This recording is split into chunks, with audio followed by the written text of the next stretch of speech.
like I should, feel like I should, feel like I should, feel like I should go. Go. Feel like I should go. Feel like I should, feel like I should, feel like I should, feel like I should go. Feel like I should go. Feel like I should, feel like I should, feel like I should, feel like I should.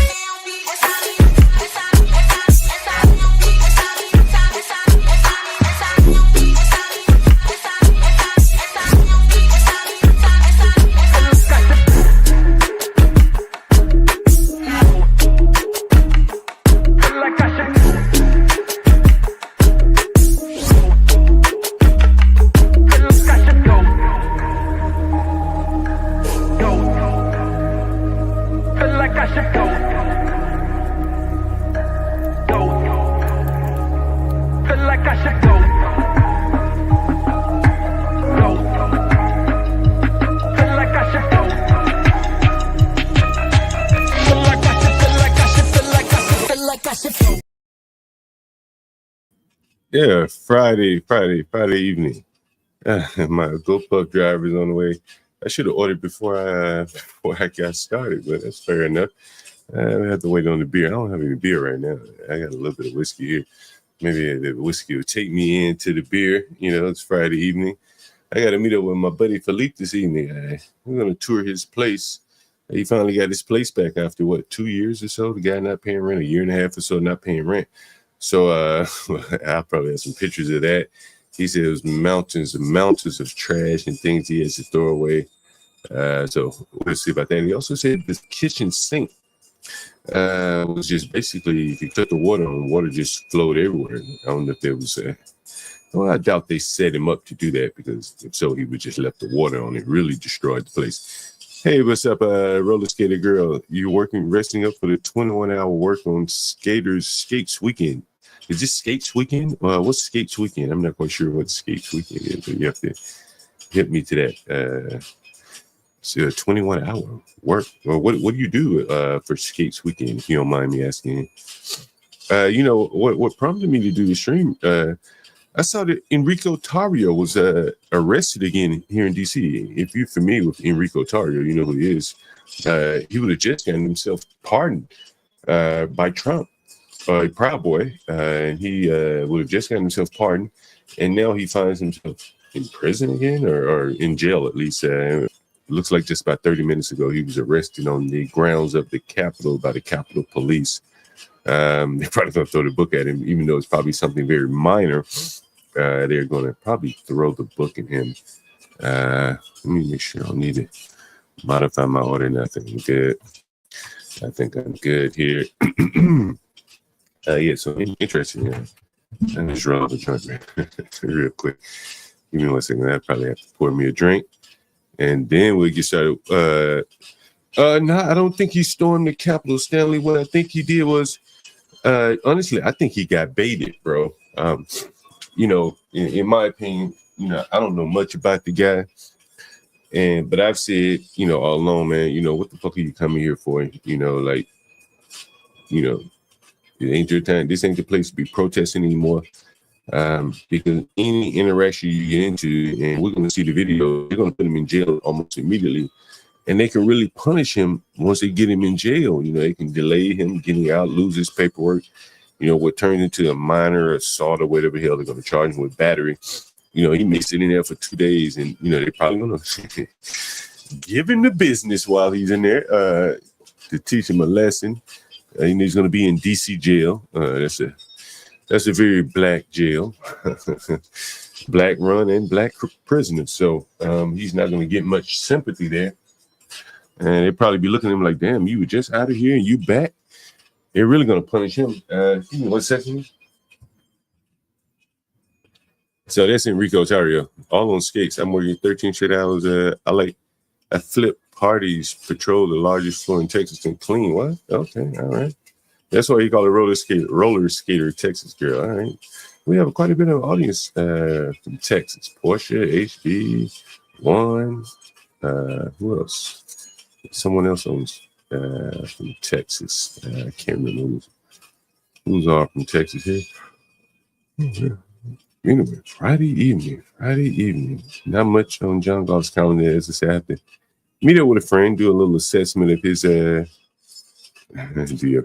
she said, yeah, meet up, do a little assessment of his apartment building stuff, his apartment, see how it looks, see what condition the tenant left in. You know, I was cleaning up the dead after the dead guy, and like everything was like soaked in urine. If you can fucking believe that shit. Fucking everything was soaked in urine, bro. Everything I picked up, like everything was fucking soaked heavy to death. Give me 1 second, I'll be right back.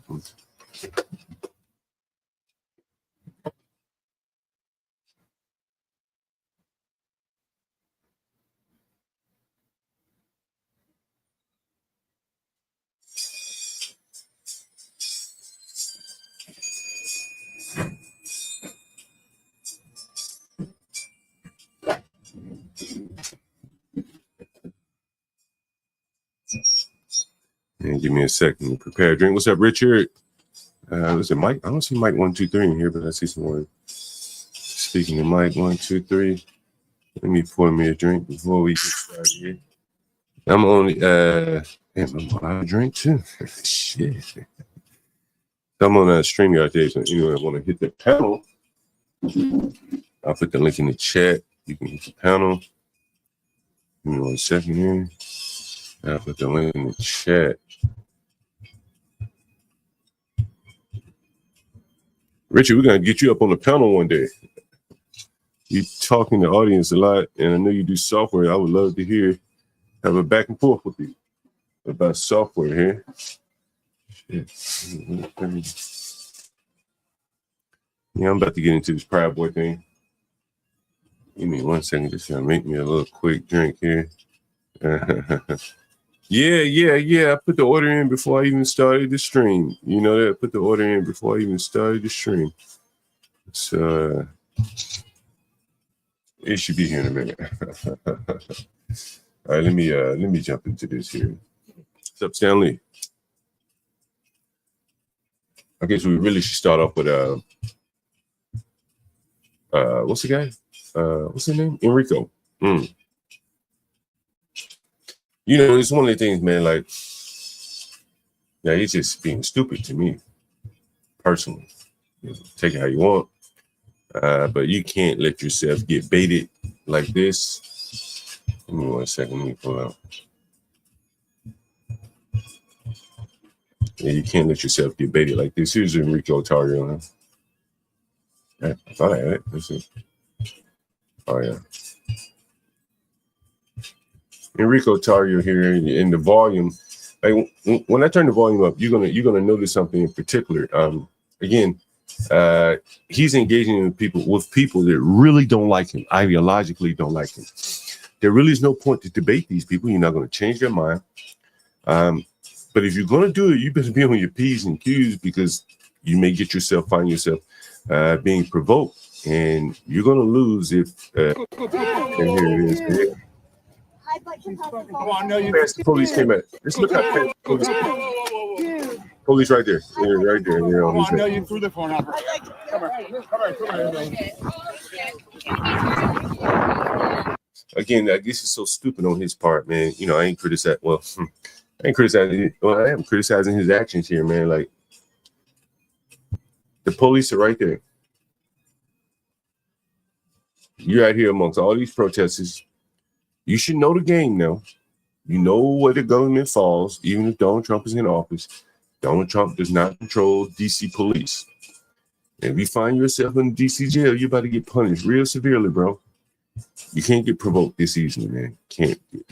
Come on, I know you threw the phone out. Come here.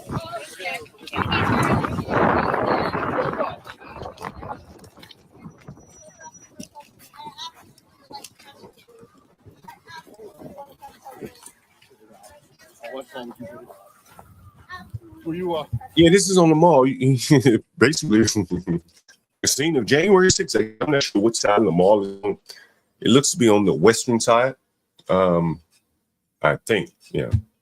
Matter of fact, I came through here one time, and they had a Jewish October the 7th celebration, kind of a ceremonial dinner. I think this is right where this happened, Train. Have it all on camera. How's it feel getting arrested again? You can't just touch people. You can't just touch people. It's not a pardon, it's superior court. You don't get to just put your hands on people. You don't You get hear to the go one there lady- and do whatever. You can hear the one lady say he won't be here. Trump won't be able to get him out of this one. This is going to D.C. Superior Court. Normally going to D.C. Superior Court is like a walk in the park. It's like a joke. I don't think it'll be for Enrique or Tarrio. Fuck you want. You just assaulted me, and now you're getting arrested. Good fucking job, you idiot, you pathetic piece of shit. White woman has Good job. strong words for Enrico. You just assaulted me. Yeah, where's your mom? Where's Zuni? Where's Zuni? Back up. How do they even know his mother? I'd like to press charges, obviously. You can't just do whatever you want.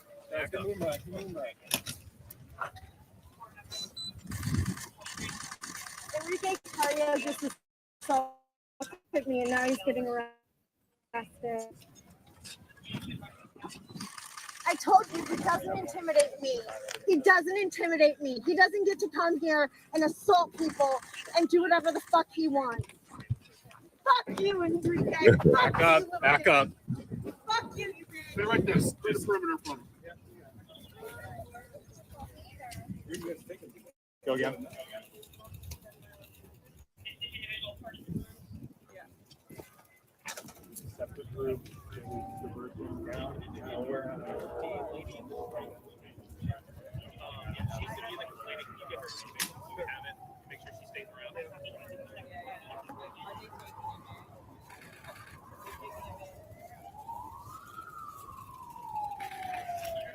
I think he had some red Air Jordan on. Them fucking shoes look like Air Jordans, right there. Oh, fucking Air Jordans. Think of fucking are those Air Jordans? They look like Air Jordans? Is there Air Jordans? Maybe some Kanye's or some Yeezys.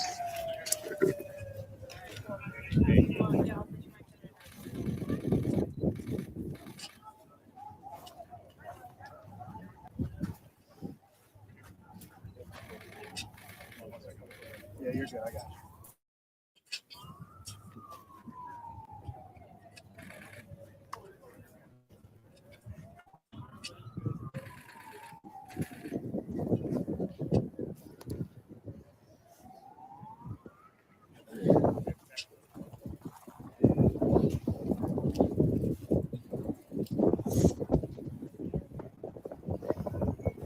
I mean, these people really have a lot of animosity for him. You're going to see it in a minute.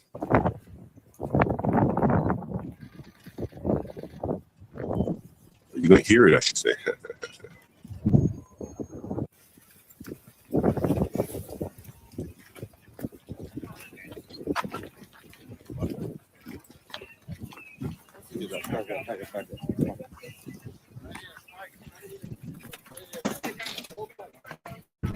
They probably give him a rough ride. Move back.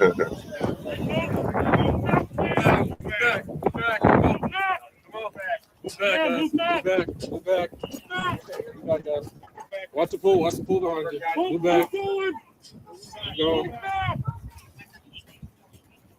Go. I got it, Chris. I got it. Hey, out of the street. My guy's already told you once. Yep. I got it.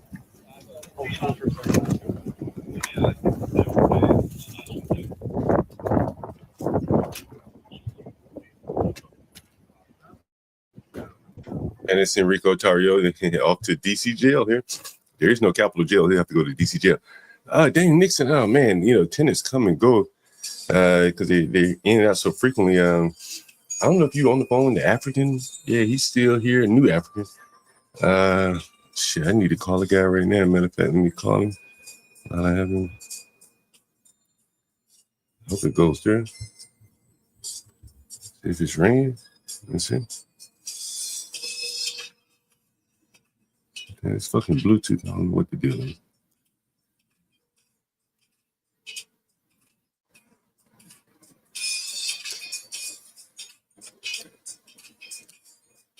Hello? This guy just called me about a room for rent. Oh, he said, sorry, can't talk right now. Okay, well, call me back. All right, maybe he's at work. I know he works in the restaurant. You know, I had a guy call me just the other day, and that was an interesting guy. He's looking to open up a coffee shop here in DC. So he's looking for a place where he could transport a lot of coffee, you know, in and out of the house. I'm not sure exactly what he did, where he's from. He sounds foreign from somewhere, but I'm not quite sure where. But anyway, so maybe he'll be a tenant in a few weeks here. You never know. Anyway, yeah, John, Capitol Police arrested though. Trump? No, I don't think so. You heard one of the ladies saying that it was a superior court. So DC handles like a lot of the small cases themselves, so it'd be out of the purview of Donald Trump. Now, if it became like a felony or something like that, then Donald Trump could pardon him. But short of a felony, Donald Trump won't have anything to do with this right here. This is it'll be like DC municipal court type thing. Now, if they charge him with an assault, then he could quite possibly serve prison time, and then in that case, he'd have to go to prison in Washington D.C. or in a federal prison, and that's when the feds would take over, and Trump could come in and pardon him at that point. But interesting. Yeah, so DC has their own police. So if you, I don't know, maybe if you, what do you do? If you steal a car or something, then they charge you like locally. But if you rob someone, then they're going to charge you with a federal prosecutors. I think that's pretty how it works. So I told you when I was charged, it was Department of Justice prosecutors, like the same one that prosecuted Trump. And so and when they did that, okay, I got a message. I was working for the Department of Justice while being charged by the Department of Justice, and so they got me fired from my job. So that's kind of how that works. Here's an interesting article. I think I covered this coming out of New York. I'm sorry, coming out of Washington D.C. Not far from where I live here, and not where I live, but where some of my other properties on the other side of town here. Let me share my screen. Landlord found guilty, February 20th. Is that today or yesterday? Landlord found guilty of murder after fire kills tenants trapped due to illegal housing conditions. He was instructed to correct the conditions and have the building inspected for residential use, but he did not. That's the property there. Landlord who illegally modified his building was convicted Thursday on 2 counts of second-degree murder after the structure turned into a death trap there. James Wallace found guilty, 67 years old. He probably spent the rest of his life in prison here. 27 criminal building code violations after a fire killed 40-year-old, and this is an Ethiopian guy. He killed 2 Ethiopian people. He killed the wrong people here, because these people are strong enough in politics to really see it go through in court. I'm going to maximize my screen just in case you want to read it here. They were trapped by dangerous conditions that the landlord failed to fix. The victims had no way out. And I think there was something interesting in this article. He ran an illegal rooming house, cramming tenants into unsafe, uninhabitable spaces. No working fire alarms, security gates. They required keys from both sides. Wow. That's no bueno. They failed to provide an unobstructed means to escape. And there was something else interesting. He'd been warned about the fire hazards before the tragedy. Before the blaze, DC police flagged multiple safety violations. He did not correct them. And there's something interesting in this article here. If I can scroll down. Okay. Maybe it's not this article. Maybe it's one of the other articles. But anyway, this is a guy, he'll be serving the rest of his life in prison. And he's just responding to marketplace here. These people need parliament. And at some point, something bad happened, and it happened to the wrong person in his case. So there you go. And here's another landlord tenant story. I keep up with these landlord stories. Sometimes people call me and ask my opinion of these, so I'll cover them in case they're listening. Here's another case. Landlord charged with turning tenants' water off. He should have called me. I could tell him how to turn the water off. I can tell you how to do that. And so let's see. Am I sharing this? Let me share this tab. Let me play it. Get the ads out of the way here.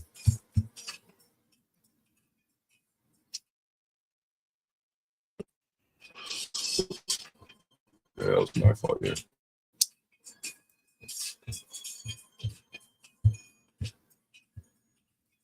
Give me 1 second. Coming up here. Sooner or later, you can load. You can do it. Damn, it's 30 degrees in Atlanta.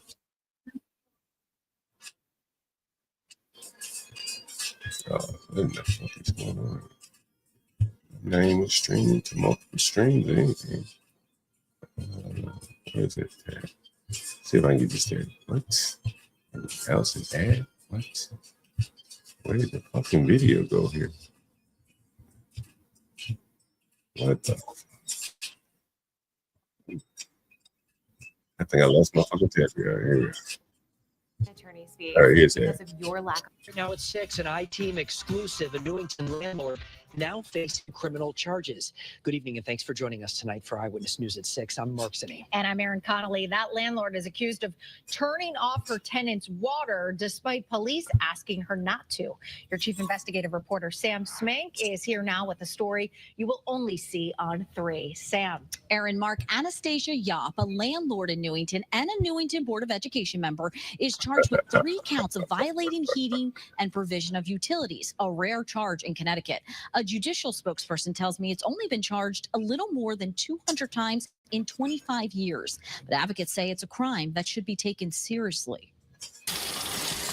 The sound of water has never sounded so sweet to Emily Martinez. For 54 days, I did not have water.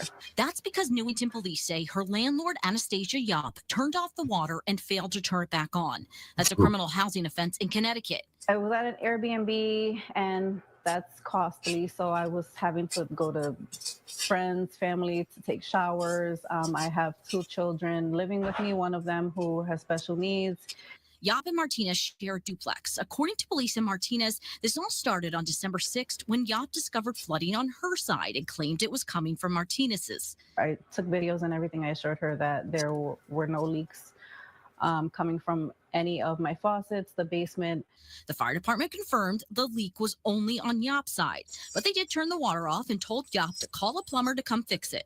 It was not resolved in a timely manner. Days go by, still no water, but police say Yop continued to say Martinez was at fault. Martinez got police involved when Yop claimed Martinez wouldn't let people in to repair. Newington police and the fire department, according to Yop's arrest report, say that was not true. Anyone that needed to make repairs were allowed into the home, and I made sure I stated that very clearly to the police and to her. Sarah White with the Connecticut Fair Housing Center says Martinez took the right steps. And so It's fucking white women coming in to interview diversity affairs. the tenant did the right thing in, contacting the city, contacting law enforcement, protecting herself. She says in a normal situation, anytime a utility is not working, The first thing is to let the landlord know in writing that they're not working. If it's still not fixed, then you can reach out to your town or city, to housing code enforcement. or police who heavily documented the case, filling 17 pages of an arrest warrant. The same day Yop was arrested, she filed an eviction notice against Martinez. Martinez says she doesn't want to leave. Single mom. Now, what's going on here? This lady is probably not paying rent. She seems like a decent person. Now, the woman landlord, probably isn't a good landlord either. And so you have one side with a little bit of leverage on the other. And so she's pushing it to the limit here. As she said, she don't want to move. It's cost money to move. I Mhm. can, and I moved here specifically for my son who has special needs. The town of Newington, the public schools are amazing, and he's been doing great here. Yop's arraignment was continued today, so she did not have to appear before the judge. I got to order people. I'll be right back.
You know, it take these motherfuckers forever.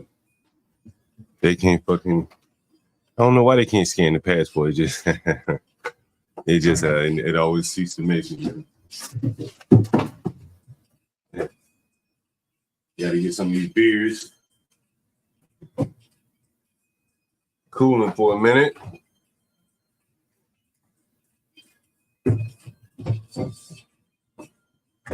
I may have to drink one of them hot.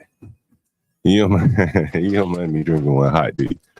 And anyway, this was my first beer in like 2 days here. And someone sent me the story. I think it was it Artie Chico? I'm not sure. Let's take a look.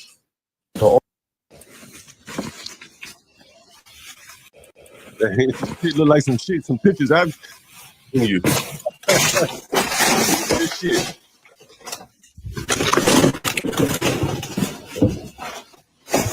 That's cool. Honestly. Daniel Nixon. Yeah. Man, let me tell you.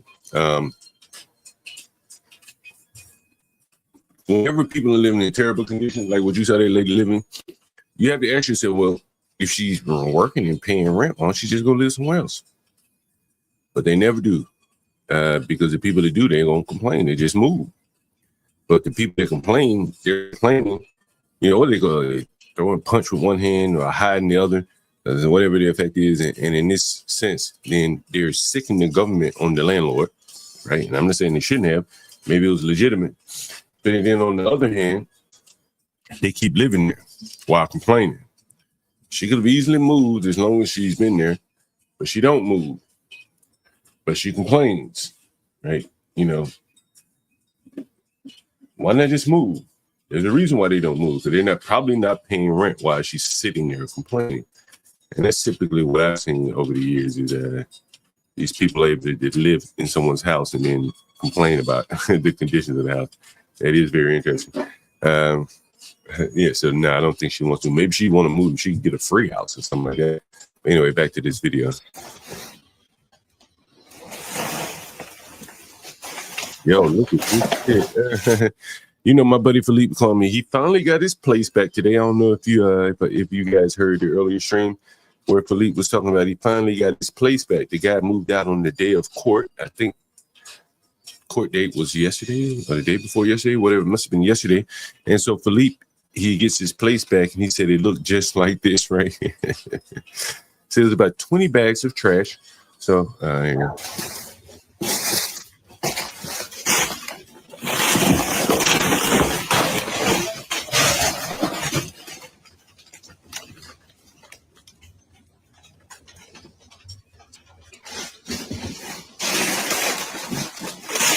Yeah, it's pretty fucking bad. I don't think I ever seen anything. This might be worse than I ever seen right here. I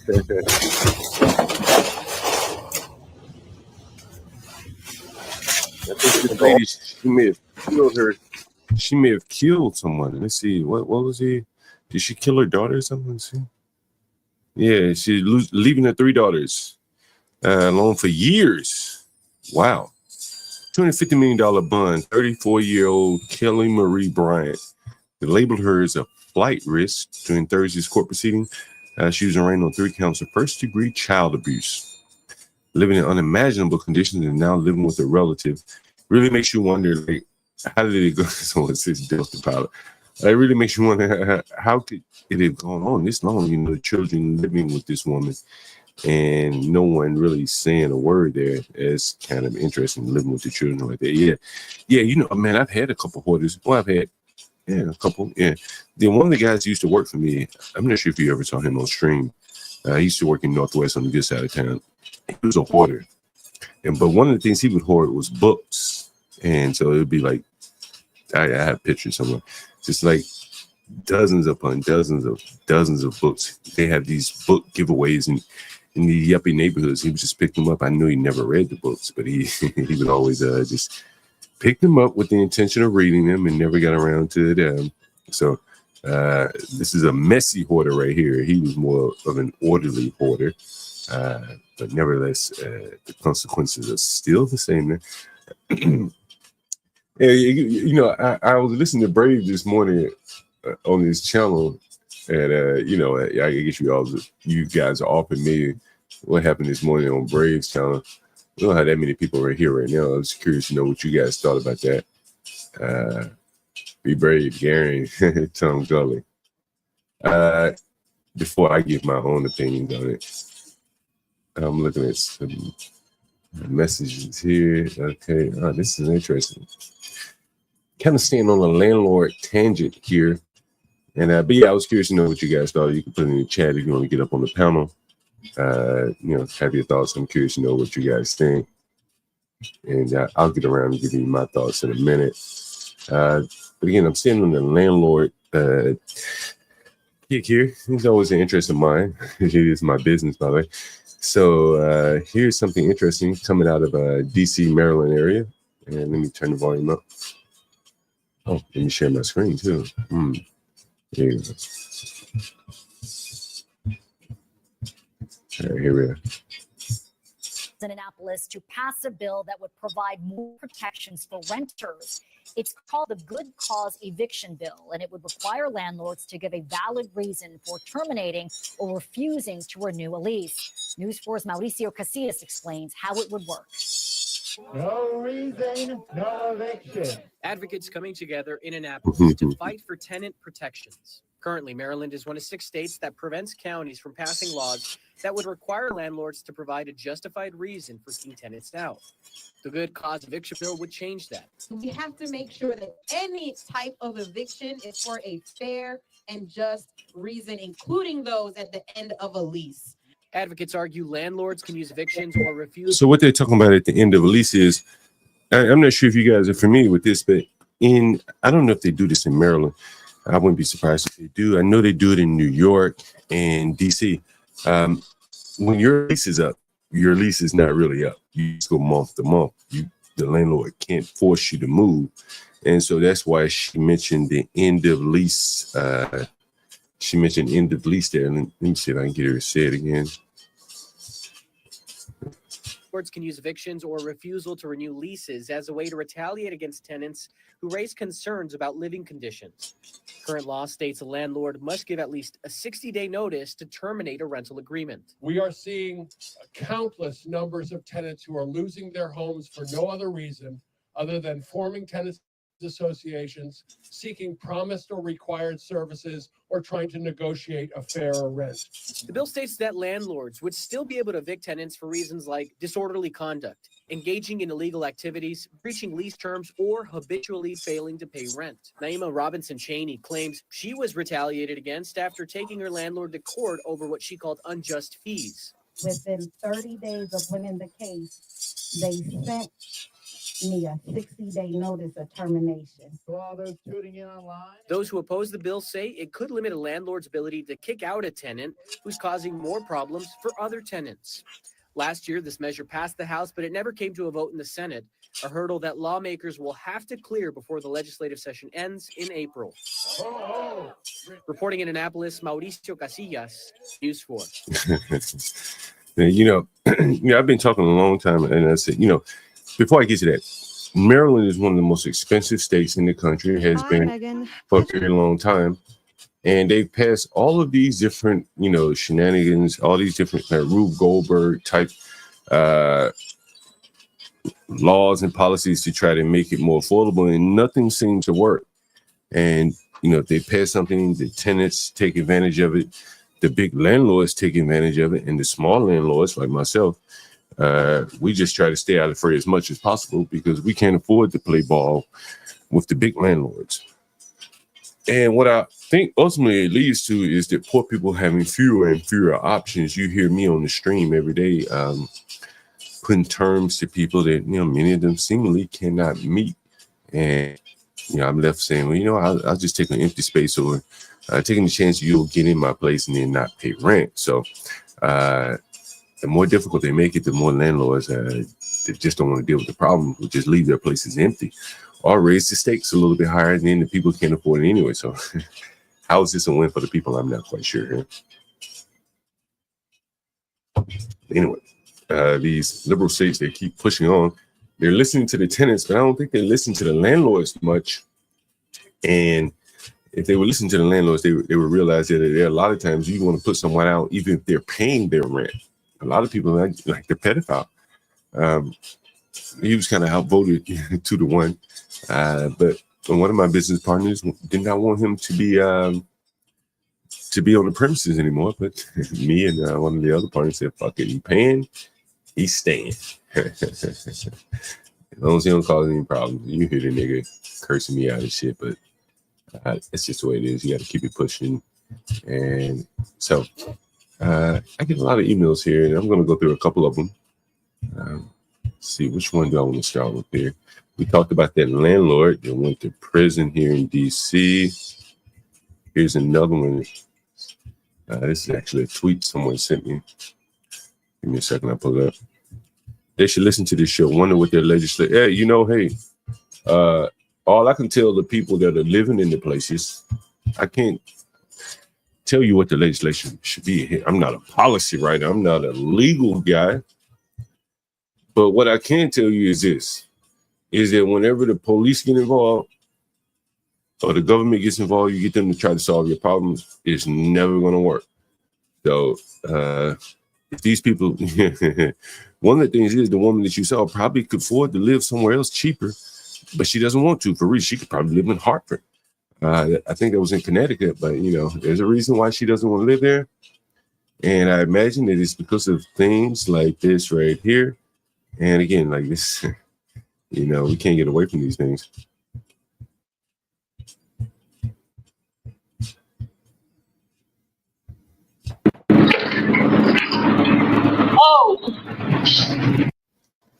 So this happened in the parking lot of 3445 MLK Drive in West Atlanta. According to Google Maps, the driver of the... Where did it happen at? No way. Couldn't happen on Martin Luther. Amanda? So this happened in the parking lot of 3445 MLK Drive in West Atlanta. According to Google Maps, the driver of the Life Christian Center. So it appears as if the 79-year-old was sweeping up when he was attacked and had his wallet stolen. So if you take a good look, you'll see the robber didn't mind that there were people passing by, possibly watching this. So far, no one has come forward.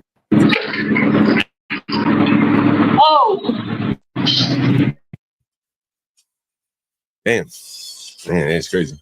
And again, still on the landlord tip for a little bit. It's a weekend, the end of the week here, so I'll talk a little bit more about landlord stuff here. And here's an article.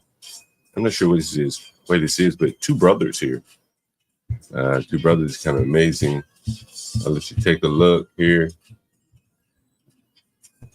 Two brothers lured a landlord to apartment complaining of leak. Then they killed him and dumped his body in the sewer. It's crazy. Let me see if I can find it. Oh, what's her name? Cindy. I think her name was Cindy. Was it Cindy? What was her last name? Was it Wayne? DC? Let me see. Cindy. Let me see if I can find it. Damn, what was that lady's name? Cindy. DC. Let me see if I can find it. I wonder if I can find this article here. Let me see. So I had a lady years ago. This is one of the reasons why I got out of this renting rooms. So I had a lady years ago. She was a tenant in my house. I told you about it. She's an Asian lady. Her name was Cindy. The fuck is her name? Maybe I'll call her ass. See if I got her number. And so this lady, she was a tenant in my home. And so this black guy came over. He was working in a bar. He was from Baltimore. I never forget this. And so he said, hey, I want to see the room, John Galt. I said, sure. So I met him at the place up in Northwest, by the way. Oh, you heard this story? Yeah. And so, he basically raped this girl.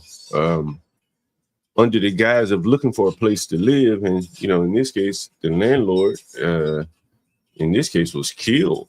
And then they killed him and dumped his body in a sewer. 2 Chicago brothers have been sentenced to more than 40 years each for killing their landlord and throwing his body in a sewer in 2017. I wish there's a video of that. Let's see what they're saying. There's a guy right there. Let's see if there's a video. So here's a video. Brothers found guilty in the murder of their landlord have now. There has been an accident!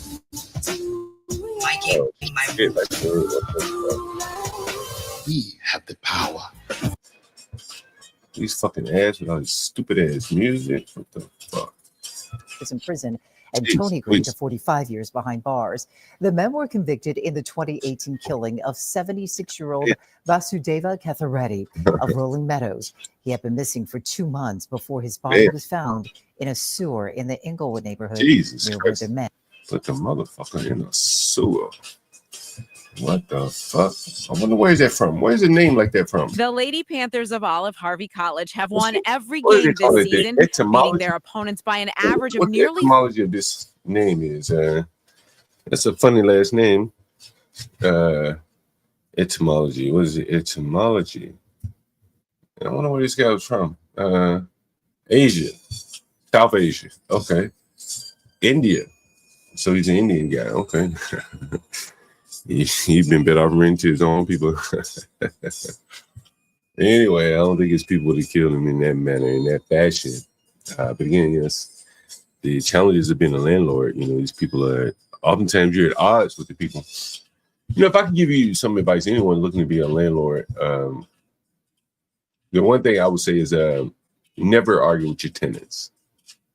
I don't argue with these people. You hear these motherfuckers screaming at me, cursing at me, and never say a word, man. Can't say a word. Because any of that shit can be used against you. They fuck around and die, as you saw. And then look through the guy's phone, and you've been arguing with him. And they be like, did you kill him, Mr. John Galt? I'm like, bro, I just had a disagreement with him about the rent. I didn't kill him. On the software side, I've been looking into like I think Microsoft has a AI SDK. Richard, are you familiar with this at all? You develop any Chat GPT like applications built around Chat GPT? I'm curious to know. And because here's an article I read out of Arizona. And let's see if there's a video of it. Let's see. I'll spare you the ad. That's good. That's real good. All right. No ad. Take a listen to this. Operating as kind of a second opinion. To give you an idea, We visited Dr. Irene Wong in her research lab to see it in action. there are more than 400 MRI slices.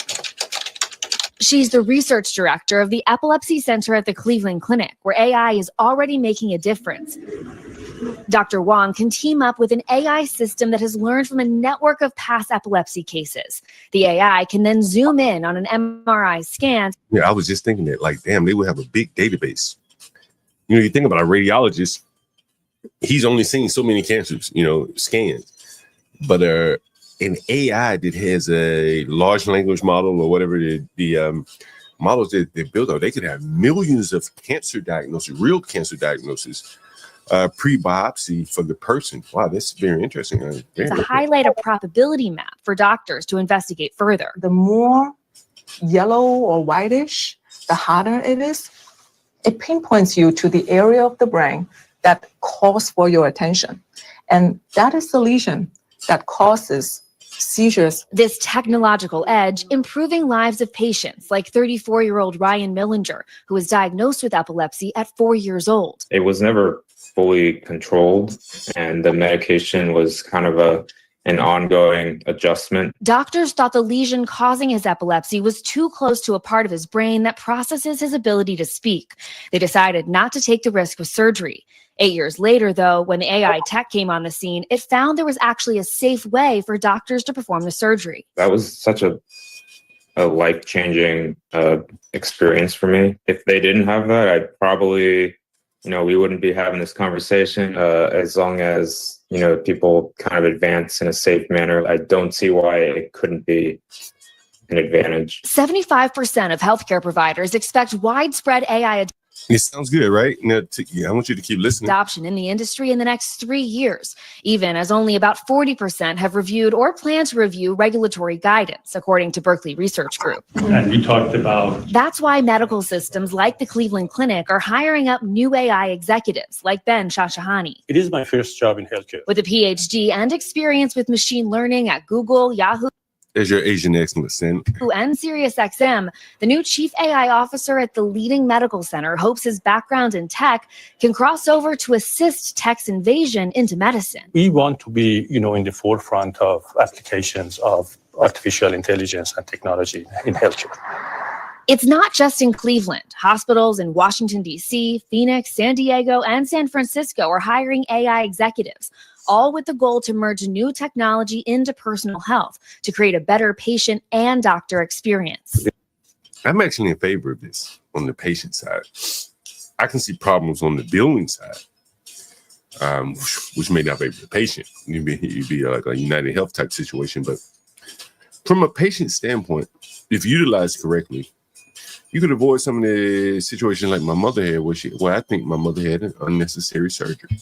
The doctors are always in the loop, right? So the AI can process all this information. It can come back almost like a second opinion, right? You have your kind of a co-pilot that's sitting next to you, listening to the Copilot is a software program by Microsoft.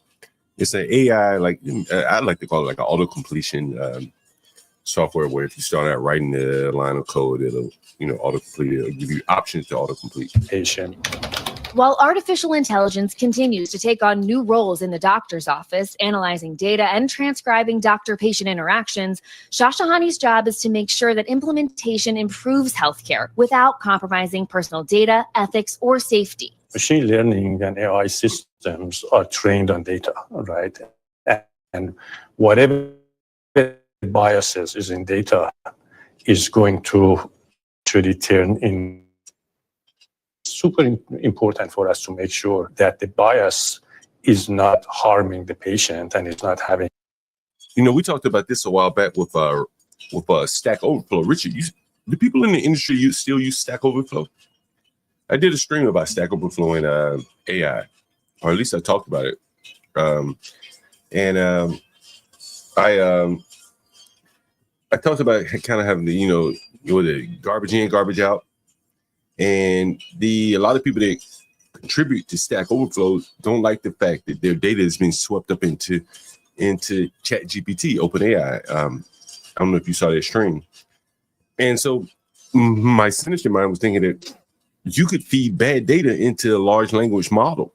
If you put your mind to it, you could, if a group of people so chose, they could flood AI, ChatGPT, with bad data. Because ChatGPT and Stack Overflow have an agreement together. I think I'll show them.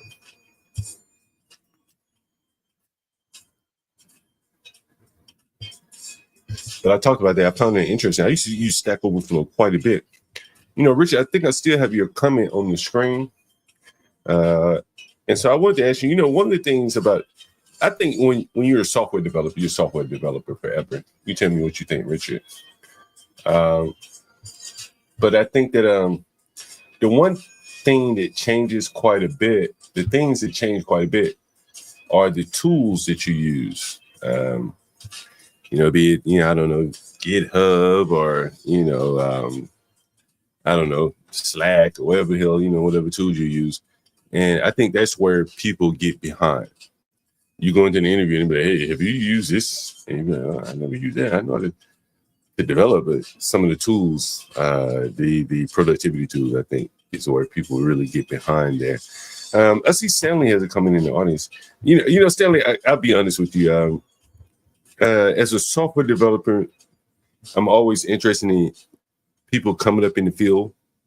And so don't take it the wrong way if I'm offering unsolicited advice, because I feel like, I think that I know a few things about the industry and I just can't help but push it on people. So feel free to push back. I'm just giving advice. I'm not strong in my opinions on what you should or should not do. So anyway, we can generate thousands of pages using ChatGPT. So what do you like? Explain it to me, Richard. How are you using it? Okay, so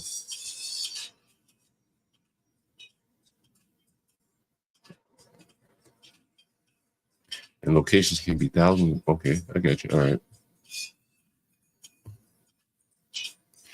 Well, I think Daniel Nixon, the AI in combination with robots will be performing a large number of the surgeries today. Maybe not today, but going forward, I should say. The element of the robots and the AI, because I think the AI, and I'm just off the cuff here, can be very predictive. As I mentioned, my mother had surgery that probably she shouldn't have had. And I'm just thinking this from a software developer perspective, to save a lot of money, you could build some predictive software to say, is it worth giving this person a surgery? Now that runs counter to the doctors who want to perform surgeries because that's how they get paid. But that's a way that I think it could be positive for the patients if AI removes a lot of the subjectivity out of it. As I said, my mother had to get a surgery to find out if it was cancer. With a large model of data across hospitals all over the country, you would have a better predictive, a model better at predicting on if this surgery is necessary. So I think from that standpoint, it could be beneficial to the patients there, but I don't think it'll be used that way, unfortunately. I'm very passionate about being a landlord. It's what I do. And so I wanted to share this. Let me see if I can find it. Oh, yeah. And not to be the dead dog to death here, but you remember the black guy that called in and he's like, yo, I'm just so happy to have a black landlord. And I'm going to go through a couple of articles with you that I've been wanting to talk about. I was going to do a separate stream about it. Maybe I'll clip it and talk about it.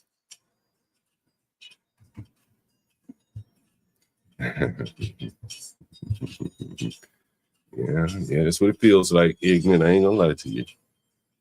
I have niggas calling me more desperation than a dope man probably experiences. That's probably true. Niggas paying their rent. I like that. Looking through my text messages here. All right. No more first of the month, nigga. Like, you pay your rent. As we go today, Matter of fact, I need to call a nigga. I'm so sorry. I need to call a nigga. This nigga been late on his rent like over and over and over and over again. I'm trying to figure out what the fuck is the problem here.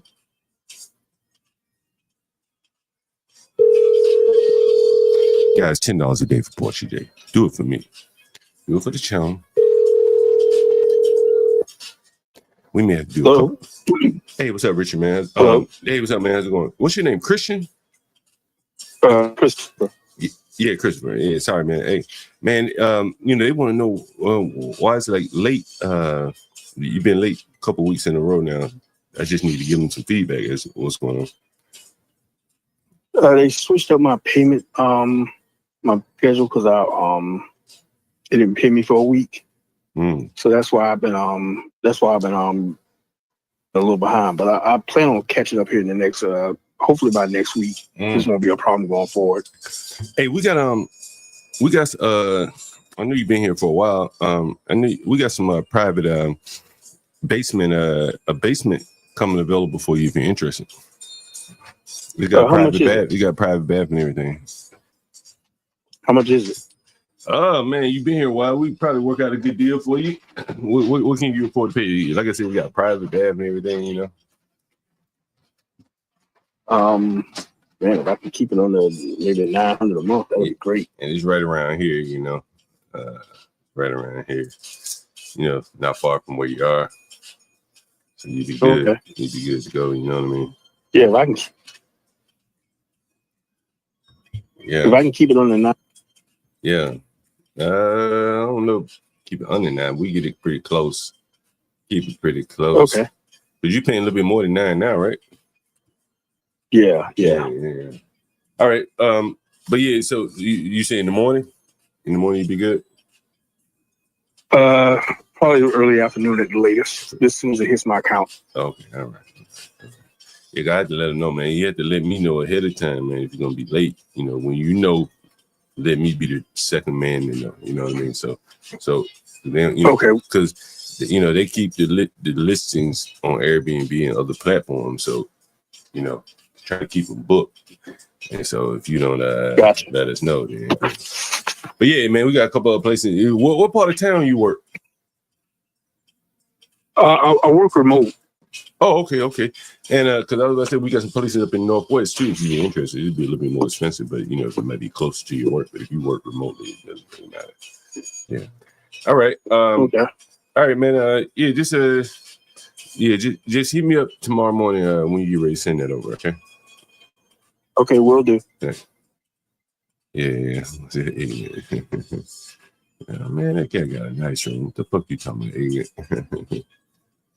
Nigga paying like somebody asked how much you pay $325, $350, some $375 a week. Nigga always paying late fees, so it ended up being about $375 a week. Let me see if I can show you the room he's in. If I haven't listed. I mean, I haven't listed on YouTube here.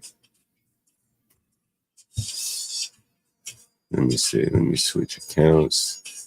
Where would I have it listed? I don't fucking see it. It's so many different channels and accounts and shit. Let me see. Oh, fuck it. I'll find it later, ignorant.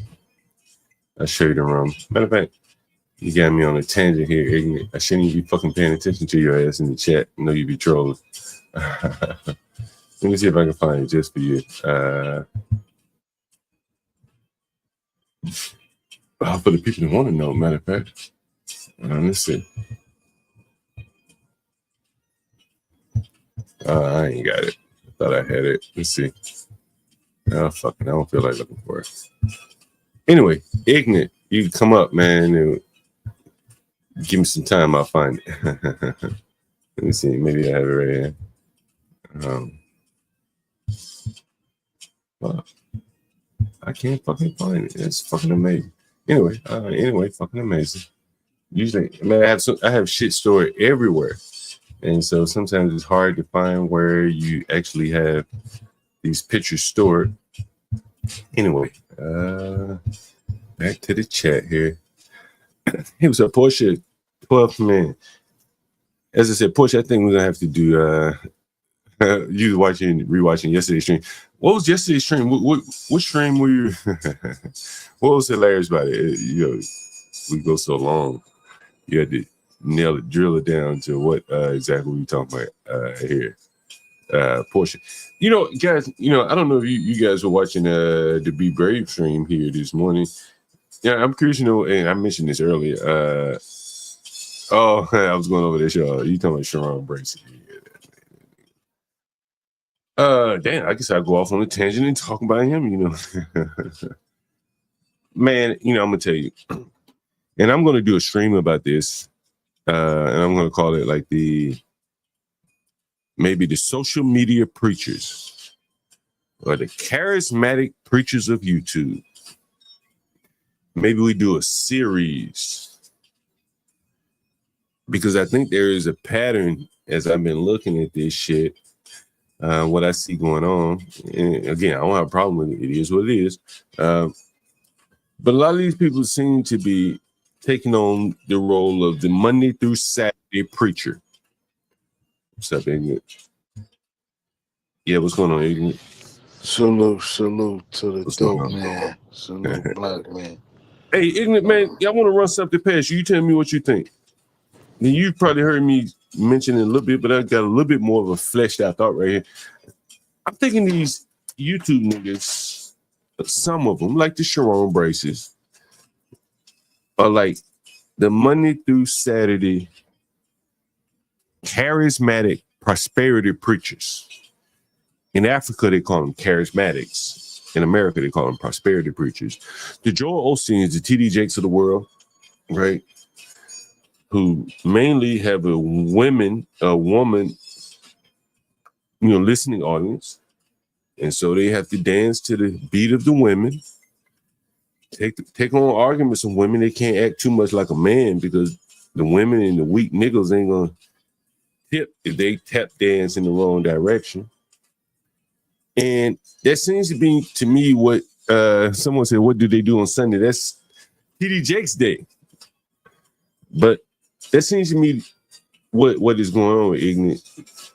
And the thought struck me when I was on Sharon Bracy's panel. But then I think you could expand it out to other people. And largely these are men that maybe never been dirty in their life. Never had any dirt up on their fingernails. May not have any skills per se. But just like that Sunday morning preacher, they can get up, talk to the women in the audience, tell them about how it's okay they ain't got no man. It's the niggas' fault. Right? We men need to be this and that. They preaching down to the men and holding the women in high esteem. And in doing so, they loosen the women's pocketbook, hold on their pocketbook. And that seems to me to be their living, bro. You know what I mean? I see that nigga dancing and shit, like showing his cash app when you get cash apps and niggas paying for wrenches and shit. And I'm like, dude, bro, I can't do no shit like that. Like, how am I charge a nigga for a wrench? Some virtual fucking non-mechanical wrench. But yet they do it. And then they have people paying to take it away and give it back. It's women shit. They're the Monday through Saturday preachers. That's how I look at it. Ignorant, what do you think? Yeah, basically, I'm just going to ad-lib off of you, what you just said. But I'm just going to give my interpretation of it. The guys at Mook, respectfully, and I can only talk about him as Black History Month because he married to a white woman. So if you're married to a white woman or you're a tether, you don't count. But anyway, wait a minute, Ignorant, before you go too far, how you know he married to a white woman? I'm in the streets, baby. I know everything, okay? Hey, Anybody from Brooklyn? He from Brooklyn. Oh, okay. His wife is Russian. She's a white Russian bitch. Oh, okay. I mean, again, I ain't got no problem with that. Marry who you like to marry. You know what I'm saying? But he is, I think, providing the platform.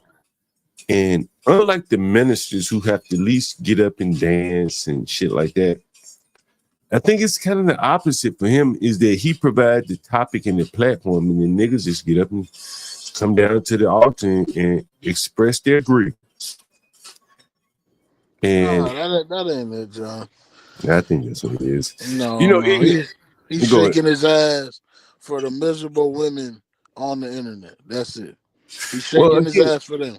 He paid attention to what they say. I think he has to, every now and then a nigga like me come up on the panel, and he has to defend the women's honor, right? You can't last over there. No nigga, if you go against you out of there.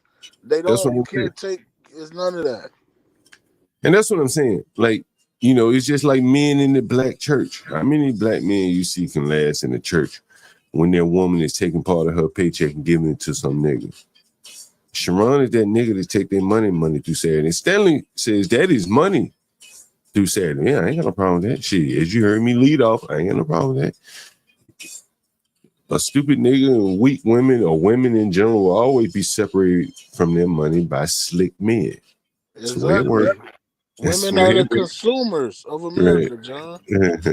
They buy all this dumb shit on Temu, and it's just a fact. And he's a mook, so he already know how they feel because he been there. He been laid down by a man, so he been hurt. This is what's going on. This is why he's so easily, just like TD Jakes. These niggas be out here swallowing. You know what I'm saying? So it is what it is, man. You know how it go, man. When you run into a mook, you just let that mook go on by, man. Now, you know, again, yeah, I never really paid much attention to them. Every now and then, I've been on this panel maybe twice. They were talking about their reparations. And again, man, you know, man, more power to you if you can get it, you know. But I think people should spend more time on the things they have more control over. And here he is with an audience of 300 people, basically with their hand out, demanding that the same white man that's planning Project 2025 and all these other sinister shit is the one that's going to just drop manna out of the sky for these niggas. It's like incongruent. It doesn't make sense. But yet they're like, I just can't make heads or tails of it. And so it just doesn't make a lot of sense to me, to be quite honest with you. So that's probably why you heard me talking about it the way I was. Yeah. Anyway. But all you got to do is look at the women with him. Whatever the women like, he likes. Whatever the women don't like, he don't. If women like Trump, he would like Trump. You understand? It's just all about that. You know, he's shaking his ass for the women, you know, the hoes, you know, funky bitches, you know, PhD. Bitch is a funky, she's a funky bitch. You know what I'm saying? That's what he do. He been around funky bitches his whole life. He stay around. He keep a funky bitch always around him. You know what I'm saying? So he's a mook. You know how gay niggas be. They always keep funky bitches around. So I wanted to see if I can get with PhD Diva. I know she talks real estate. I was hoping, you know, maybe we could put something together, but I don't know. Maybe not. I'll let her, John. She might like her. I mean, no. I don't know. Maybe not. Hey, did you what did you think about what happened on Be Brave and John show this morning? Honestly, I didn't see it, John. Yeah. I was too busy giving praises to Allah and doing my salats and all that. So I didn't catch you it. Muslim? Isn't you Muslim? Of course I am. And Muslim just means a man that believes in one God. Yeah. Nah, I hear it, man. I don't know a lot about it. My dad was Muslim at one point. He went to prison, right? And so when he went to prison, you know, a lot of black men become Muslim when they go in prison. And so he got out of prison, and you know, he's a pretty, you know, he formed habits, good and bad. And so he started going to the mosque and shit in Alabama, in my little small hometown. And there was a strong pressure to change his name. And he had some thoughts about I think it was like Pakistani Muslims or whatever, the ones that were in the mosques. And he felt like a lot of the black men would be trying to talk Arabic, changing their names and shit.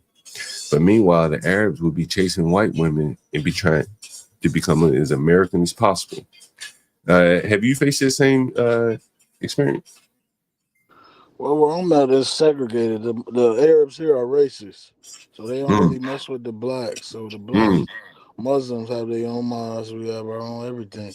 We don't deal with them. They want to dress black, talk black, be black, sell stores to blacks, but they don't help their brothers. You understand? They only do for their families, and I respect that. But when it's not really a community when you racist. It can't be a community because you see color, so the barriers. You understand? So that's just my take on it. I've experienced brothers who they don't take you in because you're not Arab or you're not a part of their nationality, Yemen or whatever the fuck they are, Palestinian, all that bullshit. Well, yeah, I don't fuck with them though. We got our own thing going. We don't fuck with no crackers, no Spics, Puerto Rican, Latina, none of that. If you ain't black, you can't come here. You can't be a tether. We don't mess with no black African. We ain't jacking none of that. You got to be American. You got to have this in your blood. Hey, you live in a black neighborhood? There's no right or wrong answer. I'm just asking out of curiosity. I got a follow-up question regardless of where you live. Actually, I don't. No, ain't no problem. I'm not trying to pick on, that's not my I live tactic. in a predominantly white neighborhood, actually. Okay, yeah, no problem. Yeah. Like I It's said, man, I seen one or two black guys though. So really, yeah. I mean, like in some ways, typically you'd be doing well. That's like a indicator that you're doing well. So I tip my hat to you. Really, PhD diva. Her name is Monica Cherry. I don't know her that well. I only saw her a couple times. I heard she did real estate. So I said, hey, man, let's talk some real estate. She seemed like she's really into it, but it seems like she's more into other stuff than real estate. she's a regular black funky bitch. She want to go on trips and go suck dick in other countries, Jamaica, Africa, wherever she go. Just you can her shit all over the internet. She like to go on a trip at least twice a year. She one of them bitches. She like bags. She ain't got no man. She's a funky fat bitch. That's the thing. The internet is like its own little neighborhood. You end up knowing more people, and I'm just moving in. And they putting their shit out here, so I'm receiving it. Yeah. No, you don't know, Ron. I can't. I'm not putting it out there like that. No, I'm not, some shit, but I'm not gonna. I'm not gonna put everything. I'm not gonna put my wife out there, my kids. They do a lot of shit that I don't agree with. No, I'm not phony. I'm not. Hey, I'm just saying. I didn't know as much about her.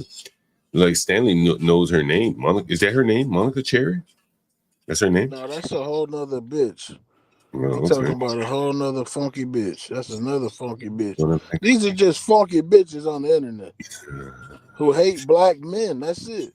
They really hate. She's famous for saying, what she say? Oh, she would abort all male babies. So she got like some clout for that. She said, I would abort all male babies, all black male babies. So, and that's what she got noticed for, at least by me personally. And she was like on somebody else's show, they was talking about it. So yeah, she's one of them goofy bitches. She's a miserable funky bitch. She ain't got no kids. She got a dildo and a rose that she blitz her clit with every night. That's what she got. Hey Richard, I hope you see here. Do y'all use the Azure AI services SDK? I hear they have like a large language model, or I guess it would be like a wrapper around it. Let me see. I started reading about this. Maybe it's not this. That's their web services. But I hear they had an SDK. Let me see. Yeah, let's see what it is. What was it? I think I read something about Azure AI for this development. phone is dying. I'm gonna come back in on another one. All right, my man. I was reading something like Microsoft had I guess it would be kind of a wrapper for you could swap in and out your models like a provider or whatever. And so I was wondering, so how are you guys using AI? Is it like on the front end, and like you building like server side code? Like I've been out of the loop for a while, so I'm curious to know how you're using it. Yeah. Let me know how it goes. Richard, I wish you could call in one day, man. What productivity tools are you guys using now? I may want to hop back in the job force one day. Mainly on screw around with ChatGPT. Okay, API fine-tuning training a model to make it to them. So how do you fine-tune it? When you say fine-tuning, what do you mean by that?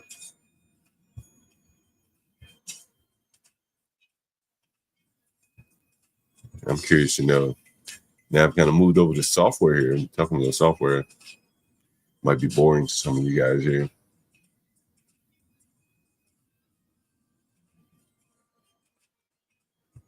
Anyway, here's Karen Bass talking about her trip to Ghana. And I'm going to play that. Portia and I, we've been talking about doing like a stream of these incompetent black mayors. And, I got thoughts on this, and I'll probably get to it. Let's go. Of my trip, just so you know, I'm missing 2 work days. That's it. And if President Biden extends me an invitation, I took it. And hopefully you can read in between the lines. But I would just appreciate, and it's hard for me to tell you this, But hold tight. You will understand soon.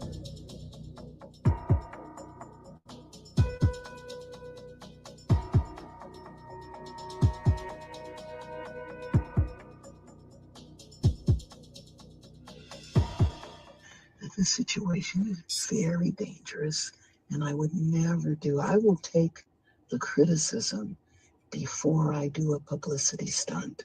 And frankly, a press conference at this point in time would just be publicity. I think the neighbors, the property owners, yeah, and the residents. I mean, 41,000 people live within a square mile here.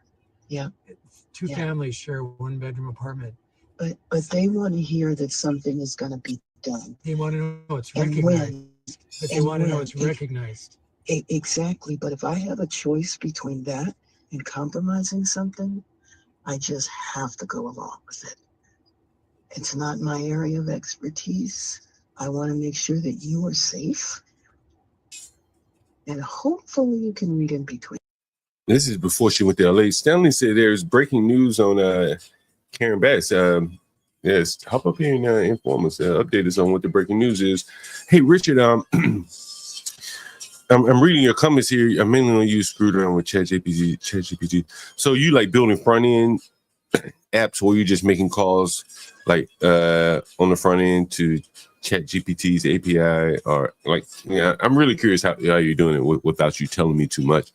We feed it a bunch of sample data. So like if I want to chat about this good at math, I will give it a bunch of components, math questions. Oh, I see. Is there an API that you feeding it? Like you got a REST API where you can like post questions and answers? How does that work? Is that what you mean when you say you have to keep reinforcing data? You know, guys, have you ever been to Valvoline? Anyone ever been to Valvoline? Anywhere around the country, you ever been to Valvoline? Like get your oil change, shit like that. I developed all the APIs at one point, like for the pricing, any new data that showed up for the customers when they come in for oil change or something like that. So keep reinforcing data. What's the breaking news on?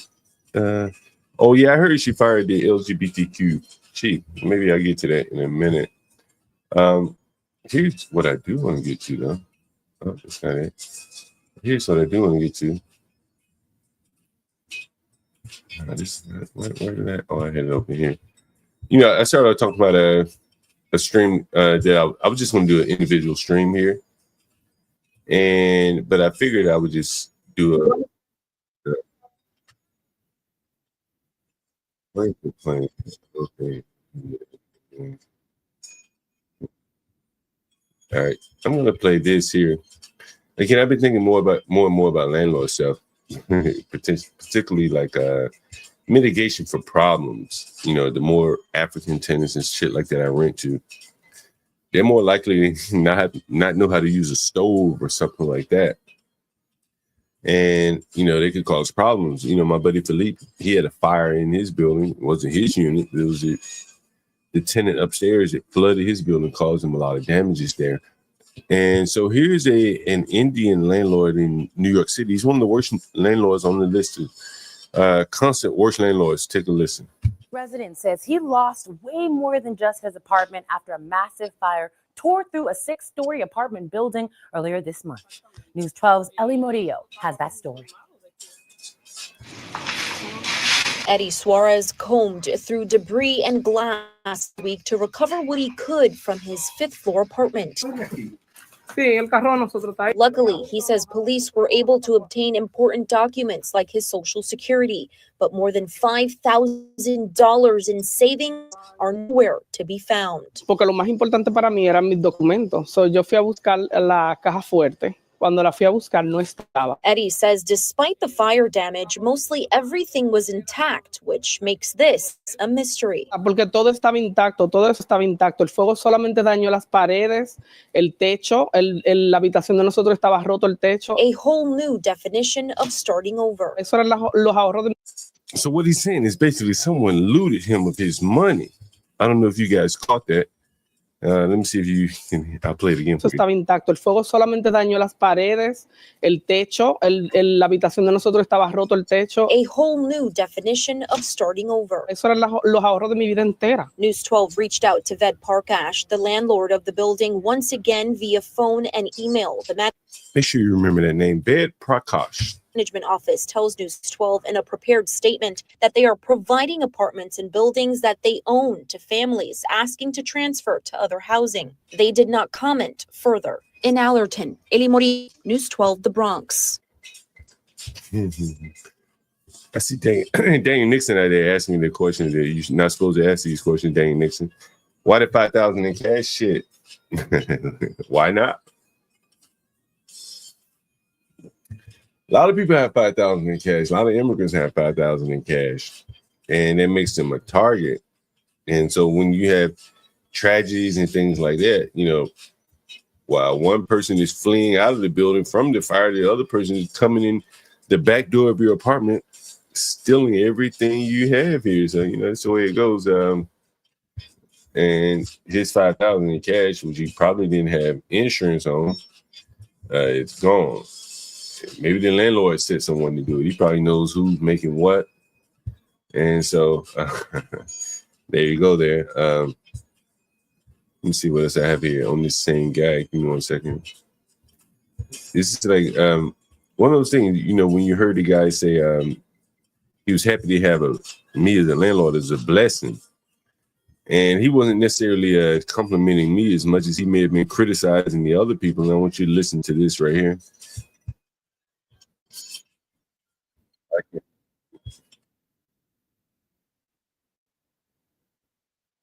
What's going on inside my building, if I could retrieve anything. A lot of the landlords in the Bronx are trying to save a lot of money on oil, and because of that, they don't cut the heat on as much, and they're rather rely on the tenants to pay the electricity bill to kind of to pay for the oil, and then that's what causes. I used to work for Con Edison.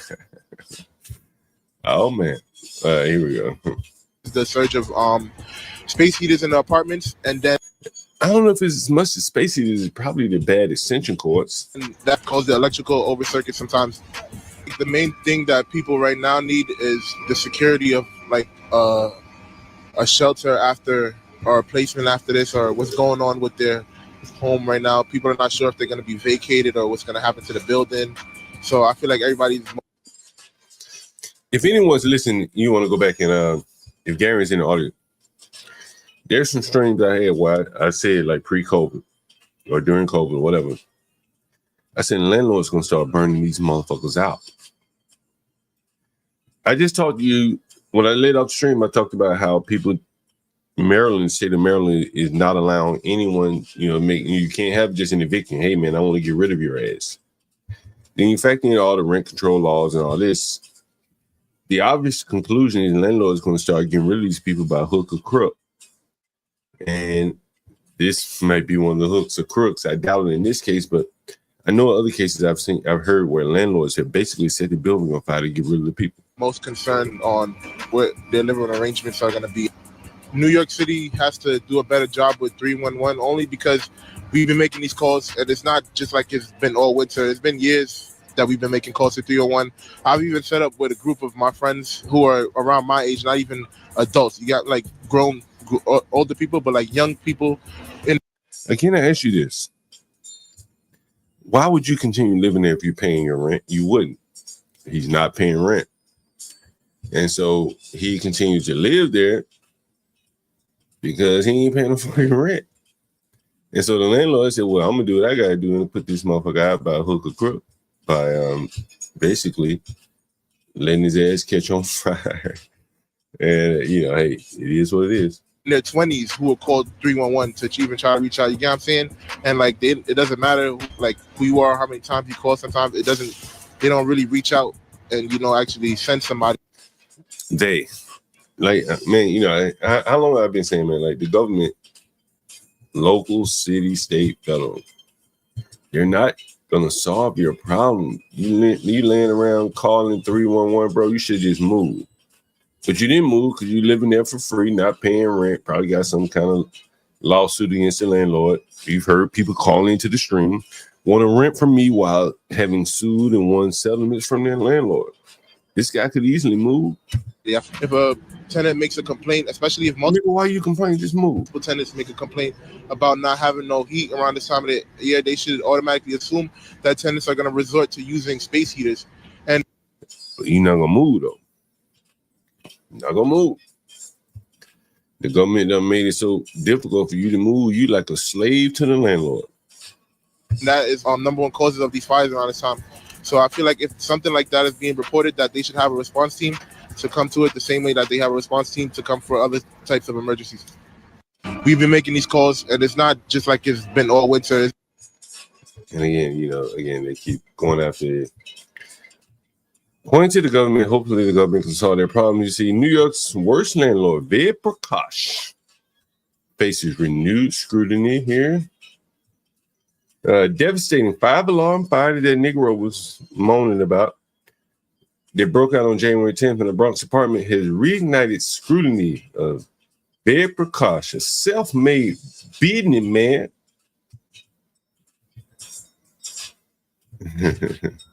Asian excellence, ladies and gentlemen, that Asian excellence, Punjabi excellence, to be specific, came to the United States nearly 50 years ago with little more than a promise of a job. Over the years, he's built a real estate empire spanning 70 buildings across New York. This nigga's rich.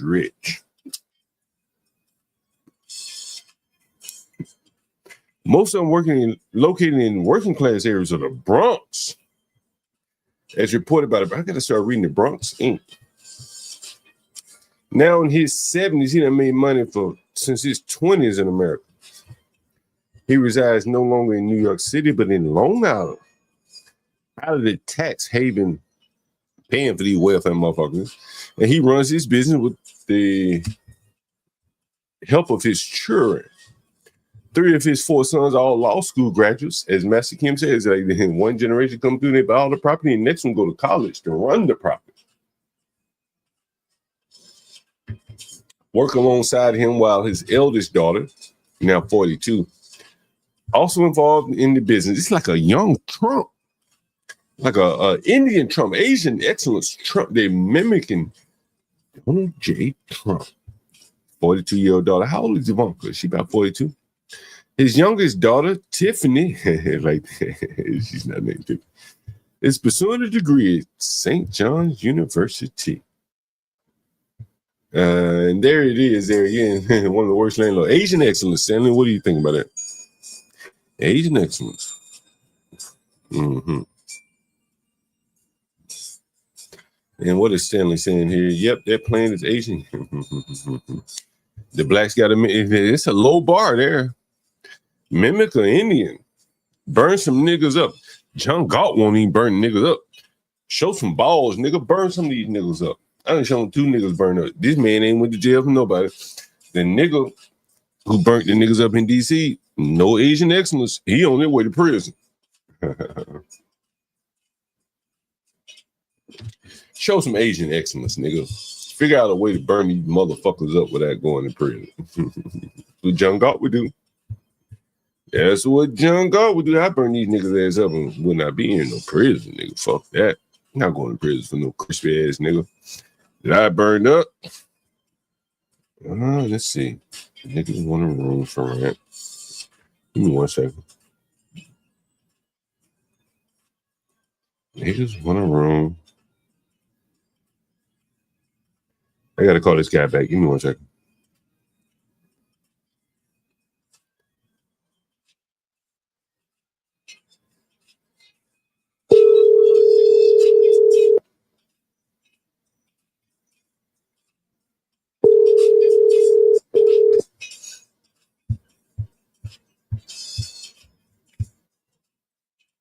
I know I've talked about this enough. Hello? Hello? Hello?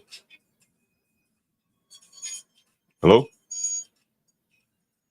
Okay. I don't know what happened there. Anyway, I know I talked about this enough. I've talked about it probably on 2 streams here now. But this is what's interesting to me. Listen to Roland Martin. Very interesting. Yeah, this is from PBD's website here. Like you care about the community. No, guess what? But hold on. No, but I'll answer your question. Do you know why? Because when African Americans were living in black neighborhoods, they also had economically depressed housing values. And the reality is, he doesn't want to explain why those housing values are depressed. That's very sad. Bro, there's a reason why they're depressed. They're not depressed because we're black. Surely you're not saying that just because these niggas are black, that their houses are less valuable. It can't be that. Because if that's the case, then there are no solutions. Correct me if I'm wrong by that. He's saying because we're black, our houses are valued less. Then there are no solutions, man. You have to give it up now. This is why I say let's call the whole game off. If you're telling me that because of my skin color, there are no solutions, then what the fuck do I even strive for? They were not able to change it. Help change it. Are you serious? Are you fucking serious? The man said change it. And then nigga said, are you serious? Those will hurt his words, not mine. He said, man, I can't change this shit, bro. What the fuck you talking about? Yeah. Listen. They were not also had economically depressed housing values. And the reality is they were not able to change it. Help change it. Are you serious? Yeah, I am. I am. I'll give you an idea. Here's the deal. Are you familiar with Palmdale? I'm gonna need you to be drug tested. Seriously. Yeah. Do you even know today? We've done the stories in Florida when somebody's black selling their house, the appraisers will come in and literally give. Yeah, but is the house in a black neighborhood? No, this is live, DG. Again, you know, I think this makes such a point. Again, like, if he could solve this problem, he'd be out of business. So he like, shit, I ain't better put myself out of business. Listen. Yeah. Do you even know today? We've done the stories in Florida when somebody's black selling their house, the appraisers will come in and literally give them a value $100,000 to $300,000 less because they're black. You know that's actually happened, right? You'll take one story and say that. Oh my God! On how many occasions? That's actually. Are you serious? Drug test. I am. Yeah. Why? Because when African Americans were living in black neighborhoods, they also had economically depressed housing values. And the reality is they were not able to change it. Help change it. Are you serious? Yeah. You niggas say help change it, nigga. You talk to these niggas all day. You can't provide housing. You provide a scant number of jobs. You moved away from them. And now you're using their grievance Monday through Saturday as a way to make a living. That's fucking amazing. I am.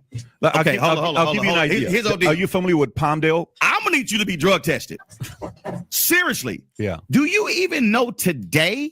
We've done the stories in Florida when somebody's black selling their house, the appraisers will come in and literally give them a value $100,000 to $300,000 less because they're black. You know that's actually happened, right? You'll take one story and say that. Oh my God! On how many? Does anyone believe that? Does anyone believe that? Honestly, occasions has that happened?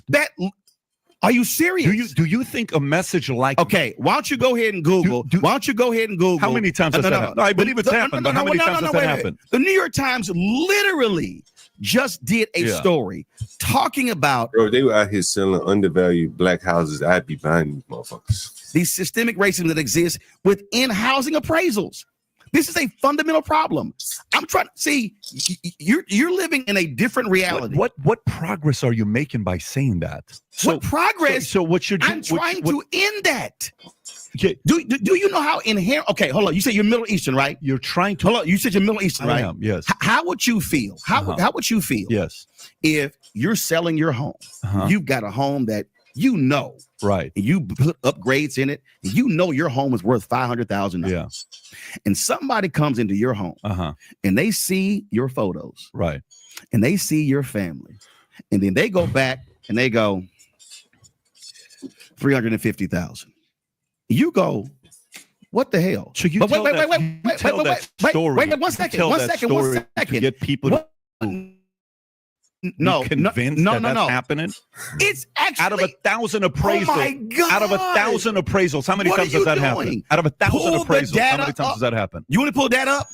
Tell you want me. him to pull that up? That's your world, though. Out of 1,000 appraisals, how many times does that happen? Let's just say it happens. It is a significant issue in America. Oh my God! And wait, 1 second, 1 second. And then when the woman, honestly, like what Roland does not understand is that if that is true, that black houses are undervalued because they see black pictures or whatever on the wall, then why don't the rich blacks come in and buy these properties, take the pictures off the wall, and then resell them? If the niggas are so dumb that they selling their fucking houses with a fucking black mark on them, their pictures, their ugly ass pictures on the wall, then why don't a smart nigga come in and buy the houses with the black pictures on the wall, take them nigger ass pictures down, and then resell the fucking houses for more money?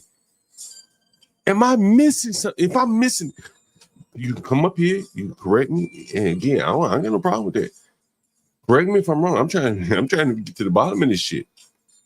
I'm all about solutions. If what Roland is saying is that if a mere picture of a nigger on your wall will lower the value, then it seems to me that niggers would form a business buying houses with black pictures on the wall from stupid niggers who are too damn dumb to not take the pictures off the wall. And then they would turn around, take the picture off the wall, and sell the same fucking house for whatever Roland says the markup would be. That's what it seems like it says to me. I got a buddy right now on Airbnb. I'm gonna see if I can call this nigga. I'm gonna see if I can call this fucking nigga. I'm gonna see if I can call this nigga. I'm gonna see if I can see. I'm gonna see if I can call this nigga. See, hey, John, you on with John Galt? I just want you to tell me a quick story about your Airbnb listings. You got time? You got 30 seconds to tell me a quick story about your Airbnb listings. Yeah, what's up? So on your Airbnb listings, tell me about how you list them to get more guests. So I cater to tourists. See the nigga want to dibble and dabble. Tell me about your profile picture, nigga. Tell me about your profile picture. Can you just get to the meat? Tell me about your profile picture. Okay. I know you ain't got much time, so let's get to the meat. Yeah, right. Yeah, the meat of fact. Yeah, my profile, I cater to everyone, right? So I asked you who you cater to. I asked you about your profile picture. Right? Yeah, my profile picture. I have I'm a male, right? So I want to cater to everybody. So I purposely put a female in the photo. Okay. Do you put a Quisha? Who did you pick? Do you think a black woman would be appealing to Airbnb guests if you put a sister up there? Quisha, Tanisha, Rhonda, right? Beyonce. Yeah, Beyonce. Damn, okay, but who couldn't you put? I know who you wouldn't put. Now, and see this nigga. And see this about. Now I know this nigga. Look, hold on, nigga. I know this nigga on the phone. Nah, nigga, hold on. This nigga won't be honest. This nigga won't be honest. Like, man, come on, man. Like, nobody knows who the fuck you are. You can be honest, bro. I know what you've told me. You told me that a white woman, you feel like bringing them motherfucking guests in. Let's just be honest, man. Can we be honest? So you put your white wife up there. Like, let's just be honest, bro. Can we ever just be honest in America? Can't Yeah, you call me out the blue, man. I'm not. I know. But like I said, listen. Go ahead, I tell me. want to cater to everybody. Yeah, right? you want to cater to everybody. So if you put yourself up there, do you think that would turn certain people off? Because you're black. Do you think that would turn certain people off if you put yourself up there? Yeah. I think I would turn away females. Turn away female. Do you? Hey, let me ask you this: how many Airbnb bookings do you think you've lost because of the black neighborhood that you live in? Just out of curiosity. Probably about, I'll go 12%, bro. 13%. That's a good number. 13% is a good number, my man. 13% is a good number. And you attribute it to... You live right now, John Galt? Say what? You live right now, John Galt? Say what? Am I doing what? You're live right now? I'm live right now, man. Live right now. Did you hear what happened with the Be Brave? You hear what happened with the Be Brave and John show? We had a little catastrophe. Oh man. Tell me to give me 30-second recap. Oh man, Be Brave is a little sensitive, and people. It's interesting, bro. Who else on the panel? Who else on the panel right now? No one's on the panel right now. But Be Brave is a little sensitive, bro. And the internet is a different world, as I say. In that. You got to be able to give it as much as you can take it. You know what I'm saying? That's just, that's what it is. Like, honestly, if you want, if you want to talk about niggas and if you want your message to go far, right? Yeah, the niggas, what other defense do the niggas have other than calling names, right? That's very effective. For people that, don't like that or whatever, the niggas who don't want to hear your message, you've now opened up, more or less an avenue for all of them to attack you, But I understand Brave doesn't give a fuck about that. So hold on, man. I'm gonna let you go here in a second. What percentage would you say has affected your Airbnb? I mean, well, I've told you off stream, bro. I've had the robberies. Do you remember the rape I told you about, bro? Do you remember the rape I told you about? I mean, this wasn't Airbnb. This before Airbnb. Yeah, this was. Do you remember the rape though? Do you remember that was a crazy story, bro? I ain't niggas know I ain't telling no lie. That was a crazy. Now you used to live across the street from there, right? You used to live across the street. Yeah. Were you living there when the woman was raped? I don't know, man. I just know you told me the story. I'm not sure if I was around. I don't know if I was around there in that time. I think I moved out. Yeah. That was crazy. I don't want to get people that want to listen to that. I used to live on the one of those spots, and I came up out there and replicated doing the same thing. Hey man, Orlando, what you're talking about. Hey, before you get out of here, man, I want to play a little song for you. I want you to hear this because you did buy into a black neighborhood, and you're gonna hear a nigga like this. Listen. What do you mean? Who the hell else don't move? How do you think suburbs were created? Well, wait a minute. What do you mean? Listen. When you dealt with Jim Crow, you couldn't live anywhere else. You literally could not live anywhere else. Bottom line is, if you were black and had money, and then you were black and broke, you were literally living in the same neighborhood. After Jim Crow ends with integration, what then happened?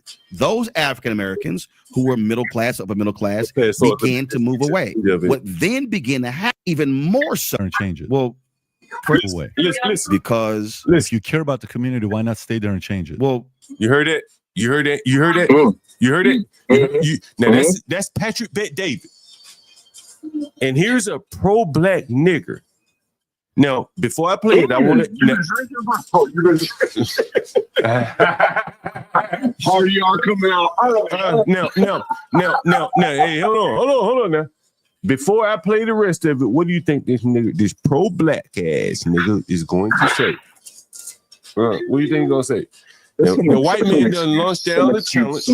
Oh, so you? Patrick Bet David ain't white. But, no, I'm saying the Armenian nigga done launched down a challenge to the nigga, right? Excuse. Now, okay, so you sound like a teller. Are you African or something? Niggas, you African. Niggas, you African. Niggas, you a tether. Nigga, you a tether. Nigga, you a tether. You trying to say black people? Are you trying to say black people make? Are you trying to say black people make excuses? And this nigga is about to make. I'm predicting what's. I'm not. You asked me a question. I'm trying to give you. So you trying to predict what a nigga on TV is going to. Now I want to hear your prediction before, because I want to know what you're going to say. My prediction is that he's going to come up with some excuse for the niggas. For the niggas, correct? Why he gonna stay and change it himself? Okay, so I'm gonna rewind it back. Okay, so Patrick Bay David about to ask a nigga. No, why move away? Because if you care about the community, why not stay there and change it? Well, first of all, does anybody else move? What do you mean? Who the hell else don't move? How do you think suburbs were created? Oh, wait a minute. What do you mean? Hold on. Yeah. He like take a deep breath. Gulp. All right, hold on. I'm just laughing at his pause and his deep breath. Rewind it for me. Go and play. My bad. Do you remember that dead nigga I told you about, bro? I know you know, because we talked, right? What, a couple days ago? Yeah.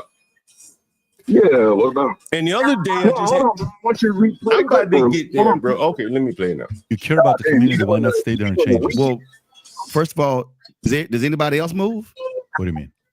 Who the hell else don't move? How do you think suburbs were created? Wait a minute. What do you mean? How do you think white flight was created? But so everybody else get to move, but we can't move. See, white flight was created because white people didn't want to live around niggers. He trying to say white flight is some abstract concept. But if you act like you care about the community, no, guess what? You stay there. But hold on, but I answer you. You need me to stop it. Go ahead. No. Good question. Do you know why? Because when African Americans were living in black neighborhoods, they also had economically depressed housing values, and the reality is they were not able to change it. Stop. So you're coming up with some excuse? Yeah, like I was predicting. You know, I want to get your play on this. You're pretty real estate savvy. Would you say that's fair? Sure. You know more than the average man about real estate. Would you say that's fair? Residential real estate, right? Yeah, okay, sure. Yeah. You remember I told you, you know, me and you, we have two different business models. Is that correct? I rent to the niggas and you don't. I rent to the niggas. So you said tourists, I said niggas, right? Niggas typically aren't tourists, right? Niggas aren't tourists, so I rent to niggas and you rent to tourists, right? And we're in the same neighborhood, more or less, in the same side of town. Yeah, right. Correct. Yeah. And I want you to listen to some, like, nigga, my children will hear this. I'm blessed. I'm blessed that you're a brother. You call me back. I am that nigga, Joe. What do you say? I'm blessed. I'm blessed that you're a brother. You call me back. Yeah, that's very true.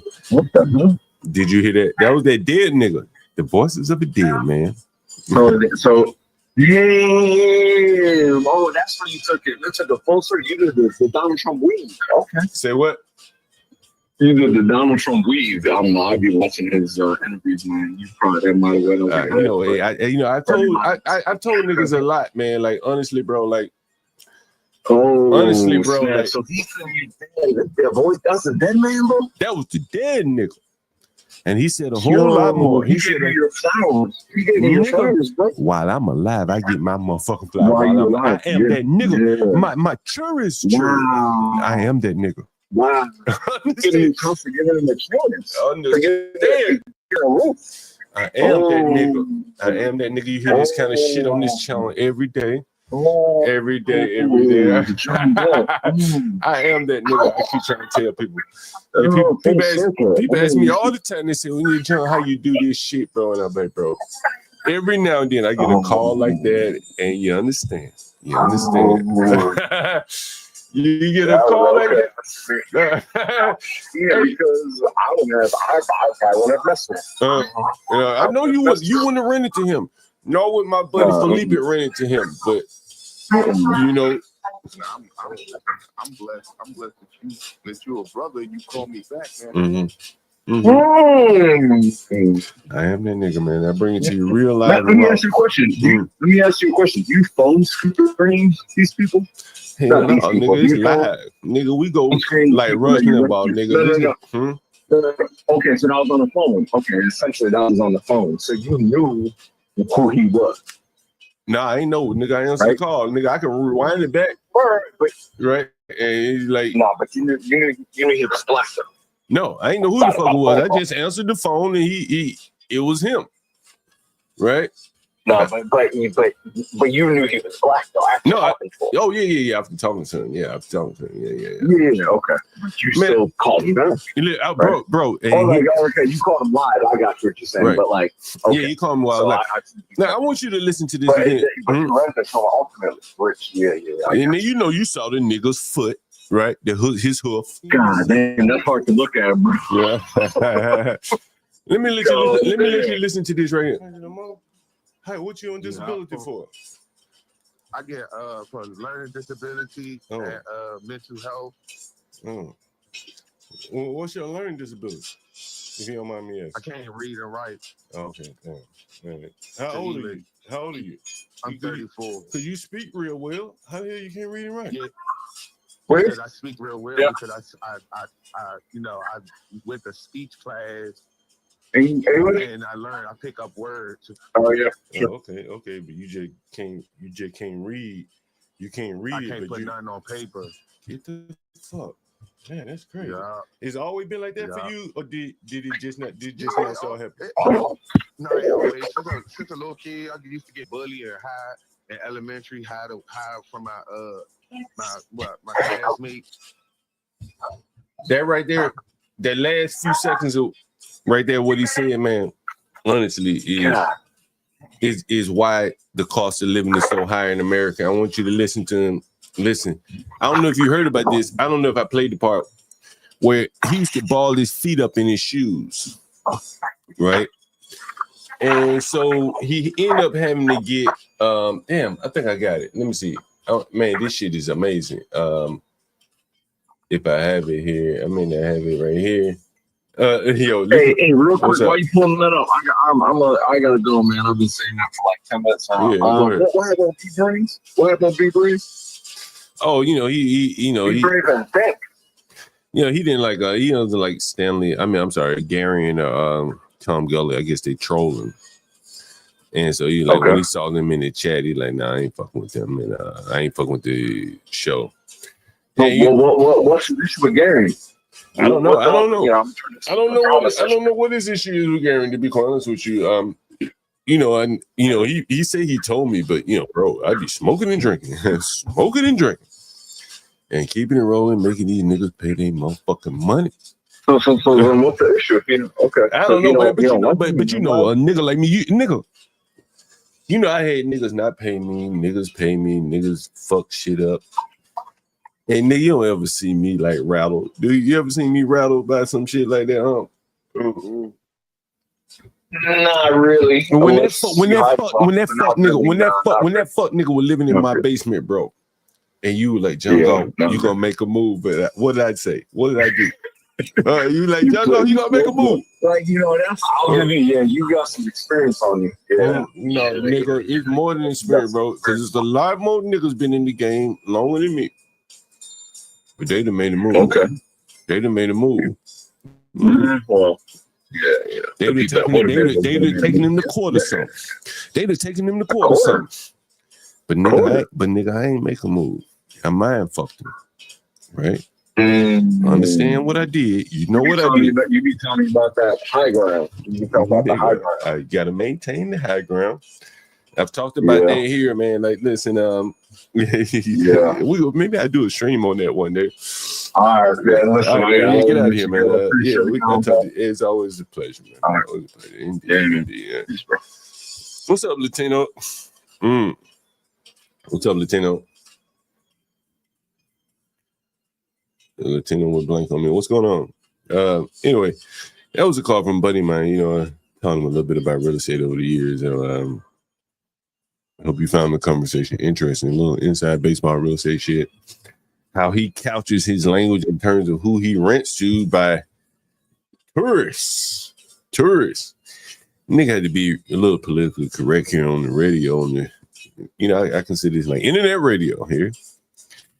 But we're a little bit less censored than radio is. I let you niggas get up here, say what the fuck you want to say. Nigga, I got real thick skin. ain't shit you motherfucking can say in the chat that's gonna make me shut this motherfucker down. Like, I ain't like that. You know what I'm saying? I ain't criticizing people for being that way. And it's up to you. But on the other side, I ain't no troll ass nigga. I got too much time. I ain't got that much time on my hand to be trolling niggas. So those are my thoughts on the whole be brave shit. You know, like, honestly, I read some nigga, maybe the same as you wrote, somebody in the chat. I'm just sitting back listening to shit like, bro, like, I had niggas threaten me in real life. Fuck what they call me in some digital world. So that shit don't bother me. And then on the same time, like, what I think is missing, honestly, is a respect for elders. You know, you see people talk shit to, and, you know, be brave. And again, like, you don't have to say anything to him. You can just ignore it, nigga. Right? But he is of a certain age where I think that regardless of your disagreement with him, you have to respect elderly people. You know, if you see an old nigga fall down, your first instinct should be to help him get up. Yep. Not kick the nigga, not spit on him. He's elderly. And so when you have a conversation with an elderly person, like, I don't think you should be hazing the nigga like you should haze a nigga your peer. Right? It just looks weird to me. Honestly. I don't hate nobody. Like, you see me in the chat. I don't even hardly write no chat, nigga.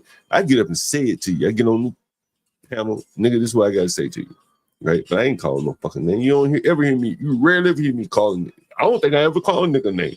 Somebody might challenge me and say, well, I remember one time when you called somebody a name. But yeah, it's beneath me, honestly, bro. Like, it's shit beneath me.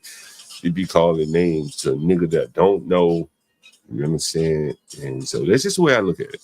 Right? So anyway, what's up, Latino? What's up? Not much, man. Not much. Just here, man. Everything good with you, John? One day at a time, man. One day at a time. Amen. That's all we can do. Man, we can't think about tomorrow or yesterday. We gotta live in the now. Tomorrow you gotta think about it, because if you live long enough, you will see tomorrow. You know, I think that's probably part of my problem, today, bro. there ain't no tomorrow, man. I think that's probably part of my problem, bro. You know what I mean? I probably live more in tomorrow than today. You know?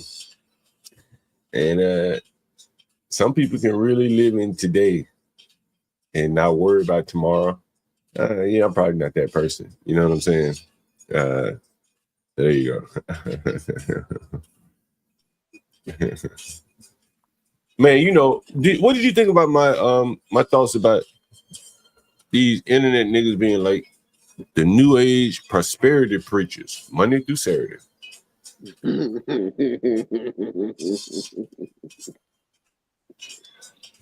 I mean, when you was talking about this 2 days ago on your what was it? I believe it was like 5-hour podcast that you had on. I went a little long.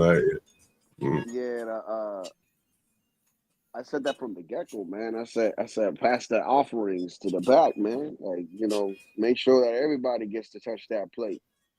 That's what it You know, I've sounds always like said, man, like, like, you know what made me really think about it, bro? Like, I'm sitting here and I'm looking at, like, this nigga got 250 people in the audience. At some point, he made 300. And Black Soccer, like, them niggas would be sitting there on the panel talking about the banks, like Roland Martin, the banks, the this, the that, the this, the that. But never in their mind did it know why the dream do this. I mean, you know what? Fuck that bank, man. Like, it's 250 niggas in the audience. All we gotta do is forego buying some shoes and sneakers and bullshit like that for a month. And that's enough for pull off some shit like the t-shirt woman, Paradise Galore. But you got a nigger leading women. Or I ain't even gonna say he leading them.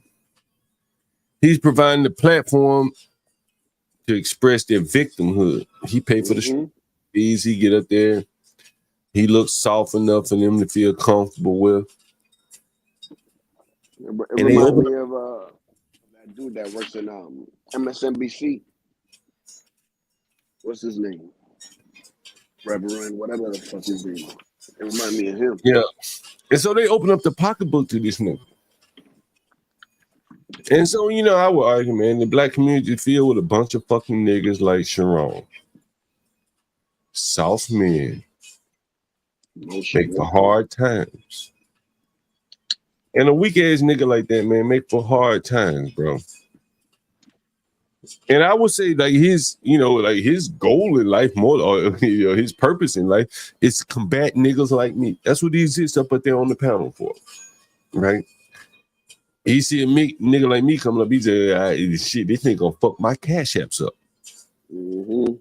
And so he said, I gotta shout this nigga down, take on the woman's role. And then then put the whole chat against you too, so that way it's easier for them to give up that money. But as I said, man, like I couldn't do what he does. Honestly, I see a lot of these niggas, man. I don't understand how they do it. 250, man, nigga. I couldn't sit up here taking people money. It's a form of race victim prostitution. Man, when I was in Africa, bro, it was a church right behind the house where I was staying.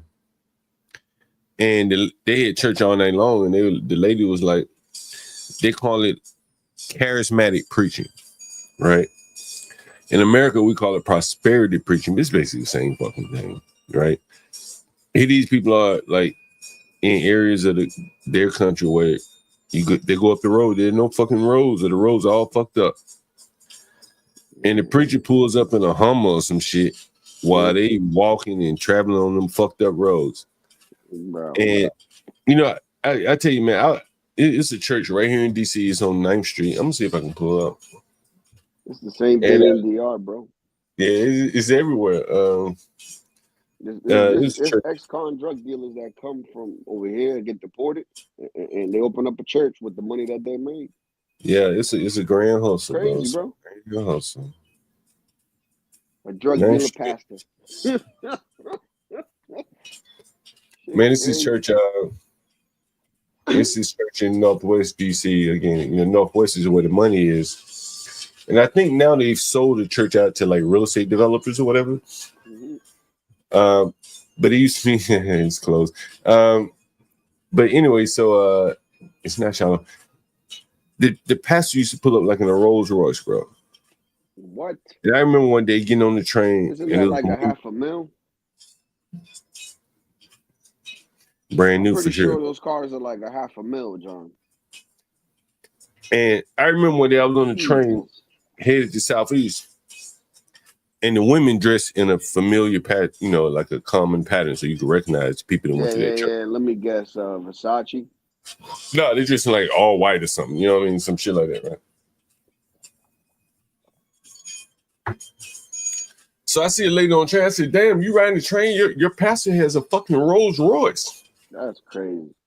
And she like, "Yeah, pastor's supposed to ride good." Is what she said. Mean? And so you hear that a nigga like Sharon, right? Somebody said the nigga drive a Tesla. Meanwhile, his whole audience mad at Elon Musk, who owns Tesla.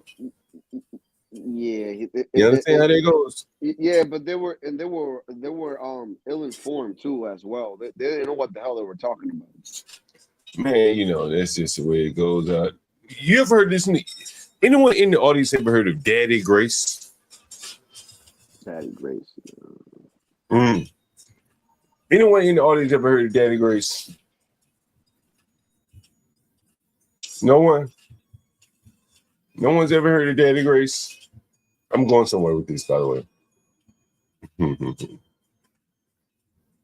No one's ever heard of Daddy Grace? No one? Young Blessing, what you know about Daddy Grace? What you know about Daddy Grace, man? What you know about Daddy Grace? Put it in the chat. What you know about Daddy Grace? No one else has heard of Daddy Grace? Latino for Trump. You never heard of Daddy Grace?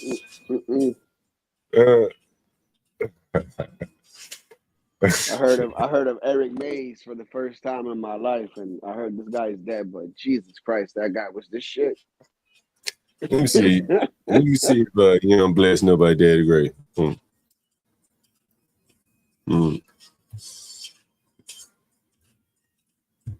Anyway, young Daddy Grace. Someone said he had a ton of churches. That is correct. So young Daddy Grace had a church here in D.C.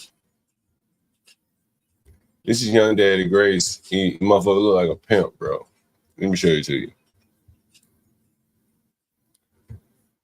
You never heard of young Daddy Grace Universal Latino? Nah, I'm guessing he's Sweet some type Daddy of Grace. pastor. Yeah, look at him. Yeah, I've seen this guy.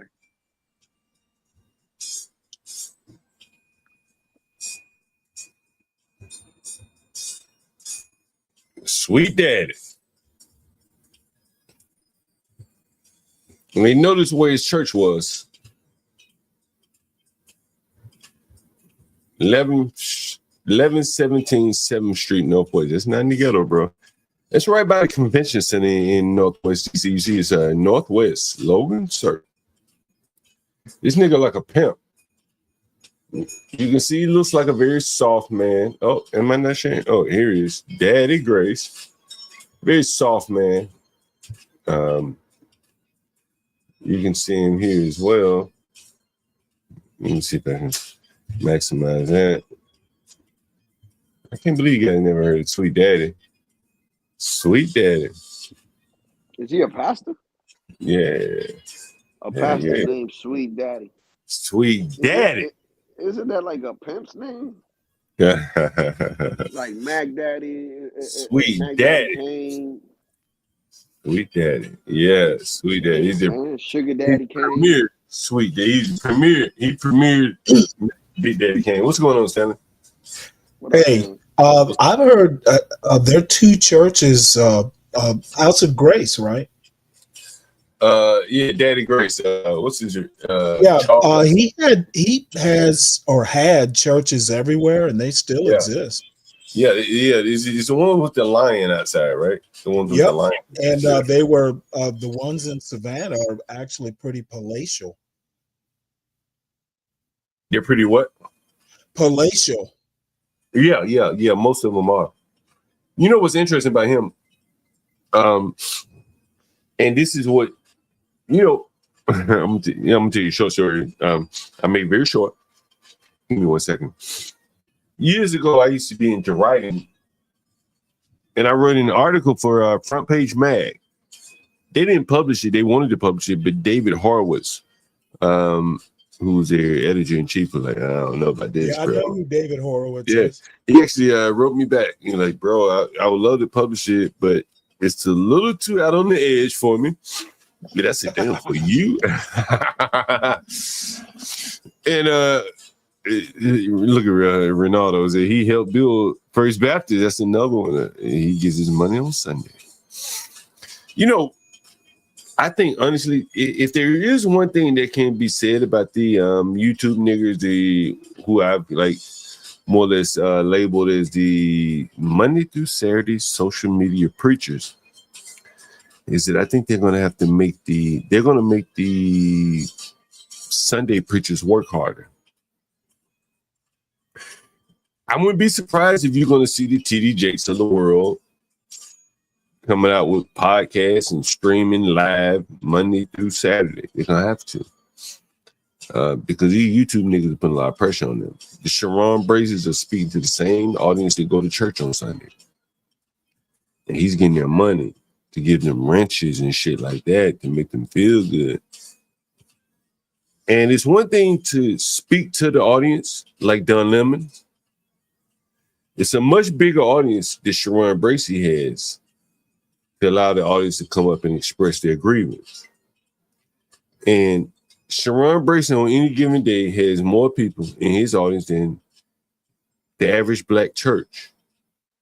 He is now one of the social media preachers. And that's a theory that I'm working on here. Probably going to talk more about it. But it is very interesting that a man with that many people in the audience can't come up with anything other than to exploit the people. You put 250 people over here every day, I feel like something marvelous would develop. Over there, he eats while everybody else feels good after the show is over, that they got their grievance out about the white man. That's kind of sad in a way, to be quite honest. John, why you don't want to accept the reparations? Man, honestly, bro, I don't even think about this shit, man. Like, bro, I got so much shit going on. They were so mad at you that you was like, bro, like, what? I don't get you, man. I'm like, what? Like, what is not to get? Like, bro, like, y'all niggas see what I gotta deal with, man. I can't worry about that shit, man. If it comes, it comes. If that's what you're waiting on. But I think you should focus on what you can control, and then you don't have these problems. And again, you got 250 people in the audience, and no one's offering an alternative solution, an alternative to just grieving. I don't, man. I couldn't take those people money. I have a question about that. Yeah, sure. Why is it their job to offer solutions? Well, what I'm saying is that, like, and it is not his job. That's what, and I led off by saying I'm not criticizing him. Get your money, my nigga. However, like, by any means legally possible. But just as I've like highlighted, like prosperity preaching and charismatic preaching in Africa, in Ghana at least, I think it shows, like, it highlights a myopic point of view from the standpoint of, like, there's things a lot bigger and greater. If you can bring in 300 people a day, if you put your mind to it, you get more than the cash apps can ever bring you, bro. Honestly, I do believe that. That's not a criticism of anybody. Right, but that's kind of a different thing than the reparations argument you're talking about. Well, I think, again, it is different. But again, like, he asked me a question. I found it so interesting. He was like, wouldn't reparations help your business? And I'm like, I don't think that's the proper way to look at improving a business. Just flooding the business with money does not make it a better business, right? But he saw it as that would be a good way. And I said, well, shit, if I got a bunch of money, I probably wouldn't even be running my business no more. And he said, well, ain't that good? And I don't see that as good. I think you do need people, working and providing opportunities for themselves and other people. He sees a life of leisure in play if he can just get reparations. He ain't got to do shit.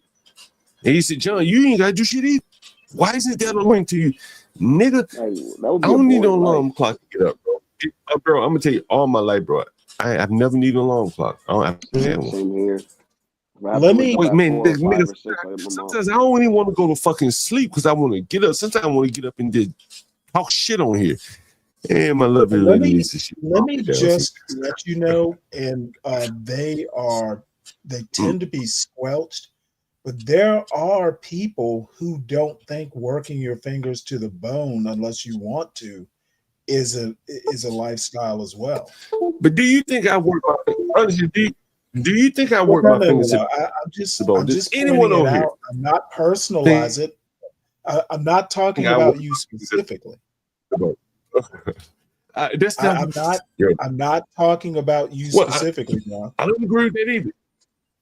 No, I understand. Like, I don't think, like, bro, I think a lot of people would have to work a lot less and a lot, the word less harder is not a question. They wouldn't have to work as hard if they thought more strategically. You know what I'm saying? Absolutely. And I gave them an example, and one of the things that really, like, and again, like, these things really, if I may speak bluntly, These ain't really paying me, man. You know what I'm saying? Because these are my peers of sort, right? Their children would be my children's peers of sort, right? And you heard, you know. I'm blessed. I'm blessed that you're a brother. You call me back. Right. We've already heard that. And so I recognize or acknowledge that there is that element of, it's easier to work. You know what, nigga, let me I've been meaning to play this for a long time and I keep forgetting to play it and shit. But anyway, so I'm saying, like, I ain't gonna say I feel sorry for these guys, but I think they can reach higher potential. If they can recognize that, hey man, I got 300 people in the audience. I'm persuasive enough that if I could grow the whole audience, it'd be more for me, more for everybody. But I think that in many cases, they get content with just sucking up all the oxygen out of the room. And I don't think that's a way that's very scalable. And I think, but the mindset is very pervasive in the community.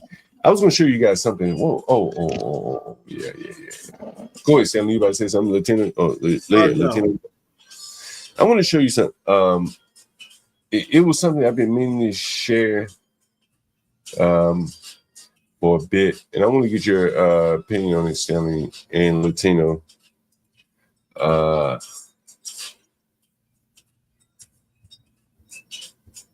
You guys like my background music, by the way? It's not really picking up. I can good. hear little bits and pieces. I ain't want to.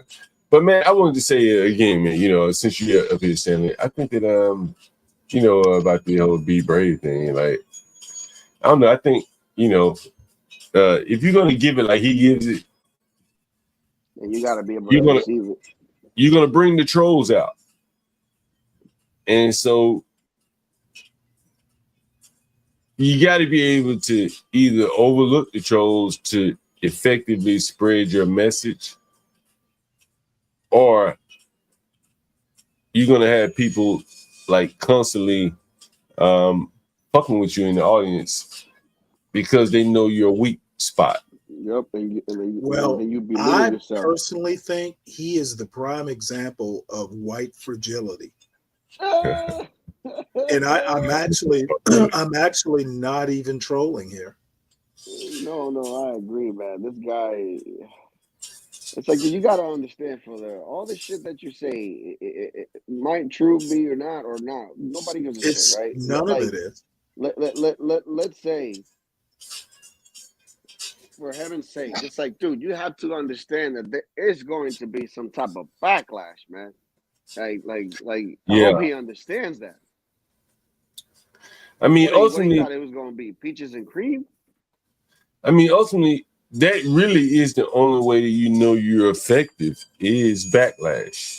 Honestly, you know what I'm saying? Like, it is the way it is. I don't make the rules. I just play by them in this instance. Don't get mad either.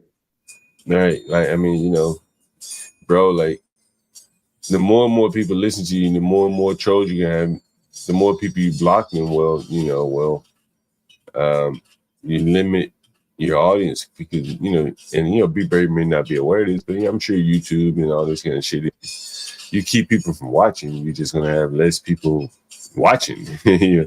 That's just kind of where it goes. Mm-hmm. But John, the thing is you can actually turn the trolls into your friends.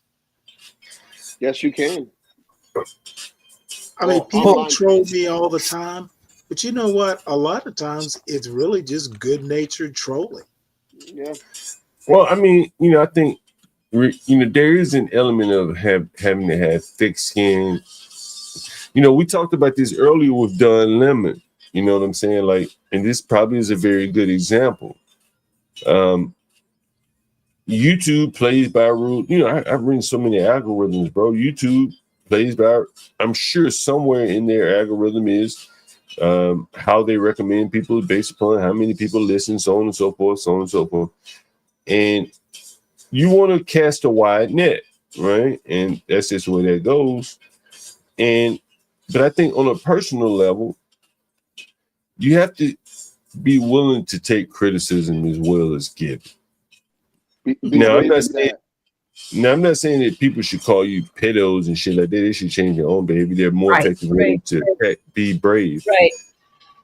But I think at the same time, though, like you got to if you're gonna say what he's saying, you're going to bring out the worst in your opposition, right? That's why most people don't say what he says.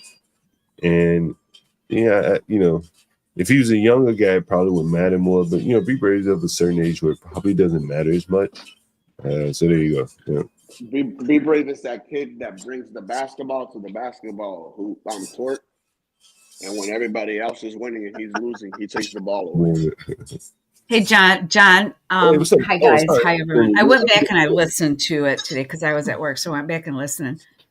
That was just the most cowardly thing I've ever seen, and I'm really glad that you chose your staff.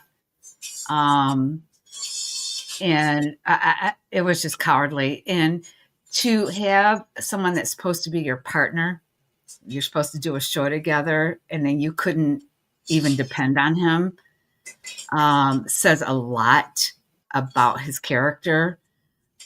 It was just very cowardly. And that just goes to show his character, John. That to me, if he can't take the heat, turn off the chat. Don't look at the chat. I mean, and they know what gets to him. They call him certain names. They say certain things, and he just blows up. They say deadbeat dad. And he just lets it happen. And it was just cowardly to desert you like that today. I had to go back. Like I said, I had to go back and listen to it. That his ego is that fragile that he would abandon you. You shouldn't have any more dealings with him, to be honest with you. But I was really glad that you chose, the people that are, how do I put it? He's getting more and more out of control. And now he's got this attitude like he's all of that. And now it's just me. And now I'm going to make John make a choice. Could it be that and he's badass now. He's all badass. And it just shows his character. Could it be that Trump cut some of his benefits off, and that's why he's uptight? It was really disgusting, and it just showed his character. But I'm really glad that you made the right decision. You made the right decision, John. You got to choose your people who are your staff, whether it be Gary and Stanley, whoever it is. You can't let one man just go, if you don't do this, then I'm going to do that. No, he should have been a team with you. That was his position, and that's your guys' position. He chose not to honor that. Yeah, but why are you paying attention to the if you have a show, you paying attention to the chat? That's kind of crazy. You should be paying attention to your show. Well, I think it could be a function of age, man. Where he's getting worse with his age, John. I'm just going to say that he's getting worse. Well, I'm actually going to defend him. I'm bad about looking at what the chat is saying, so I'll defend him on that point.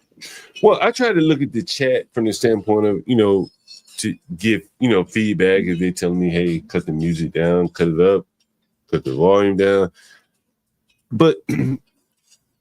John, you guys had a show together. I'm sorry, I don't mean to interrupt. You guys had a show together, a show that you planned out, and you both were the host on the show. And for him to just bail like that, it just says a lot about him. That you can't depend on him. Let me pour some gas on the fire. You need to see the title of his show. He framed it differently. Yeah, what was the title? I'd have to look it up, but the only reason I started listening to the show was because of the title. So he's got some YouTube savvy. I think that I think people need to have a little bit thicker skin. And I talked about it saying with Don Lemon. You understand? Like, this is YouTube. And I think maybe his standards are a little rigid because Garen is of no threat in the chat. No. But I can understand if you said on the panel, and I let Garen up on the panel. I mean, Garen was in the background. I ain't let him up. And Be Brave was gone. And I still didn't let him up out of respect for Be Brave, because I remember he said, you know, he reminded me that he want Garen up on the panel. And so I ain't let him up, even after Be Brave had left, because Garen was still in the background. But, you know, again, you pick your battles where you pick them. I just think, honestly, like, you hear me talking out here, some of the shit I say, there's no way I could be out here being all very sensitive. Right. With the shit that I say. And, you know, I'll just leave it at that. In Spanish is sensitivo. And you know what, John, I'm a woman of a certain age, and I'll tell you, I know when I come up, I'm probably going to get called a lot of different names. And I know this, and you know what?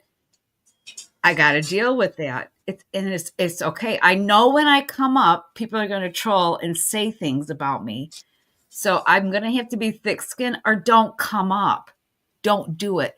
But the fact that he bailed on you and gave you, here's your choice, choose me or choose them.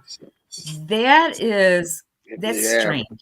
Imagine that is wrong. You depended on him to do a show with him, and he let you down, and he bailed on you. Imagine you going to war with this man, and he just leaves you out there in the battlefield, bro. That's what he did today. Yeah. Yeah, I thought we had a good show playing. No. Don't depend on that, because now he's giving you parameters. He's giving you, make a choice, John. Choose this or choose that. And you're supposed to be in this together. So he's trying to, like, I'm the big man here. I'm this. If John doesn't do this, I'm going to do that. Well, you know what? You don't need that. He showed his colors today. White power. Oh, he showed his colors literally. Yeah. You know, I tell you, and I played the video over and over again, and let me see if I can find it. Here's the title of the show, just right quick. Well, dang, John threw me out. Not really. Oh, John threw me out. Nope. Well, John chose he does say not really. But, no, okay. Yeah, I didn't see the title. I think he added the not really afterwards.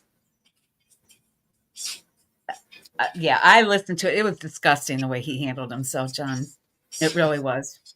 You know, I was somewhere, and let me see if I can find it. Shit, he got 139 views, which is pretty good. Well, and here's the thing, John, you're a very nice person, and he took your kindness for weakness.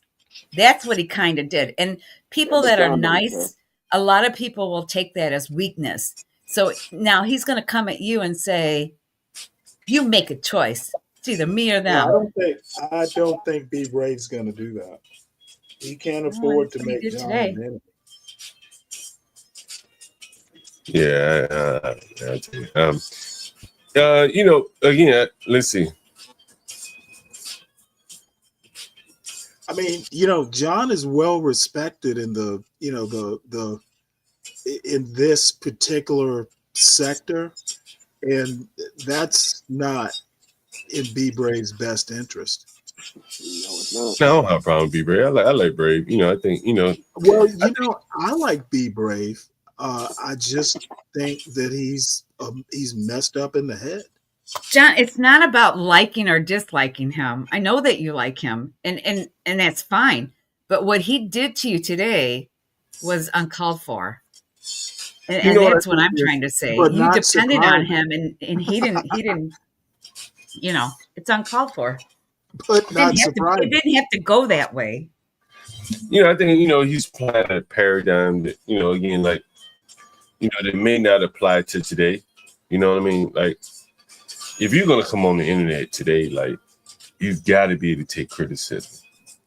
All different types. So you just shouldn't come here, like, because, I don't believe in exposing weak points to people. You know what I'm saying? Like, not that anyone has ever seen anything that would piss me off up here, but you can say almost anything up here, and I'm not gonna let you just like get me in my feelings. You know what I mean? Like that would look weak. Exactly. And and I damn sure ain't about to let some young man get me in my feelings. What the fuck I'm gonna be upset by Gary? What the fuck? What the fuck is Gary gonna do to make me pissed off?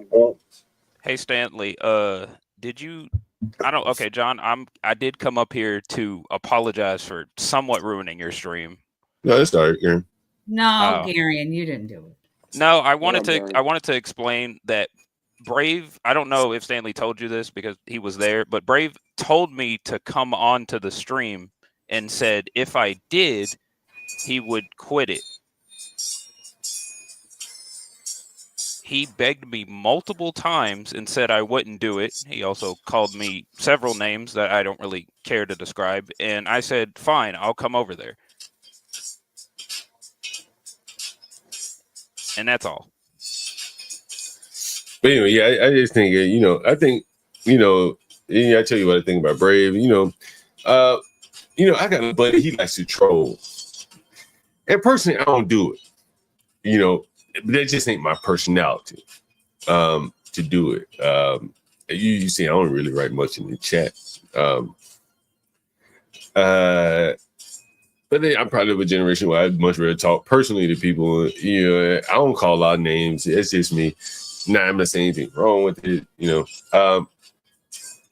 But I talked about this when I was on CT's panel when Ben came up.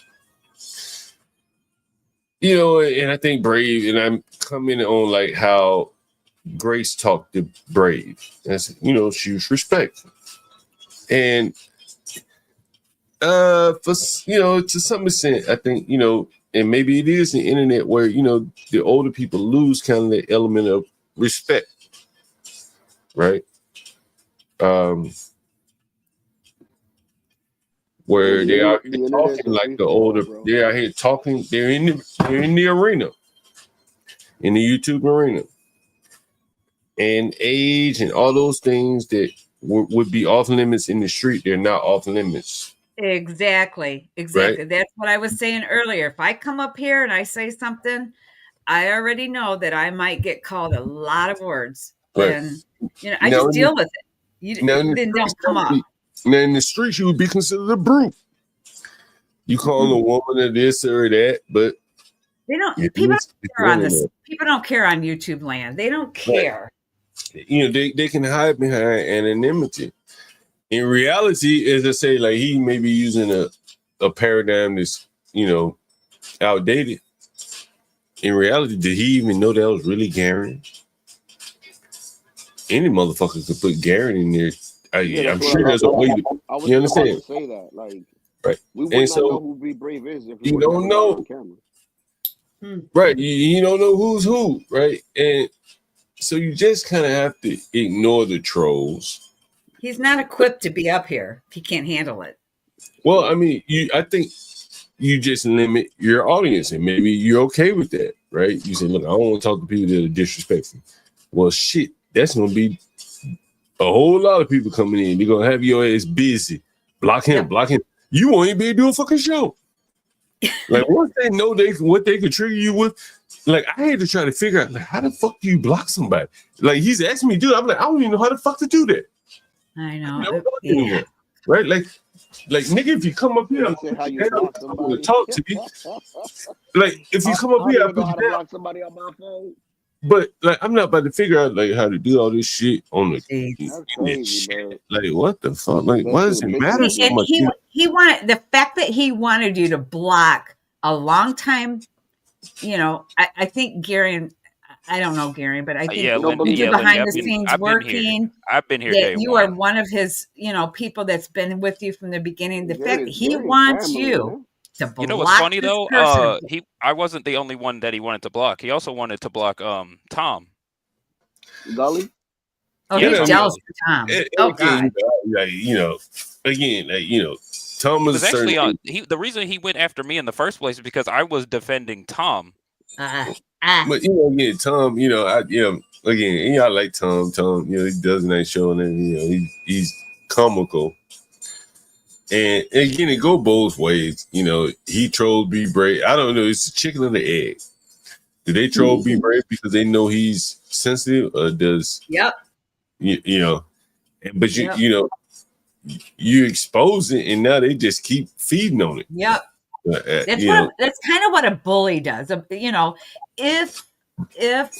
he's trolling Be Brave, that's kind of bully behavior. If he's trolling his channel, if you don't stand up to trolls, or stand up to bullies, that's what you're going to get. And to allow what he doesn't understand, if who is it? Tom? Is it Tom? Yeah, Tom. And if you allow that, I mean, Tom's just bullying him, to be honest. If he's just trolling him like that, to let that get to you, you can't do that, because they're going to keep doing it. They know that you're Achilles' heel. I mean, I wouldn't have a problem with any of the stuff that he says, but the fact that Brave came all the way over here and tried to enforce his little law on both Tom and me at the same time was the problem. Like, if it was John or anybody that, Stanley or HB or Portia, that would be a different story, man. But you just a guest, like anybody else on here, man. I don't know. I just don't know. Well, I don't know what Tom did over on his channel. If Tom was trolling him, bullying him, whatever, was he calling him names? I don't know what happened over on that. But of course, if you know that's going to get under his skin, he's going to keep doing it. You never let a bully why are you even on here, get to you. He did come over here. He interrupted Stanley's show just to talk to Tom. Oh. And then I came up to talk to Stanley, and I thought at first I thought Stanley started it, but nah, that was wrong. And apparently Babe came out of nowhere. HB. He did that last week with HB when HB called him a deadbeat dad. Yeah, that's what I'm saying. Brave comes over here to address all these issues and problems and stuff. I don't care what he does on his channel. The fact that he tries to come over here. Be Brave. It's like going into the hood knowing that you got people who want to hurt you. John, you know what? Just cut ties, because he's not dependable. He's going to give you ultimatums. It's not worth it. And you know that. You did the right thing today. Be Brave Let as him a go. hit list. Let him go. Be Brave as a hit list, huh? It sounds like it. Sure He does does. sound He also banned a couple of people from CT show too. I found this out yesterday. Yeah, he's too sensitive for the YouTube land. Yeah, he's a little sensitive. Yeah. I mean, with all the shit that he talks about black people and these black thugs and all that, when he actually sees one in the street, like, how does it really act? I mean, he does what he did on this panel. He just walks away. Okay. Yep. That's coward. That's being a coward. Okay. Yeah, I don't think he. If you don't dish it out, you can't take it. Then get off. Bulgarian. So you remember that time I told you about that white kid that I bumped into that said all that ghetto shit, whatever? Oh, you mean that guy at the Walmart, right? Yeah. So long story short, one day I'm shopping, right, in a different supermarket, and this guy, dude, literally, I went to get some like half and half for my wife for her coffee and shit, and he was literally right there grabbing like some cheese or some shit. And dude, I looked at him straight in the eye, and he looked at me, and I just smiled and laughed, dude.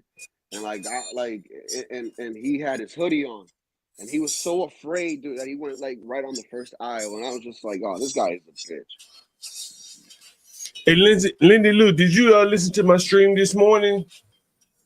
Or to John, Which one? I work sometimes. Yeah, I know. And I'm very, very busy. Sometimes I'm able to like tune in, but then another patient will come in, so I'm not. I don't get the full thing, but I did go back and listen a little bit. Which stream was it? I try to sometimes, if I can, I'll go in. I'm not even supposed to be on YouTube at work, but they're going to come after me. I know they will someday, but we have so much content. We have so much content, Lindy Lou, and yeah, I'm really amazed, honestly. Like, and I've always said, like, if I had done this 10 years ago, oh my goodness, the amount of content. But here's something, and I've played this probably multiple times, but since you're here, I want to see if you've heard this. Listen to this, Lindy Lou. I might have heard bits and pieces of it. I'll put it that way. Yeah, listen to this. This is a hell of a phone right here. John, you and your phone calls are crazy. Black man, 34 years old. Yeah, I should have a phone call channel. Gary, that's what I think. We're gonna talk about this phone call channel. Oh, you want me to? Yeah, me and Portia. I wanted to tell you this earlier, but me and Portia created a new system for the shorts to where we can get some of the stuff from your older streams and put it into some main channel videos. Yeah, I think the phone. I think we should. This is just a thought that just came to my head. A phone call. What do people think in the chat? A phone call channel where all the phone calls that we get is streaming to another channel. Because I dig the information out of these people. I could let this guy go. I'll give you even a better idea. I'll give you a better idea, John. If you're going to do that, why not have a scan code bar on a T-shirt or a jacket that you're wearing while you, let's say, ride your bike, and people could actually scan that, and that your phone number will pop up, and it'll be other people outside from YouTube actually calling you if they actually want to talk. Maybe I leave that shit on the buses, get some stickers or something. Yeah, something like a little fly or something. You know what I mean? Nothing crazy. It might work. You guys in the chat, what do you think? Listen to this, Lindy Lou. Okay. We bring some of the rawest content here on YouTube. Take a listen. I think you'll like it. Okay. Damn, you ain't never tried to do Uber Eats and nothing like that? DoorDash? Nah, I can't even, man. I can't even drive right now, man. Why not? Well, your license fucked up? Nah, my license, I ain't never had license. I can't even pass the motherfucking test. Oh, that's because right. I can't stay focused. Oh, right. I can't focus, man. Right. And then I get so nervous. I'll probably pass. I'll be almost about to pass it, and then something just lock up in my brain. It's something mentally with my brain, man. Aww. What? This is the dude that can't read. Yeah, this dude that can't read. And then there was another video. Man, the whole phone call was amazing. You know what I'm saying? This is a call. The whole phone call is amazing. Here's another one from him, Lindy Lou. You $700 a month? Hey, what you on disability for? I get for learning disability and mental health. Well, what's your learning disability? If you don't mind me asking. I can't read and write. Oh, okay. Oh no. How old are you? 34. Because you speak real well. How do you can't read and write? Yeah. See, and this is why we need white people. Real because I went to speech class and I pick up words. Oh, okay, but you just can't read. You can't read. I can't put nothing on paper. Get the fuck. Man, that's crazy. Yeah. It's always been like that for you, or did it just not so happen? No, it always since a little kid, I used to get bullied and hide in elementary, hide from my classmates. Dang it. And I mean, Lindy Lou, this motherfucker was involved in the shootout too, right around the corner from me. He talked about that too. You guys can hear that. Yeah, bro. Here's another one. Listen to this. I love God, bro. I love God right now, bro. God, how the fuck you get on them dippers, bro? What made you take that shit? Because one day I met a little white joint, and she like the dippers and shit. So when you interacting with that type of lifestyle, because I used to be in the streets and shit. So I met this girl. She liked the dippers, and I went to go get her some dippers from the person I used to fuck with uptown and shit. So I bought it to her one day. She was like, "Oh, I want you to hit it," and I'm like, "Damn." She like, "Hit it, test it out," and I'm like, "Nah, I don't smoke that type of shit." So Yeah. she like, what the fuck you on? Like, is you the police? Smoke this shit, tap it. So Yeah. I said, you know what? It was like not a peer pressure, but it was like when she said, damn, what you the police? It made me feel like, damn, let me show this bitch I ain't no police ass nigga. Right. You know what I'm saying? So Right. I smoked it. I was high as shit. And then we started being intimate. She started getting me. So she finally gave you that ass once you hit that dip. When I hit that dipper. Yeah. Damn. Then again, Lindy Lou, there's always this. Nah, listen, I'm blessed. I'm blessed that you a brother. Yo, John, after you're done with this or something, crazy I gotta say. Well, thank you. And thanks to all the... This shit. Anyway, go ahead, Lindy Lou. Latino. Nah, so I lived in the projects and in the hood, right? And in my time living there, I have lost friends. When I mean lost friends, I don't mean that they lost their lives. I mean they just lost their lives to drugs, took the wrong path.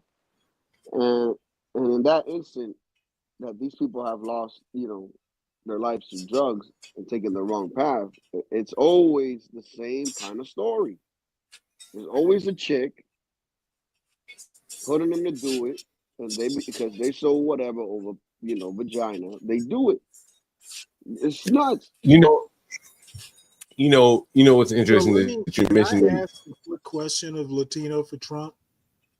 Yeah, go ahead, Latino. It's always women, meaning it's not always women. I'm saying like white women, dude. Like it's always all my white friends, women. all my friends are minority friends, bro. Like you understand? Like I didn't really hang out with white kids. So we actually don't need white people. Well, Stanley, let me jump in, right? No. Let me finish my point. What I'm hoping is he's not saying it's always women who do this. Therefore, all the peer women. pressure, man, Therefore, all women are suspect. It's is that what you're saying? We can clear this up. I'm asking if that's what you're saying. All women do, Stanley. All right, whatever makes you happy. Well, Stanley, I'm sorry I didn't hear your answer. Yeah, Latino, you kind of know. Let me turn your mic up. John, let Latino speak for himself. Yeah, I can't edit his mic. Go ahead, Latino. Are you saying his mic is really low? I can't hear him. Yeah, I can't hear you either, Latino. Can you hear me? I don't know how to put Stanley here. Yeah, but you kind of low, but we can hear you. This isn't a woman. This isn't like a woman thing. It's not always women who lure men into drugs. And they're not all the time, but like from the stories that I've heard, most of the time. Hold on, Latino. Is it most of the time? Well, Stanley, let me preface it by this. Let me answer for Latino. Okay, why can this man not speak for himself? Well, he can, but he should. Well, I want to give you some. Go ahead. I want to give you an example of because the reason why I brought this, there's a reason why I asked him that question. See, most of you motherfuckers know, like somebody said he failed the hood credit check. But the reason why I kept him on the phone that long and asked him the questions that I asked him, because it had nothing to do with renting. Nigga, how you got on that dope don't matter. Either I'm gonna rent to you or not. But there's a reason why, because I did want to highlight this. I didn't know that he was going to answer that way. But I tell you, I was downtown, Chinatown, DC, about to go to a basketball game and some shit like that. And I see Tyrone's in the audience, so he will understand what the fuck I'm saying. I am a nigga of the streets, Stanley. You know, it's not your world, Stanley. And I'm gonna give you. Hold on, Stanley. I'm gonna give you. Hold on, Stanley. What I'm saying to you is, Stanley. Listen, how many software developers can say they're a man of the street? Listen, what I'm saying to you, though, Stanley. Like, I'm gonna give it to you straight. Like how this nigga lived his life while he tooted that PCP. Nigga, he ain't the first nigga I done had toot that PCP. My cousin called in here, Red. I told him go collect that rent from that nigga. That nigga was smoking that PCP, them dippers. They try to get me like that too, John. And so when the nigga told him, fuck you, nigga, I ain't paying you, nigga, he had to come back to John Galt. So now John Galt got to jump on that nigga's ass. And so I'm aware of all this shit, these niggas that do dippers and bullshit. And I know why they do it, because I'm right there when they take their first hit. They do it in my houses a lot of times. You're there? They do it in my houses a lot of times. I see the genesis of it. You know what I'm saying? I see the degradation of men from the first time they think they hit to now they out chasing it on the street. I've seen it all, bro. Okay. Let me respond to that right quick. Sure, go Number ahead. one, you're not a man of the streets. Okay.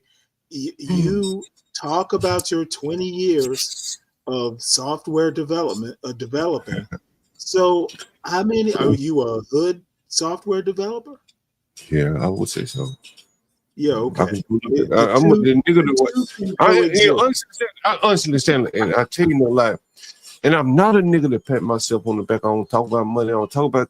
I'll tell you about some of the things I worked on, but like, bro, like I'm a nigga that's been able to wear 2 hats, unlike many of these niggas, and that's true, right?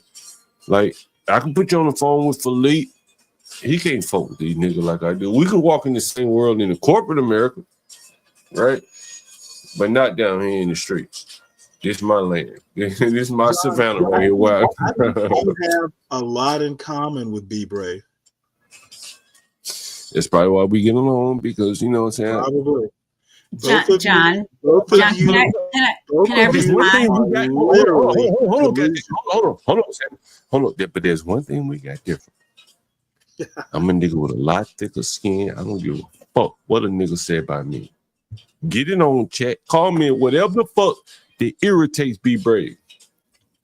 And you ain't gonna see me even pay you motherfuckers no attention. I ain't even been. I saw a nigga saying, "Oh, John don't ban anybody." Why the fuck I'm banning? Nigga, I don't give a fuck what you saying. Terrible about me. Now, if you got some, like, I had a nigga, who was that nigga? King Shinar come up here. I said, bro, like, I respect anything you got, this criticism. Bring it on, right? Bring it on. Like, I don't have no problem with that. Nigga, I don't have those same blind spots in nigga like Don Lemon does. Nigga, you can say whatever you want to fucking say about me. But at the end of the day, nigga, my kids, they gonna hear. I'm blessed. I'm blessed that you a brother. You call me back. My children gonna hear. Yo, that. John, I'm blessed too, John. Hey, John, I just going back to what the John, I just kind of want to go back. You know, I worked in special ed for many years. And just to say, he was very, very honest. He said from the get-go that he can't read. He's never been able to read. He said, you know, it sounded like he had a difficulty. There are people that I used to, you know, I was the, you know, 4th and 5th grade, and I had like a 10th grade reading level. I would take Same here. We all had reading problems because the teachers needed extra help. So there are kids that struggle with reading words for whatever reason. He seemed very forthright and honest about not being able to read. He's never been able to read for whatever reason. I don't know if he needed an IEP. You want to hear why he can't read? I can pull up, like. But does he have dyslexia? Yeah, does he have dyslexia? What is wrong? How come he's never been able to read? And I found that it doesn't come from the home. Was he never? Fuck all that, right? I'm gonna explain to you why. Okay. Right, like we be digging for solutions and shit. Y'all gonna make me pull it up.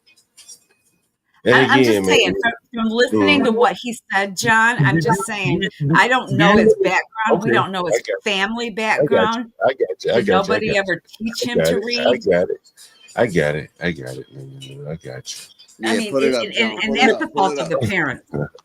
That's the but fault of the parent. Lenny Luke, when I ran into the first nigga that had a problem with his feet, you remember that? With his feet?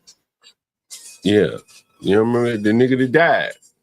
Oh yeah. Yeah, the amputated hoof, right? Remember I said that? And then there was this nigga, like, I want you to listen to this story, Lenny Lou. Like, this is the full story. I'm gonna see if I can find it, right?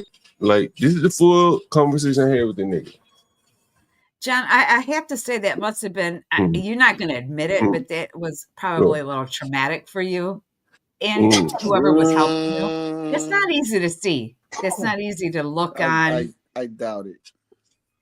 You know, Lindy Lou, I tell you, Lindy Lou, man, listen, this ain't my first rodeo, and if there were no I know, but you're limit, still a human being with a heart, a beating heart, John, and that can't be easy walking.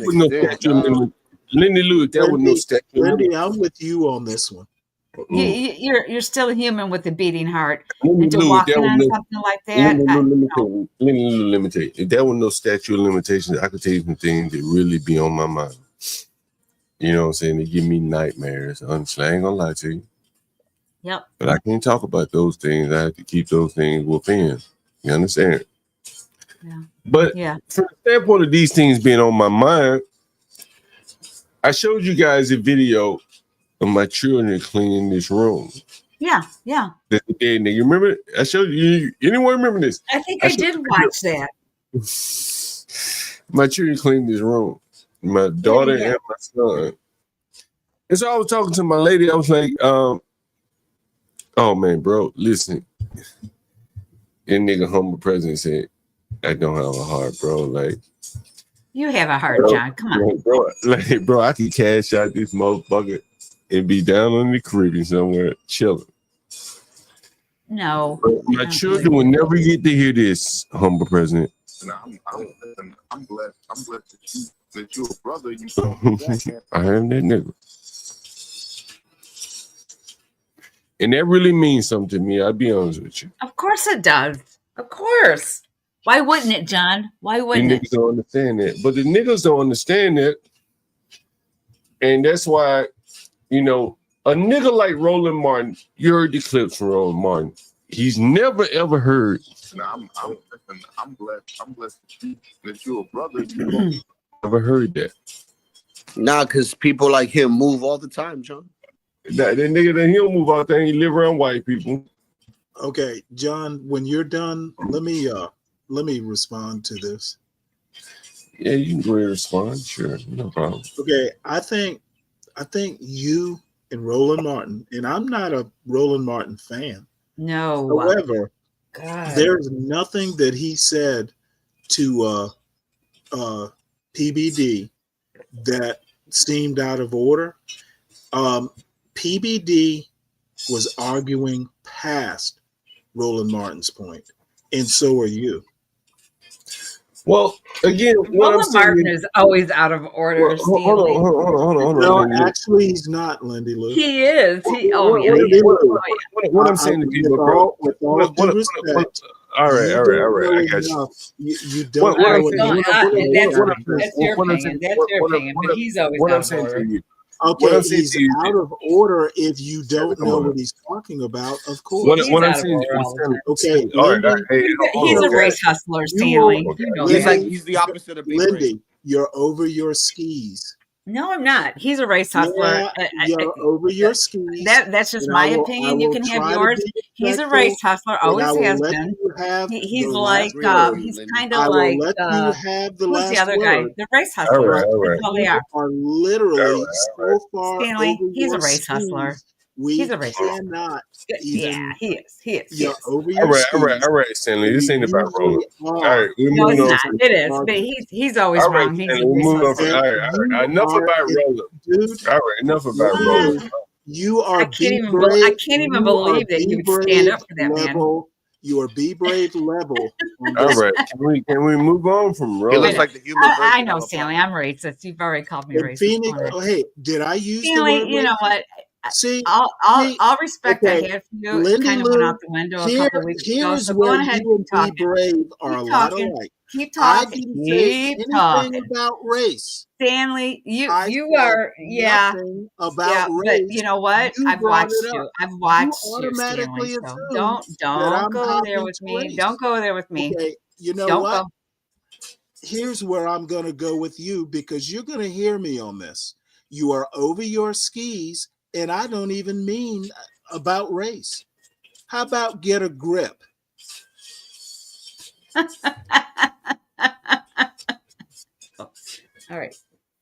right, Stanley, go ahead. I'm done.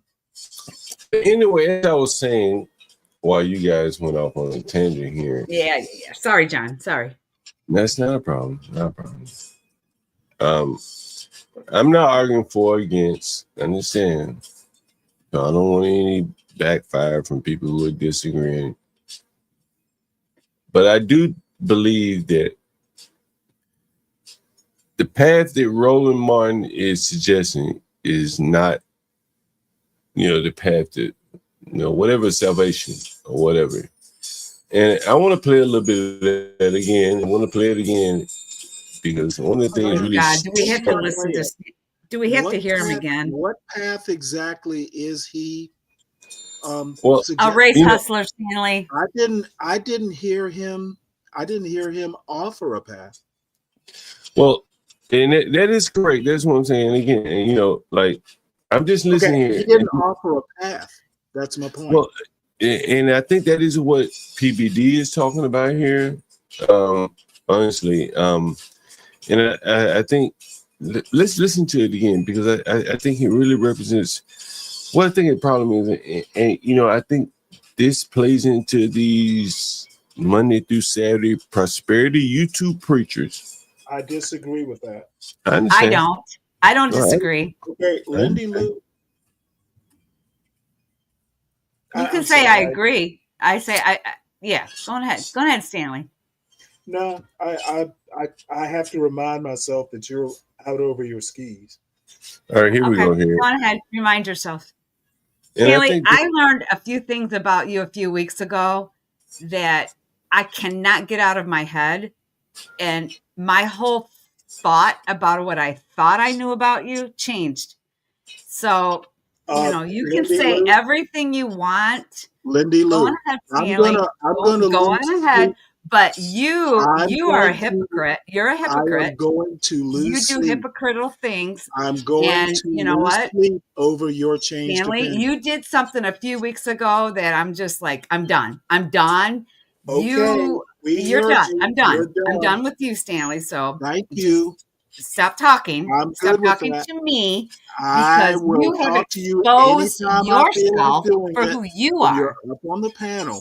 I regret that you've changed your opinion. That's all I have, Stanley, because you've shown yourself. We heard you, Lindy.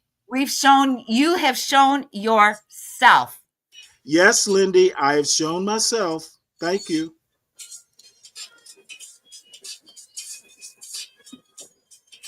Lindy Lou, you're in the mood today, huh? People in the chat saying you're in the mood today. Stanley says, you know what? You're still going Stanley on comes this? after people, and he comes after people. He comes after people that love him and care about him, and then he turns his back on them. And I'm done. I'm done with it. Okay. I'm done because he has turned his back on people that adore him, that love him, and he turns his back on them the way he's done a few weeks ago. It's crazy. I was done a couple weeks ago. Stanley, you have shown yourself. You showed your colors.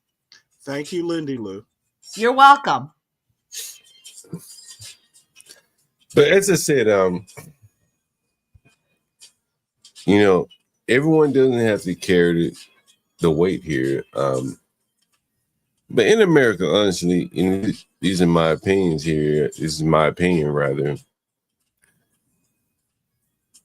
I'm measuring my words, and I've said this before, but black people are very identifiable by, you clearly see their different complexions. And so Roland Martin is presenting, I don't even say solution, but I want you to listen to what he says. And I think this attitude is really what's killing black people. Again, part of it is probably more than one thing, but just listen to what he says and listen to how adamant he is about this. They also had economically depressed housing values, and the reality is they were not able to change it. Help change it. Are you serious? Yeah. That mentality right there will lead to a man being a prosperity. If I can't change it, are you serious? I might as well just scalp what little bit I can get off of the top for myself. and these are individuals, and that's cool. You can everyone can be an individual. You know, I've long said, and again, you see me with women partners, no men. My buddy Philippe, the nigga call in. He be moaning and groaning about the nigga that sucked him up for a year rent. Nigga, I don't have no problem. But yet he never ever leaned on me to say, well, how did I get in a situation where I don't have the same problem you had, John Galt? Nigga, I've been doing this shit so fucking long. It's a lot of institutional knowledge that you don't have. Nigga, I've been taking doors off niggas' houses since I was a child. You new to the game. So you go to the government and try to get those people to solve your problem. Nigga, I ain't never went to the government. So there's a difference in the mindset. And I've long said this in gangster America. It's a gangster land. And, you know, the gangster ass country, shit, a lot of things you gotta take shit in your own hand. And a nigga like Roland Martin, he just ain't capable of taking no shit in his own hand. Look at the fucking nigga. He's fat, out of shape, soft, off men, make hard times. It may be good times for him, maybe soft times, it may be hard times for everybody else. The reality is we were not able to change it. Help change it. Are you serious? Yeah. Nigga, are you serious? I know the white man, Armenian, whatever fuck, Patrick Bailey saying like, damn, these niggas are really beating. Ain't no coming back from this. Like, he just said, nigga, you on drugs. I am. Okay, hold on. I'll give you an idea. You hear a nigga like me riding around in the alleys and in Southeast, I'm like, man, like, bro, we got to be able to clean this trash up. I show you niggas' houses fucked up. And he be like, bro, we got to be at least keep your room clean. And this nigga said, what he said? A nigga Values. serious? Reality. Nigga, I am. Serious? Okay, hold on. Help change it. Are you serious? Yeah. Nigga, what? Are you serious? Man, with that mindset, even if it's possible, you never get it done. So when I was up on that nigga Sharon Bracey panel, he's talking to me about reparations. I was like, bro, nigga, I gotta clean up dead bodies, get that stank out that motherfucking house. I ain't got no time to be worried about what the fuck somebody gonna give me, bro. The fuck you mean? By nigga, go fight for it. Go take it from nigga. If you really want the reparations, more power to you. Go take it from the white man. You either gonna take it by force, or you gonna take it by power, persuasion. And what this nigga doesn't do is offer a path for these niggas to take it by force or by economic persuasion. No, not yet. And so all he doing is scalping the money off these weak niggas that want to express their grievances, and the women, single, lonely, probably with a couple of kids, nobody helping take care of them. And they're the platform for him to express their grievance. He offers no solution with 300 people in the audience. Can you imagine what a nigga like John Galt would do with 300 people every day in the audience listening to me? Nigga, I have some solution for you. You can hear a nigga like CKJ3, my buddy, they called in Back to the Beats. He reached out to Mexican, help him figure out some shit with a gas station. These niggas got no solutions. They have no interest in solutions. Issue is all yours. There's a book called From Here to Equality that lays out the reparations argument fairly neatly. It kind of goes through the history. Again, I don't have a problem with expecting reparations or making the case for them. I agree that, the white man's not going to do it. Okay. But the reparations argument is not against individuals in the past or now. It's basically a case against the U.S. government, and the Jim Crow part of the argument is actually the most effective because it's fairly easy to talk about how much generational wealth was lost. So the reparations argument is not a bullshit argument if you actually take the time to examine it. Stanley, look, as I said to you, and as I said on the panel, if you force somebody to work for free, hell yeah, they're owed something. I don't disagree with you. But as was displayed on the panel, PhD Diva, she said, well, this shit should be for us. Descendants of slavery. I said, okay, cool. And then there was the woman, Bomb Cherry Juice. She said, but what about motherfuckers down there? Let me finish, because I'm going somewhere. No wonder you're pissed off. Then there was another woman that's called her Bomb Cherry Juice, but it doesn't matter, because that's not it's not even relevant to my point. She said, well, what about people who Trinidad or whatever? So now she wanted to add a new group in. Let me finish. So she wanted now to add a new group into it. Yes.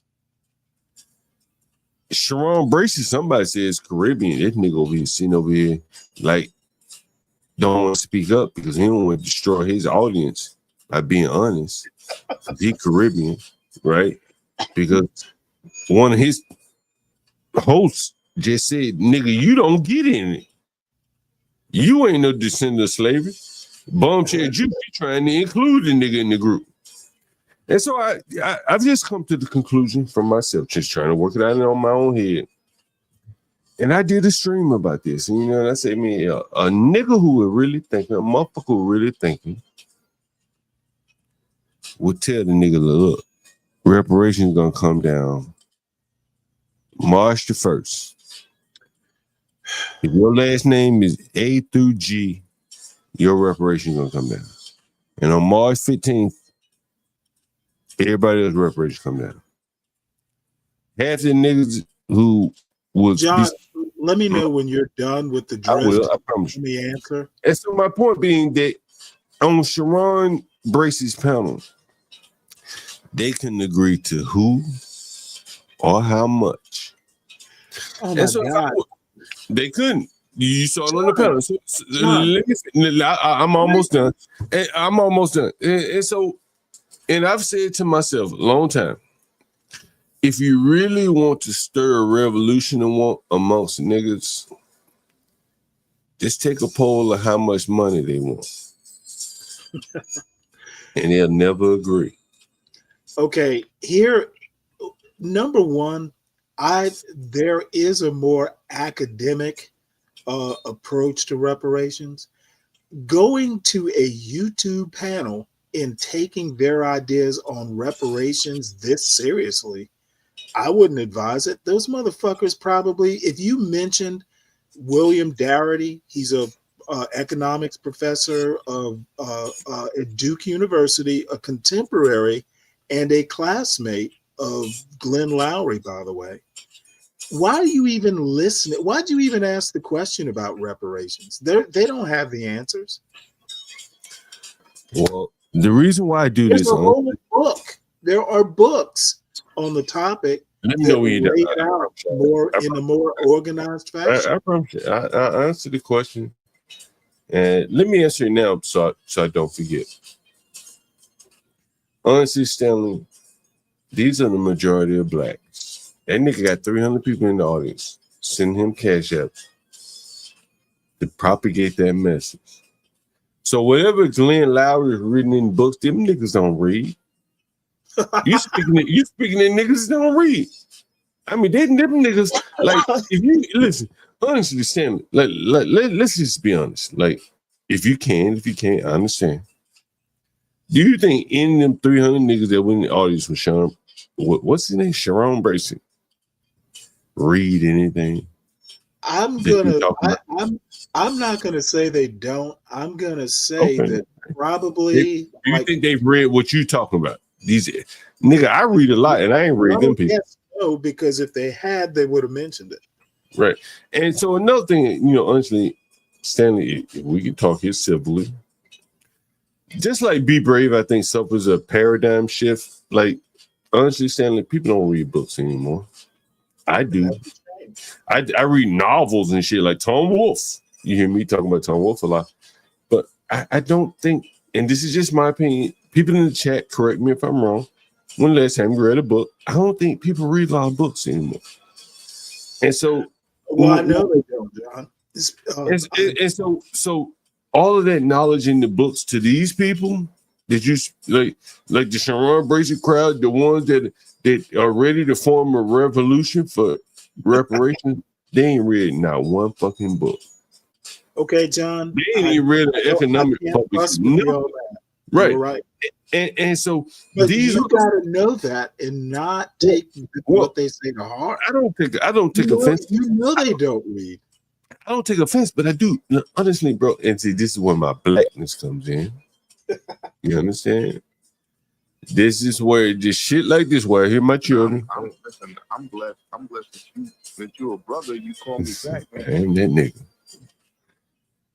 Like, these people, they got a 300 strong army in the crowd willing to send one nigga cash apps to allow them to air their agreements.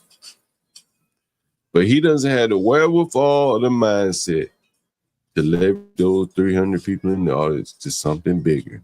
Well, you know it's even worse, John.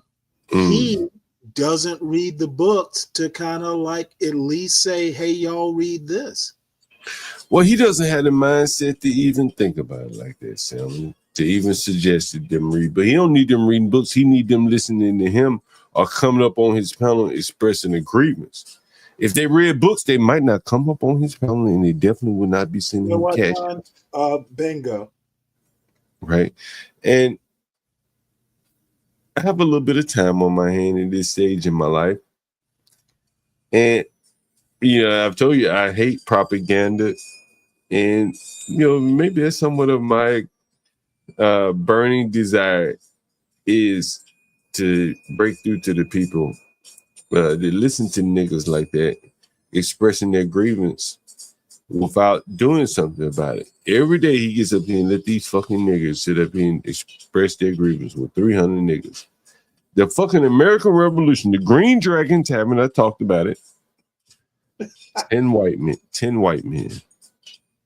This nigga got 300 people in all of them. And all he doing is sucking up their money. Like, I think that's kind of sad if you ask me. And I think it is part and parcel of the problem that the black community faces is that there are a lot of prosperity preachers out here, and those people are taking advantage of a lot of single women and a lot of weak niggas. And they're only creating harder times, as they say. Hey, John, I did see that you posted something. I think it was your daughter, right? You saw that? Yes, I did see that. I think a few days ago, and how she was cleaning that bathroom, right? Yeah, she's doing a good job. I did see that, and you did bring out some points. It's actually the truth. You saw little things that other people wouldn't notice, right? The detail, the attention to detail, right? Yeah, she's not in school, right? Well, the attention to detail, right. You know, I don't know enough about your kiddo. Know anything about her? I don't know anything about her, of course. None of us really do, but you know her. You know her. I noticed it. You see what I'm saying? I noticed that, right? You did notice that. It was the attention to detail, and maybe that was her thing. You know maybe. Go ahead, Lindsay Luke. No, and I'm just saying, maybe you're seeing something. She's your baby, right? She's your girl. So you know her better than the rest of us do. So you know her, her assets, her good points, her bad points. And only you and mom know that about her, right? And you guys are going to make that decision. And you already see a little writing on the wall, whatever's happening in school, whatever, we don't know all that. Only you guys know that. So we got Tyrone in there. I say Tyrone Luke. in the audience, Lenny Lou, and I'm following up with what you're saying, is that I don't know if you saw the full video, but my son, he wasn't all that enthused. I can show you other videos. I don't know if I have them, but so what are you trying to? Are you trying to make a point about what you think? Give me a minute. Give me a minute. I make the point. Okay. Now, if I took my 2 children to the library, and I have pictures and videos, my daughter would go to sleep. She ain't interested in reading. Sleep. You said she went to sleep. Yeah, in the fucking library. She ain't interested in reading a fucking book. Yeah. Right. Yeah. But my son, he devouring the books. Mm-hmm. They're 2 different people. Mm-hmm. Right. And so as I saw my daughter get up on her tippy toes to clean that sink, as you saw, was you referring to, Lindy Lou? Yeah. And I said, there's something there. I didn't tell her to get up on her tippy toes to do that shit. She did it on her own. Right. And I think that, it is not even about is that how she conducts herself about a lot of physical things that she does? Is she really into attention to detail about what other children her age might not be? Is that something you've noticed about her? Well, not in school, right? Not in school. No. But I'd never seen this level of attention to detail unstimulated or something, as I saw in that video. And so and then I took it further just to see if there was something there. I said, hey, you want to help me design a bathroom? She said, sure. And I gave her my phone and put it on Sherman with. I said, let's pick some paint colors. She picked some paint colors. Never did she say, hey, let me go on YouTube and watch a video. Now, if I give him the phone to my son, he'd be like, shit, I'm about to go play Roblox or something. I ain't about to pick out no fucking colors from the bathroom. I read a book, that would be different. But you give me a phone, I'm on Roblox. And so how does she do? How does she do in school, John? Is she antsy? Is she moving around a lot? Can she not settle down? Is it? Honestly, Lindy Lou, to be honest, I don't think she wants to be there. I pay a lot of money in private school education. I don't think she wants to be there. Honestly, well, she has to be there, right? So now you have to make a decision right now, but I don't think she wants to be there. You know what I'm saying? I think, honestly, if I would really give you my opinion, Lindy Lou, she expressed some kind of interest in like decorating and shit. I have a guy that rents my garage, one part of my garage. Him and his girlfriend have been Washingtonian Designers of the Year, interior designers, right? She's an interior designer, and the guy makes the shit that she designs. My daughter seemed to express some interest in it, designing it. I got the places she could design for me. Hey, help me do this room, that room, the hallway, this, that. In 10 years, she'd be ready. She have a portfolio of shit she's designed. Maybe she catch on with the guy that rents from me. I tell the nigga, hey, put my daughter on. You want to keep renting from me, nigga? Put my daughter on. Let's have work, nigga. Well, John, how old is she? She's 6. She's 6. Okay. So of course she's got to continue her schooling. She's why? a baby. Why? She didn't go. They're not going to enforce it. I'm spending $20,000 a year to educate her ass. And her interest seems to be elsewhere. I was in Ghana. I took her to school. Motherfucker, Mr. Galt, you don't seem like she want to be here, to be honest with you. I mean, I'm paying $20,000. She don't want to be here? What? Well, John, let me ask you. Okay, let me ask you one other question. In her pocket, she'd be better off. Right? Well, let me ask you one question. Is she bored? Is she bored in class? I don't know what it is. Does she squirm around? Does she not want to sit down? Does she not want to pay attention? Okay. My daughter. Okay. I'm just going to give you just a slight background. My daughter is extremely intelligent. Okay. She knew way more than most kids did when she went into kindergarten, right? And that's not bragging, but she just loved things. She got in that kindergarten class, she acted a fool. To the point that the teacher said to me, "Oh my gosh, something's not right," and I was just like alarmed, right?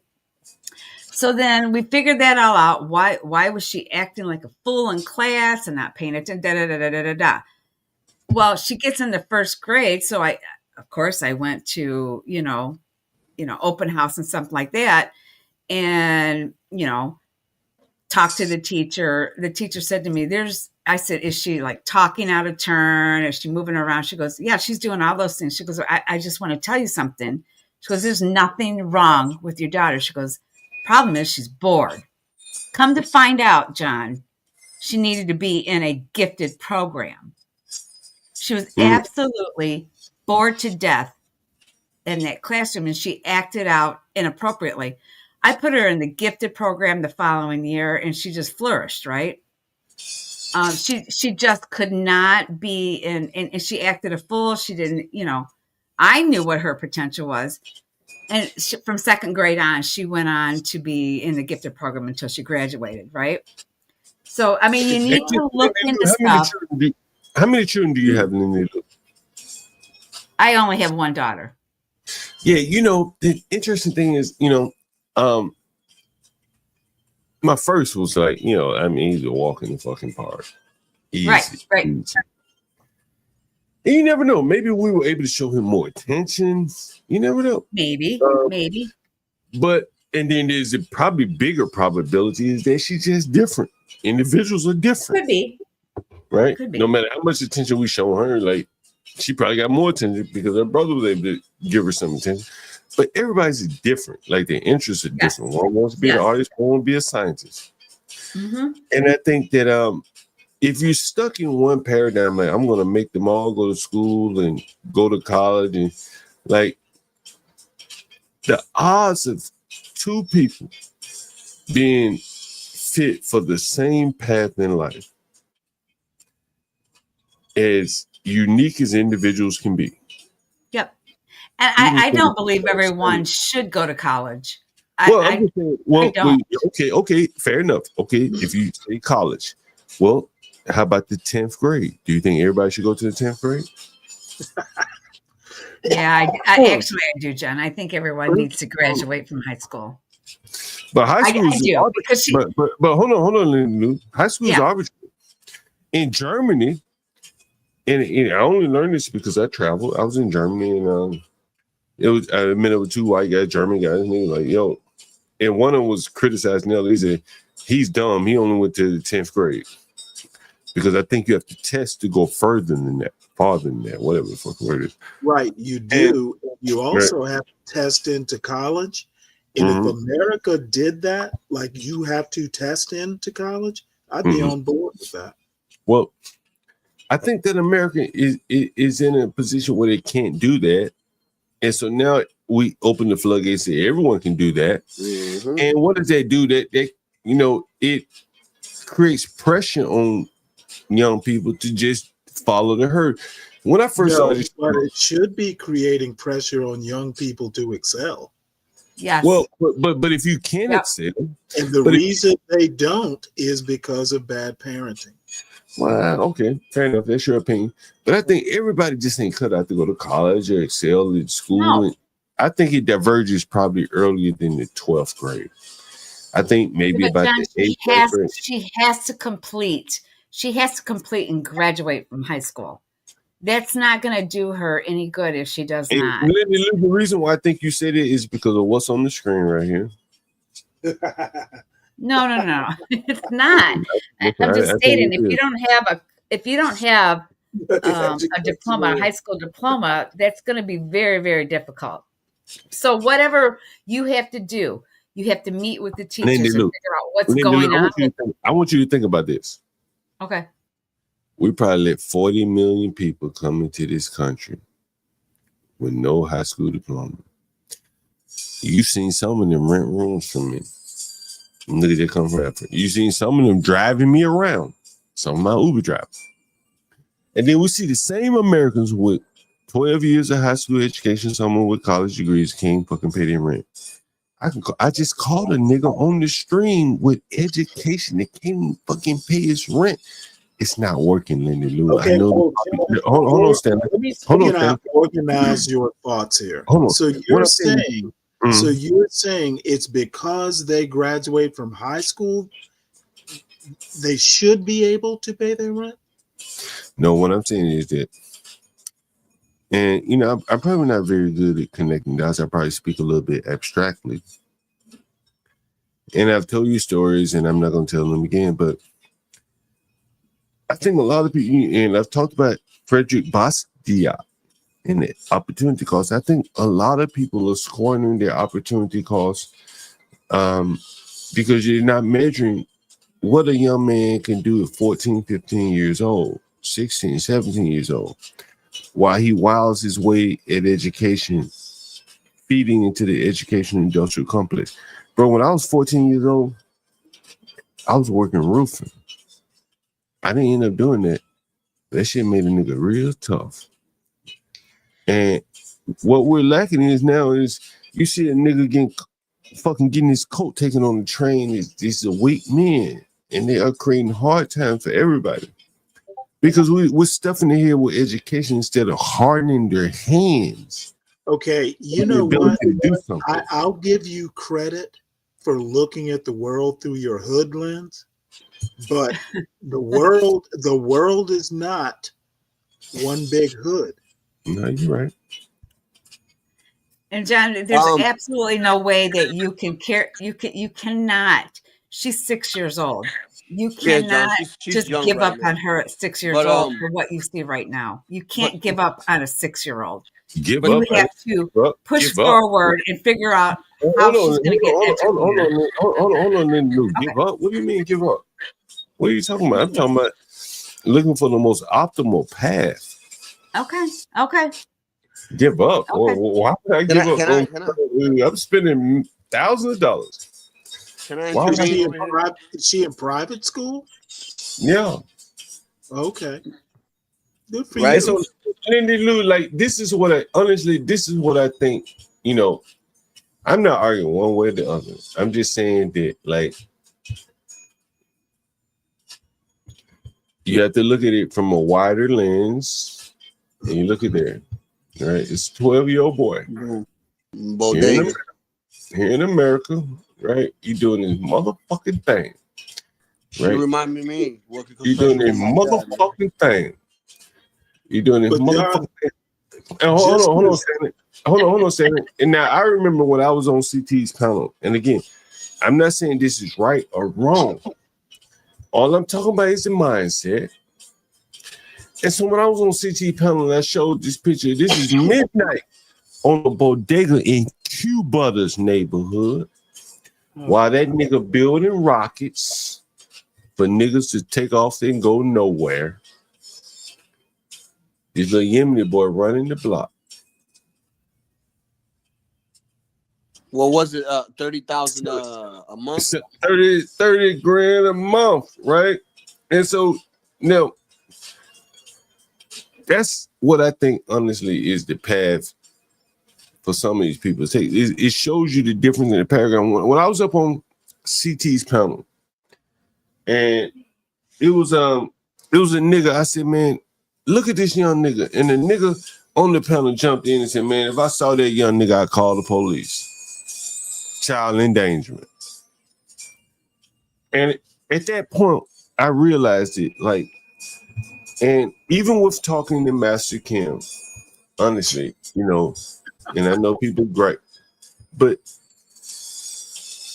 Americans and blacks in particular are looking at things the wrong way. You understand? Because hold on. Specific because not all blacks look at it in the wrong way. But the average American, if they were faced with the opportunity to have their child working here without a bulletproof cage at midnight in Brooklyn on Ralph and St. Mark's, they would not put their child in this position. This you want to know why? Well, the reason why is immaterial. These motherfuckers are making $30,000 a month. That's real fucking wealth, right? And this is right in the ghetto, man. And Roland Martin wants to cede to higher ground, where I think that a lot of people just cannot compete in that sector. Anyway, go ahead, John. The reason after you, Stanley, can I say something? No, Yeah, go ahead now. So the other day, right? I got to the thinking, right? I was on my way to a store, and outside that store, there was these little white girls selling cookies, right? It's that time of the year where they start selling these little cookies and shit, right? And I started thinking to myself, I'm like, wow, the supermarket allows these kids to, to sell their own cookies out here. That's great. That's With awesome. the Girl Scout cookies? Yeah, right. Girl Scout cookies. You know what I'm talking about? The little cookies that are so good. Yeah. Right. So I started thinking to myself, I'm like, damn, man, there's been incidences where there's been little black boys trying to sell chocolate bars. And for some reason, they can't do that.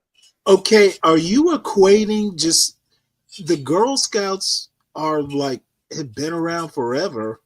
Everyone knows what the Girl Scouts are. To John's point, Some kid selling a candy bar is not.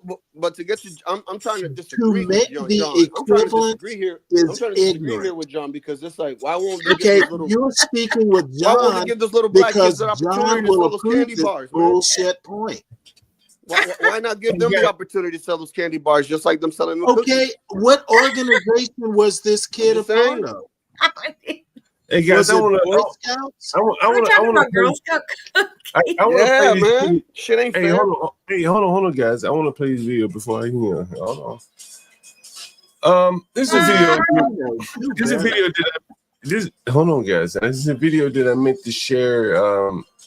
I wanted to play it on Be Brave stream. On Be Brave. Before we move the topic, I want to make it concise, Stanley. Well, no, if this video is going to change the point, all I'm saying is some parents want their kids to be kids because life is hard enough. That's why they don't have their 6-year-olds in a convenience store. Yeah, I understand. All right, let me play this video for you guys. I've been meaning to want to play the hood, bro. Come on, guys. Oh, come on, guys. I've been meaning to play this for quite a while. You know what's interesting about this video before I play it is that I don't think he would have said this. I don't think Trevor Noah would have said this when he was riding high. I think I may have lost my screen here. Let me put it back up again. I don't think Trevor Noah would have said this when he was riding high. But oftentimes, and this is what I think happens. Let me know if you can see the screen here. Are you able to see the screen? No? Yay? Nay? Yes. I see it. Yes. And I see the oftentimes, this is my opinion. Yeah, I've been to see Trevor Noah perform live, to be, for full disclosure. And I John, don't can think I ask who is he? I don't know him, of course. He used to be on the Tonight Show or something like that. Oh, okay. Right? And so he's found himself on some obscure podcast or YouTuber or whatever. And this is my opinion. He's a fairly young man, and I know a bit about South Africa. And I want you to listen to what he says. I found myself wondering, and this applies to America, and then maybe it'll go to other places in a different way because Finland ties in. Do you think that integration was the right move? And now I'm separating two things because I know in America people are like, well, of course, I mean, there was racism and there was segregation, and I go, yeah, no, I'm separating them. Let's separate someone being oppressed and someone not being able to get a job and someone not being able to get a bank loan. Let's take all of those, the negative things away, because I'll put myself out personally and say, I think whether we're talking about gifted kids who are anomalous, let's say, to the norm, whether we are talking about, and I mean anything that does not fit into a category, I think the part of the reason Finland is able to do it is because, have you been to Finland?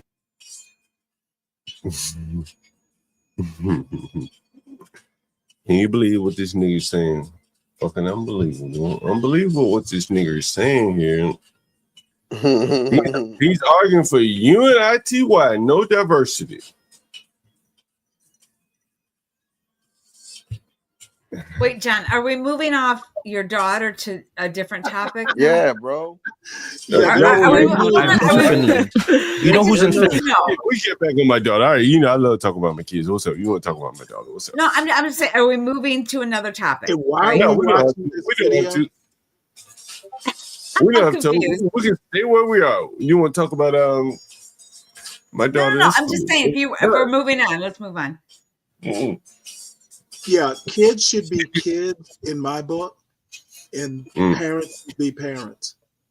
Man, I tell you, man, I remember as I said, when I got that first roofing job. Fuck that roofing job.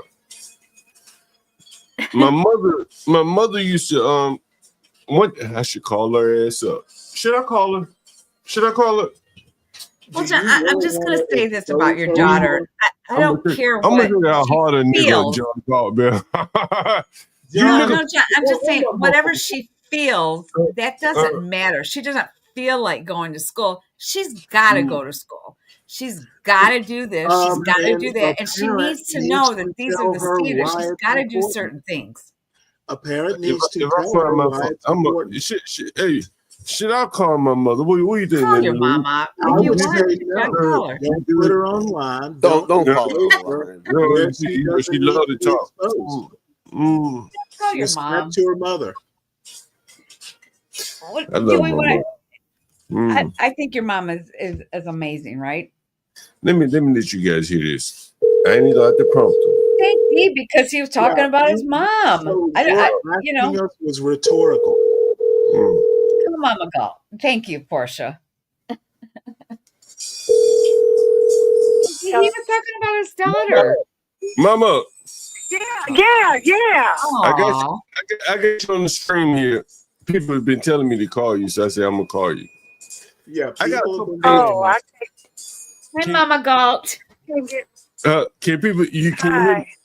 Hey, look, I got a couple. I've been trying to. I got a couple things I want to run past you. Here's the first thing. You remember when we moved to Jovie Heights? Yeah. Do you remember what you said about when you gonna move to Jovie Heights? Why you decided to move to Jovie Heights? Oh, it's been so long ago, I don't remember. But why didn't you move to Oxford? I don't remember that.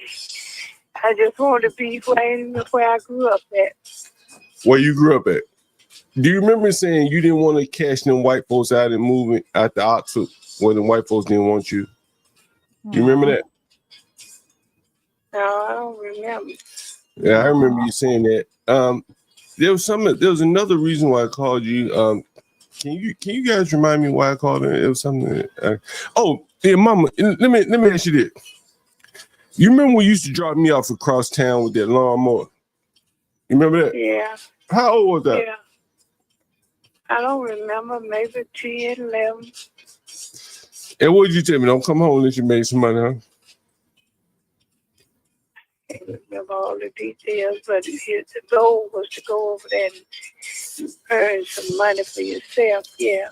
In the white folk neighborhood. In the white folk neighborhood. That's what it was. The white folk neighborhood, wasn't it, Mama? Mm-hmm. Yeah. And I would go up to them white folk doors. And I would knock on their door, a 10-year-old child, 11-year-old. I'm here to cut your grass. Can I cut your grass? That's how it worked, right? Yeah. And I come home, I push that fucking lawnmower, excuse me, Mama. I push that lawnmower all the way home. Remember, I said I saved all my money. And I'll make lemon juice while the other Andrew, he would buy drinks. I get water and get lemon packs. Remember that? Yeah. Anyway, Mama, the people was they wanted to hear, they wanted to hear you. They enjoyed a couple other conversations we had, so I just wanted to let you hear that. Anyway, I'll give you a call back. Oh, okay. All right then. Bye-bye. Y'all niggas John, got- you Yeah, almost you said the F-bomb in front of your mother. No, I made me say you said to roll it back real quick. Like, oh, I'm sorry, mama. You pulled that back. You pulled that back. Good for you. Mama, you know what I mean? Mama. No, you don't say that F-bomb in front of your mama. No. But I wanted to prove the point, nigga. Like the paradigm has shifted so far where you got niggas talking about they call the police if they see a little nigga. John, that was cute. How you said sorry, mama. But that's respect. No, that's respectful. Yeah. That was I was saying, look, but the bigger point I want to make about that, Lenny Lou. Yeah. What I talk about all the time, people don't recognize the point. And I wanted to make the point very clear. Yes. When I was a young nigga, I could walk up to white people's houses. My mom used to drop me off in the white folks side of town. And I go to white people's houses, walk up to their motherfucking front door, knock on the door. And they didn't call the police. They answered the door. Yeah, because you had a lawnmower. That's right. But today, if a young nigga walk up, what did you expect they were going to do? Okay, I'd see. Here's a nigga's mind. Today, if a young nigga walk up to my house, today, if a young fucking nigga walked up with a gun, they would have called the police. Today, if a young fucking nigga, John. Okay, let me know when you're done. You know what? Let me just interject that I mowed lawns at like 11, 12, 13 in a black middle class neighborhood, and I knocked on their doors. So what? You had to do it for whites? Is that your point? Because I did it for blacks, my neighbors. I shovel snow for whites. They pay good. Yeah, well, the point is it doesn't matter white or black. You are earning money. Why does it have to be about race and your money earning? Because they tip. Motherfucker, the blacks tip too. Not that much on DoorDash, Stanley. I'm just gonna say. All I have to say. I'm just gonna say. Just saying. I'm sorry. What are you saying, Lindy Lou? Not so much on DoorDash. I'm just saying. I don't want to even go there. I understand, but I'm talking about 50 years ago, practically. But see, listen. I'm just being an ass. You are earning money. Why does it have to be racial? Exactly. Hey, hold on. I'm gonna ask the chat. Motherfucker, you have to go to the chat. I asked you a question. Now, I'm just curious because before I answer the question, I want to see. Yeah, you need a group answer? No. I don't need a group answer. I'm just curious if the chat. I want to know if the chat is intuitive. And so, chat, are you intuitive enough to know what I'm talking about here? If you're not, it's cool. Yeah, because he's not going to tell you. You have to intuit it. I want you to know. Yes, I do that. But if you're intuitive enough to know what's going on, there's a ninja vibe. Is that what you're saying? Is it like something in the air? I'm gonna kick back for a little bit. Yeah. Let's see what the chat says. You know what I mean? I'm gonna roll up a joint. Do I have time? I'm with you, John. Hey, and while I want to hear. I'm gonna let you guys, Lenny Lou, and everyone. Hey, Tyrone. To your point, my grandparents. I'm just telling my nigga tonight. I used to pick up pecans for black people. There's a reason why I did this. Y'all are just fucking ridiculous sometimes. There's a reason why I did this shit on stream. I had to work for white folks. Lord, there's a reason why I had to work for white folks. And I'm not asking for reparations. All right. Here's the reason why I did on stream, y'all. Was me mowing a white man's lawn. This is the reason why I did this shit on stream, y'all, tonight, Stanley, and I hope you can respect. They reparated me. with that. Stanley, They gave us reparations for good labor. Stanley, when you run your stream, bro, I let you do your thing. I try my You're best right, to John. interrupt, That's a right? fair point. And so I'll stop, John. I'll stop. I like how you don't have to apologize. No, you don't have to do that. I don't need no apology. Hey, your point is. But I don't do that. I don't want to do that up here. I ain't that. This is cracking me up, you guys. Stanley, I spent the whole first. Well, how long we been up here? 30 John, nigga, right. my I am like right. my skin like a motherfucking boat. Now I don't want to hear that because I don't care. My skin too thick for that. No, I'm just saying, Stanley, and I'm not saying it. I understand. I'm saying it in a way like not to show any disrespect or anything, because again, I led off the stream saying, hold on, saying I led off the stream saying I think that these young people should respect their elders. I do too, John. And so I apply the same thing to you. And so I don't need you to apologize to me because there's really nothing to apologize. Because nigga, my skin is so thick. It's so thick. And so but no, John, your mama taught you well to respect your elders, and I appreciate that. But the bigger point the reason why I called it to show you, like at 10, she used to drop me off on the white people's side of town. And I could walk up to the white people doors with a lawnmower. And in the wintertime, I ain't have a lawnmower, I had a rake. But if a young nigga walked up to my house today with a lawnmower, I think he might be up to something. And I might not trust him. The trust is gone. And that is what I think. That is what I think that a lot of these young black people, they've lost that. When you see me riding on my scooter on Martin Luther King Avenue, and I show you all them young niggas there, even them young niggas walked up to my house, I'm coming with my pistol drawn. I'm not trusting them. And everybody deserves the benefit of the doubt. The young men that's honest deserve the benefit of the doubt. And they're losing that. And I think that that is what I really have a big problem with. That, if I really could boil it down, where like I'm taking out my Ruger. And I ain't making it personal. And I talk about my own shit. Like, I don't want my kids to not have the benefit of the doubt. I don't need no nepotism, but I at least need them to have the benefit of the doubt that they're going to come in and do a good job. And I think that it has gone too far to the opposite side. Well, when people see a black person, and now it's probably extending to women and transgender shit, then no one gives them the benefit of the doubt. You see a fucking woman in the cockpit about to fly a plane, I don't know, right? Yeah, we might land upside down. And that is probably my biggest motivation, honestly, bro. Like, I ain't got nothing to lose or win here. But shit, I get a chance to speak my mind. That's part of my mind. Okay, well, my pushback is sometimes if we have to intuit your mind, you're not communicating it. No, you're definitely right. You're definitely right. And because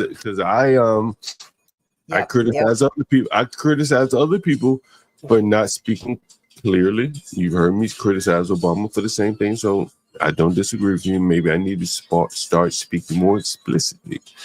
Again, I'm not a man that takes criticism, and want to run away from it. I appreciate any criticism. Anyone in the audience, you got criticism, give it to me. I'll take it. John, you do the best that you can. John, I think you have a really big heart. I know you don't want to hear it. I think you don't like riffraff. I think you don't like heavy confrontation and stuff like that. I think it goes against your nature. You don't even like it when it comes up on the panel. You hate all the Lindsay Lou, I deal with the confrontation in real life. This is like bullshit to me. Let me ask Lindsay Lou a question. Yeah. If John doesn't like and it's about John, I think if you cut people off at 10th grade, you might be contributing to creating riffraff. No, I don't think so, Stanley. Honestly, you know. Oh, I do. Yeah, Well, I Stanley, I agree. You can't cut people off at 10th grade. I You know. understand. I didn't say cut them off. I said provide alternative paths. And, you know, so if I would have Well, cut, okay, John, I understand what you're saying, but here's the thing: in today's society, you cannot move forward and if you don't have a high school education well, or a GED. That's just Lindy Lou, yeah. like And you that's said, not going to change. well, Lindy Lou, not. you seen Mario. You haven't seen Javier, but you may have seen Jesus. Man, I can go through my Cash App and I can Cash App and see how much money I paid these guys. I've never asked them for a resume or a high school diploma. And that's a large percentage of the economy that I think Americans have ceded to people in pursuit of higher education. And so again, I'm not talking race, right? I'm not talking race. You might be right about that, John. Bro, and you might be right. And you see people. You don't look at it and go, okay, they don't have a high school education, so I'm not gonna, hire them. You see things a little differently, but most people do not. You have that gift to see an ability in somebody that may not have a high school education. But I'm going to say the majority of people, even in the field that you went into, it is pretty, you got to have at least a high school education. You know, Lindy Lou, I'm telling you, I've told you guys before, I'll call this nigga on the stream if you want me to. I work with a nigga named Adam Blydenberg. I think that's his last name. I'm doxing it. Well, I ain't doxing it. Lahaim. He's not Jewish. Oh, he not? Nah. And the anti-Semitic ignorance is always going to surface, kind of like Queen. Can't be anti-Semitic. He's not Jewish. He's not Jewish. I agree, Tom Golly. He's not Jewish. But so anyway, so John, Tom Golly said something that I think I absolutely agree with. We need vocational schools to be a clear option at college. Okay, all right, hold on. So I agree. I'll address that point now. The thing is that people who can teach vocational shit can go make so much money in the real world that they don't have time to teach. That's what it boils down to. I've looked at it from my career as a software developer. You want to be a software developer, you talk to a nigga like me or maybe even Richard, and he'll get you going like in 6 months. You've seen private companies spring up. I don't know the name of these motherfucking companies. What are their names? What are these companies that do that 6 month JavaScript course? All that bullshit, right? But the private sector, the public education sector, and this is my opinion, and I want you guys to look at Richard's coding bootstraps, yeah, whatever the fuck, the boot camps, yeah. And I want you guys to pay attention to Richard's comments if he can get in here. Damn, I forgot my train of thought. Oh, I know where I was going. It's a Stank D who said that. So Richard can come in. He can best explain what I'm saying here. And as a white guy, honestly, I call this nigga on stream too. If you ever want to hear him, I call this nigga asking for $10,000 right now. I'm like, yo, where you want me to pick it up at? What's your point? Yeah, well, we're just passing the time here. And and Stanley, pass this on to your son. Honestly, it's a software thing. And so I was this is the company that I was fired from because I had a pending charge, and so the my manager, white guy. John, you're so honest because I had a pending charge. Come on, now everybody's go. Well, what was your pending charge? You're so funny. I thought he said petty. A pending charge. So pending charge. So you're so honest sometimes. And so there's this white guy I used to work for. He's my manager. He hired me. And he used to tell me something. It sounded like, you take this, tell your son, there's some free game here.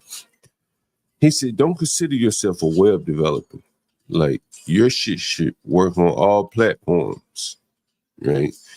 And I never looked at it the same after that. And when I worked at Con Edison or any other places, like, you know, the code got to, you know, I'm not a software developer. I can develop anything from the front end to the back end. And I think that, and I remember I worked with a lady named Deepali. She was an Indian. And I can remember like yesterday when VB6 was transitioning to VB.net. Richard, if you're in the audience, you understand. And they offered her an opportunity to work on VB.net, and she turned it down. And she wanted to just debug existing code. She didn't want to stretch out and continue on the path to like really being a software developer. And that is one of the, you know, I guess one of the data points that made me realize like this STEM shit is a scam. Because, bro, I'm sorry? Oh, I'm saying what? How is STEM a scam? Because, you know, and I've told the story over and over, and I hope Richard still here? You know, and I told the story, man, and you know, I told the story one time. I'd never used Visual Basic. He's probably too young. Well, he started with C. Okay, so, and you know, Crack was talking about like garbage. There's a C version of .NET also. Well, that's Sharp. That's C Sharp. There's C Sharp, right? Well, there's a .NET. Right, but so like at least enterprise. So enterprise type shit is C, primarily, right? And then you got C Sharp, which is kind of enterprise too. You see Richard saying you learn memory management, and Crack was talking about that when he learned to develop. There was no garbage collection, right? Which is in the more the modern languages. And so here's how Richard.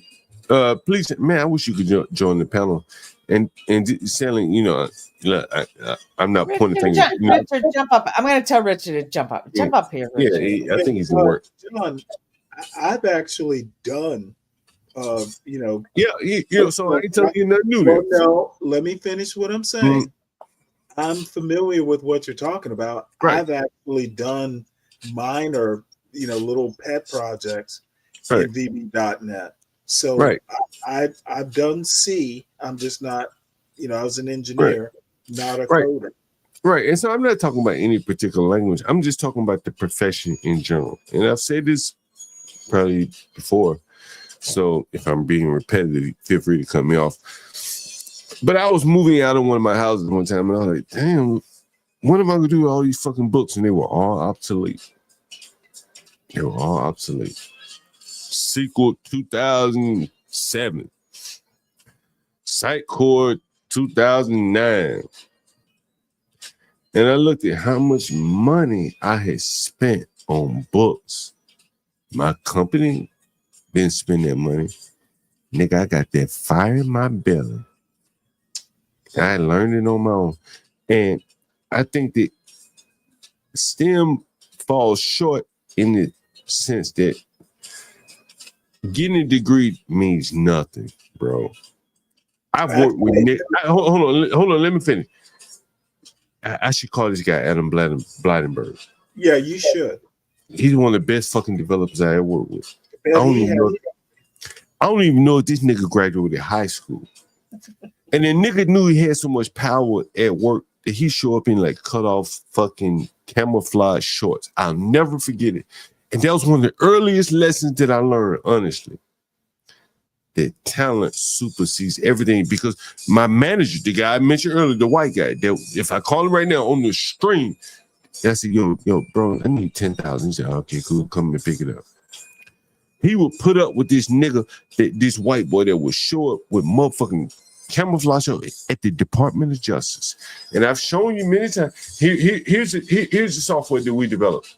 We put niggas in prison where I'm from. And let me show you Let me show you the software dev. I ain't gonna fucking show you. I'm showing you.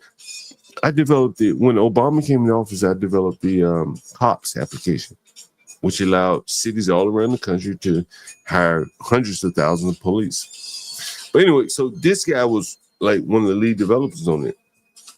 Fucking one of the best coders I ever worked with, honestly. This nigga may have had a high school diploma. John, can I just bro. ask you one question? How many years ago was that people could just walk in and not have that? Was it recent or was it several years ago? Lady Lou, I'm gonna tell you, it's never changed. A badass nigga like him gonna always be able to make a living. Honestly, he was that good that even the white guy that worked with me, who was straight laced, he was like, and I've shown some text messages on the screen from his wife. Like, these motherfuckers make over $500,000, like over $500,000. And I used to ask him, like, yo, bro, how you let him come in here like this? Like, he's good. No one would demand that he be fired. Stank D is D's in the chat, and he just verified you still don't need a traditional education for software development. I don't have one. Nigga, I don't have one. Rebuttal to Stank D. Hold on. Hold on. Let me respond to Stank D first. I don't have one. I've taught software, but I've never taken a class from anyone. I've all on my own. Anyway, my point is arguing exceptions isn't a very valuable way of proving a point.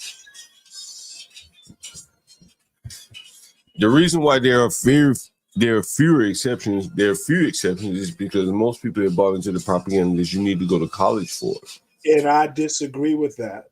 That's fine. I don't allow disagreement up here. I don't disallow disagreement. It doesn't matter whether you allow or disallow, like I would give a fuck. My point is, you can disagree. Argue are exceptions, and people who live by exceptions aren't always successful, and I would say they're usually not. The argument that, oh, hey, you don't need a degree to do something. Well, sometimes people are so exceptional, Bill Gates and Zuckerberg and Steve Jobs, that they don't need degrees. Right. Those were exceptions. I tend to agree with that. Those people aren't Bill Gates level.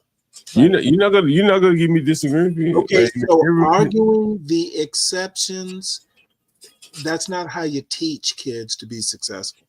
Right. John, I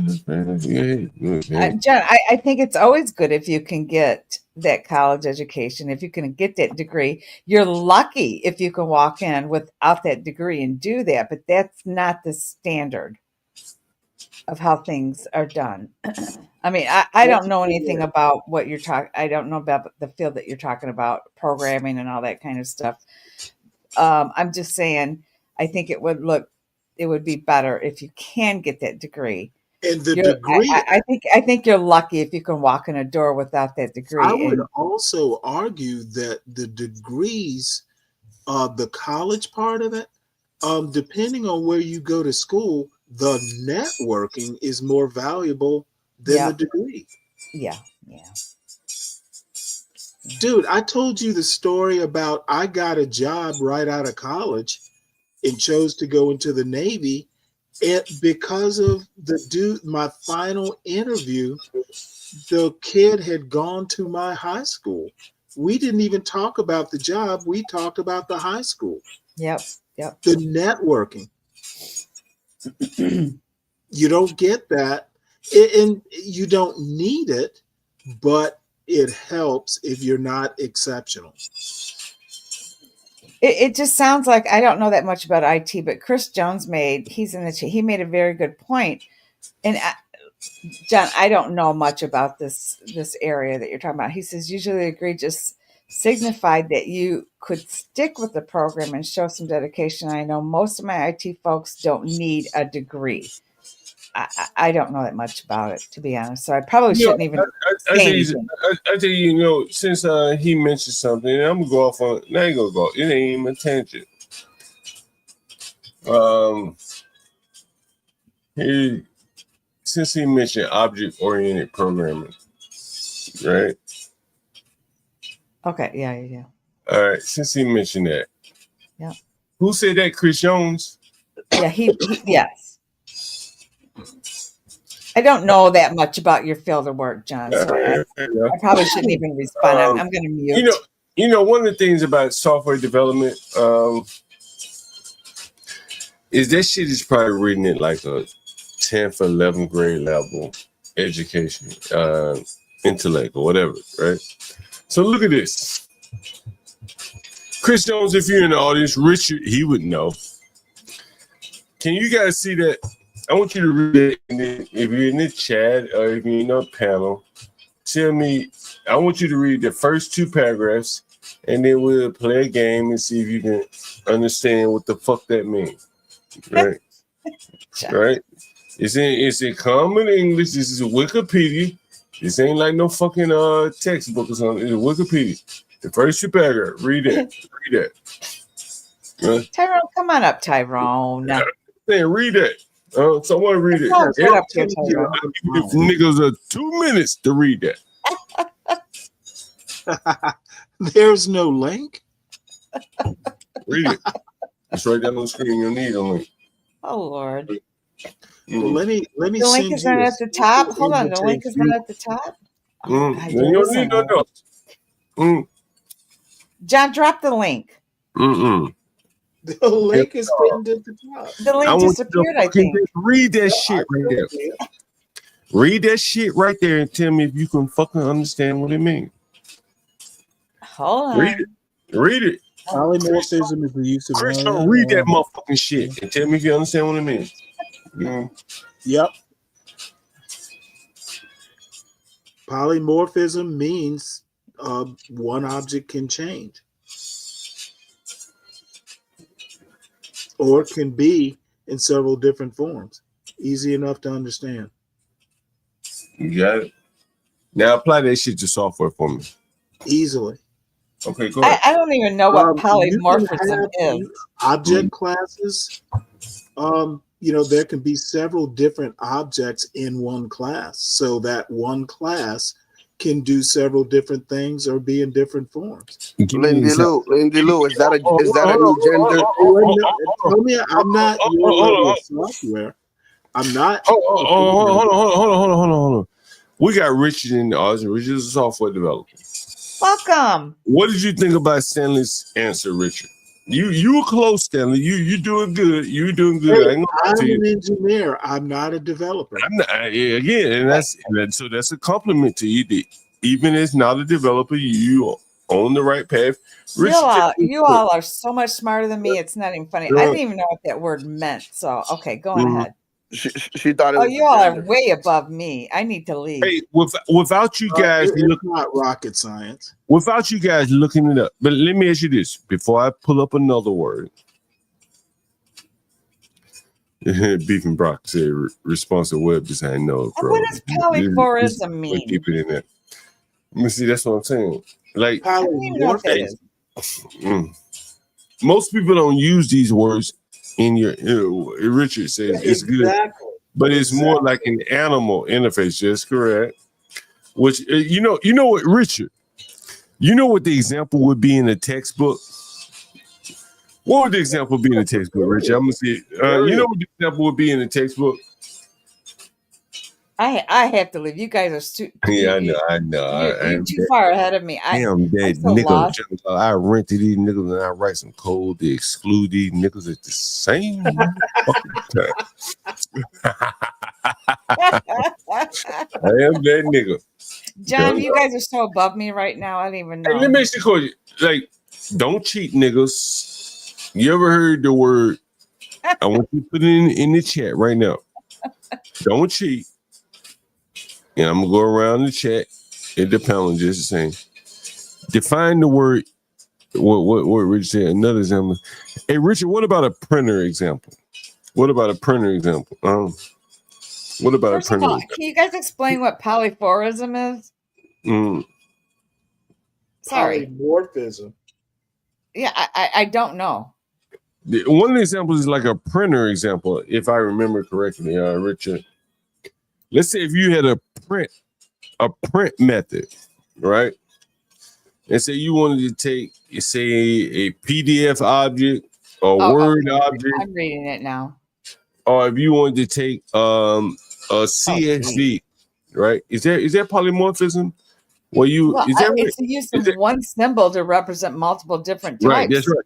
So polymorphism would be, correct me if I'm wrong, you have like one method that will override, that has overrides. So you could have a signature for the method that says, I want to print, and you pass in the PDF. You say, I want to print, but I pass in the CSV. I want to print, and I pass in the HTML file, and so on and so forth. And so you'd have overrides, but the signature of the method would be print. And the object that you passed in would determine, that would be the polymorphism. My nigga, John God. Smoking and drinking. Go on. And I just explained that nigga, what that nigga said. Well, Richard said what that nigga said. Yes, exactly. Have mercy. I am that nigga. I am that nigga, Jungle. And so I want to ask you niggas again, like, how many times do you use the word immutable in your whole fucking life? I use it a lot. Stupidity is sometimes immutable. Immutable, motherfucker. Immutable, motherfucker. Immutable. No. See, now motherfuckers don't understand. Like, and again, I know I talk like in weave and web and weave. You remember when you niggas, I talked to you about when I worked at L'Oreal, and then I drew a connection with Boeing Airlines. You worked for L'Oreal? Yeah, I did. Wow, that's pretty And cool. then I drew a connection with Boeing Airlines. Oh. Y'all niggas don't remember. And then I pulled up source information to kind of confirm what I'm saying. Like, bro, like, I just showed you some shit about polymorphism. Richard, that nigga's in the audience, and I'm saying I'm spitting some real serious game in. I'm drunk, nigga, and I'm high. You're right back. Right? and Richard, understand. No way. Could we not have some real serious spaghetti code if a motherfucker didn't understand polymorphism? How about inheritance, Richard? Do niggas? I know niggas in the audience know about their children. If I fuck a bitch, and she gonna look like me.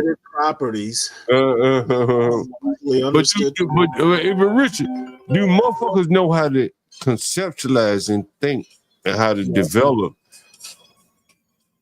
software with inheritance and polymorphism and interfaces and abstract and like, nigga, you gotta be able to think. This ain't about no fucking nigga. What would I say, nigga? I would say, like, nigga, this is high learning, nigga.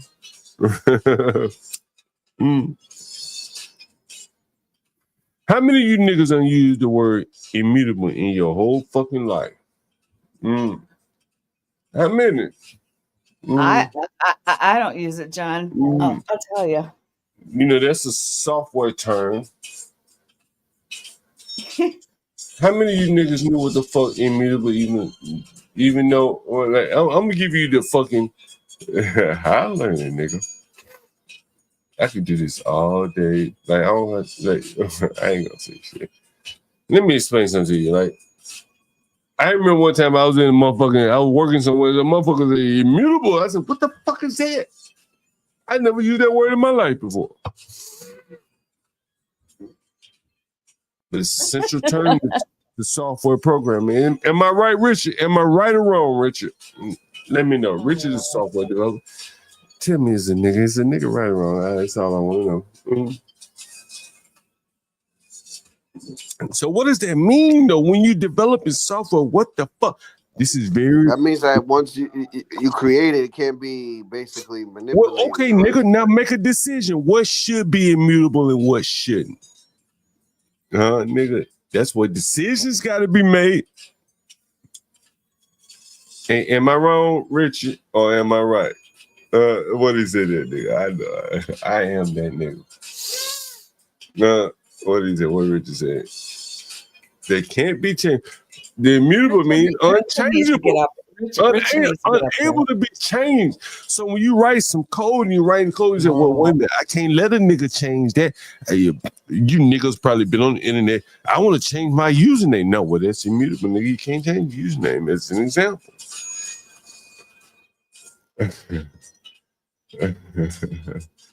And then there's also like you niggas, when you think of inheritance, you probably fucking somebody, and you know there's also inheritance. Inheritance. And see, one of you motherfuckers are gonna say, "Well, inheritance in Java, nigga." This is why this is the first thing I let off with. When the white guy told me, it was like an album to me. Said, "John Galt, don't think about being a software developer for like web. You got to develop for anything. This shit should work anyway. Plug and play. Like you develop a service, nigga. That shit should work for the web or a desktop application." And so when I Google and it came up inheritance in Java, nigga, the concept is still the same. Am I right, Richard? Don't let me get too far out over my skis. Can you guys think of what inheritance means in software? This shit about to get way over you niggas' head. Y'all don't understand this shit. Don't worry about Java, nigga. It could be C, C#, whatever. Tell us, John. We need you to tell us because it's over my head. I'm gonna let Richard go. Richard's not gonna come up here. He chose in the chat.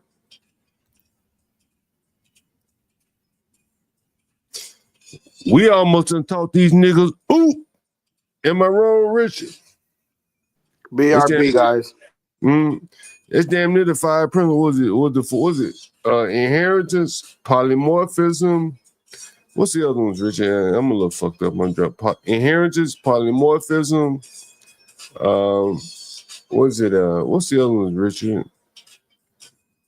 I can't remember.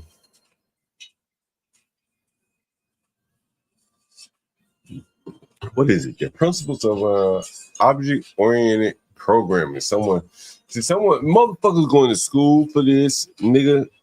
Give me 2 hours, I get you. Look at that. I ain't even had to look at this shit that came right up. You guys can see it. Principles of this is the foundation of, like, I would say more or less back-end software. Is that right, Richard? Correct me if I'm wrong. I ain't been writing software. That's John, right. John, maybe you should teach a class. Maybe you should teach a class. Nigga, Lou, this is what the fuck you think I did all my life. I taught motherfuckers how to do. And listen, look at these words, right? Listen, this is like I don't know these words. Hold on, let me pull the screen up and large. This is goddamn junior software developer. I don't know what encapsulation. Oh, I know what encapsulation. I know, but I just taught you one. I just taught you two. I think. Yep. I taught you inheritance. Why? Maybe I didn't go into inheritance. Well, encapsulation, I know what it means, but not in the context that you're using it in. Right. But Richard, man, I wish you come up. Like Richard, honestly. Richard, come up. These not the motherfucking like primary questions for a job interview in any software job. Am I wrong? Richard, what Richard said? Nigga, skinny methods, nigga. Richard, you ever heard of that? See, nigga, ain't nobody teaching this shit in school, nigga. Stanley, tell your son that skinny methods, nigga. Richard, you know what that means? Skinny methods, nigga. Skinny methods. Nigga don't even know what the fuck I'm talking about. Like, what? Like, school. Let me see if I can. Nigga, I don't work with some of the best software developers, honestly, in my field. In interface, nigga, I get that too. That's one of the interview questions for a junior software developer. Goddamn, skinny methods. Hold on. Yeah, but John, do you miss doing it? Do you miss doing software development? You know what, Lindsay Lou. You sound like you really love it. I do, man. I do, Lindsay Lou. Do you not? You don't do it anymore? You know, I've shown you my inboxes. It's all fucking English. I hate that shit. Oh, okay. I don't like working in the fucking Indians. You know what I'm saying? I can't understand what the fuck they're saying. Let me show you. Richard, you ever heard this before? Richard, nigga, you know what a controller is, Richard. You know controllers. NBC, nigga. They don't do this shit anymore, but nigga, I know all that shit. NBC models, view, and what's that? Controller, then there's MVVP, and there's all that shit, nigga. I learned all that shit on my own, nigga. Never went to school, never took a class.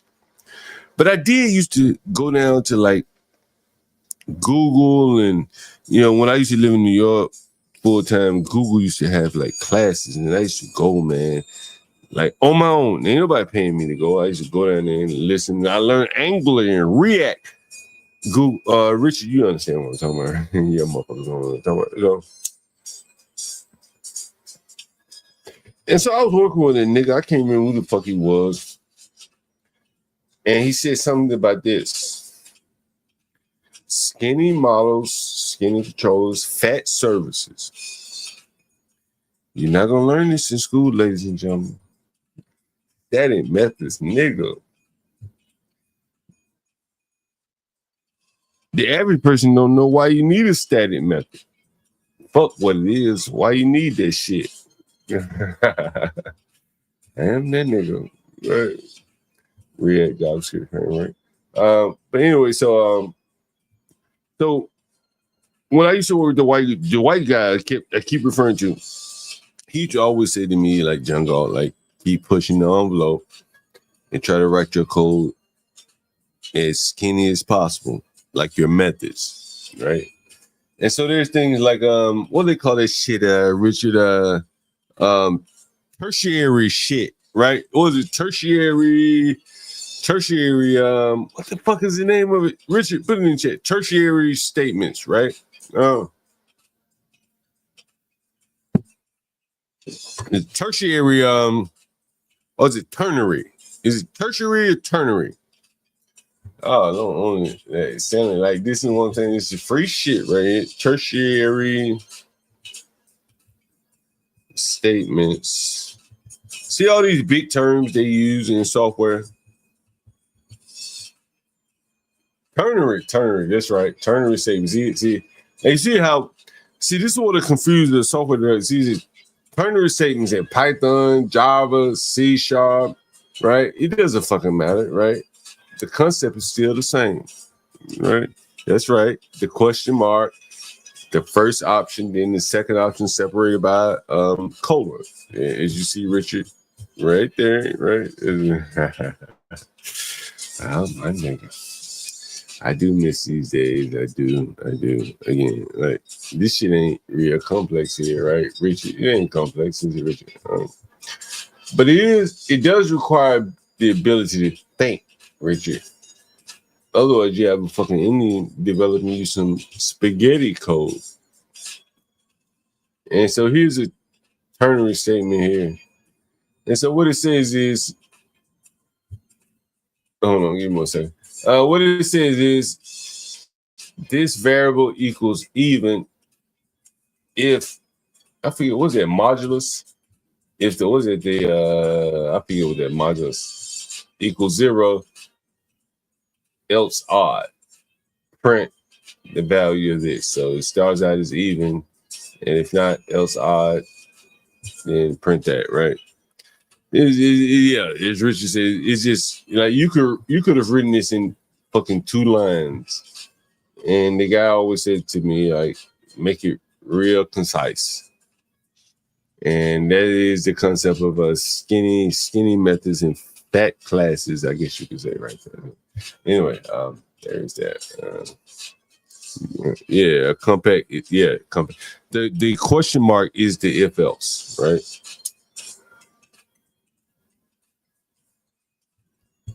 Right. Yeah. Okay, let me explain it. So, Richard has an example. Is John drunk? In quotation marks here.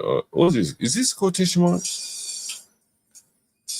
If the return of this function is true, then smoke weed. If false, then drink beer. And these are two methods in this case. These are two methods in this case. So there will be an operation here. So there could be open the beer, grab it by your hand and chug some beer. Well, no, this would be smoke weed. So this would be roll up a joint, right? So you had to have the whole operation for roll up a joint. Oh, So for there'll be goodness sake. and then there'll be another method, drink beer. So it'd be like, okay, get a beer out of the refrigerator, open the beer, drink the beer. Right. So these are the two one methods. question I do have as a non-developer. There are editors that help you with this, right? This is all on you right here. The editors, by and large, in my experience, have been the ones where I render some content from a content management system based upon is John drunk. I might put a beer in the nigga hand or something like that. When I say editors, I mean, you know, if you use an editor, some of this stuff, at least, you know, when I used like .NET editors, it'll give you a choice of things to select. Well, like this could be coming from an external source. Give me 1 second because I really want to delve into this. I really want to delve into this. Stanley. Oh, for good. John. Richard. I think John needs to go to the bathroom. Richard, chime in if you know where I'm about to go with this, Richard. Richard, can you please just jump up here? Chime in if you know where I'm about to go with this. I'll be right back. Give me 1 second. John needs to go replenish, I guess. If bladder full.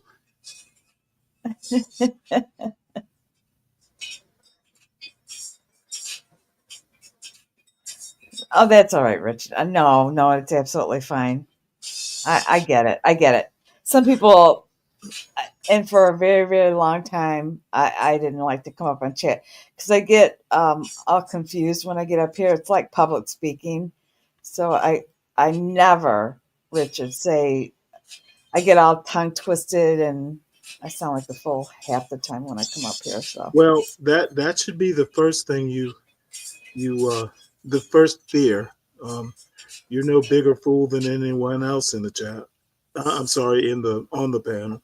Well, I public speaking is not my thing. It was never my thing. 8-pound peacock, and I'm listening to the stream. I'll have to join the show soon.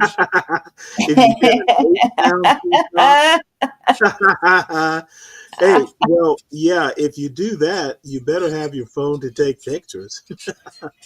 You know, Richard, it's not as hard as you think because you're kind of amongst friends and they really do kind of give you that grace a little bit.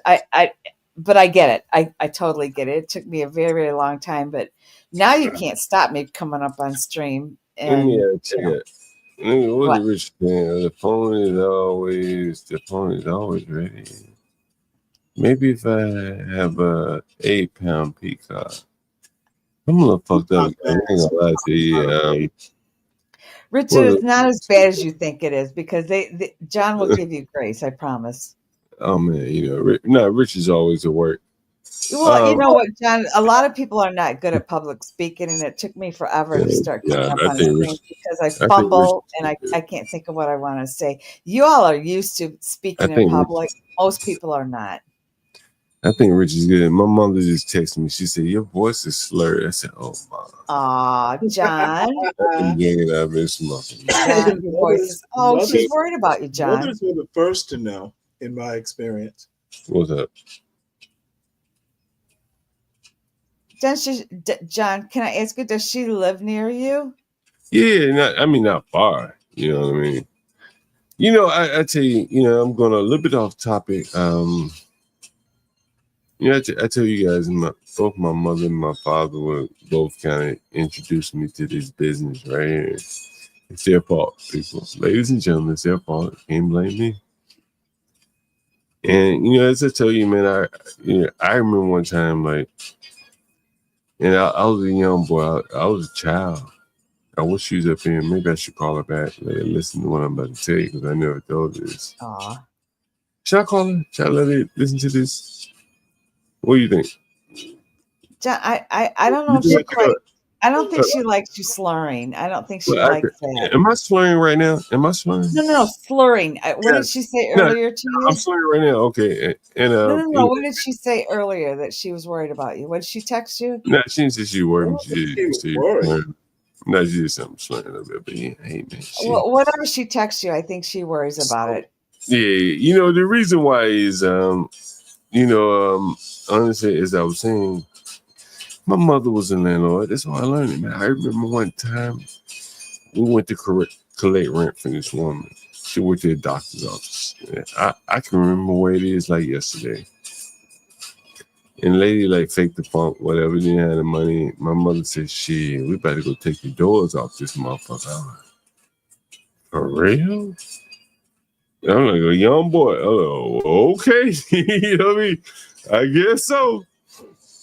And we went and took the doors off that motherfucker. And that bitch lived in the house for a couple of days. And then she finally moved. And I said, damn, I'm a hardcore like a motherfucker. And then on the flip side, my dad, he was a landlord too, but he got a little too comfortable with his tenants. And, you niggas, you've heard me. I had people on the stream call in like, the nigga John Galt don't fuck his tenants. That's for sure. He bring you up here to work, nigga, he's going to tell you don't fuck with the tenants. And so I kind of, settled in the middle ground and, I'm hardcore like a motherfucker with these niggas, but I also don't fuck with them. You understand? Like my dad did. And so you even heard me on the stream with the dead nigga where I say, I learned a little. He asked me, he said, how do you learn this shit? I said, well, from my dad and my mother. But I think we take a little bit from both. And I think children learn. And they may express what they learn later in life, like I did.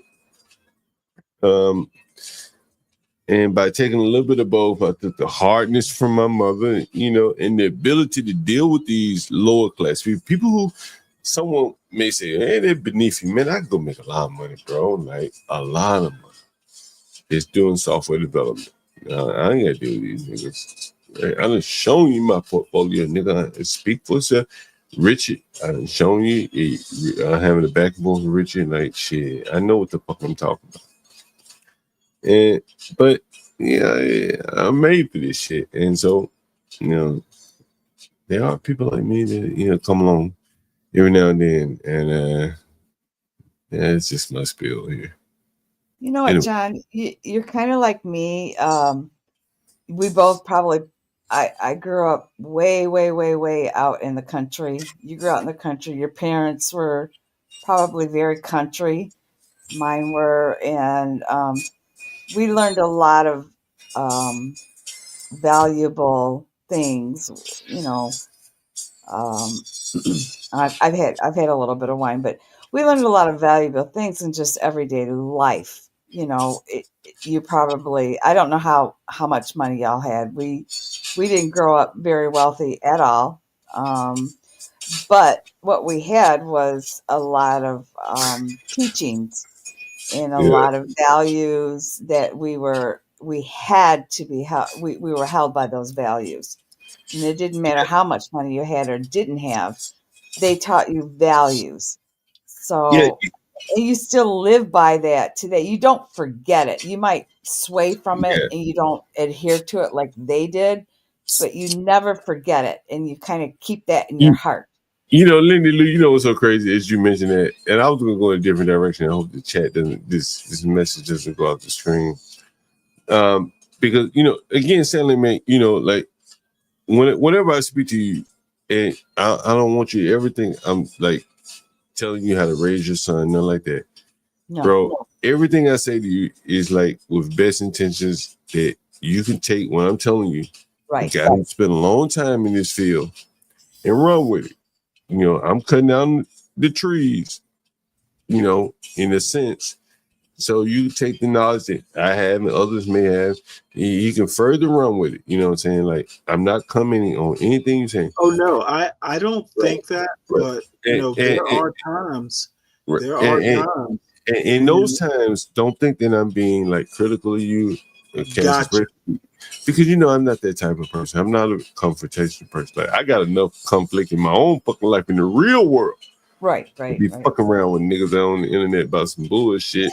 John. But when I look at Richard's comment right here, honestly, bro, that shit is really it.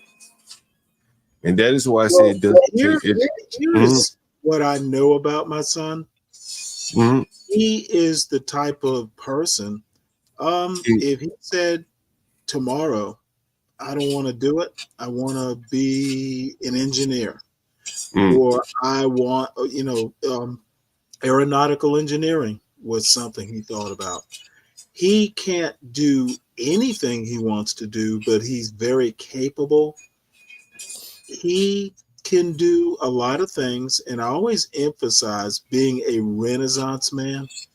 You should be able to read a book. You should be able to, do computing if that's your thing.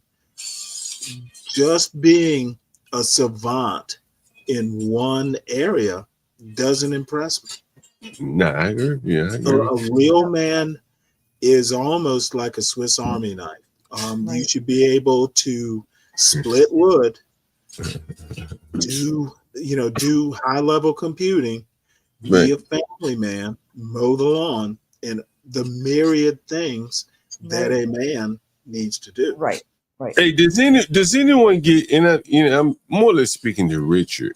You know what I'm saying? Stanley, that's an amazing point that you just made. And I think, unlike me, and I don't know about John and his parents, my parents did not come, they didn't have a superior higher education because their parents didn't, right? But what they taught us was values, and what they taught us is you should be able to do this. You can get higher education, but you should be able to do this, and this as a man or a woman or whatever they wanted us. So I think that really is a Southern kind of way of teaching your kids. My parents were Southern. I was raised in a Southern home. You both are Southern men. So it was very well rounded. You bet you can have your higher education, but for a woman, you better know how to, can beans and tomatoes and stuff. Right. It's not like you better know how to mow a lawn. That's a very great point. You better have both worlds, is what I'm trying to say. Lindy Lou, I just showed you guys the 5 principles of OOP, object-oriented programming. Let me make one quick point to Lindy Lou. Yeah. My mother, the English teacher, used to fuss at me for always having a nose in my book. Oh, that's amazing. When the English teacher is telling you that, you need to pay attention. Right. I agree. And so, man, I'm so glad. Man, I wish one day Richard was not at work, man. The guy must work 24 hours a day. And there was another thing that really stymied me, man. Yes, Phoenix Fish. Yes, absolutely. I'm sorry, John. I was responding to Fish. Yeah. Here are this is like the primary interview question.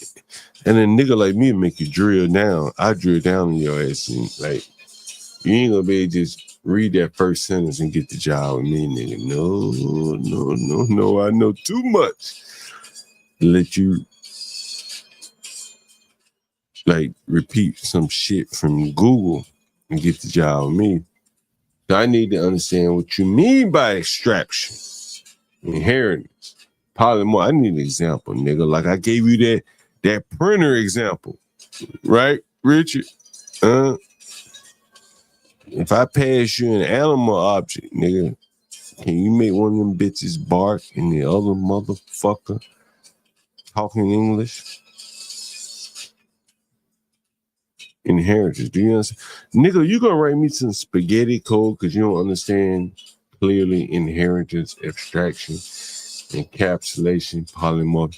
And we ain't even talking about interface and none of that bullshit yet. Like, we got a long way to go. And then you start adding in all the different, frameworks and shit. Like, you gotta really want it. Nigga, do you really want it? Do you really, really want it? Because, did I play that Trevor Noah clip to the end? Because, Richard, I hope you know where I'm going here. Richard, do you know where I'm going here?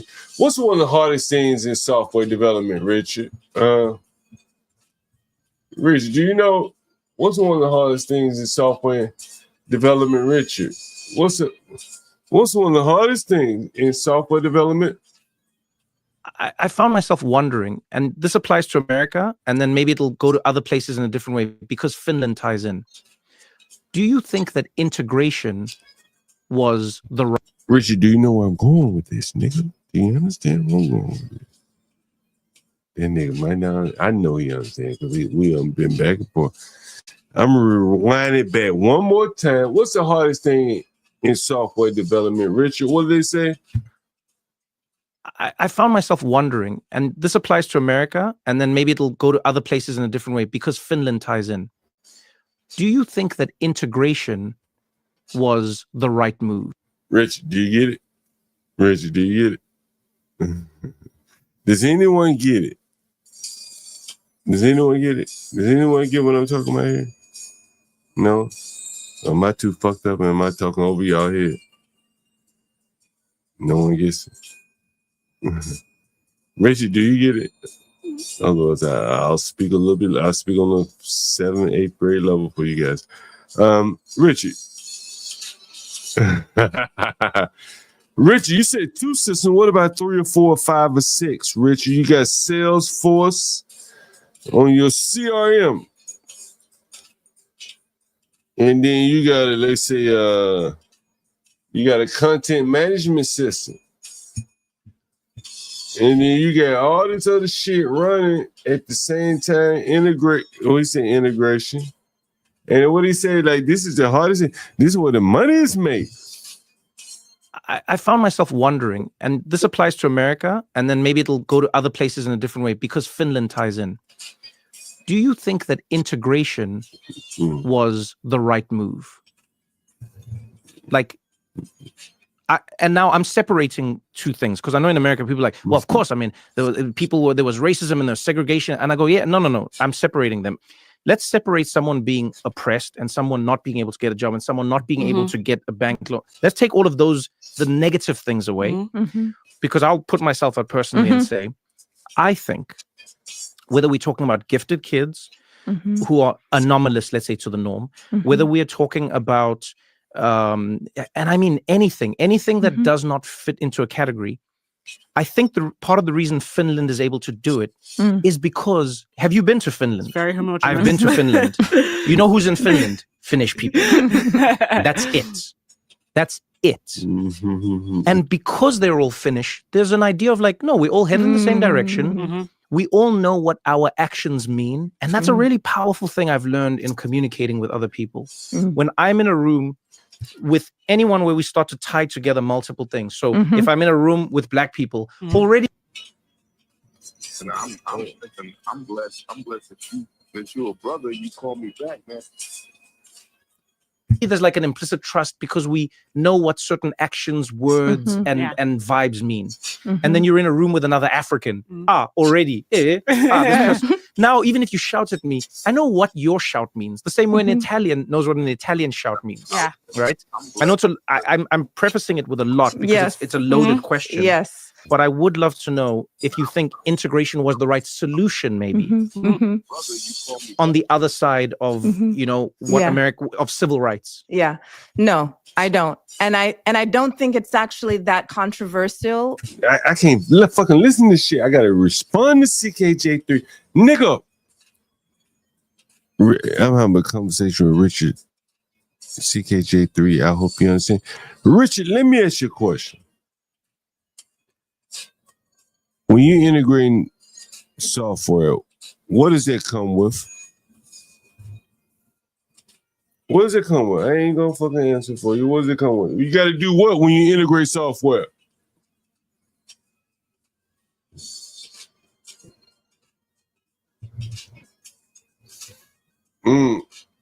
What do you got to do when you integrate Salesforce with your CMS system? Now you got to do more than once you get it all done and code it up. Then you got to do what? You got to test it, right? You got to test that shit, make sure it works, right? Sometimes that shit don't play well together, right? Am I wrong, Richard? You know, I've known niggas, people,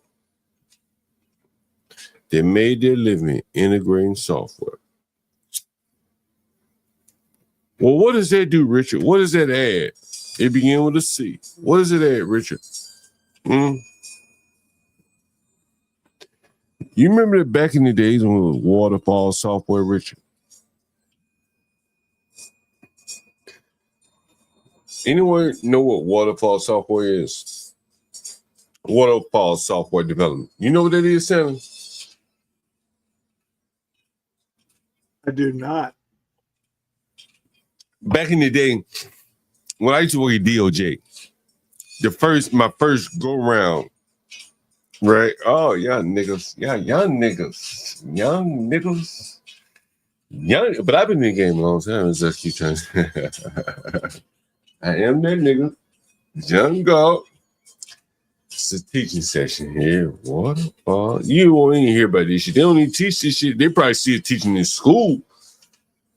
But they don't practice it anymore. They don't dance no more. What they say, the waterfall methodology. The waterfall methodology is a project management approach that involves completing each phase in sequence before moving on to the next. No updates, nigga. We just gonna code it all, throw it over the wall, and then you give us back the bug fixes.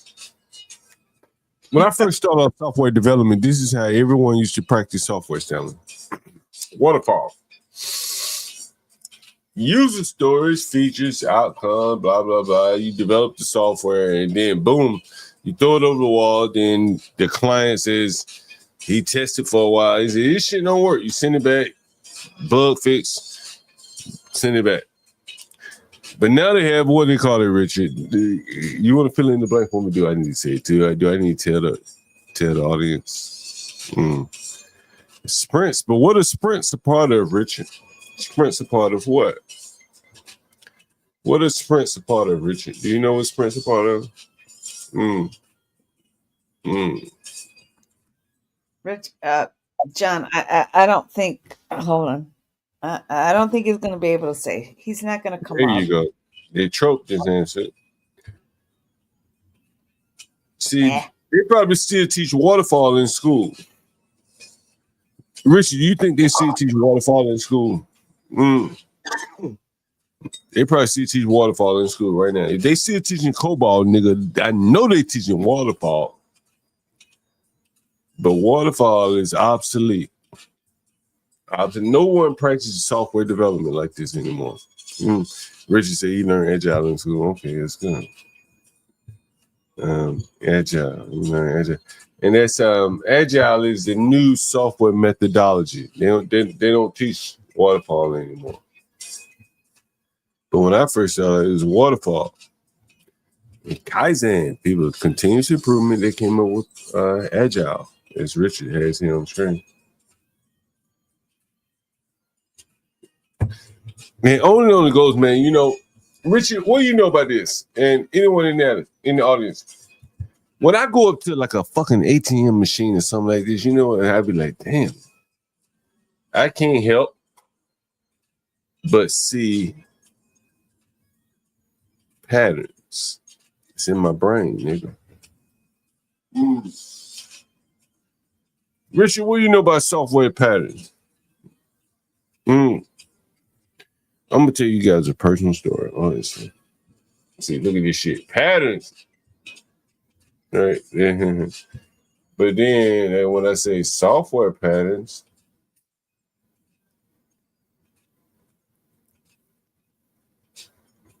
you know, Lindsay Lou. Oh, damn, Lindsay Lou's gone. I'm the last one left. I was with the same white guy I mentioned, and I was having a hard concept with patterns. Not that it was necessary, but there was something I was like, damn, like explain this pattern to me. Richard, you familiar with patterns? And I see patterns everywhere, bro. Stanley, you familiar with patterns? Yeah. By the way, humans are hardwired to recognize patterns. But they're not hardwired to develop software implementing patterns. There's a reason for that, John. Right. Yeah.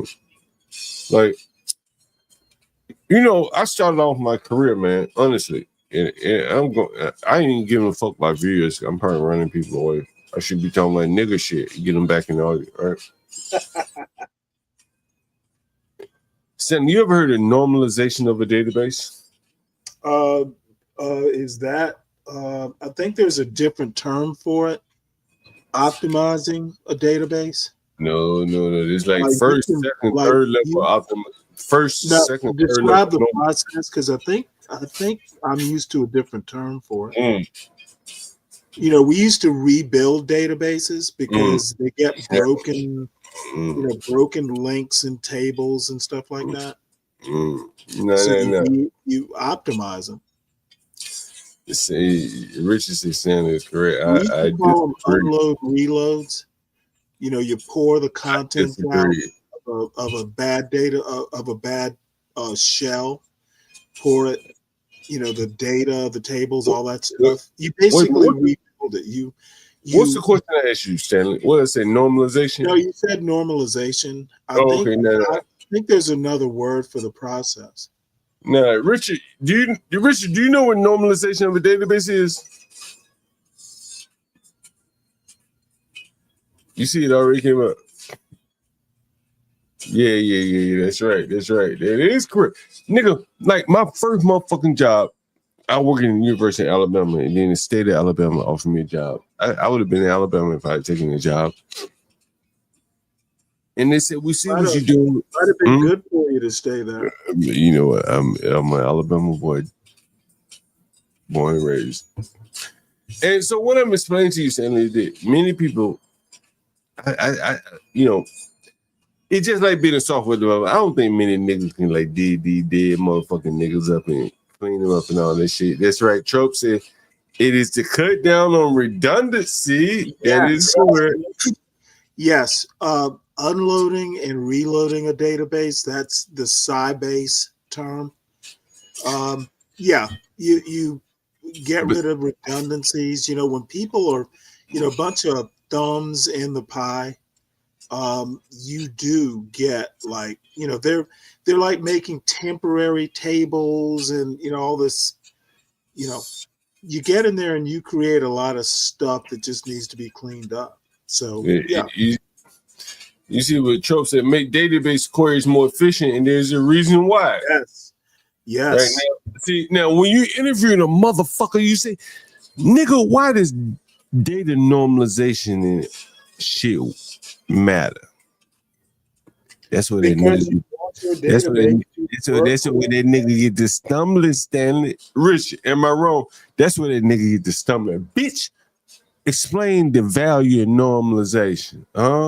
It makes the processes faster.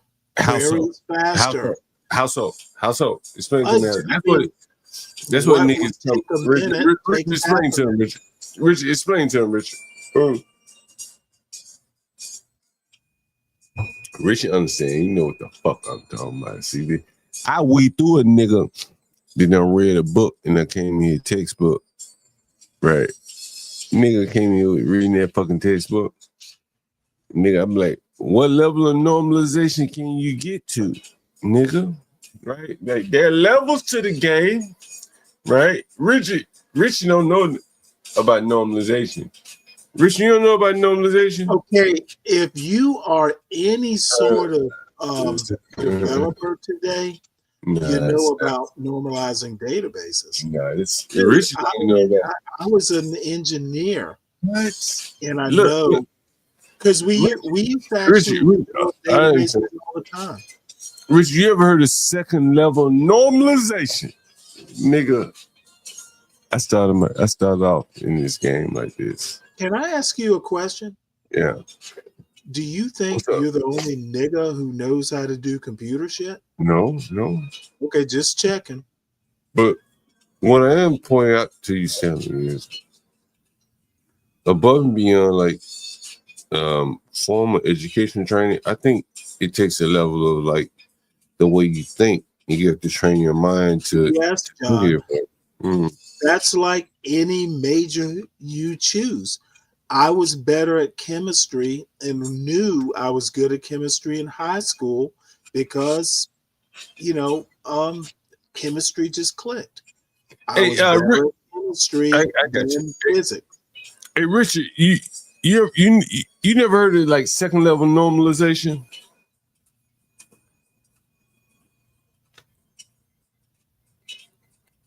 I wonder if Richard ever heard of this shit. John, by the way, a second thing that you haven't mentioned, it doesn't matter whether you got a college degree or you are self-taught. Every company will recognize, hey, this guy could be good for the company. They're going to train you to do whatever it is you do their way. So you don't coming out of college, you don't know shit, but when you join the company, they will mold you. Nigga, I'm going. This is like a what do they call this shit? Inception, nigga. I go deeper and deeper. I start off on the second level. I could have started on the first level, but nigga, my mind go deep. I told you, niggas, I got a beautiful mind. We down on the third level of normalization. Where we at now? Third level of normalization. How many of you niggas? Rich ain't never heard of this shit, boy. He said you gotta go read about it. I am that nigga. Already knows about it. I would have to look into this for sure, nigga. I am that nigga.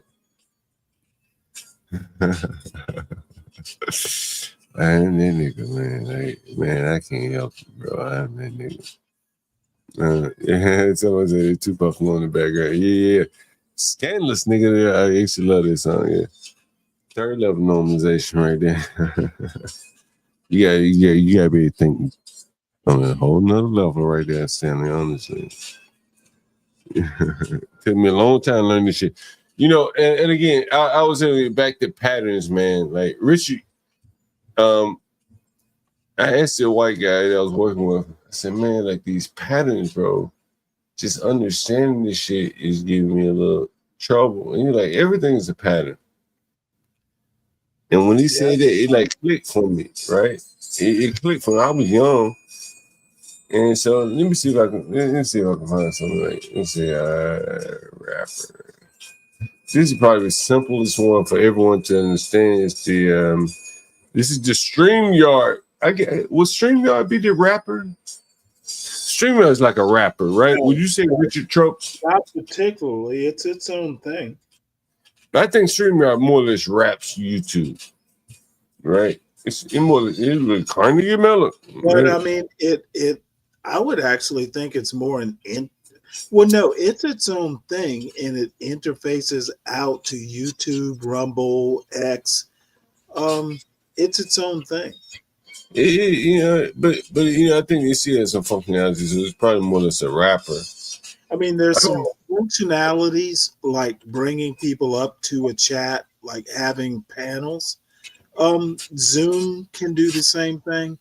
It's not a rapper. It's kind of like a.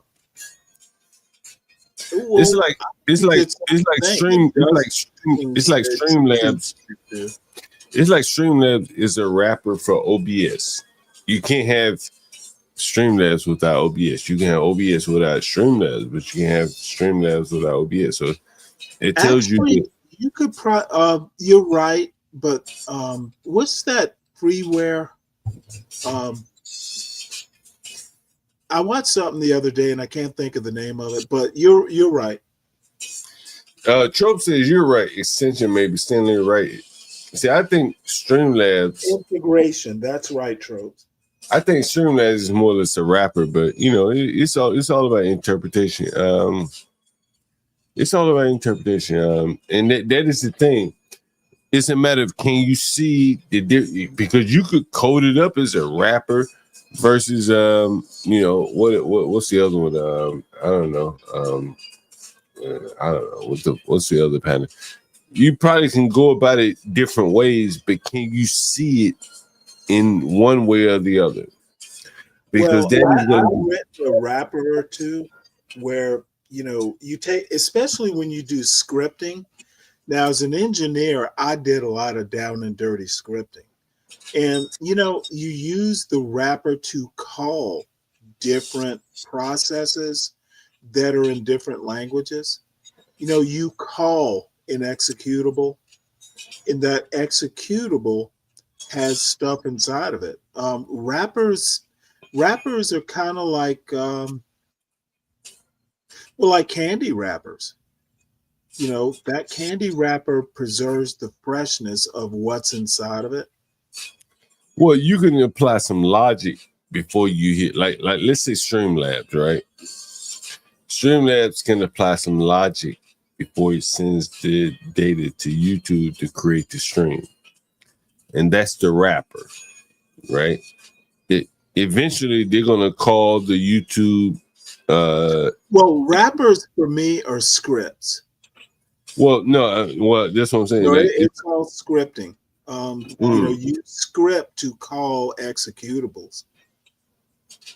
Well, no, in the software world, it's more or less let's say that I'm trying to think. Trying to think of a good example. Now you have to understand that the scripting part, what rappers are, I actually, that was kind of my world in the engineering thing. Now, the best example would be like YouTube and StreamYard. YouTube and StreamYard would be the best example. And that, like, if you look at all the comments right here on StreamYard, right, they're more or less integrating with each other. And this may not be a rapper. Okay, well, integrating. But I see your point. I see your point. Right. Yeah. Okay. I see your point now. Mm-hmm. And so all of these are more or less like fields that are within YouTube. There are no additional fields. The thing is you can probably have YouTube, Rumble, X, and others input into your chat. It doesn't all have to be YouTube. Well, a better way of explaining this is when you get ready to create a stream in StreamYard, right? Mm-hmm. All of the fields in StreamYard more or less match what's in YouTube. That's by design. Well, that's pretty much a rapper design. In that I'm just making it easier in theory for you to create a stream on YouTube, or maybe I'm adding some features on top of it. But ultimately, I gotta pass these features, these data points to YouTube to create a stream, right? So it's the title, the description, the thumbnail, so on and so forth. On OBS, as an example, it may not allow you to pass the thumbnail. They just pass everything else, all the required fields. So title, description, those are required. But the thumbnail is not just required. So the rapper says, okay, if you don't pass the required field or a field, then we just, use the default or whatever the logic is that YouTube may have in place. And so YouTube may say, okay, we're going to take your default image for your channel and use that when you don't pass anything to the channel. So that's kind of how it works.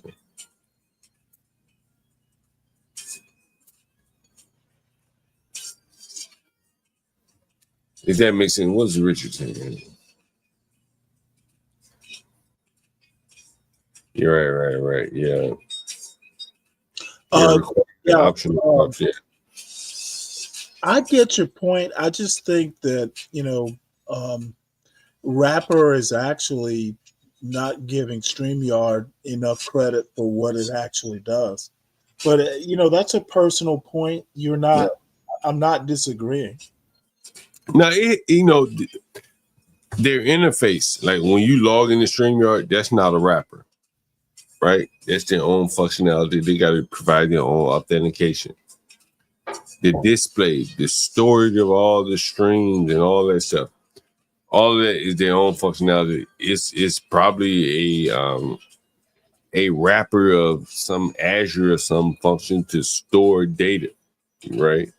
They're not storing their own data. They're probably storing their own Azure or AWS or something like that.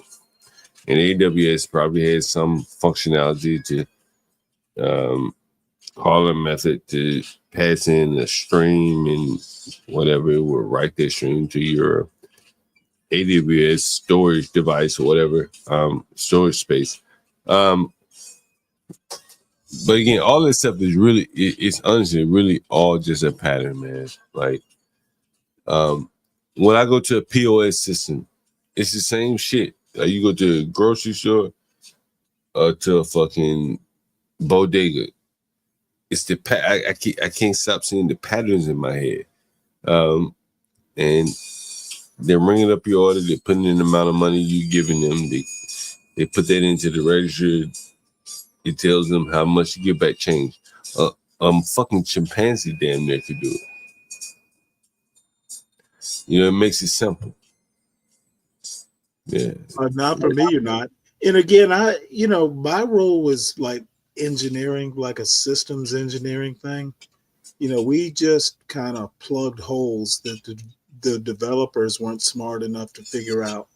Developers develop shit kind of in a utopia, and the engineers have to figure out how to make it work in real life.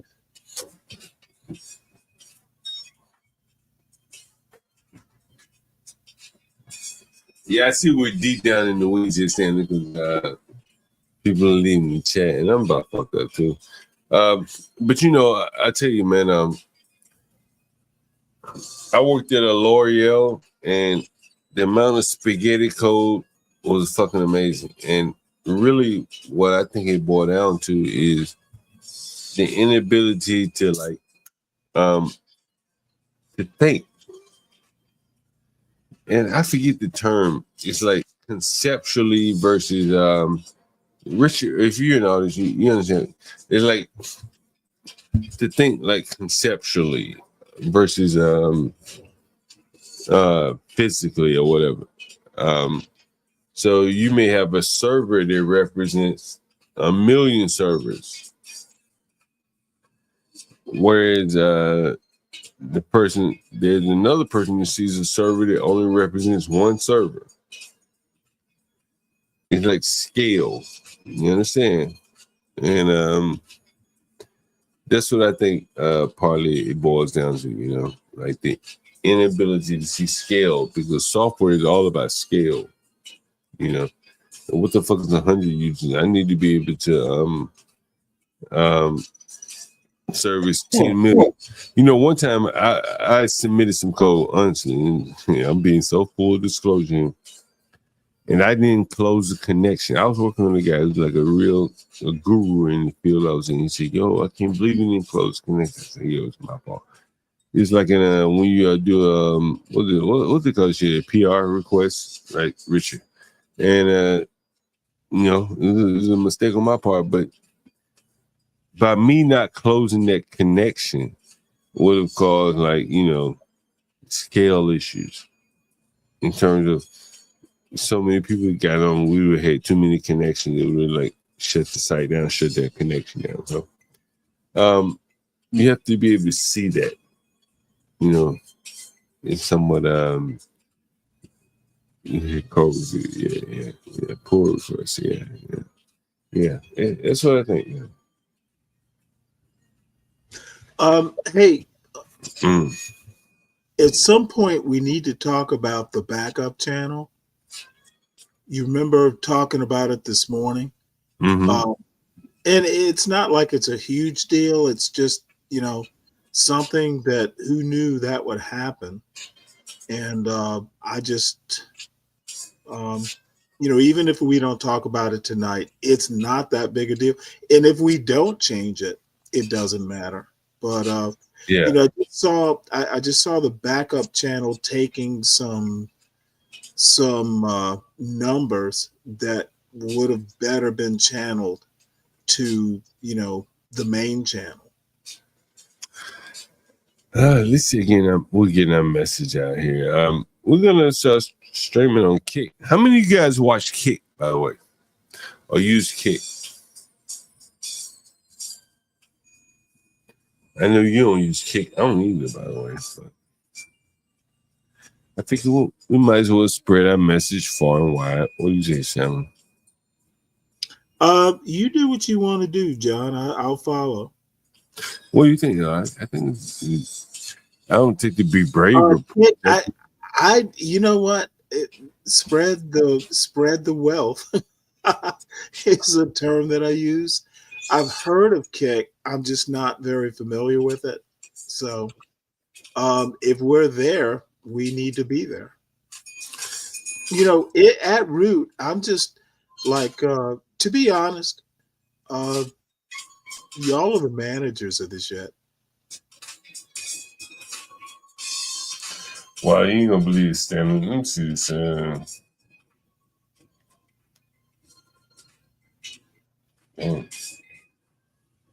Remember that pedophile nigga I was telling you about? Yo, somebody got a lot of money paying him to live somewhere, bro. This shit is amazing.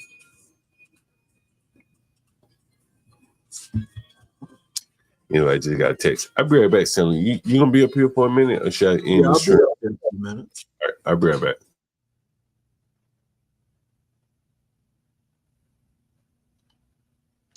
All right. Well, you know what? We're gonna change the whole thing while John's away.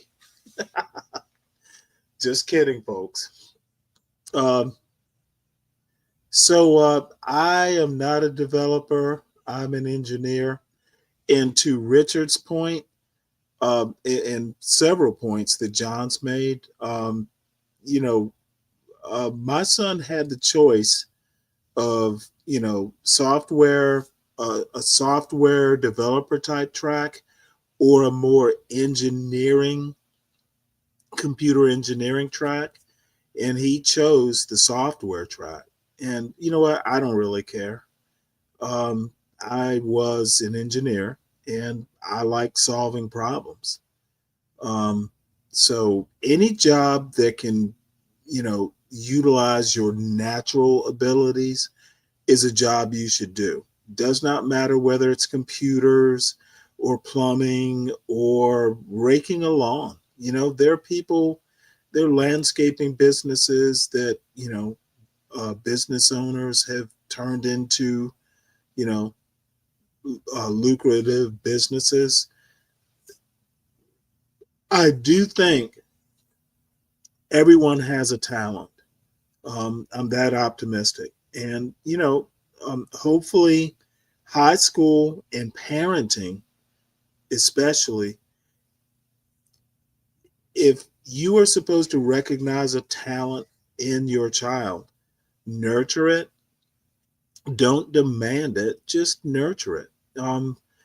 There is such a thing as gravity, and gravity is actually, immutable, at least for now on Earth. Use gravity to your advantage. We do it all the time in plumbing. My brother-in-law did tree work for years. The motherfucker used to map out how he was going to drop trees using high school geometry. And he never fucking was wrong. He could drop trees. It was almost a science with him, and he did well. And it was teachable. whatever you have a talent in, it doesn't have to be philosophy or some highfalutin thing. However, I fear sometimes in this Trump world we're gonna live in for a while, don't discount the eggheads either. They have a purpose. Everyone has a purpose. We just need to stop fucking butting into other people's business on how they choose to do things. And we need to stop shitting on people's professions. Look, if I don't go to McDonald's anymore because I always like when I was a kid, you could go through a McDonald's drive-through and they would get the order right every time. All of a sudden, customer service even doesn't work the way it should. So if I go through a McDonald's drive-through, and I never do, and they get the order right, I'm pleasantly surprised. There's a talent in customer service. There is a talent in sales. Go to your strong suits, work on your weak points, and everything will be fine.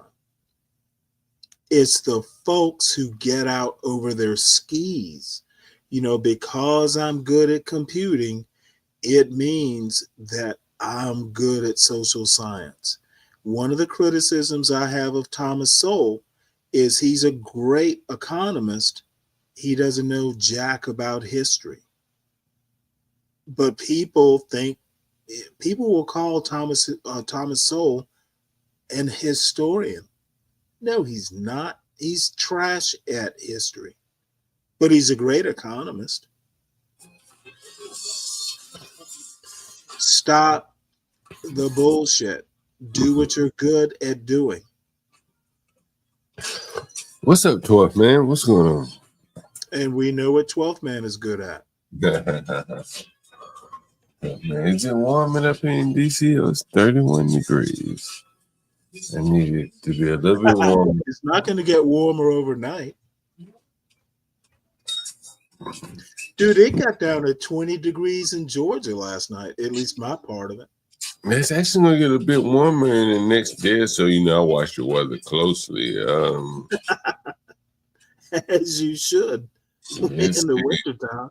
Man, I'm trying to keep the utility bills low, Stanley. Actually, that's something you ought to talk about. What was that? Oh, bro. Your buildings, and I don't know, you may have talked about it, but I mean, like in hotels, you remember the guy that, in the extended stay hotel, one of the benefits was he didn't have to pay like utility bills. Yeah. Do your client or renters have to pay utility bills, or do you? Nah. And so one of the things I do is I put real heavy curtains up. Real heavy curtains. Mm-hmm. I even Google what do the Russians do in the winter? So you pay the utilities. Yeah. And so one of the ways to mitigate people screaming about their cold. Talk about how that is interesting. How do you, if you have to pay the utilities, how do you control that? How do you economize? Oh shit, they got Nest thermostats, all kind of shit. You can control it. And the only thing I can't control is AC. Mm-hmm. Because I have to provide it, and I don't have central AC in most of my places, so I have to provide it. So that's the one time that they get me. But or I say that they have a chance to churn utilities. But so typically the summer rates are higher. The winter rates are about normal. But the summer rates incorporate AC because people demand it. Mm-hmm. It's hot enough where you have to have it, right?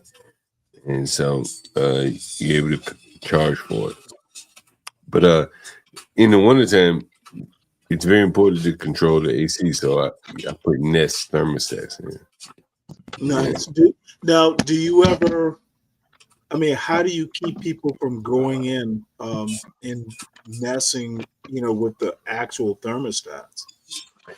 Well, that's one of the reasons why you have to have nests, man. Because if you had like a regular one behind a guard, they would turn up until you got there to turn it down. But with the nest, you can just check it, or it'll alert you depending on your settings. Ooh, okay. Yeah, the nest is like that's everything. You know what I mean? Like if you're in property management, you gotta have the nest. Yeah. Stanley, can you put stream on check? Crown Reese and hop on. It might be pinned Crown Reese. 12th man's up. I don't see Crown Reese in the back trying to get up. No, he's in the chat saying You dropped the link? Yeah, he's in the chat saying put the link in the chat. Yeah. Well, damn it, it's at the top, Crown Reese. Yeah. What's up, 12, man? You out there fishing, hunting? What you doing? School at your way? Just another day, you know, but it was kind of a long day. Yeah. Go into it too much, but I'm still breathing.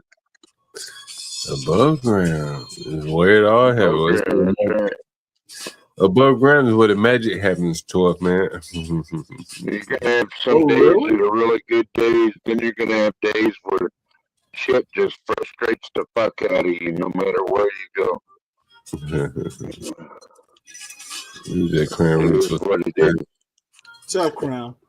What's up, Crown? Hey, what's going on? Hey, what's up, 12? Hey, Stanley Cross. Oh shit. That Yes, sounds sir. like my mother. Hey, Crown, before you get into this, I want to do one more software thing that we'll be done with it, I promise you. Okay, cool. Because I like the software. You know, I had a situation in the barbershop, so I had to call a software guy. And I thought about John Galt. Hey, Richard, you know, when Crown Reese joined, it made me think about, oh, shit. It made me think about something. It made me think about a generic list.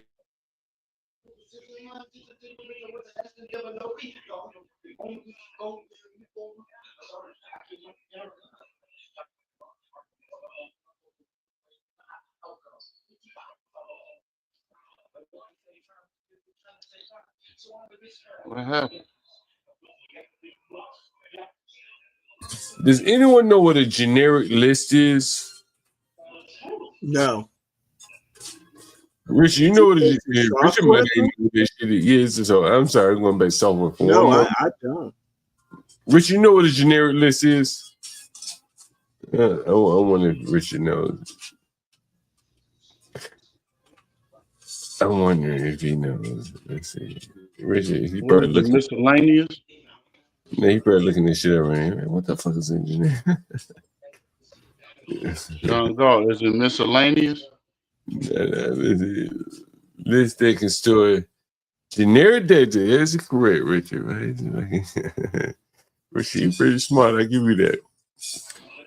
And you know, man, it again, like it's one of those conceptual things that you know you can go to school, you can learn it. But I really believe, Richard, you correct me if I'm wrong. I think you have to really be able to think and understand what the fuck a generic list is and what it. And then once you know what it is, then why do you use a generic? You just populate or? All right. See, this is where Richard, correct me if I'm wrong. It inheritance. Yeah, you inherit properties. I understand that. No. What I'm saying is, so, what the fuck was I saying? What did I say, Richard? What was I saying? Oh, okay, yeah, okay. What did I say? Objects, uniters, strings. Okay. I can't remember what the fuck I was saying. What did I ask about? Anything can go into the list. Right, generic. But generic list, right. All right, so, but what is the benefit? Okay, so anything can go into the list, right? Okay, all right, so flexible. Okay, now, Richard, why would you use? Okay, so let's say again, go back to that print object, right? So you have a method to print something, right? And so you say, I'm gonna print a CSV, JSON, whatever, fuck, right? And then what was I talking about? What's his name? Man, I'm fucked up. What was I talking about here? What was I talking about here? Generics. Generics, right? So you may want to pass in an object, right? It could be anything. It could be a list of something, a generic list. I'm a little fucked up right now, but it could be a generic list of something. So you pass that generic list in, and the then problem is a generic list is dangerous. Sometimes you don't want. no, that's the thing. The generic list is made to be safe, right, Richard? Am I right? Really? Yeah. In that you could have, let's say you say I'm gonna have a method that accepts an animal. So I'll take a giraffe, I'll take a dog, I'll take a cat, and then you execute some code off of that. Correct, Richard? Right? That would be accepting a generic list of, say, a list of animals. And then you perform some operation that every animal has. They bark or talk or whatever, make a noise, right? And each individual animal would make specific noises. And see, there again encompasses polymorphism, generic lists. Is that what encapsulation be a part of it? Maybe encapsulation. But you got to be able to weave it all together and think it through in a very high level, because if you can't, and I'm drunk, you end up with spaghetti code. Am I right, Richard? If you can't put all that shit together, you end up with spaghetti code. I haven't even brought in interfaces, abstract classes, and all the other kind of shit. Public, private, all this shit. Man, you gotta be able to think, man. You gotta really be able to think, man. You can't teach that shit.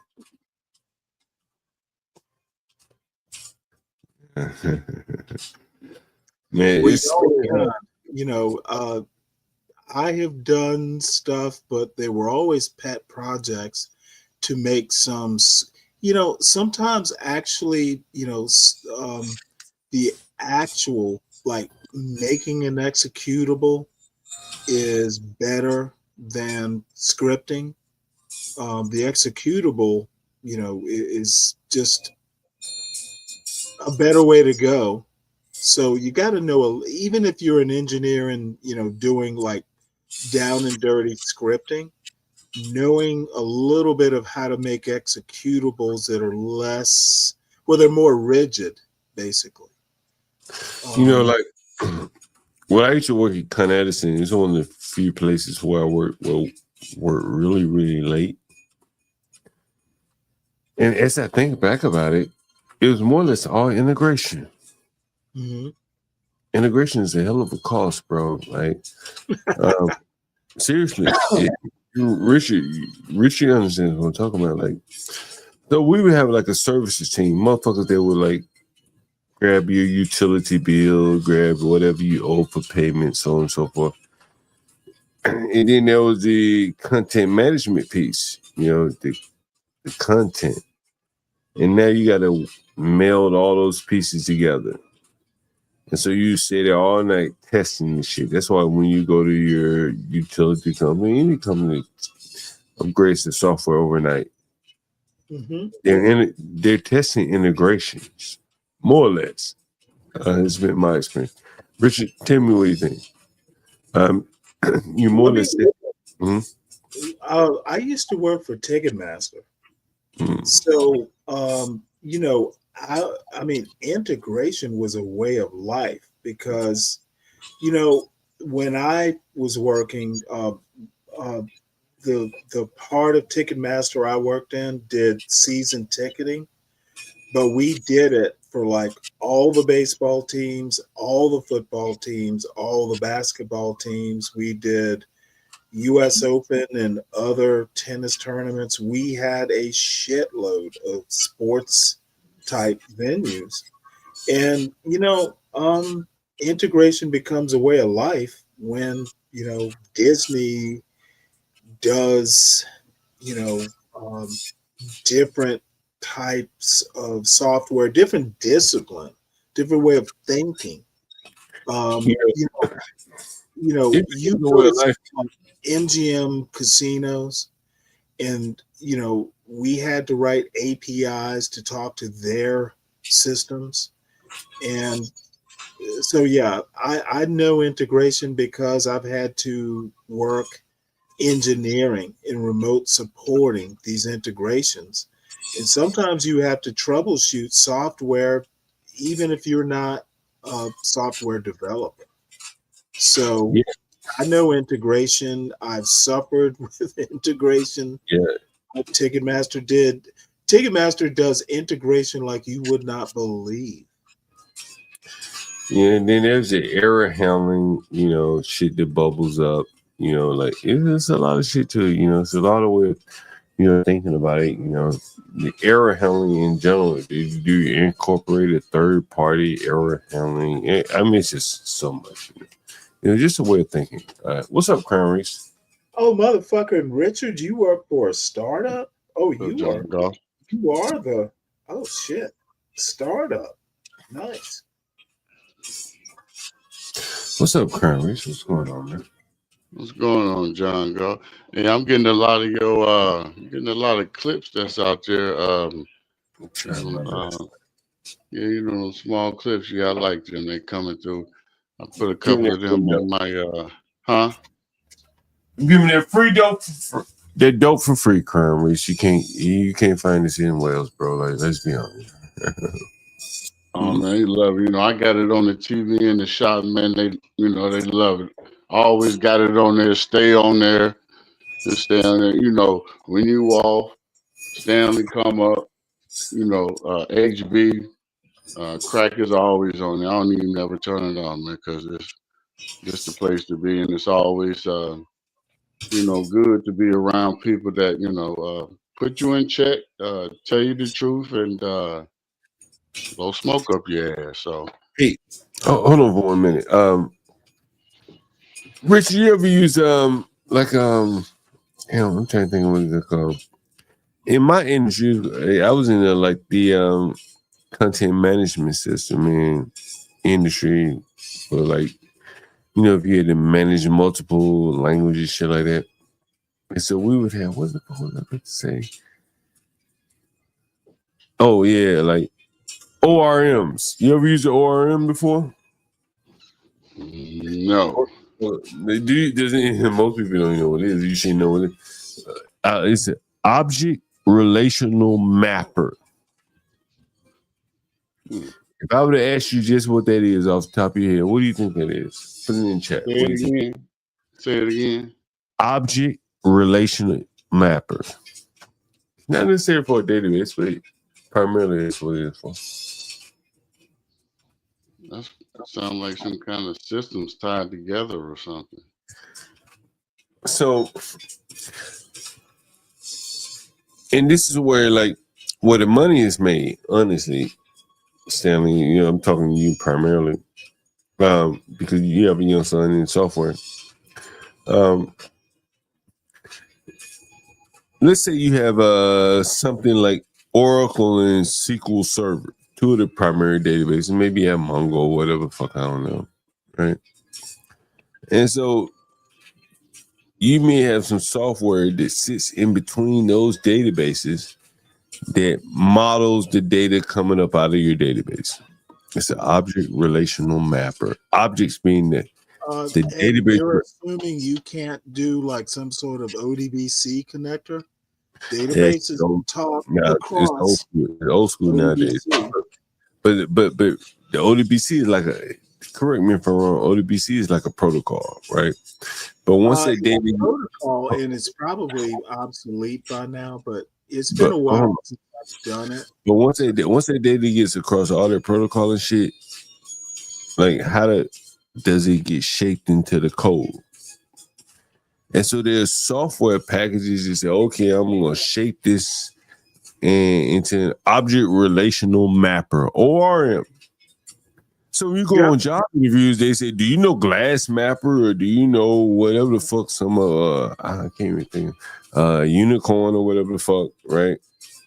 And then on it goes, they keep creating these different mappers that do different things and add different features to advance on the initial mappers. And so, but again, you still have to be like, it took me a long time to understand this shit because it's very conceptual.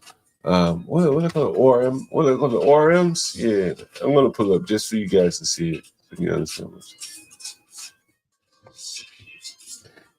And I would doubt that most colleges teach this, but if you can learn it before you get out of college, it'd be a beautiful thing.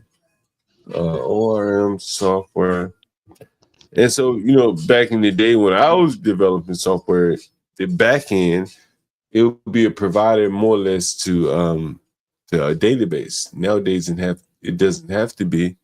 And you can see it's a mapping software. It's a tool that translates between databases and object-oriented programming languages. But it doesn't have to be necessarily a database. I wouldn't say. I guess there's a database somewhere, but this is ORM. You often get questions about this in job interviews here for software. ORM. Richard, you know about ORMs?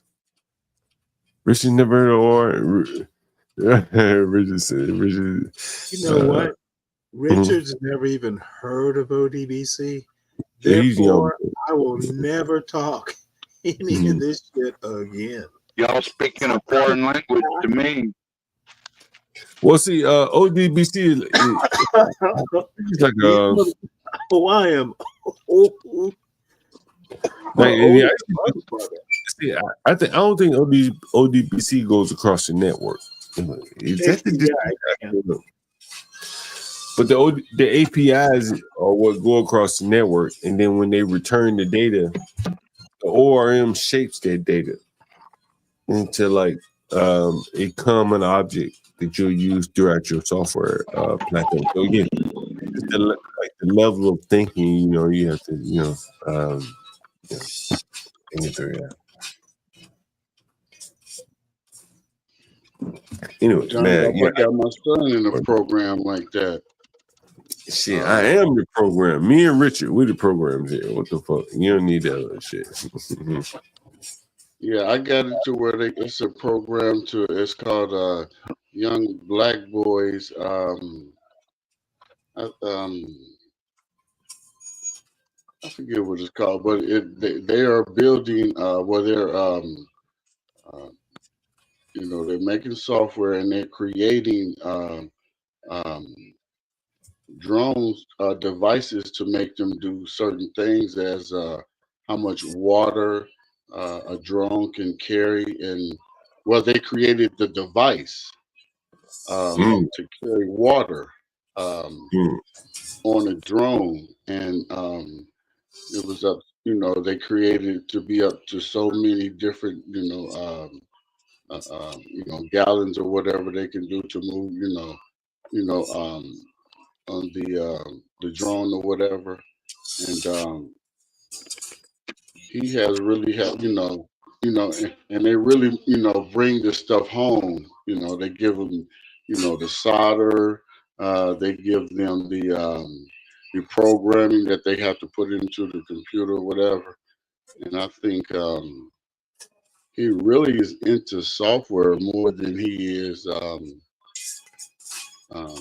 cutting hair, because he's like, Dad, sometimes I don't even care about the money. I just just do it. Really, he does it because I'm doing it, but he likes messing with that computer. So so I think he's off to something different. I got several aunts in our family that's IT specialist. I got an aunt. She's the head of IT at Ohio State. So, I think he gets a lot of that stuff from her. Our family is so big. We even have a building. It's over top of a bank down here in Cincinnati, and we bring our family and friends in to they do computer software stuff and all of that stuff in there. So hey, Crown Reach, you breaking up a little bit, man. I was gonna ask you, did you hear about the guy that couldn't read on my channel? Did you hear about it? What do you think about that shit? well, really, I think it's fortunate that you even came across somebody like that and spoke to him at a short time. And crazy what he was going through, but he basically wrote his whole book talking to you on the phone. Shooting at the police, all this shit. That shit was crazy. What did you think about this shit, Sam? I'm surprised the police ain't follow back up on you. About what? I said I was surprised the police didn't. No, I was talking about the dude follow that back couldn't up on read. John. You ain't hear about the dude that couldn't read? John, you know how I would think about it. Most black people can read. I'm not going to get wrapped around the axle about one kid who can't read. You know what's interesting is just Stanley, the young man that was at my house one day, like he can't read either. They both went to DC high school. They're both about the same age, give or take. Neither one of them can read, but DC spends about $50,000 a year per student. Okay, let me dissect that. Before you finish, cannot blame the schools for this. Good parent. No. I can't abide by blaming the schools for poor parenting. Kids who are responsible parent will make sure their kid can read. But if you let me finish, Stanley, you know what? No, we're gonna have to poop on the whole thing. Well, if you let me don't think schools are responsible for teaching kids how to read. I agree with that. Man, Stanley, you gotta be listen, man. Like, if you let me finish what I was saying, I do not have to have the ability to deal with bullshit logic. You're gonna an adult can't read, and the first thing you want to blame is the schools. There's no way that kid graduated from high school or even did middle school. You have to literally not want to read to not be able to read. And I'm not going to blame schools for that. What do you expect them to do? Put a gun to the kid's head? Parenting, John, are responsible for raising kids who know they should know how to read. It's bullshit to blame the schools. I don't disagree with you. That's what I was about to say. Yeah, I'm so fucked up. I'm high. Well, then you shouldn't pick fights that you can't win. And that's what I'm saying. I'm about to lay it down for a minute. First thing you learn. That's why I came up here. That's why I came up here for you, Stanley. Because I'll be back on. I'll be back on when you get up here, Stanley. But I gotta lay it down for a little bit. I'm set to go in at 3 in the morning. I've been drinking. I've been smoking, guys. Whose problem is that? No, I was gonna say, guys. No, seriously, whose problem is that? Well, I was gonna say, guys, make sure you I am support. not my brother's keeper. Well, I was gonna say, guys, make sure you support the channel. Because we do appreciate everyone that comes in, listen to us, try to keep you entertained. So, guys, support the channel. Thank you very much. Appreciate you, John. Oh, Torf Man, I forgot you see here. What's up, Torf Man? How you doing? I ain't gonna leave without talking to you for a bit. John on how to do this. Yeah, I ain't gonna talk to Torf Man when I leave. I ain't gonna leave without talking to Torf Man for a bit. What's up, Torf Man? I'm not drunk yet. I'm waiting for tonight when Stanley comes on. I'll be good and plastered by then. You know what? Stanley's drinking beer right now. Starting out. Torf Man, what are you drinking? Tobia, what are you I'm drinking? just By the way? having some high gravity lager right now. I heard that. 9.9% alcohol. Oh, No, I'm damn. This is like a malt That's liquor. less than the wine, Stanley. Really, the wine is 13.5. Ooh, yeah. shit. Yeah, Well, I guys, ain't drinking. I'm gonna I take a got a nap. couple. I got a Stanley, I couple know All right, you're John. UAV All and right. bottle of I will end the show. It You're can't gonna go end it, much Stanley? longer. But I definitely will do the 3:00, John, because I got like a shitload of stories, and come on. 3 might be 4, but it'll be around that time.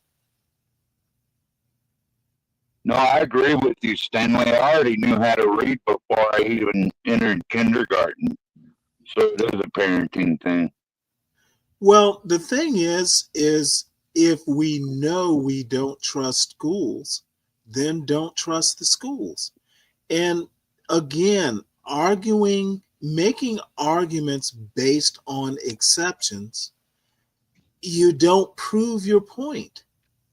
Okay, you met a man who can't read, but most blacks, most whites, most everybody can read. You almost have to not want to know how to read. Now it's just me, but any like normal human being knows that there are certain things, certain skills you have to have, even if you don't like school that much. John sometimes confounds me with this arguing exceptions. Oh, I met a motherfucker who didn't go to college and he's a billionaire. His name is Bill Gates. Well, motherfucker, that's an exception. And by the way, he dropped out of Harvard. the motherfucker dropped out of Harvard. So, he wasn't chopped liver. And if you know Bill Gates's background, Bill Gates' parents were wealthy. So even if he failed, he had a parental safety net. He wasn't taking a risk by dropping out. Bill Gates is not the rule, he is the exception. Telling some kid from the hood, hey, you have talent, drop out of high school, he's not going to have a Bill Gates safety net. Yeah, it's not Stop the same the thing. fucking bullshit.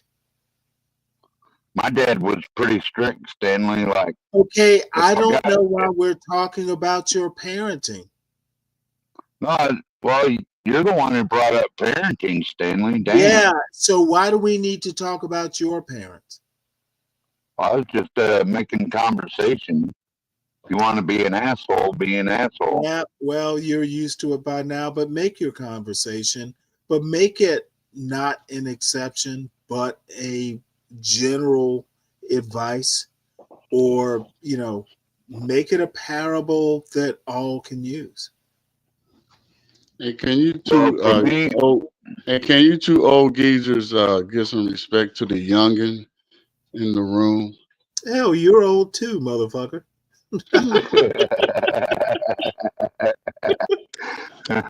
Stanley, I came up here for you, man. I was trying to ask you.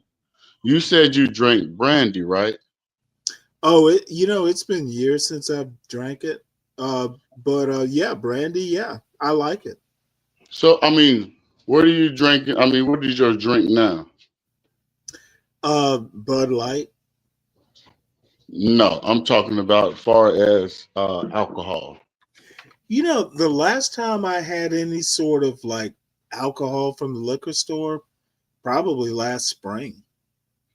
Well, no, I take it back. July.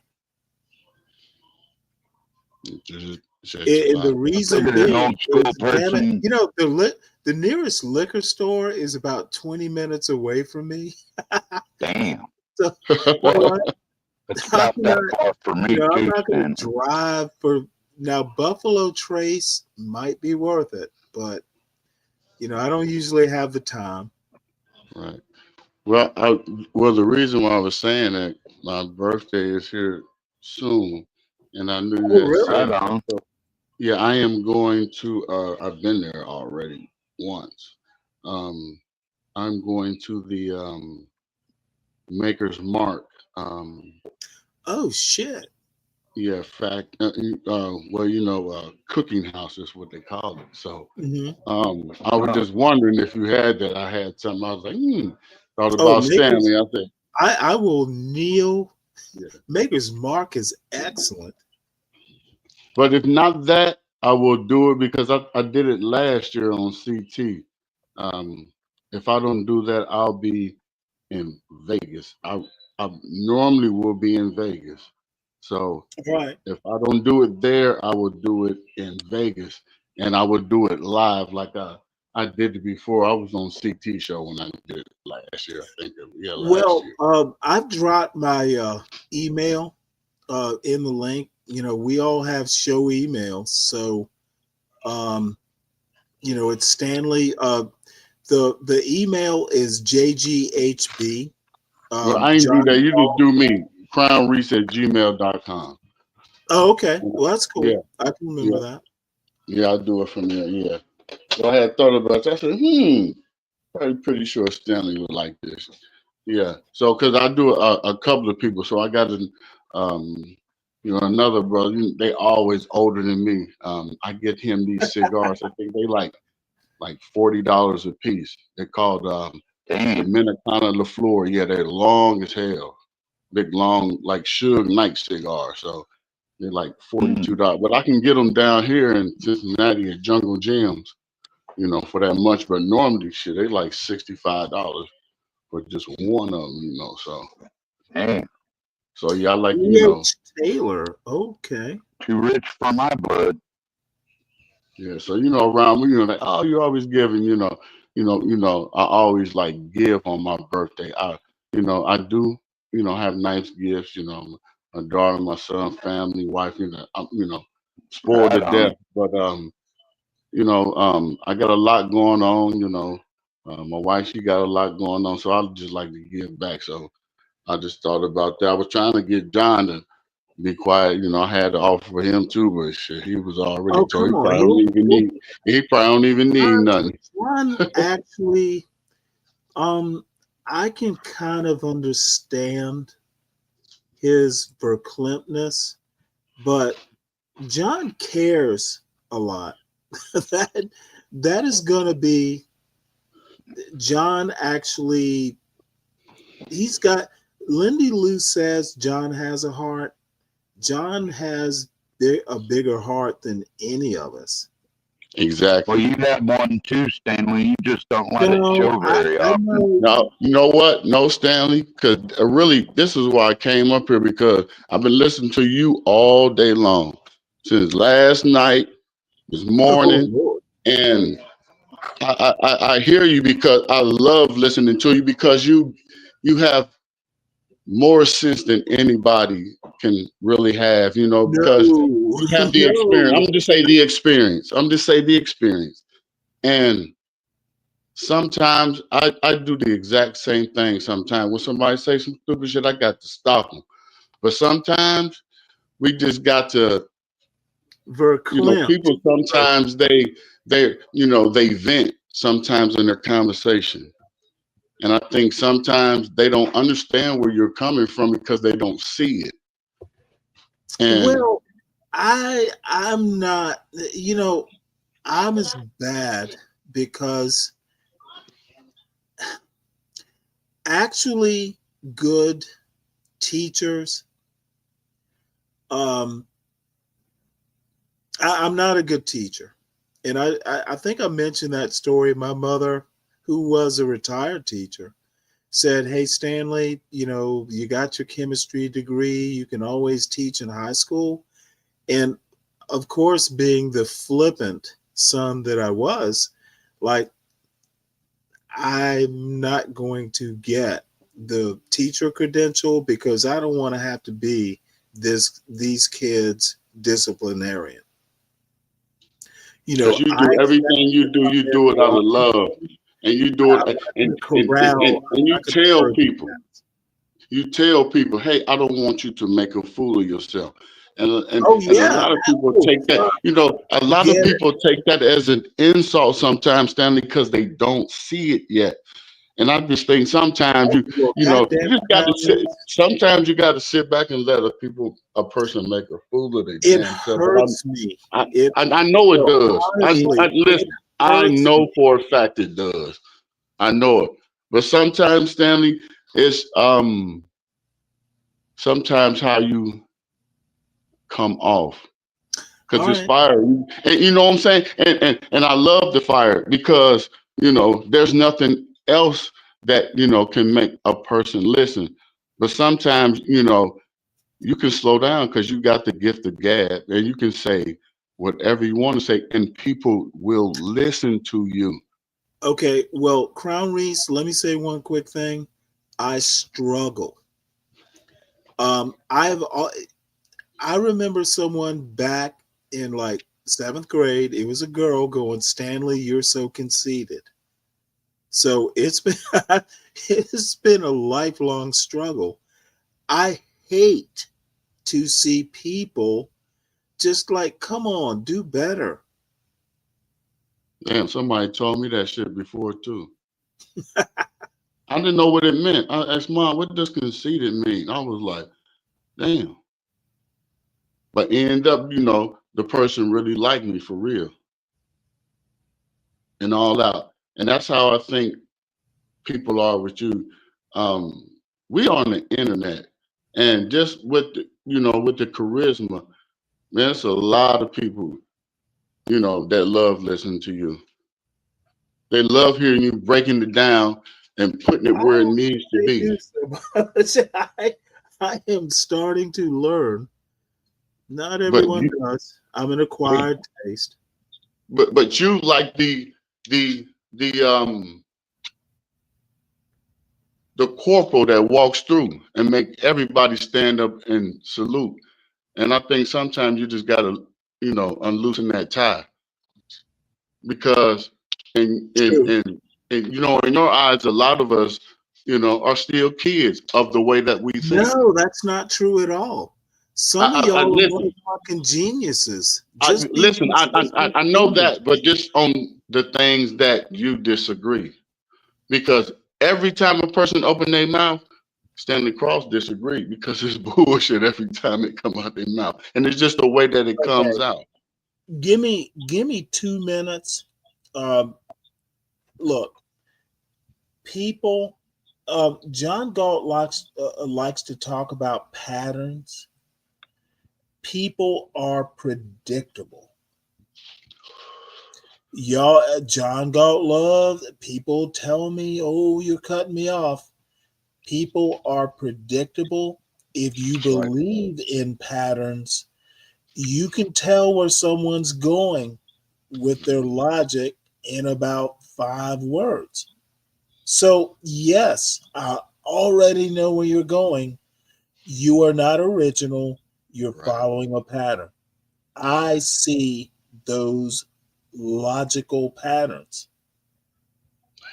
Damn, that's my father, man. God damn. Motherfucker can't even talk. You be like, you know what? It's not even software engineering.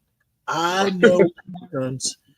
Patterns, humans are built to recognize patterns. So it's not some special talent. Shit, we all got the same pattern. We just go about using it in a different way.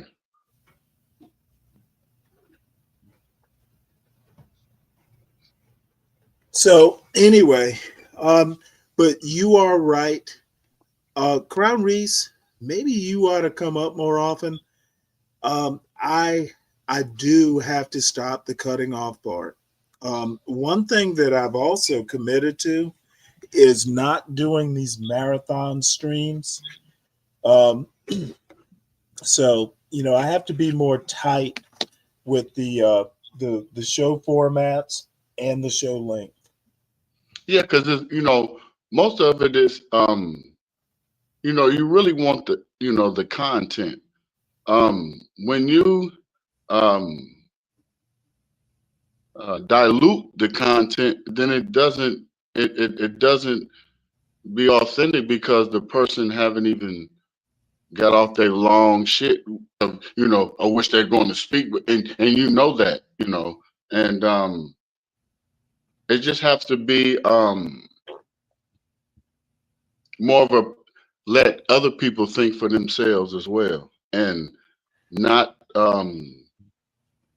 what somebody else said halfway through what they're saying, because Okay. you know when it's time to say, I think that you should let everybody sound stupid as hell, but in your mind, when it comes to you, and then you just shut it down like that in a very, very smooth way, and everybody will respect that, and it will make people think. You said something one day in the bar, it was up like you were just talking and talking. It's in the shop, and I had it on the first screen so everybody can hear the first three barbers up listening. And somebody called. They said, "Oh, here comes Slingshot Stanley." And yeah, everybody started laughing. He's like, "Why she gonna be pinging everybody?" He's like, "Why?" I said, "Why you calling that?" He said, "He gonna be pinging everybody. He's shutting everybody down." He said, "He's the wolf that's in the pack, and everybody else is around." I don't want that reputation, so you're No, right. but no, it was like more like See, here is country city here, so it's more like of respect. They put it in their own emphasis, and I think you already got that reputation a little bit, Stanley. yeah, because just like everybody, it's just like kids, man. When you smack them, they get angry, won't show you the anger, but they go back and tighten up and come at you in a different form and try to come around the way so they can kind of, make amends with like, damn, where am I trying, where am I going, going wrong at, don't, show me this way, teach me in another way that I can understand before I Well, say something. can I bring up, and I'll try and make this very quick. My mother was kind of a yeller. And she going into teenagehood, maybe freshman year of high school, we had chores to do, and she expected them to be done. And if you didn't do them, you would just hear about it. So one day I was just fucking laying in my bunk bed, and I'm like, well, let's see what happens if I do the shit she wants done and before she expects it to be done. And my mother actually kind of used to tell this story. Yeah, I figured out the secret code, get the shit done, and when she finally asks you about it, you smugly tell her, Mama, I did it 2 hours ago. Didn't you notice? She stopped. She expected stuff. She's like, it would be, she came to expect it was already done. So you figure out problems, you figure out patterns, you eliminate a whole lot of problems if you just kind of learn from your experience. And bottom line is people are predictable. And I'm not even a psychologist, have never taken a psychology class. People are just predictable. I learned that in business If you school, want Stanley. to come at me a different way, think about how you're going to do it. You might be fascinating when you do it. Yeah, I learned that in business school. It was called critical thinking, and I can have a whole a full page of a paragraph, and it's from top to bottom, and it's only certain words that I can see, and I know what I read on that page. And so that's why I always understand where you're coming from. Plus, military, father and grandfather and grandmama, aunts, and they was like straightforward. Okay. And it was really good. Jewel of Aquarius. That's obvious. One forms opinions from a sense of self. You're thinking the opposite. I think most of humanity forms opinions from your sense of self. That's not rocket science. I'm gonna tell you something about knowing stuff the way. Well, I ain't gonna say stuff. Knowing things the way, or seeing things the way you see it, Stanley. You're a lone wolf. Nobody's. It is. It is. And when you know a lot, my grandfather said this before. When you know more than everybody around you, nobody wants to be around you because they want to stay stuck Could on be. stupid. They want to stay stuck on stupid. You know what? Actually, I'm going to go the opposite way. If you are a lone wolf and you don't want to be one, you might be stuck on stupid. So I'm not going to give myself grace. Well, you haven't talked to somebody you said, "Oh, I disagree." So nobody is there, Stanley. But I think you have the potential to learn from the young people who can really talk to a person. Well, they don't talk, they text. Yeah, you damn right. That's true. They don't even write cursive no more. That killed me right there. Yeah. Yeah, I got I think I got my writing from my mother, but as a growing young man, a lot of people like somebody wrote this for you, and I was always told I have beautiful handwriting. So yeah, all you got to do to write in crypto is write cursive, and none of the kids will understand what it says. Yeah, I love cursive because it's like drawing. So yeah, it was a really good thing for me. Getting in trouble back in the days, we used to have to stand up on lockers and write, I will not be loud and disrespectful in class."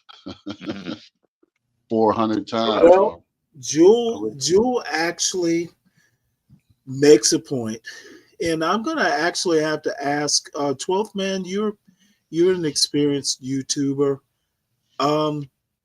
Maybe I should just not look at the chat at all. Yeah, because I can't even see it. I normally be up in my office, but I'm on my phone. To engage with if you're the host, you have to engage with the chat, or they're going to leave. Well, let me give you a good example. Jewel just called me out. I read quickly.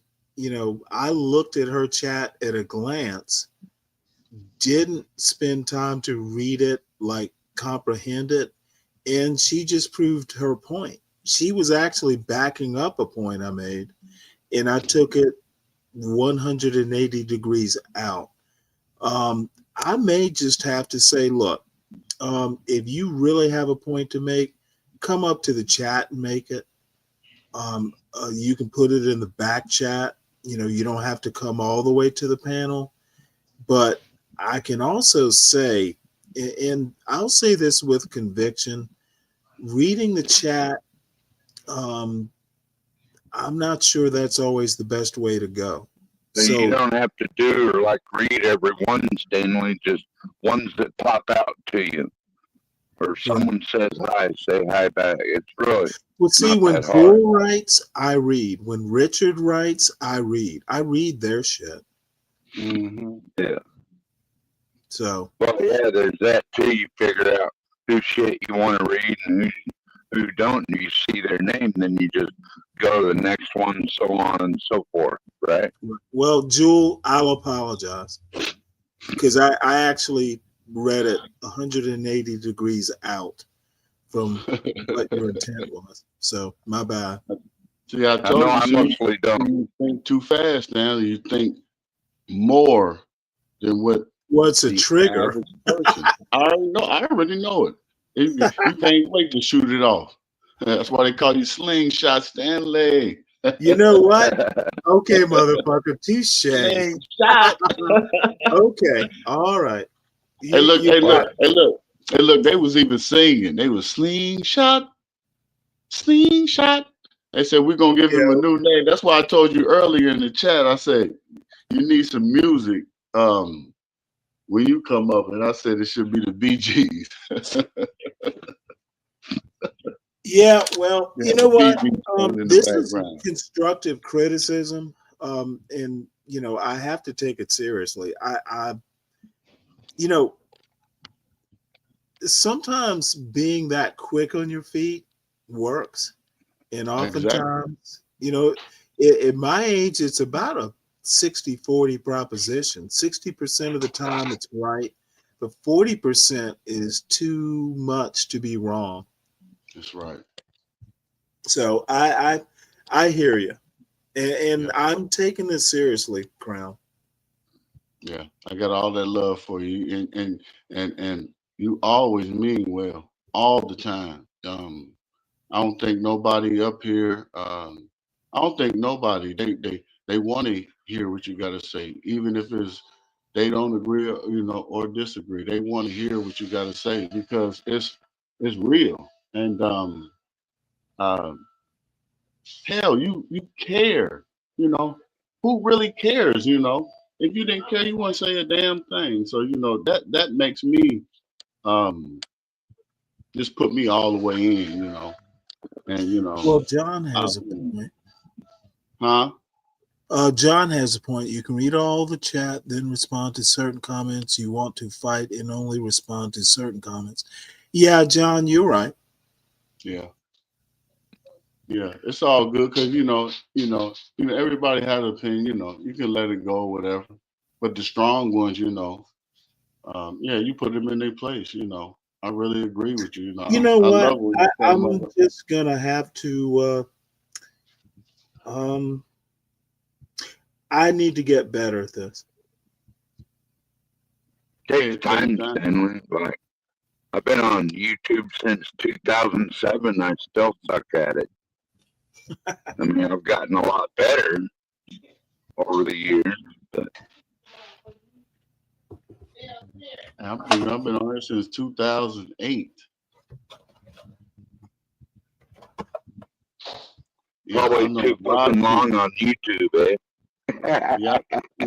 I know a lot of people. I used to be on I used to be on Tommy Sotomayor panel a lot. I used to piss him off a lot because he bragged too much. I'm just telling you you ain't got to but that's the only way he could do it. So I really had to step back and understand, it was a money thing. So little Stanky D. I prefer the smaller shows because I feel there's more interaction instead of like just like you get on these big shows and like you're not even there, basically, almost. Unless you know the people on there for a long time, like from back when they originated. Then they get big. Yeah, they still recognize you since you've been with them all those years. But some like you try to come up to a newer show, it's a real big show. I mean, you might as well be a ghost, basically. So, I don't like that kind of YouTubing. Yeah. I just I like really enjoyed this panel over the months, or this channel rather. Been yeah, because great it's for different. the most part. Yeah, it's always different, you know. It's not the same old, same old, you know, and Yeah. you know, it'll switch up, you know, like, you know, just like, you know, if an accident happened, like, you know, all of a sudden you're talking about this bang, and we in outer space somewhere, you know, and I think it's good for a lot of people because people want to listen, you know. A lot of people, you know, sometimes I don't even say nothing. I'm there though, you know. Um, Even if I'm not even listening, you know, I probably got it on my laptop upstairs and I just got it open just for the you know, the support and um you know, my wife sometimes sit there and listen, you know, she listen like, well, they be saying some stuff. I was like, you just gotta hear them. You know, I said I hear a lot of stuff. You get a lot of information from your American family, you know, and it'll be sometimes like it's one thing about you, Stanley, that it just I heard you say something. You got a few people that you hate, and I was always grown up to think, um, you know, to not hate no one. We couldn't even say the word hate, and I don't think I ever hated anyone, even a person that I've hurt before very badly, and I just think I did it out of ignorance. Um, and I didn't hate the person. But when I heard you say that, I was like, damn, you know, no, Stan, I couldn't do that. But you almost made, Wait, I you heard really me lost. say I hate someone? Well, you know, you said that you know, it's not that you hate someone, it's a few people that you didn't, you know, that you could say that you hated.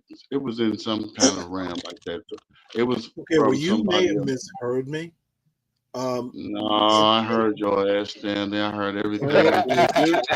you're gonna have to clip it Yeah, because because it wasn't like what you because you took it back like I don't hate them, but it was like a dislike. I really couldn't think of what it really was, but you had um you know you had said that, but what but that came to what I was saying something about you that it's always something about a person that you don't that you really dislike. And this is one thing that I just and this would be brave too, because I said if I ever came up and he ever said that, we will fall all the way out. And it was something well, you always let me use the make word. myself clear. Hold on. You always use the word motherfucker. I was standing in the kitchen one day at my mom's house, and I had you Oh on my shit! phone walking through the door, and you said that word, and she was like, "Is that your friend that said that?" I was like, "I'm on the phone." She was like, "Cause I know he was gonna get smacked in the face because I just I don't like that word because I was like, I ain't never fucked my mother. Why Hold would he on a say second, that? Crown You Ring, know, so because huh? hold on, because you chose to have your phone on an adult program when you walked through your mother's door. So that's not Stanley's fault. That's your fault, man. I I'm understand it, sorry. I but have she to. thought, you know, Yeah. I turned it down because she thought that it was one of my, you know, she was like, "Who is that? One of your friends talking like that to you?" And I was like, "No, man, I was just Oh my listening to it lord! because You know you what? couldn't Then talk." Yeah. now But see, when you should every have time you told me. said that, I mean, every time you say that, it just make my skin crawl. And I know you're not saying that, but it just, Oh well, no, I tend to mean it, but in a I know joking you way. do because the way you say, I know it. I see You how I could have pointed just it out. said you could have just said your mother was in the room. Right, could have said. And you know, now, do you actually think I wouldn't apologize No, if I know. oh, come on. I know that. But it was just the live that you was on. She, you know, I Yeah, didn't even no, know because it I took it doesn't off my matter. If your earbud. mother Now, see, that's always going to be my weakness. Jeez. You know, if your mother's offended, I will personally apologize to her. She got I it. don't. She asked me, like, you talk to people like that? You know, she really like, cause I don't, you know, she lives in Dayton, Ohio. So I'm not, you I've know, been where like, she, you I've know, I'm been not like, where she yeah, is. mom, And they so, talk like that. and you know, They and when talk she like that on the seen me, internet, mama. you know, she, you know, came up into the shop and she was just like, boy, you talk so damn professional. I never heard you even talk like this before, you know. And so that's how she see me and hear me. My baby is a businessman. That's what she tells me. And baby owned 2 barbershops. He got his son, he got a beautiful home, and that's how she sees me. But when she heard that, and I had to explain to her that She's like, it you wasn't. need to get these hood niggas out of here. Because you was cussing somebody, I don't know who it was, and you said, you motherfucker woman. And she was just more like saying, that's the devil word in our home. And I was just like, she was like, the first thing she said, we're going to pray for him to make him stop that word. So we What a praying good for you. woman. You have to stop that word, Stanley. You got to Yes, find I know another. your mother. You mother sucker. You mother trucker. You I got just have to find a different word. Yeah, you have What's to up, do better. Mother Trucker's a good one. I like that one. Yeah, Mother because Trucker. it ties into HB's channel. So Yeah. yeah. That is how I found this channel, is through the trucking program. Now the Gone way that I trucking. spoke to you, Stanley, but now the way that I spoke to you, Stanley, I won't speak to Be Brave by that because it's an ill will. I really think he really means that when he called a person a low down son of a bitch. And I'm telling you, if I ever see that man, I know words is, but you know, and it's just disrespectful. And you shouldn't One call that gets nobody that. me too, Crown Reef. You know, There you're and then he talking say about my mama. bastard. You know, he say bastard. You know, and I'm just like, dude, I have a mother and a father. You know, I wasn't a bastard kid. You know, and I know you insult people by saying that, and I really think you try to get it off, but he needs to get checked on that. I don't care what he thinks is illusion about. Because I want to ask him where is the black neighborhood at? I want him to point that shit out to me. You know, since he's grouping all of us all together and Hey, and he your just crown, You know, I want to jump in here. You know what I want to say is, man, like again, like um, you know, I think a couple things. Reason why I jumped up here is I think that you know, you have to find your lane in life. And as I saw Tom Gully said something. I put his comment up on the screen. Once you get to a certain size, you can't possibly read all the chats. You can't rely on those you know and trust for the most part. I think you kind of have to apply that no matter how big or small you are.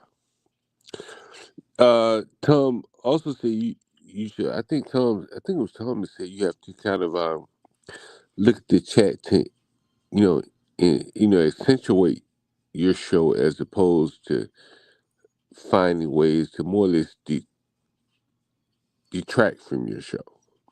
You understand? It's like like you can use shit against yourself, or like it's like it's a what's it called, a momentum in your favor. And so I think you look at someone like Be Brave. He used to chat against himself, right? And then he quit. Whereas you could have just ignored that shit. These motherfuckers in the chat. Yeah. And you could have just That's what I tailored do. he could have tailored his show around the people who were cheering him on. Like he focused on the negative people. the people you don't like versus the people who Some like people them in thrive the off chat. that All shit, the John. all the motherfuckers that would say, "Come on, Bree Bray, come on back on the show, man, do the show." All those people that were cheering for him, he focused on the motherfuckers that were against him. All he had to And I, do is just do the content and fuck the chat. I think again, you focus on what you want to focus on. You focus on who you want to focus on. He focused on the motherfuckers that antagonized, that allowed Some people themselves. He thrive allowed. off Hey, don't negativity. interrupt me. He allowed them to get up on his skin, and he cut off his own right. His own, like what was the word I was saying? Like where he could have gone, he cut off his own, like, you know, he limited himself, and who did he serve by doing that? Understand? You know, maybe he can live with that with himself. That's fine. But all the other people think they have a victory over this nigga. They can shut him down, right? And you know, again, like you, I strongly believe, and this is my point is, you can look at shit and you can find things that will always tell you what you can't do, what you shouldn't do, to weigh you down, to tell you things that, like, you know, hey man, like everybody's against me. Or you can look at things, the handful of people that are cheering you on, and use that as your motivation. It's one way or the other. And Be Brave chose, you know, Be Brave may have his own reasons, but there are a lot of people in life that would choose, that will only see the negative people, and they can't be motivated by the handful of people that are saying, "Come on, man, do the show, do the show, do the show." And you know, again, that's the reason why I jumped on. You know, like uh, I think it highlighted, you know, something, you know, for people that are looking at things like Be Brave could have done it, but he didn't. And you know, again, you could abstract that out to like larger points in life. There may be, the fork in the road where you go one way or the other, and Be Brave chose to go one way. That's fine. He has his reasons for that. But what about the opportunities on the other side, right? If he had just listened to the people that would say, "Come on, Be Brave, do the show," what would have happened then? We'll never know. We'll never know, right? You understand? But anyway, guys, I just wanted to point that out. Right? Well, no, John, you know what? Yes, I need to just fucking tone it back. You know, I just get so passionate. I just. But in the new paradigm, honestly, Stanley, you know, bro, like, I've been mind fucking people for a long time. Understand? Like, I bring these niggas up on the channel. Like, I truly believe it's a teaching lesson. I mean, you say, Well, you know, you think you're mind fucking people. Man, listen, hold on. I love that too. Look, hey, I used to hold think like that too. hold on. I had my buddy Philippe call me this morning. He told me his tenant finally moved out. And you know, like, and I don't even think he understands, bro. Like, I've never been to court in 20 something years. Bro, I've been designing software for the dumbest of niggas. The dumbest of people. Whatever, I don't want to offend nobody. But for the dumbest of people, Richard will understand, for the dumbest of people who where I tell them, hey, no numbers, and they put a fucking number in the text box. I got a code for that. And someone like Philippe, you know, he calls me, he's going to court, battling back and forth. Bro, like, it's not it's not a coincidence that I've been doing this for a long time, and you know, I've never had taken one to court, because I understand how to deal with people, man. You understand? And part of that is software, you know, my software background. The other part is, you know, maybe it's in my blood. And you know, it's a very difficult concept to understand. And when I talk about the paradigm, like the Don Lemons of the world, you have to, you know, it's like using momentum, man. Like, there are people in the chat that like what your comment is, your commentary, but more to the point, I think if you could let them finish their point, I said it in the chat. Like there is a Kevin Samuels mature space for you, but you gotta let them finish their thought. Right? Someone said got to do input validation, but because again, people are willing to listen to you. They want to hear your thought, but you gotta let them finish first, and then I think that will open up like a Kevin Samuelish type space for you. A lot of these single Oh, women, I don't want. but I don't want don't any get of hung up that. on the don't get hung up on the word. Understand, like Stanley, there are a lot of young women, somewhat more mature women. You see Virgos on your panel all the time. She understands. She Okay. kind of hold on, Stanley. Oh, here's what I'm saying to you. You gotta kind of partly listen. All right. And then there are younger men like this Sam I am that come up on your panel, right? I notice who come up on your panel, and they do kind of need some harsh advice. Hell, what do we hear in the black community? Like young black niggas ain't got no fathers. Okay, well maybe they get on YouTube and they don't want to hear some nigga screaming about, they gotta have money or something. They need a more nuanced point of view about how to make their way through the world. Maybe they can't make any more money, but wherever they are in their station of life, they need someone that's gonna give them some real world practical advice. But I think for you to do that and for you to be very successful at it, you gotta listen to them first. And then you can slap them around like Kevin Samuels used to do, but you gotta listen first. Right. And that would be my advice to you, honestly. Well, that's just going to have to be a New Year's resolution. It's a thing that it's hard to work on, Stanley. You know what I'm saying? Because as I say, it's a paradigm shift, right? You as you say many times over, you don't like listen to stupid people. You know what they're gonna say, but it's a paradigm shift, right? Right. Oh, in your world, you probably more programs to TV or reading a book where the guy's already distilling it to you. There are no stupid ass people calling in to whatever media that you digested in your day. Same for me.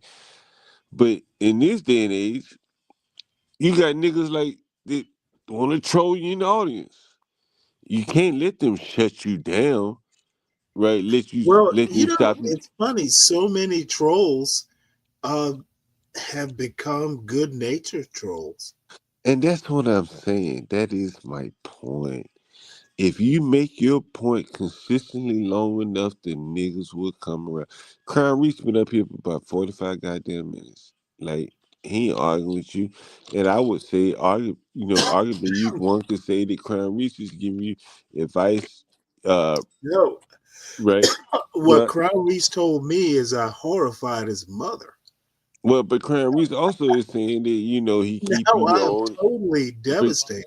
But Because he also saying that he have you on his show, that he got a nickname for you, Slingshot Stanley. Like there, you have to look at the positives of what he's saying.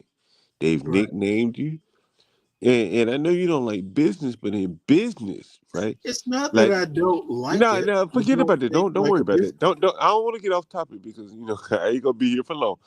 But like, there's one thing to brand people like Donald Trump did. Don't get hung up on Donald Trump, Sleepy Joe, Sleepy Jeb, or whatever. But there's also a thing for people to have to brand. There's also a thing for people to brand you, right? Right.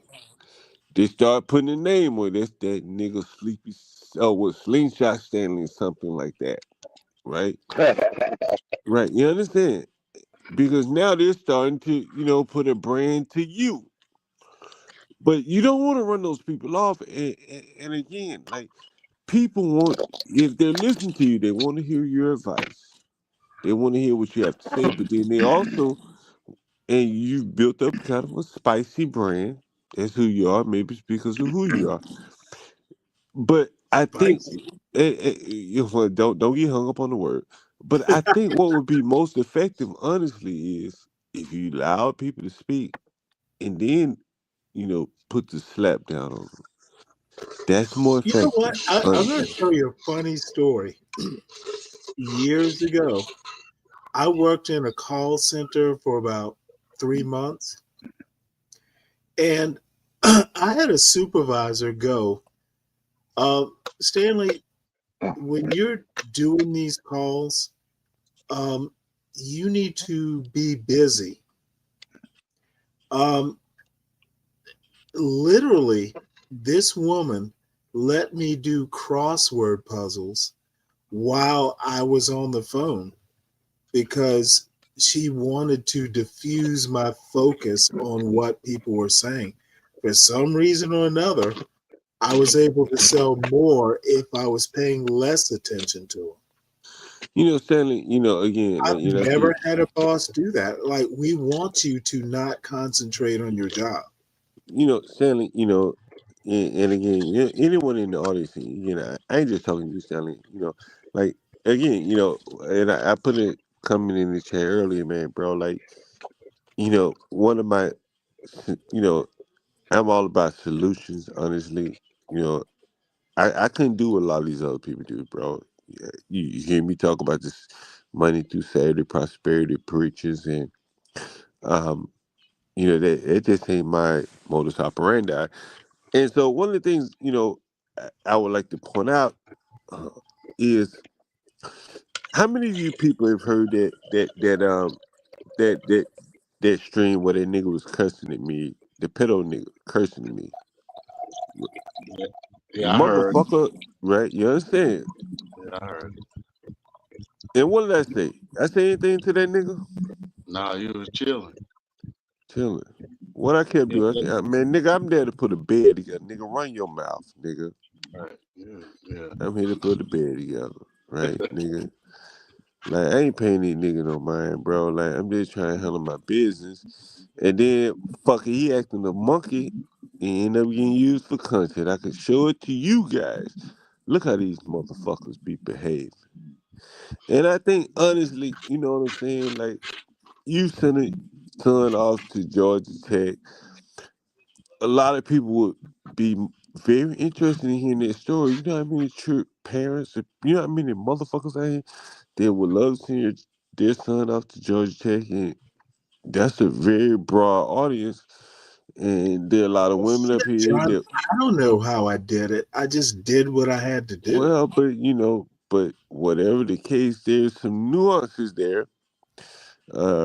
That as people start picking away, peeling away the layers, you be like, oh, wait a minute, you know, man, hey, man, how many times you hear me talking that I end up telling you about some other shit that I did, Right. about some other shit, and you never know, like, bro, you lived 60 years, and this is one of the reasons why I like talking to older people. You remember the older guy, Wale, as I was up on the panel? Yeah, I do. You know, like, and a lot of people just would come on just spell, hey, you old nigga. I've been on channel, old nigga this, old nigga this. And you know, again, you know, maybe it's a cultural thing, but you never know what he's saying. That a jewel that he may drop here that he ain't lived this long without some level of, you know, you know, wisdom that's been passed down to him. And I think that a lot of people are seeking that today. You hear the statistics, whatever the case. People, you see it online, niggas pointing guns at motherfuckers online, niggas arguing and screaming. That's not a way to go about the world. And I think that you could best express that because, you know, you have some experience there. And in many cases, people are looking for that, honestly, you know. You know, They're that's not just going my to like opinion. what I have to say about it, though. Well, I think it's the, you know, it's that paradigm again.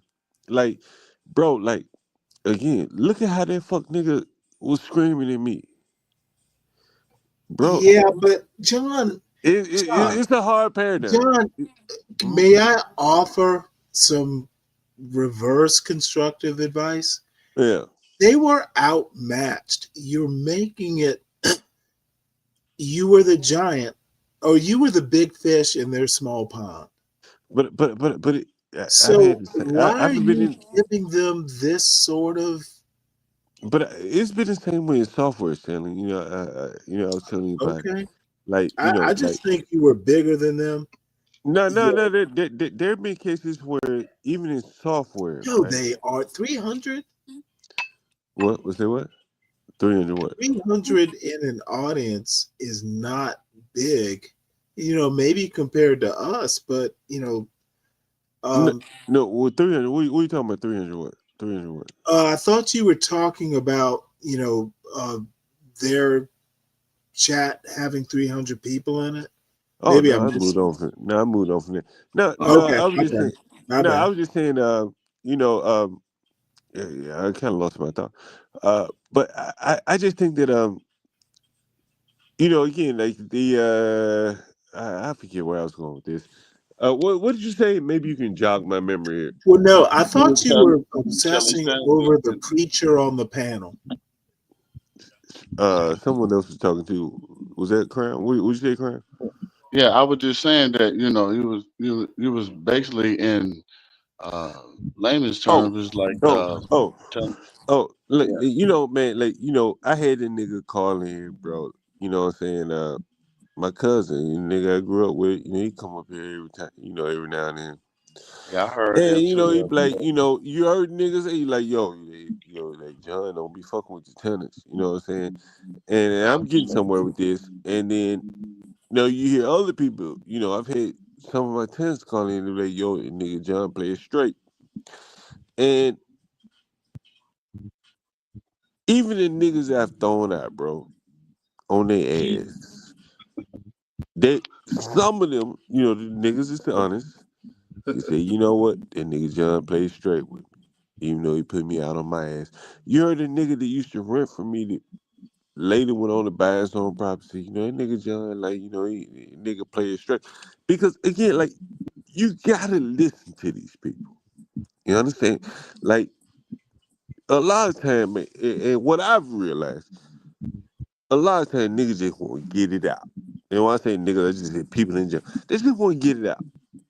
And you got to suffer through it sometimes, Stanley. Honestly. All right, nigga, come on, get it. You hit me with tough guy. Come on, nigga, pull it out. Come on, get it out, nigga, so we can move on. And they just want to get it out, man. And then you get it out. All right, nigga, you slap his ass down and then you move on. Right? That's really what it is, like with some people, right? Yeah, I'll be honest with you, like, because they want you to slap them down in some cases, but they want to be able to get it out all at the same time, right?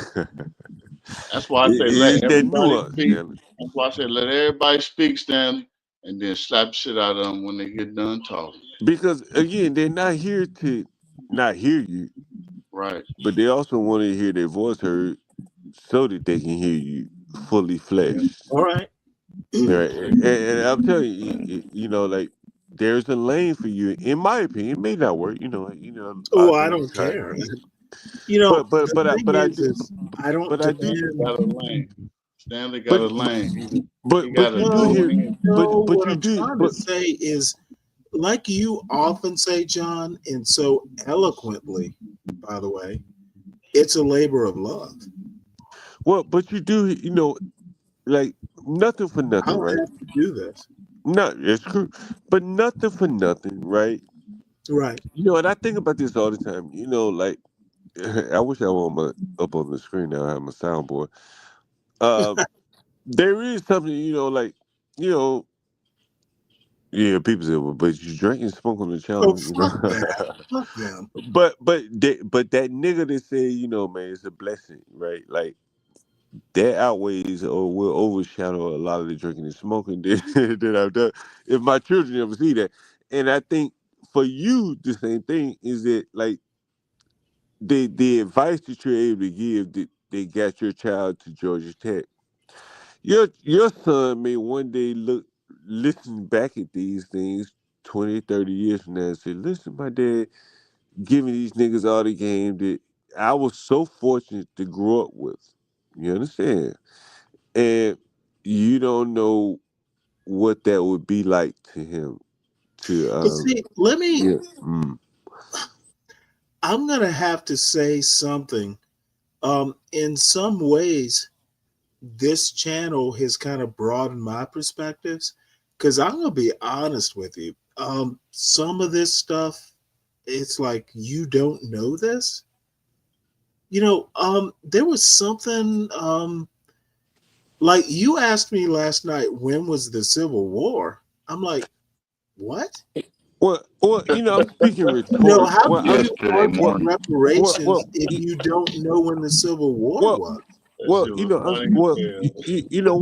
one of the things is it's kind of subtle. I'm speaking rhetorically. The point didn't really matter. Be Oh, it yes, if it it does. no. Well, okay, well, fair enough. Let's just go. But a lot of times, I'm dealing with tenants, and they'll be like this or that. They say this day, that day. I can't really focus on the finite matters because I'm trying to get them to a goal, and it's somewhat very subtle, and maybe I didn't make a very good example, but as it related to those people, I think it has something to do with reparations, but oftentimes what I find is that, and I think what people will be looking for, what people are looking for in you, and to not necessarily get in that Sharon Bracey trap, because a lot of black people get into. Let me finish, right? Because like if a black ass woman come up on the panel talking some shit, and she said, I ain't got no fucking man in this and that, I want reparations. Sharon Bracey said, yeah, baby, we need that reparations. And then John Galt Jesus come up on the Christ. panel. Hold on. And I'm just like Well, I'm no, using as I'd have been no, instantly on your no. side if Well, I well, heard hold on, you say hold on. Don't interrupt because I lose my thought. So I come up. So a woman come up on the panel. Sharon Brace is hosting the panel, and he said, "Yeah, we need reparations." A woman come up there. She said, "Yeah, I need reparations, motherfucker. These people, white people, racist." Sharon Brace may or may not believe that, but he gonna go along. Hold on, let me finish. But he gonna go along with that anyway. So I come up on the panel. He gonna have to swipe me down, not because he believed that, but because he got to keep the cash apps going and women like her in the audience. I don't believe that, and I'm not using reparations as an example. It could be anything else. I think a lot of people would much rather hear someone give it to them straight, at least let them get it out, and then give it to them straight. And I think that's where the money spot is. And I'm not talking about money in general, but I think that's where the maximum reach is. A lot of these women up here, never been married. They don't want someone to coddle them. They want someone to give it to them straight. And But John, can I interject, yeah, please? go ahead. Now I'm done. I think we understand where you're going. My thing is, who cares if they've been married or not? Well, again, There's like don't get what hung up on you have marriage, to maybe be a no little kids. bit more clinical in your Well, criticism. well, again, like again, I No, think. seriously, Well, please be more clinical. Who cares if they were married? well, again, see, there is the, Don't delve deep. see, there is the nuance that, and see, there's the nuance, or like married, Okay, no man. sometimes nuance can be can Right. drown Well, your argument. I just use that as one example, not to give a million examples. But let's say a woman comes up here on the panel. She got 3 Okay, she's kids. just a woman. Her background doesn't matter. What she says or thinks is the point. Right. Stanley, he's building software. Stanley, let him build the Right. software. Right. That's what I'm saying. Oh, See, you brother, build. software is not rocket science. But it's about layers, Stanley. Right. You got your And data access. sometimes you don't have to peel all the layers. But you have to build it by layers. You do have to Ugh. build it by layers, right? People aren't Right. software, John. Stop making the But comparison. much of life is, it's by Much of layers, like. life is not software, John. But it's the concept That of is a layers. right way of thinking, John. All right. Well, again, No, like, I and try my I'm best to. I actually try. very serious Yeah, I about understand. All right. if Yeah, you're I'm just. looking for logic in uh, humans, go back and read Camus or Sartre or anyone. Life is absurd. We try to make sense of it, but in the end, you die. Existentialism actually has an orientation of thinking. Stop Stanley, peeling the layers. There and may not Stanley, be and anything under there. Stanley, again, everybody has layers, even if it's I simply don't surreal. agree with that. All right, No, seriously, everyone has layers, but probably they don't. all right. And yeah, just my point of view. I just jumped on it. And I don't mean to fuss. No, it's no I'm problem. just saying, you love people too much, and I will have to be the person who says that. You Stanley, this is not stop Stanley. peeling layers. Stanley, this is not about love. Like again, like forget about Stanley. What Like did I creep you out? no. What I'm saying is like yeah. I don't know how many times how like if you look at my buddy Philippe, Your what? he's my buddy Philippe. If you look at him again, he's in one world. Dude, I've never talked to Philippe. Why would I Right, look at him? I've talked to you. right. See, this is what I'm saying. Like, what I'm saying. I No, can't explain seriously, it. I've never Right. conversed with Philippe. I only know But him but you've heard it. through But you've you. heard it. All right. But you've heard enough of him on the stream, like to You don't want to know see, what my you opinion is being about. very see. This is what I'm saying, Stanley. This is what I'm trying to explain to you, right? There's no need for all this. You know who I'm talking about, right? You know who I'm talking about, right, Philippe? You know who I'm talking about, Philippe, right? Correct me if I'm How wrong. does You this know who I'm connect talking about, peeling right? layers? Right. No.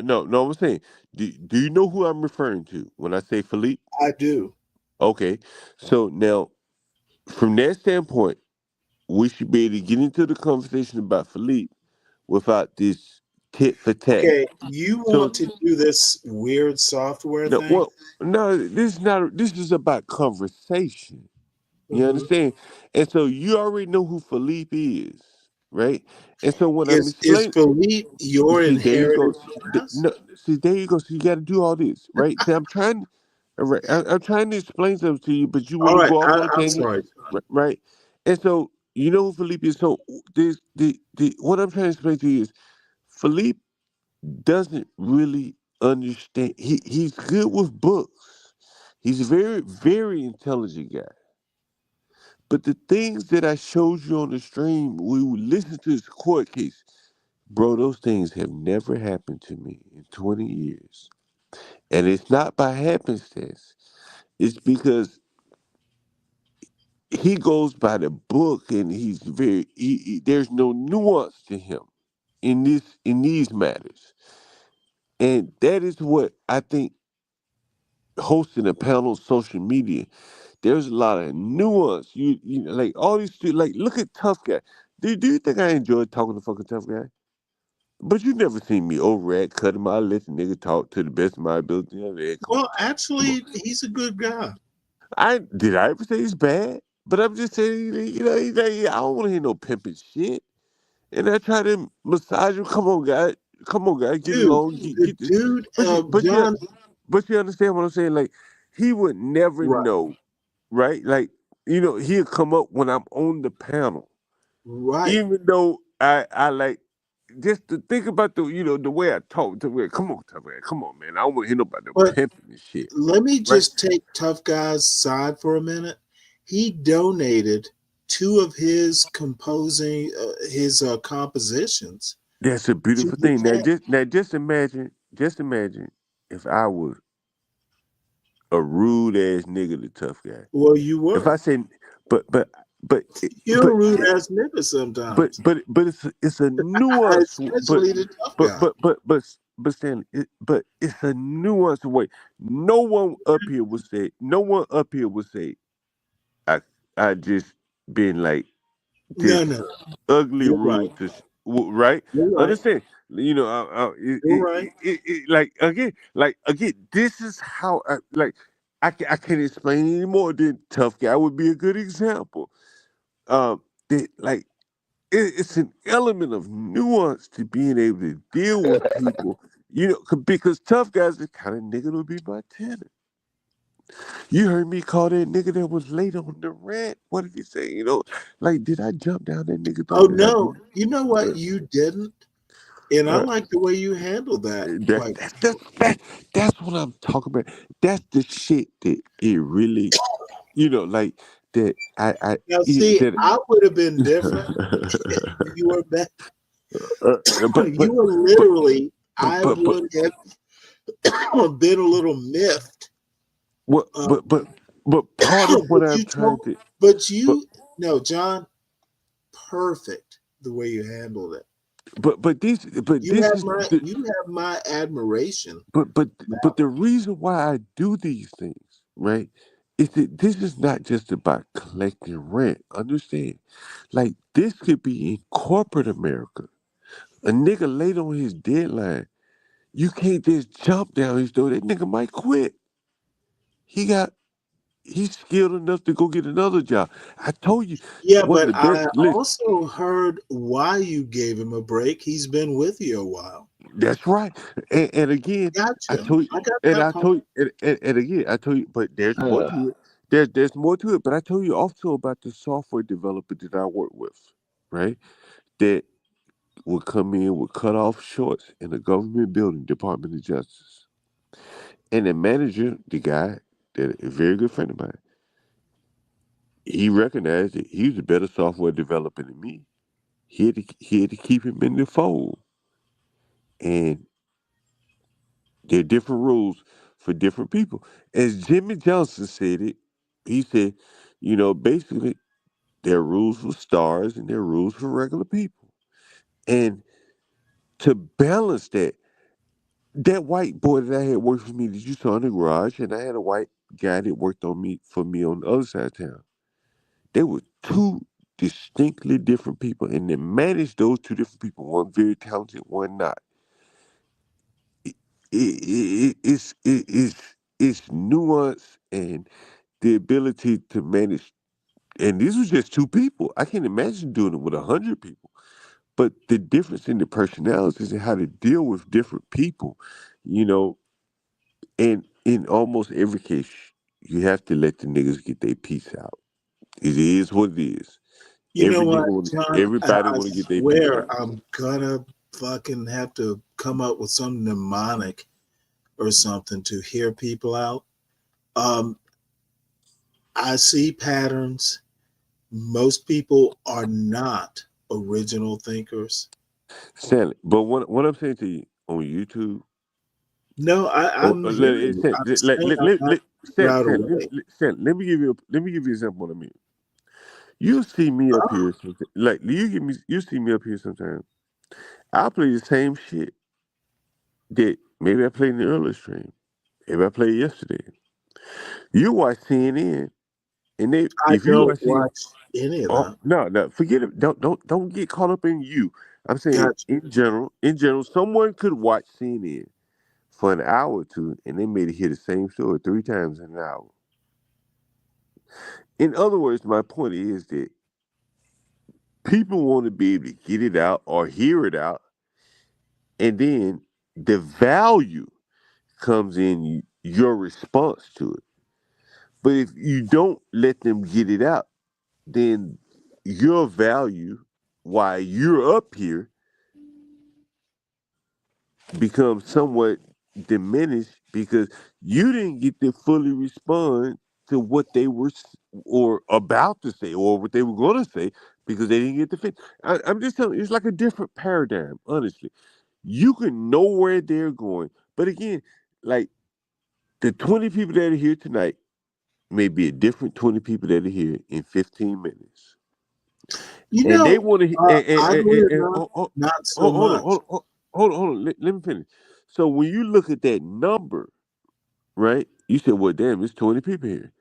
But then when you look at the actual person behind those 20, that number 20, they may want to hear you slap this person down again. But you gotta let them hear. You gotta hear them out first because that person that was here in the original 20 may not have been here, may not be here in the new 20. It's a different paradigm. It's the same reason why CNN repeats the news every hour or so.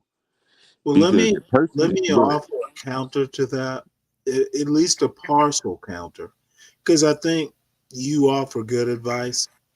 Um, I always stress that being yourself actually um, av- will help you avoid future problems.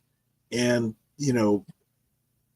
I must be myself, but, the self needs to be improved. Um, I will have to figure out how to know how to separate what needs to be slapped down from what doesn't. Well, That I'm part I not have to telling be you. better at, Well, but I'm not telling you no, what needs to I be will like. slap down what needs to be slapped down. Well, but see, that's not the part that I think that you need to work on. I think just slapping down is what they honestly Some want. things need to be slapped. Well, let's see, that's what I'm saying. Can the white boy say something? Well, you didn't even finish women. I don't think people have a problem with you slapping down what they got to say. Tough man, you don't have to introduce yourself as the white boy. I think what honestly people want to be able to is to get it out before they slap down. Like with Got Kevin Samuels, these fucking women would go up there and get slapped down. But he let them get it out and then slap them down. Go ahead, Tough man. You see, I don't want to do that.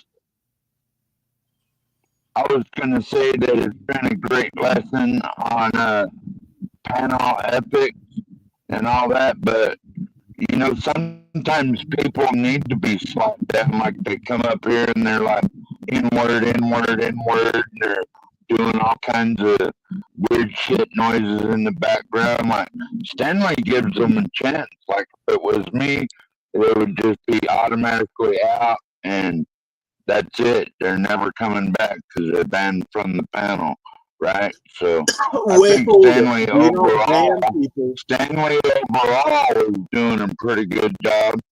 Even though sometimes he doesn't let people finish speaking, but we all have our flaws, and I think that's another thing that people should remember. But I'd much rather prefer you guys and channels like T and other channels like that, here for the T, because uh, they actually pay attention to what a motherfucker says. Like you get on some of these big channels like that one you were on, or bigger channels, John Galt, then they don't give a fuck what you got to say, and they don't even really want to hear it. 'Cause like that one you was on, it's just a bunch of young punk ass motherfuckers don't know shit. Okay, that's my rant. Thank you. You made a salient point. Slapping down basically means you were heard.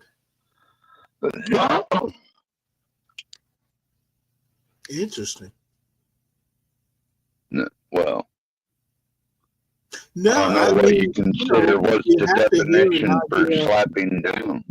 Okay, What's well, the you know what? definition for that? Let me also I'm gonna have to do better, but I like ideas. I like originality in quoting what you heard, from Fox News or John Galt, or give me something original to work with. Okay, Yeah. Stanley. Nobody around Sometimes, you is Stanley, a you do act like motherfucker. you know it all. Like You you're know the end what? all, know all. Let me put it to you this way, 12th man. I don't know nothing. Yeah, you do. You keep Sometimes on you act holding on like to that that, chair. though. Keep holding on You that chair know in the what? library. The problem, 12th man, is I have the sort of brain in the training. If I don't know something, you've heard me plenty of times go, I don't have an opinion because I don't know about it. What I know, I know, and I'm not ashamed to say I know. Right. Yeah, I get you. How many Go ahead, times Crown have Reese. I? What was you How gonna many say? times have I talked to you, and I will say, I don't know. You heard me say it a couple times. Yeah, I mean, just like what was y'all talking about a little bit ago about shit. I was trying to remember now. This had something to do with panel etiquette and letting people finish, but yeah, I think that's what it was. About the Really? point John was making, and Now, just letting. John Galt, as always, is the wisest here. So I'll I leave it mean, at as that. long as they're making sense, right? If they come on here and they're like, inward, see, inward, that's inward, the and shit problem. like that, yeah, get the fuck out of here. People think that they're making sense when they're really not. Well, that And can be part true. of the problem is that we are too easy. It's, you remember back in the day, and it's just maybe within the last 5 years, there was this movement like you need to hear everybody out and you straw man an argument. Like you take an argument you don't agree with and you steel man it to make sure that you understand the argument. I find that approach laughable. Shit on bad points and listen to the good points. I'm not steel manning anything. Stanley, I think sometimes, like John was saying, it's good to go ahead and let them get their wind out. Then you come in and destroy them and shut them down. I don't Like that, even want unless to they're not destroy. making any sense. If they're not making any sense, then yeah, Stanley. Yeah. Touche. And you know what? The other thing is don't take 10 minutes to make a bad point. That's the other thing people do. They will go on for fucking ever. I agree. No, Making I a agree bad with point. you, Stanley. I don't want to wait 10 minutes to shit. I need to go now. Yeah. See, I can be crude. I can be crude too. Stanley, remember I said it's content. That's why it's 12 hours and 36 minutes that live on chat. So, and I promise I'm gonna stop doing 12-hour shows. It's gotta be tighter. You're gonna stop saying the word motherfucker. You know what? Crown Reese, part of it is you. I need to make these shows tighter and shorter, more constructive,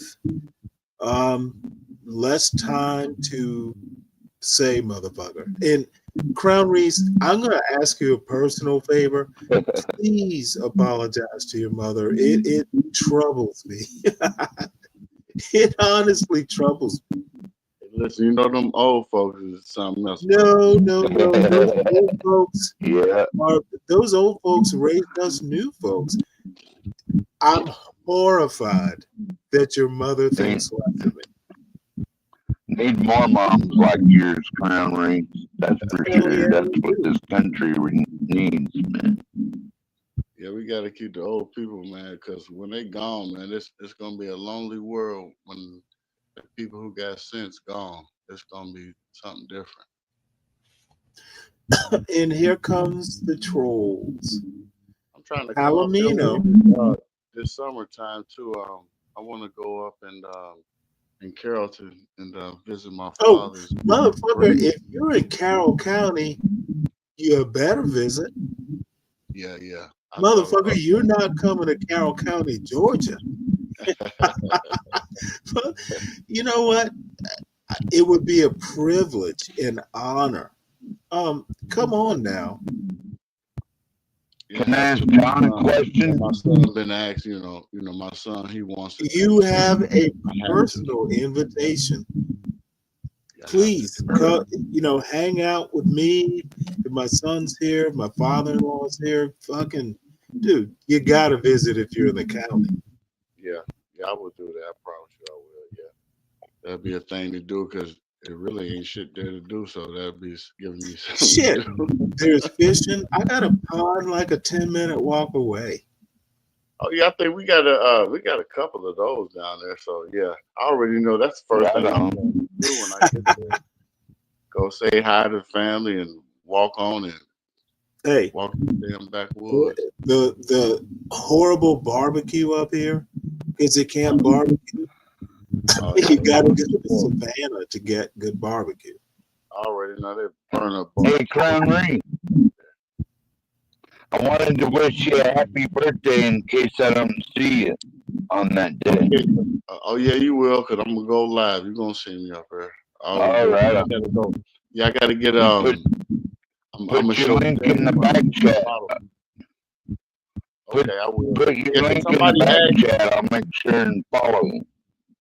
Okay, hey, I wanted to ask you something too, 12, man. It was a customer that I had asked, and he heard you speak about that moose meat, and he said if you ever get in contact with him, he said we'll pay for some. So, yeah, I'll send you the money if you get it and just send it down here to us. You know, if we can make that happen. I'll see how I can work on that. I'll look in.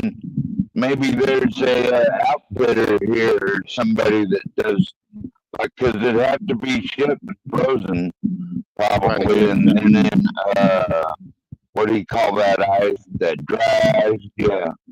Have to be frozen and packaged and dry iced and sent down there. That might be quite a hefty price to do all that just up front.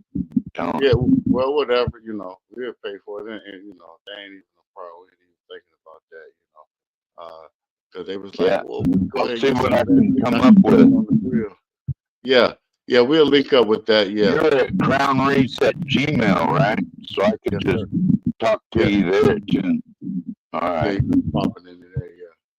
Yeah, that's. I wanted to ask John or make a suggestion to John if he's still there.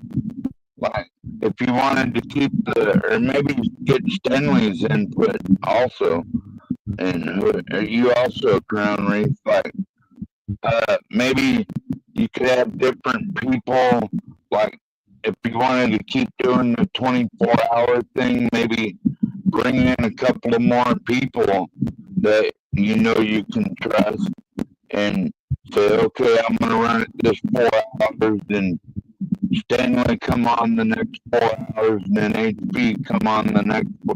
But I know HP is hard to coordinate something like that. But if you like, I'm willing to help out. Like, just some hours I agree to, and I'll be on there, and we could keep it going 24/7, but it takes a lot of coordination, and I wonder what y'all's input are on that. Yeah, because I was gonna get with John because I was gonna try to go live from the barbershop every day and just have like barbershop talk. But I asked certain people that was in the shop, a customer that don't put me on film and all that. So that's kind of a little stand back from that. But I was just trying to do it on the little maybe on the little late nights that I got, certain people who got appointments and sit around Can and I? talk. The person that named you Slingshot Stanley, dude owned like two of the biggest. Yeah, he owned two of the biggest nightclubs in Cincinnati. So yeah, that was a compliment. Yeah, because he's like, I like him. That slingshot. I like that slingshot. Yeah, I'm not sure I'm happy with that nickname, but like he like watch him about to put the rock up there. He like listen to him about to put the rock up there and hit him watch him. Bang, bing. What's funny is that the nightclub owner, really? Oh yeah. Real. I'm yeah, that Stanley's so bad he doesn't need a gun. He'll bring a slingshot. Oh, dude. Hey, Crown Reese, you know what I think you should do, man? What's that? Would be interesting. Shit, when you go to work, man, just cut the camera on and just log on to the screen. I try to do that, and it'll take a lot to do it, but But the people that walk in, some people, they kind of like, they don't even want to get to that. So I was trying to find a way if I could try to, like, blur people, whatever. Because it's my shit. I can do what I want, but I don't want to disrespect my, the people that comes in, because there's kids that come in there as well. Oh yeah. Hell, you So probably got cameras on the inside anyway, don't you? Yeah, I do have them on there. Yeah, but they talking about putting them on the internet. Because I was trying to do it with the kids, with my son. To try to do his, and I had a couple of people like, nah, don't do that. So I had to respect that. So. Oh, I was gonna bring up this point. I have a very good ability to compartmentalize, Palomino, which it comes in handy. I can vehemently even detest John's politics, but as a person, I think he's one of the best people I know. Learn how to think critically, Palomino. It will help you. You know something, Stanley, the only time we ever argue, Stanley, when it has to do with politics. Yep. That's the only time we've ever argued. I think John Galt was a good man. He really black man, bringing people together. I like that. Wait, hold it. Palomino, you're getting it. Yes. Compartmentalize reality from delusions. Hence, compartmentalize. Know the real from the not real. Dude, you getting it. See, I can teach.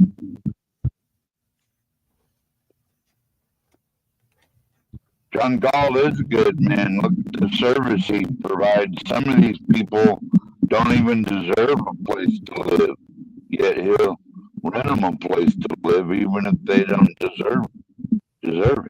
Man. I mean, I wouldn't do that job. I wouldn't do that damn job. No way.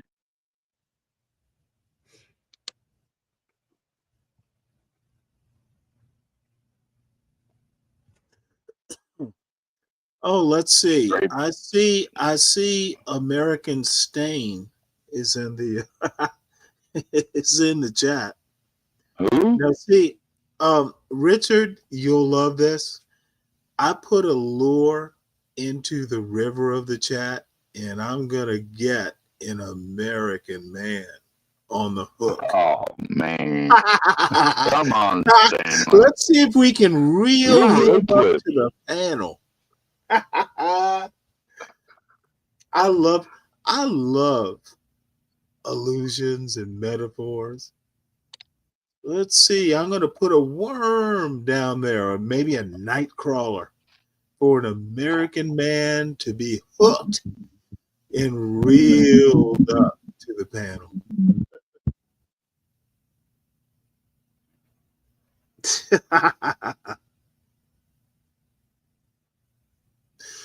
Okay, well, if I conversation, let's see how long it takes for its 10-pound test in a J hook.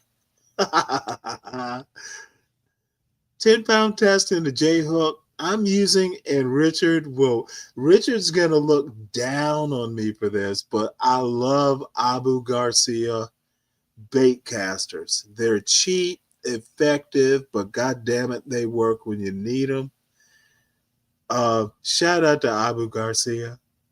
And Richard, I'm the ghetto of fishermen. I know you probably use like Shimano. In a survival situation, you can carve a hook out of a piece of good hardwood. Hell, you know what? Yeah, of course you can. Dude, people have been fishing since the dawn of time. There are, if you ever decide to read about fishing, it is Fishing is heaven, especially if I you live in know Alaska, Stanley, and I used to live where you're at. I think I know a little bit about fishing. Oh, I have no doubt you do. Well, my greatest Oh, passion come on, is Richard. fishing. I know Shimano, you rich You know, boy. You you rich know where boy. I learned to make a wooden hook is in the Boy Scouts. Sorry, Crown Ring. Go ahead. I know you good. You know, I did. I was Cub Scout, Boy Scout, Eagle Scout, so I did that. But my first thing about fishing is that I got to teach my son how to fish. That's probably one of the best things ever. Yeah. Because I told him, he's like, Dad, why you fish? And I say, it teach you patience. Oh my goodness, it don't teach you more than that. Yeah, you know, it puts you where you're supposed to be. And you know, I got Hey, pictures of him just off by himself, like he don't stand where I am. He just walk away. Crown Reese, one of the proudest days. My son caught his first fish at 4. It was me, my wife, and my wife's aunt. So, you know, he catches a fish at 4 and a couple fish. So I thought I was gonna gross him out. Like, yeah, boy, we're gonna go gut these fish. Then we're gonna take them over to your uncle's, and we're gonna throw them on the grill. So I figured I would gross him out gutting. They were bluegill, and no, I should have made him do it, but he was only 4.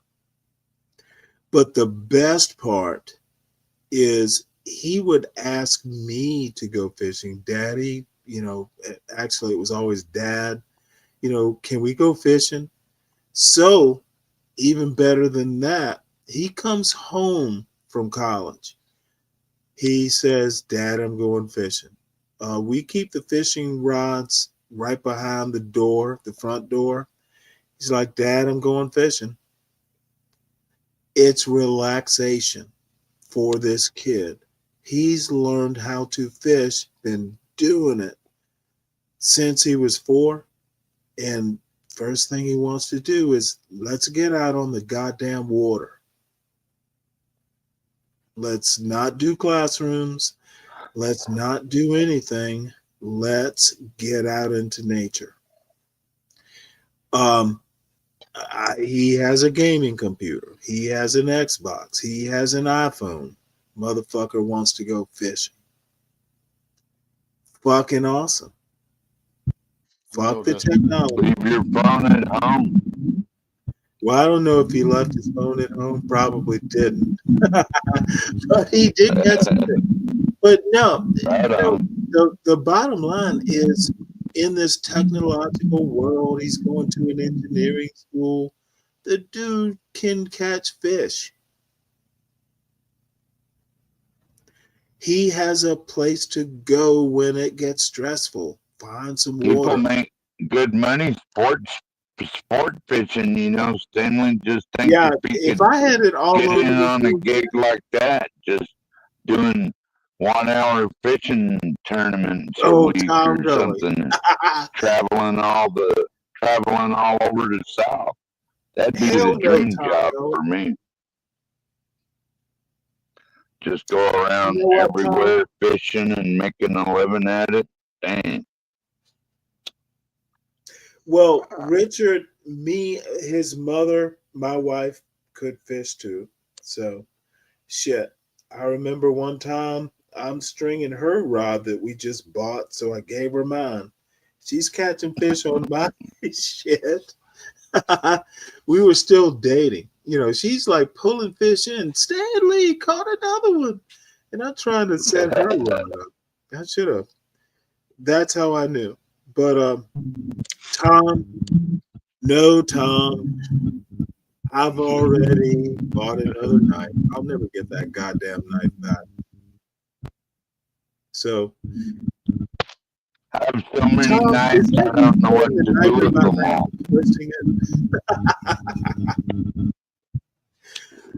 I'll never get that knife back. I should have known. I was hoping it was my favorite knife. I'll just have to buy a new one and know what? I'm gonna charge him for that night somehow. He'll want something. I'm still trying to figure out who I'm gonna leave my knife collection to. I have so many fucking knives, it's unbelievable. Shit, me too. My dad left me his. So I got like 142 knives. I got my great grandfather's first knife. So yeah, I got a lot of knives. Yeah, I went to showing them to this one guy. We were talking about knives one night, and YouTube gave him a strike just because I was showing my knives to him. But fuck YouTube. Well, you know, knives are the most deadliest weapons. Well, I know not to do that no more. So. Knives are the deadliest weapons. Oh my Lord! You know what? Interesting point.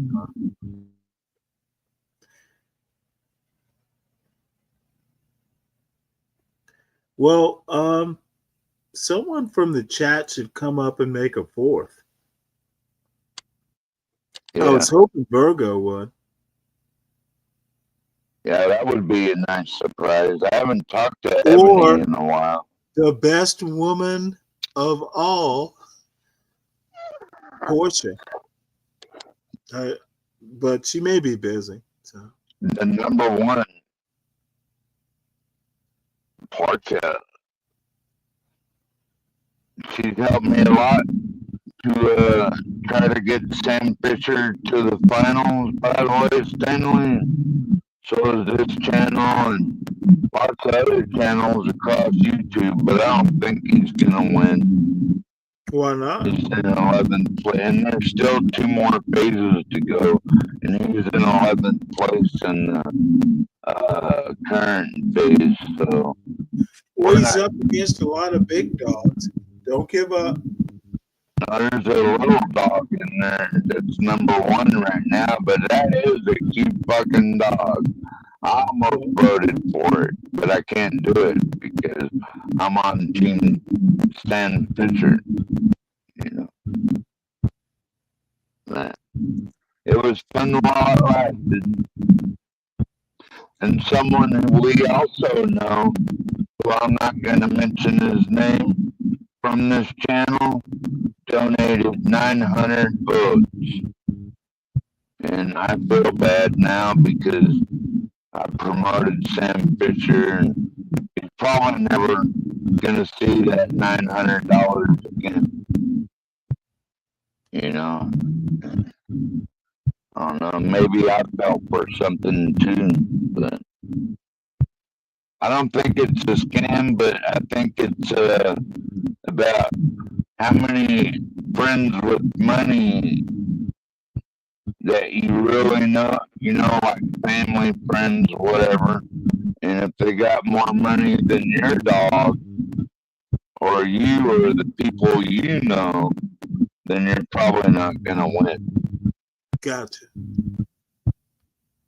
But I mostly just promoted the free votes, and if someone wanted to donate, then yeah, they could donate to Sam Fisher. Well, look at the chat. But I was only gonna shoot out, you know, cash apps if he actually won first prize, you know.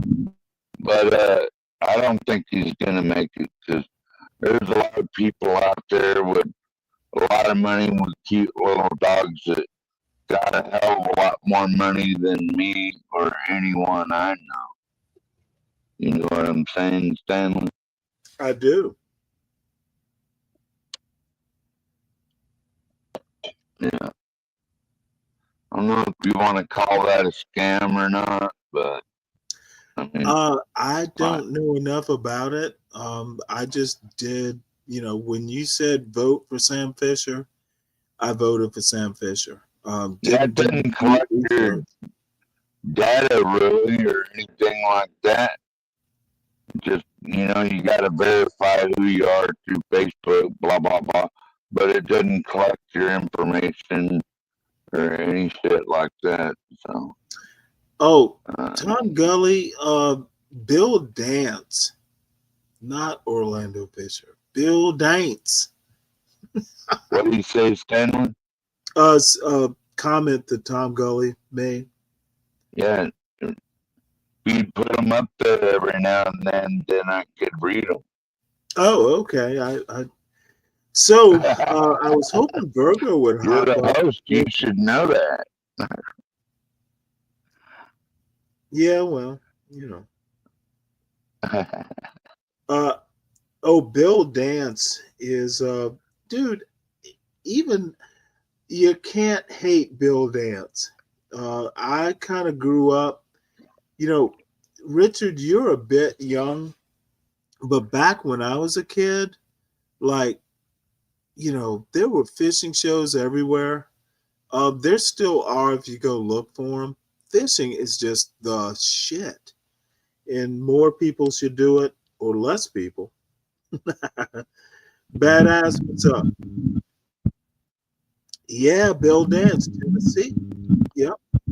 He used to always wear that big, silly, big orange tee on his cap.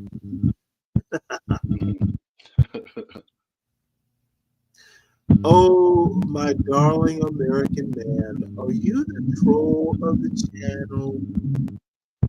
Oh, American. He's Paul McCartney level. He always has to be the center of attention. There will one day be a Tom Gully show about American Man. Let me tell you about American Man. It's okay, Stanley. No one will watch it. You're probably right. Tyrone, it'll be later in the morning. Oh shit! It's after 11. We'll see how this goes.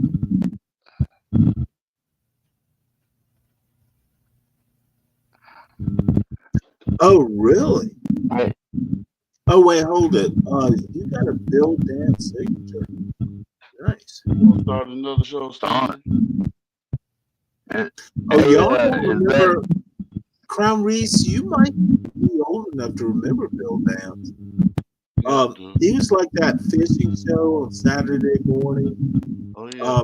I don't even think his show was an hour. It was probably half an hour.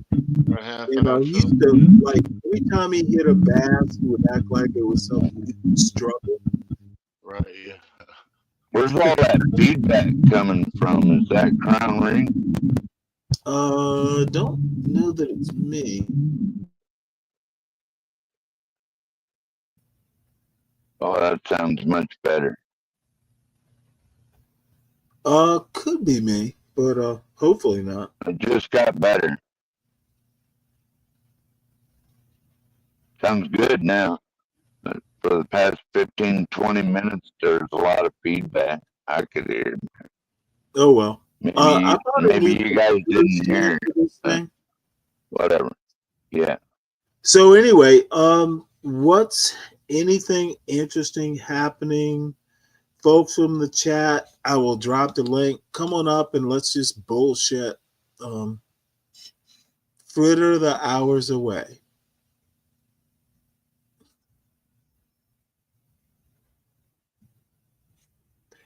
I will tell you what I did for dinner, which what's that, Stanley? Well, it's a cheat. Wasn't it cheap? Is that what you said? Yeah, I ordered fried chicken tenders from the grocery store and brioche buns, but it was a good deal. Lazy night. I love lazy nights, Stanley. No, I did get a couple pork loins, which I have to decide what I'm going to do with them. They're kind of the big ones. They're kind of biggish. Were they on sale? Oh yeah, 2 for 1 actually. That's why I bought them. Don't Oh, they you have to usually get, double the price when they yeah, do that? They just double 19 the price. two for $20 basically. One, both of them around 4 pounds. That's pretty damn good. In Alaska, it'd probably be like $5.99, $6.99 a pound or some shit. $4.99. Now the big deal is, motherfucker, it's just me here. So yeah. Well, you got some emergency storage, Stanley. Just I'm not cut worried it about up. that.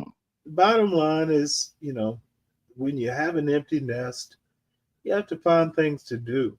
So fancy cooking for one. Or Put I them could on the just, smoker, but I guess you got to put some moisture down in your smoker, Stanley. That way they don't dry out. absolutely. But you could smoke the shit out of one of seeing my those. smoker? It's a fancy pants smoker, and it was a Yeah. gift from my brother. You showed it to us a couple of times. Yep. So yeah, I think I might just oven them. We've had a cold spell. Don't know That's that what I I want to be out in the cold. What's the coldest it got there this year so far? 11 was the coldest, but that was maybe a month ago. It got down to 20 last night. Is it gonna hurt the peach crops? Nope. In Georgia, South Carolina produces more. I love me some Georgia peaches. South Carolina is bigger in peach production than Georgia these days. I had a And girlfriend one time. actually has been for about 30 years. Nice. I keep up with this. I love that. There you go from Georgia, from peach country into orange country and shit. That's fucking awesome over. I miss that shit. I could just go to sleep in the orange field at night with my sleeping bag and shit, and then free dinner and breakfast all day long the whole hike. Fuck yeah. Badass. Bill Dance is like, I'm gonna be honest. Bill Dance, such a good guy. I used to watch him every Saturday. So I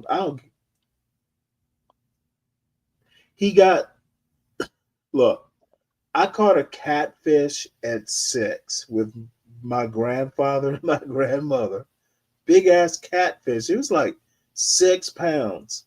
And I heard about that for a while. Like, ooh, Stanley caught.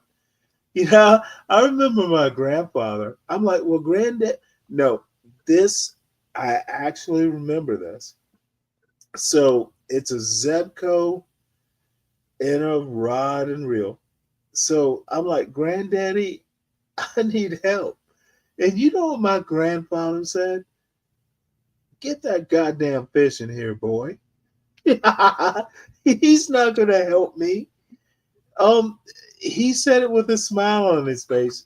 No, motherfucker, you can handle this. Get that fish in here. Nah, my grandfather was a god. My father, his son, a god. I don't measure up to those motherfuckers. So, granddaddy wasn't gonna give me help. Fucking figure out how to get the goddamn fish. And that was, dude, figure it out. My grandfather, he was an awesome man. And, I was lucky to have a family like my family. So Jasmine, I'm sorry, 12th man, I cut you off. My bad. That's all right, Stanley. I maybe was interrupting a little bit, but yeah, my grandpa on my mom's side, I never knew him. He died pretty young. He wouldn't lay off the brown sugar, or maybe that was the brown sugar jug, if you know what I mean.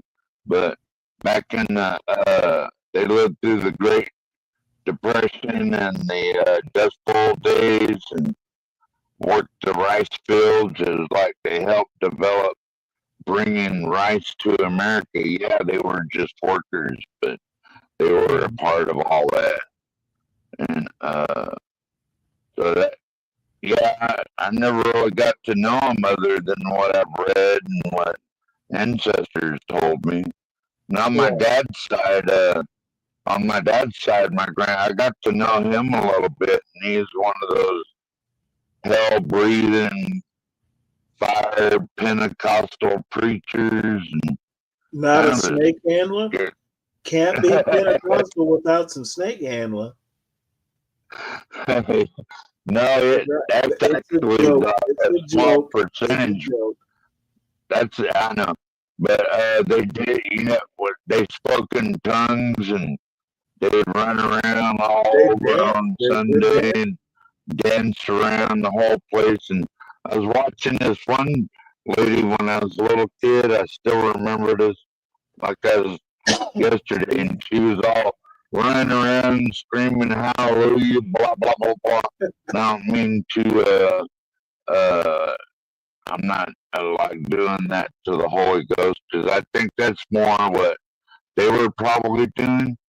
Like, you're not supposed to say anything against the Holy Ghost, right? But anyway, she goes flying around the pews, right, Stanley? And all of a sudden, you know how they like to put those great big buns in their hair on top of their heads, right? Right? You know about that, right?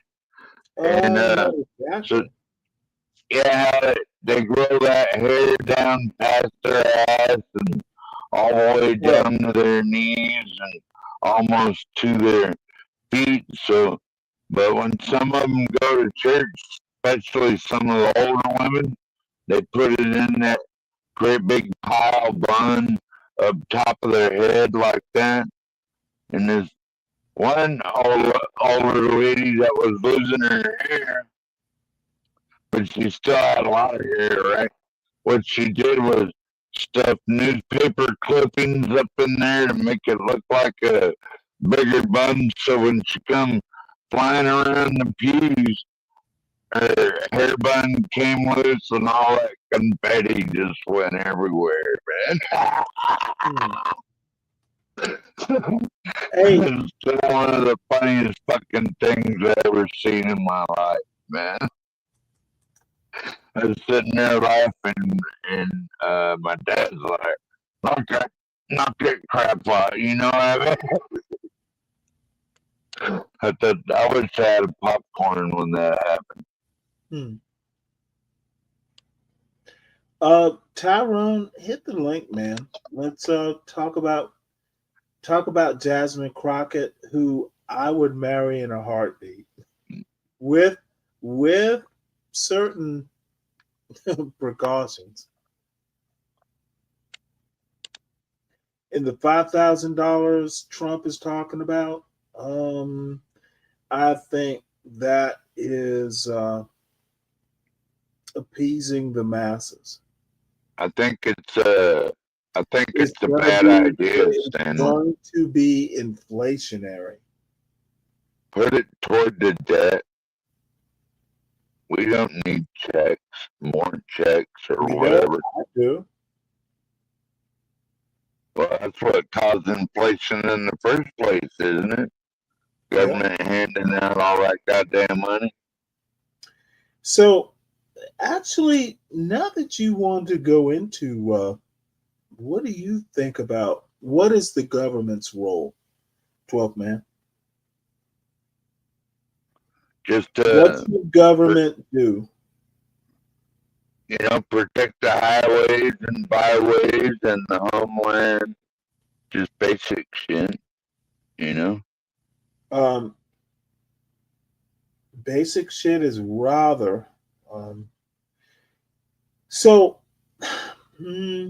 So government should not be provide a safety net.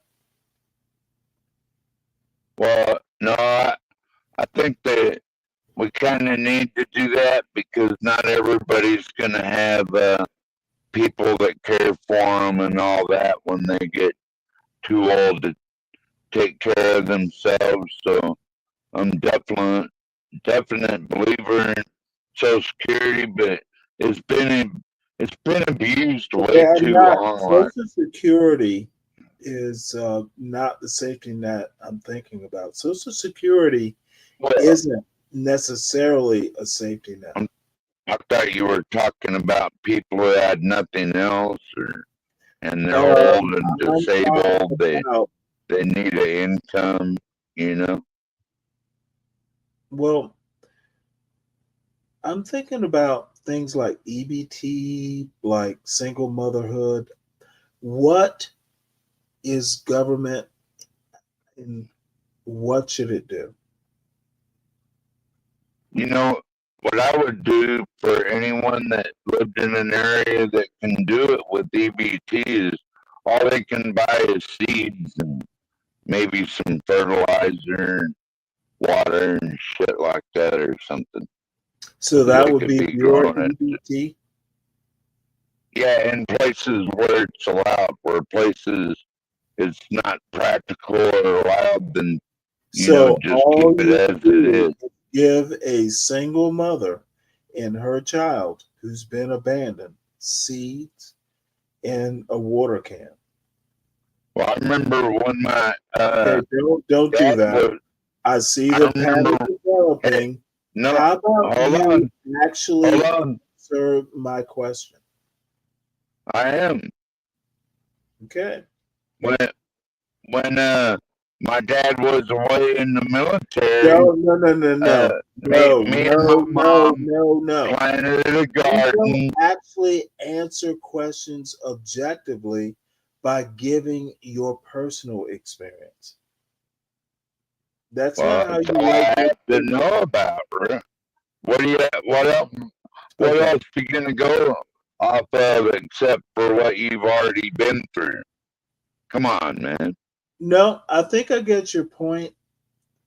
You only know what you've experienced. I will meet you where you are. Anyhow, me and my No, mom used to plant a don't garden, do and we didn't anyhow. have no debt there. No, you missed my We point. picked You missed my berries and cue. all that You shit. missed my cue. If all you Okay. know is what 12th man No, experienced, it's of no I didn't value. say. I didn't say that's You all I literally said, know. I asked you. Well, on the subject we're talking about, you're asking me about EBT. I'm giving you my Have you ever had experiences. EBT? No, not myself, but Okay, then my how mom are you refused to. going to My profess? mom refused to go on it, so we made gardens and So went that and means picked berries every other and person. got eggs from the neighbors and shit like that. We didn't go down to the goddamn welfare office and say, "Oh, I need some EBT." No, we was growing our own shit and picking our own shit. Fuck off. Well, you know what? I've been advised to let you finish. You got more? Well, I'm pretty sure "fuck off" was the ending. Fuck off. I'm not Is sure you even heard literally anything I fuck said. off. Oh, wait, hold it. You finished. Fuck off is how the safety net works in your America. Gotcha. What's up, Tyrone? I was trying to tell you. No. I was advised to let people hang themselves. Pretty sure you just did. Fuck Oh, off. really? How so? Fuck off is your Yeah, solution Because you wouldn't. You don't even remember anything I it's said. letting people. That's It's what you've letting been. people Your arm attitude to themselves. me has been fuck off, fuck off. Because I think I'm you gonna didn't like hear a this. damn word I said. Because you already have it all figured out. Like I was saying you do earlier. I think I'm gonna Like like act this like method. you know it all and all this shit. I think I'm gonna love this method now. Fuck off if is your solution. Love it. Tyrone, what's up, man? That's not what I said. It's the You last didn't hear thing. what I said. No, That's why you gotta make shit up. You know what? The beautiful thing is I even asked you. That was all you had to say. At the end, yeah, because you didn't listen to nothing else. Why not say fuck off? Thank you, 12 man.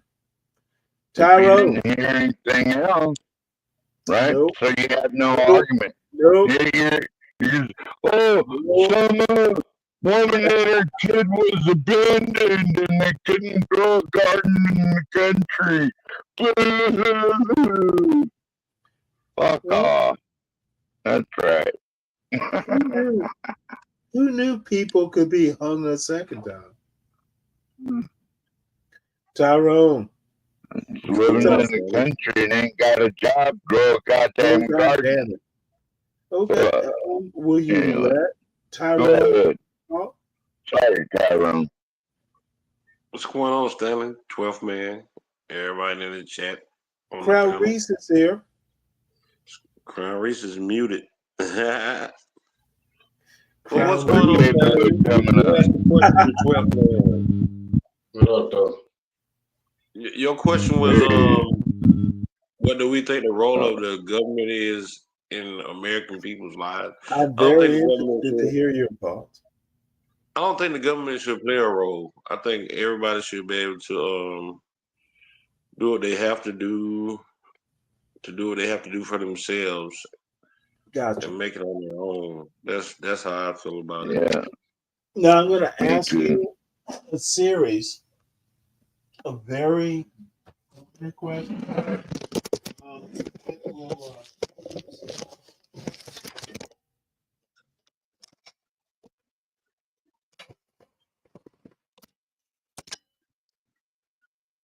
You know what? I reset this computer setup. Can you still hear me? Yeah. That's a little better, actually, Stanley. Yeah. I'll have to get up the mic. Crown Reese still feeding back. Hold on one second. Gotta fix your audio, Crown Reese. It's messed up.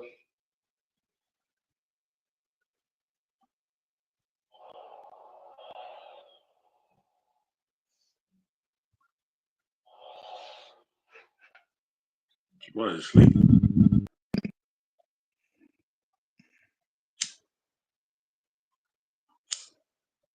And jump back on, Crown Reese. What happened to Stanley?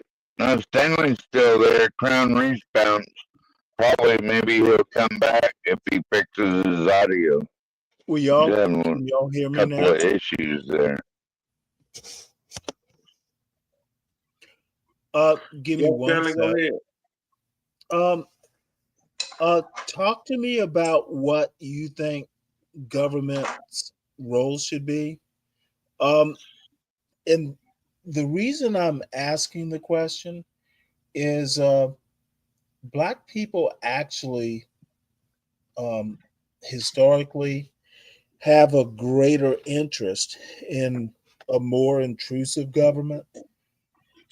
And I think that still applies. Government should be a watchdog.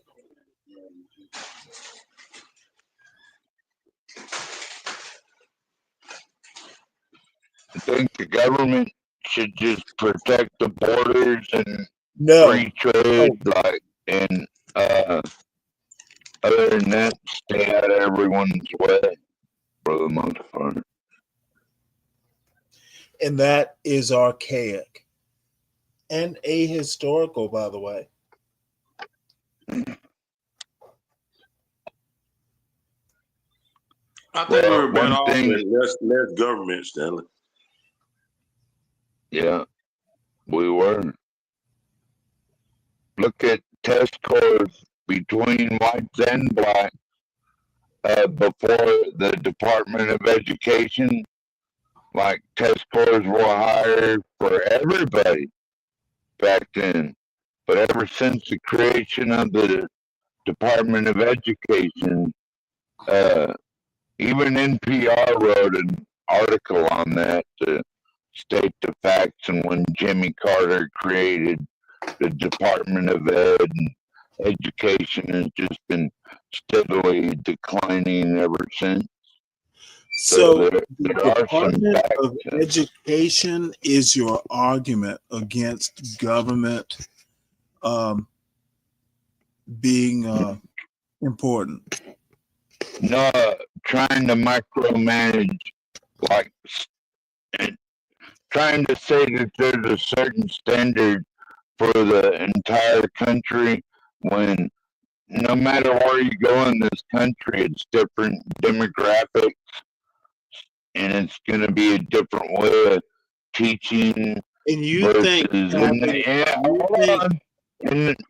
the middle of Georgia versus like teaching in bumfuck Arctic slope Alaska, right? You're going to put the same standards under Arctic slope Alaska as you are like Southern Florida. You're just going to have a blanket fucking thing. Once again, you're going to hammer your point about 80 times. Tell me why 50 different ways of education is good. It's not. No. Tyrone, 12th Man made the point that minimal government. Tell me why 50 different laboratories of democracy, how can it be productive? Why would you even think it could be productive? Well, we're not a democracy to start with. It's not a fucking democracy. Motherfucker, don't you prevaricate here. What you made the argument, now defend it. Well, first off, it's not a democracy. How many? Oh, don't go to, dude. A republic is. Show me where. No, motherfucker, don't go there. See, what is a republic? You see, of course, you want to move away. What is the word democracy in any? Tell me what a republic is, sir. Where is the word democracy Tell me in any one of our founding documents? It's not it doesn't democracy. Democracy does not exist in not one of our founding documents. And you Thank know you, what? sir. The dumb fucker you are means that you don't know what a republic is. What is it? Democracy means mob rule. I will put you down. I will get my point across. Mob rule. That's what democracy is. Are we a republic? That's right.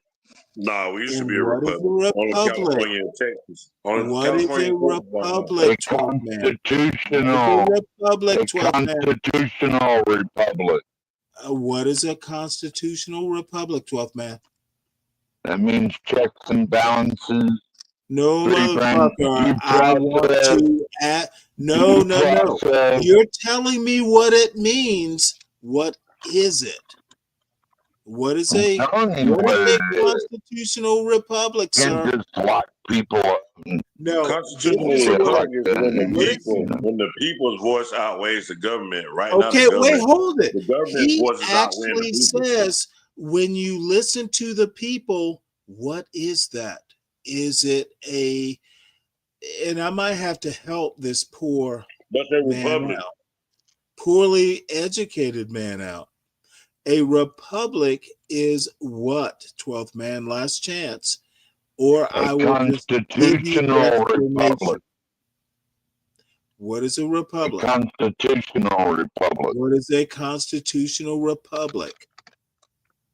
Called 3 different branches of government where everybody has basic civil rights.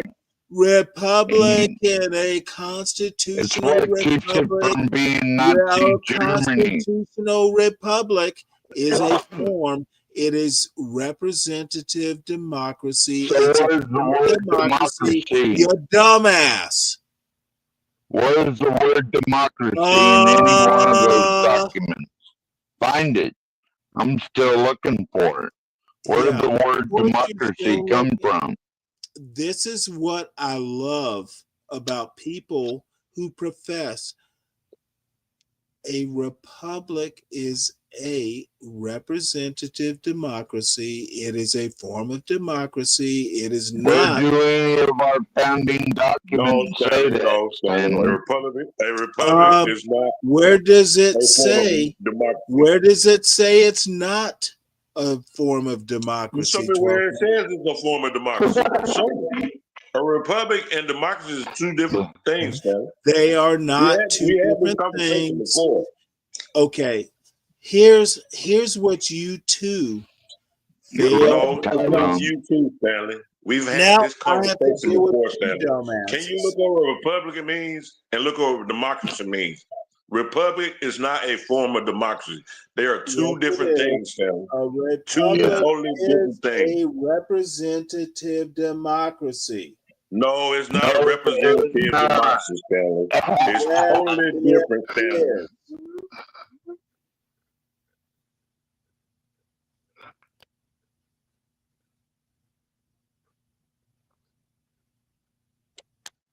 Well, you're right, Tyrone. And again, that word is not listed one time in any of our founding documents.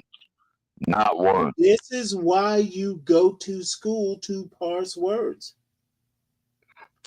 A republic is, does a republic have representation? Does it have? Of course it does. No, motherfucker. You will listen and you will answer.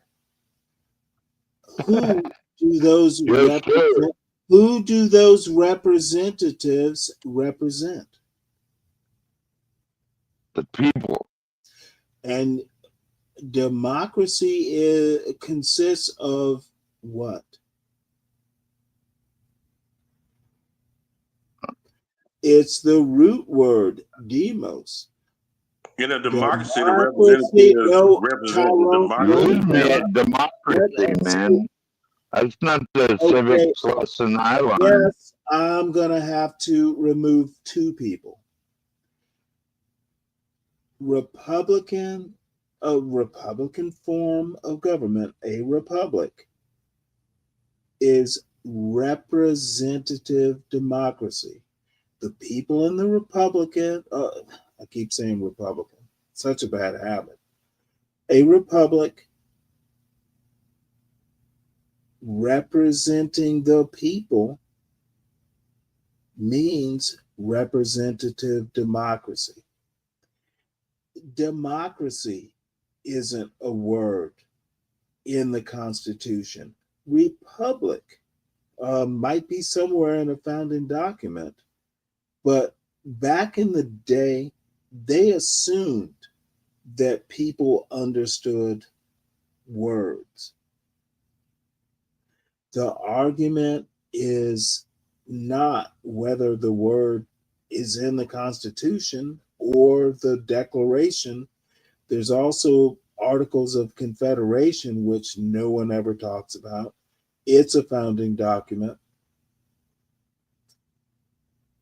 Y'all need to do better. Stanley, you need to do better. Dude, have you never taken a government class? Are you a Supreme Court justice now? When you just pull up what a republic means and what a democracy means, and they are two totally different things, Stanley. All right.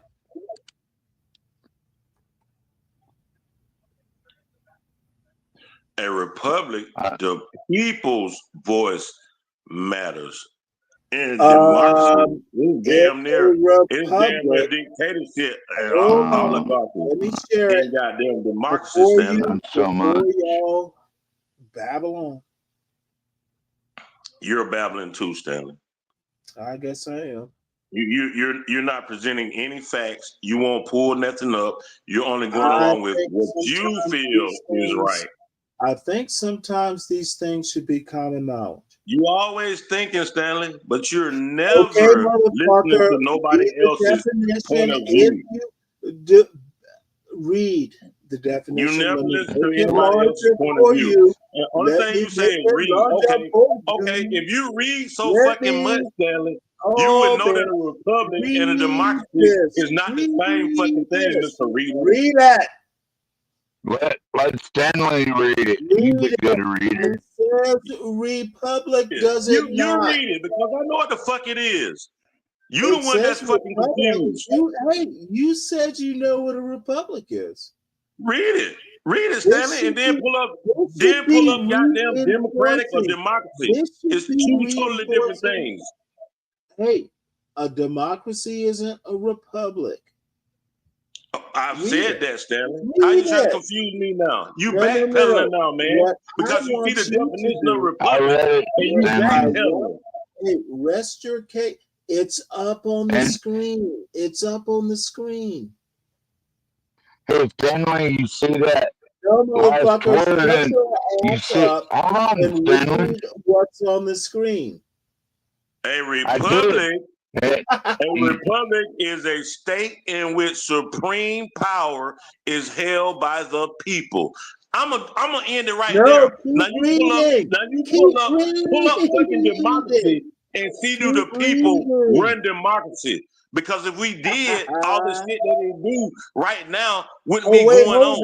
So pull that shit up, Stanley. Let me do pull it up, another Stanley. here. Pull it up, Stanley. Keep reading what's already up.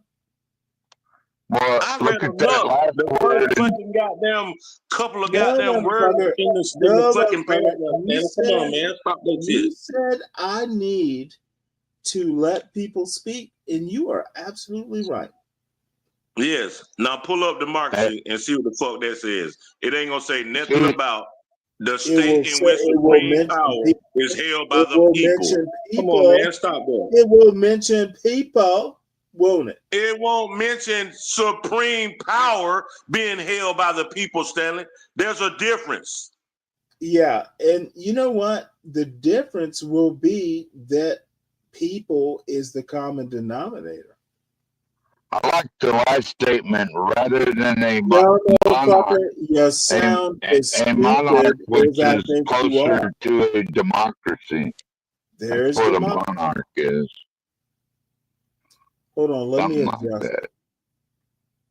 More of a not so representative. Well, there goes the definition. Yes, see a whole population, Stanley. That means mob rule. That's what mob rule is. You're confused by more words. People and population. No, you get to go to. What you folks are suffering is more words confuse you more. Understanding what you read is as important as being able to read the words. People, government, that it doesn't have the expected word doesn't change anything much. It says the people have the power. Democracy says that the population hold it. Let me ask y'all a question. Stanley, a fucking is population this? Does population mean people? Let's start with the basics. Apparently, we have to go back to first grade. Oh, God, Stanley. Come So on, man. there I comprehend nowhere very well, in Stanley. here. I don't need to Wait, go back to hold the it. first grade. Maybe Hold you up. need to go back. Y'all are talking. Yep. Y'all Maybe are you need to go talking. back to the first grade. Y'all I are don't need to go talking. back because you don't understand the difference between democracy No, and a republic. actually, I do. What I'm trying to help You don't. You don't. Because if you Okay. did, you wouldn't be sitting here Does trying to make an no? You argument want to that criticize Stanley? democracy, that a You republic want to is a form of criticize democracy when Stanley. you're totally wrong, You Stanley. want to criticize Stanley so badly that you're not reading. Does population mean people? Stanley, you're criticizing No, Yeah, I yourself. can no, I don't explain owe it. you a damn thing. You're Hey, no. criticizing I yourself. can explain it. Don't con. Hey, wait. Do you see the similar? What's after the similar? Read I what's can after. explain, Read Stanley. what? No, motherfucker. I'm explaining to you. What Okay. does after? See that green word that says similar? What does it say? Similar. But that's not really. Motherfucker, That's just then similar. you don't know how to Similar. read. No, Similar. of course. Reading comprehension is as important as reading, folks. After similar, it says representative government. Similar. That means representative government is similar in the definition of democracy. What? Let's go back. Let's help you out here. Republic is representative government, folks. People elect representatives. My overall point is Republican. Republic. I keep saying Republican. Republic is similar to democracy in that instead of being a direct democracy where every swinging dick has a vote, you elect representatives to represent a number of people. Republic is a republic is a form of democracy. Need to get some basics down, folks. That you should have learned in grade school. Stanley, where's the word democracy in that definition? I'm still fucking looking What the for fuck it. are you talking about? Heard democracy? There's no democracy word in that definition. Yeah, you keep saying it. I hate to call you ignorant. No, I hate to call you ignorant because you're being very ignorant, especially if you consider yourself so educated. You should be able to comprehend this simple ass shit, but you're trying to make yourself right when you're fucking wrong, Stanley. And a representative government is a local government, not an entire population. You all finish what you're saying and withstand this kind of like were y'all ever in high school? You probably believe that the United States is united when they're really not. Everybody has their own fucking constitution in each separate state. But if we were united, if marijuana is legal in certain states, it'll be legal in every fucking state. So stop the bullshit, Every different county, bro. Yeah, Tyrone, it's broken up in little different pieces. If you look at the actual electoral map, man, it's all random places everywhere, man. Each state has its own constitution. If this was United States, every damn law in each state would be the fucking same. Period. Yeah, it's not an entire population that decides what is or what is not, which is what democracy is. Which I really love the last word in the first sentence, monarch, because that's about as close to democracy as they get, is a monarch. That's what it's about. But as close as you can get to Yeah. freedom is You know a what? fucking republic. I think When the people have I all think their I am natural going to born have given to. right. I guess I'm gonna have to accept my whipping here, because to tell you how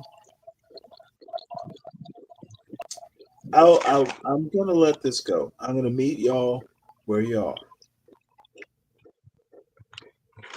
I think that we just don't understand the democracy and Not that word again. Oh my God. look, man. I'm afraid that this is why America is a mess. Yeah, because we let America's too a mess many because people people don't think here that that we're a free believe in republic instead democracy of when Democrat. it's not a fucking democracy. It's not Yeah. a Okay. motherfucking democracy. You know what? I'm gonna have to meet you where you are. All right.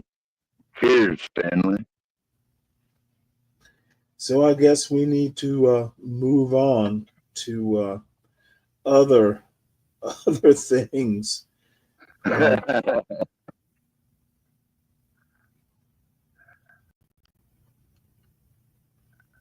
Wow, I had no clue. Next, I had are no you moving clue. on or are you going back? No, I just have to feel sorry for the educational system. No, you don't have to feel sorry. You said that you were fucking moving on. So either you fucking move on or don't comment no little subtle bullshit. Move on. Oh, you get the subtle bullshit? Good for you. Your little bullshit does not work with me, Stanley. You a real reverse psychology motherfucker, but that shit is not working tonight. Hey, Not working tonight, Tyrone, Stanley. I'm Tyrone, sorry. it's even better when you get it.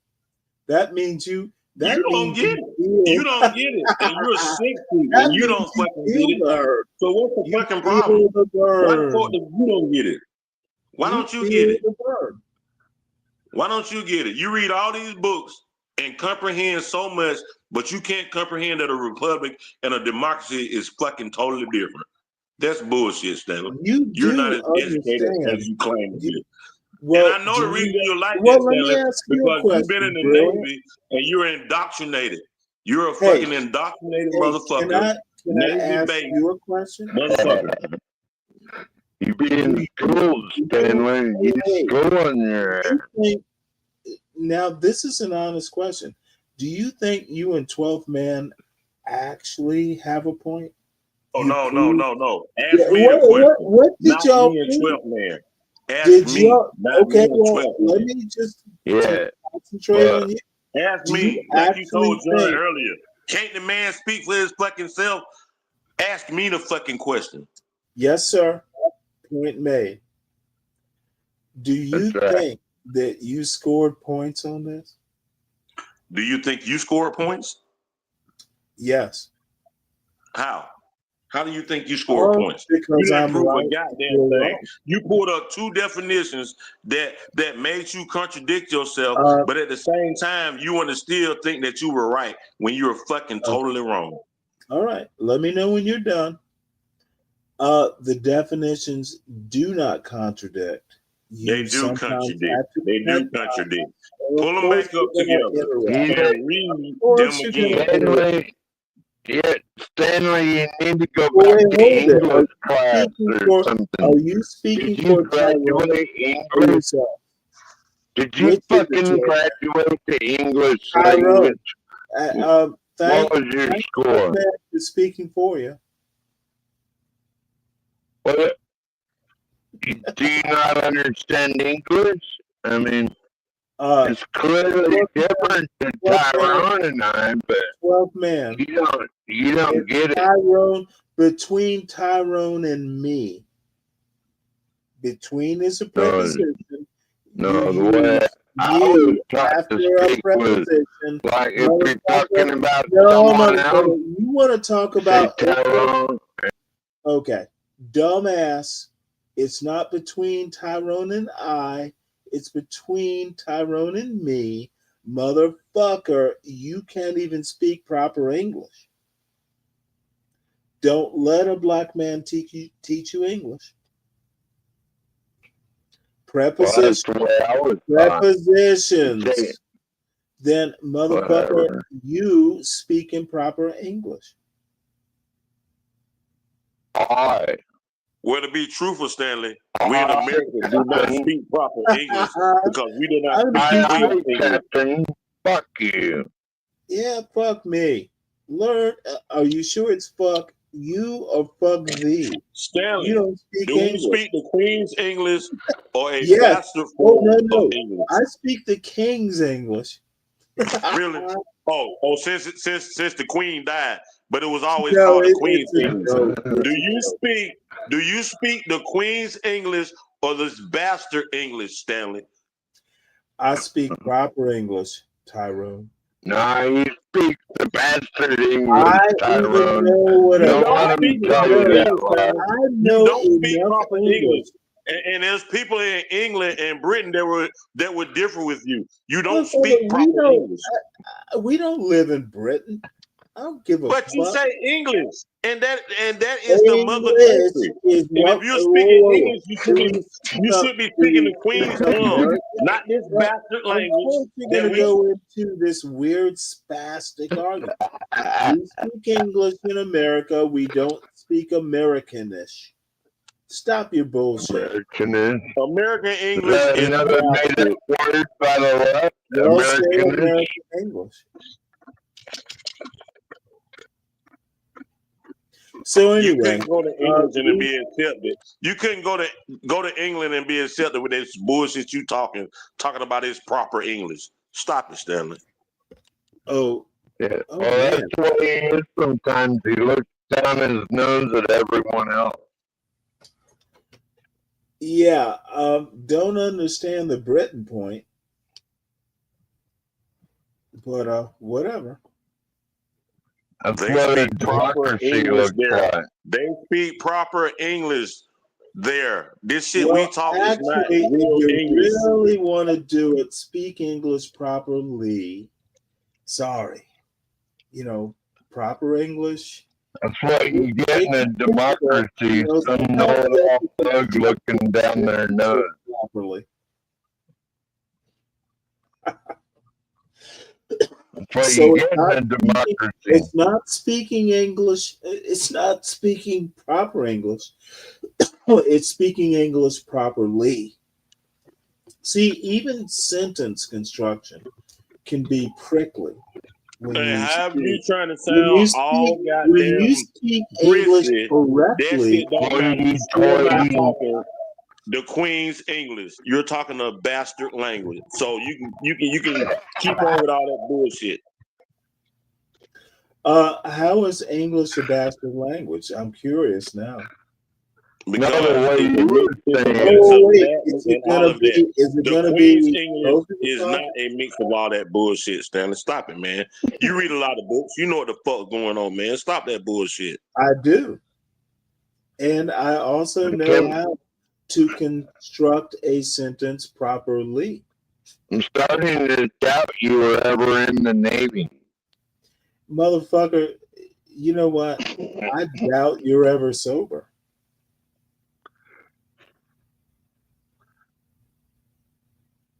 No response. I mean, if you don't know how to construct a sentence, like that's all. That's common respect, dude. If you say, say me and Tyrone or anybody is hanging out, or if I was with a woman or whatever, I'd say, yes, this is what's her name and I, right? You don't say me. It's what's her name and me. Motherfucker. Come on, man. You say, this is my lady Michelle, and can we be seated? You never learned how to do anything, did you? 12th man, just take the correction. I meant it in the right spirit. Speak proper English. You don't say and me. You say and I. Speak English properly. That's right. Do you see the That's difference? what Tyrone has been trying to tell your ass for the last 5 fucking minutes. That's what Tyrone is going to come and defend me. So weak. So where I was going with this is you actually have to be able to connect some dots. And a republic is a form of democracy, which is my overall point. The thing about I'm into it, B Brain's line. Can you say one of us? Can you at least admit that the thing about America not being a democracy is? Can you admit that one of us is a damn fool in this instance? I won't do a be brave form of like concession. I'm right. You're He's not gonna admit he's wrong. And I'm right, Stanley. And Well, you fucking might as wrong. well give it up. I'm not good at admitting I'm wrong when I'm not wrong. Why the fuck do you keep You muting are me, wrong, Stanley? then. Well, because I can only hear one of you at a time. 12 man is not Can fucking y'all talking. figure I'm out fucking who's talking. going to talk? I tell you what, Stanley. I'm gonna drop down and I'm gonna let you have this shit back. Don't go. Yeah, I'm gonna go. And because I'm leaving, that doesn't mean you prove a damn thing because you're totally wrong. I'm gonna drop down so you don't keep muting me because you want to control the floor. You don't want nobody else to talk. You don't want nobody to overtalk you, but you do that shit to everybody else. And that's bullshit, Stanley. And I've told you this on several occasions. That's bullshit what you do, Stanley. That's bullshit. You see how you still talking, Stanley? You see, you do the same shit to John on John's fucking panel. Like he said earlier, he don't come on your panel with that bullshit, but you do it to everybody. You are so fucking disrespectful, Stanley. That Stanley, you should be wiser than that. You're so fucking disrespectful, Stanley. It's pathetic, bro. It's pathetic. You need to learn to let other people talk, just like you want to fucking talk. You're not fucking always right, Stanley. You're not right, and you're definitely not right in this instance. So you can have the whole panel and floor back, and I'm going back in the chat, man. I'm out here. I don't doubt. Okay, Tyrone. Don't let him get you heated, buddy. It's all bullshit. You can leave too, 12th man. I will. Required. I have another panel came up just a minute ago. Then go join that panel. Yeah, it's called Beers and Cheers. If you want to look it up, it's like where everybody just gets in there and drinks beer. That's an Canadians, experience. America, you're welcome to come hang out. You've told me about it before. You're welcome to come hang out with us, Stanley. Because you're going to be talking to yourself. I'd rather talk to myself. So this comes to an end. Or we can actually not talk politics.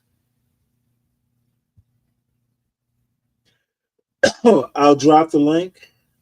Anyone who wants to come up can, or we can wrap it up. I am a substitute host in any case.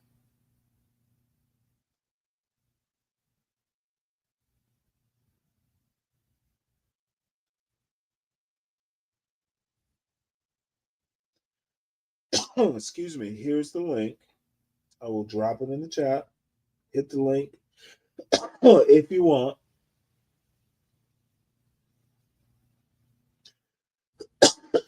Nope. Excuse me, Tom. That's a little bit unfair. I've had a couple myself, so I am just as slippery mentally.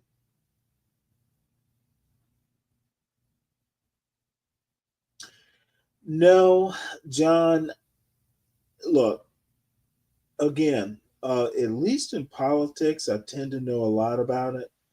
The point that America isn't a democracy, just because we don't say democracy, a republic is a form of democracy. Sometimes, like the Constitution doesn't spell it out all the time, sometimes you actually have to understand language.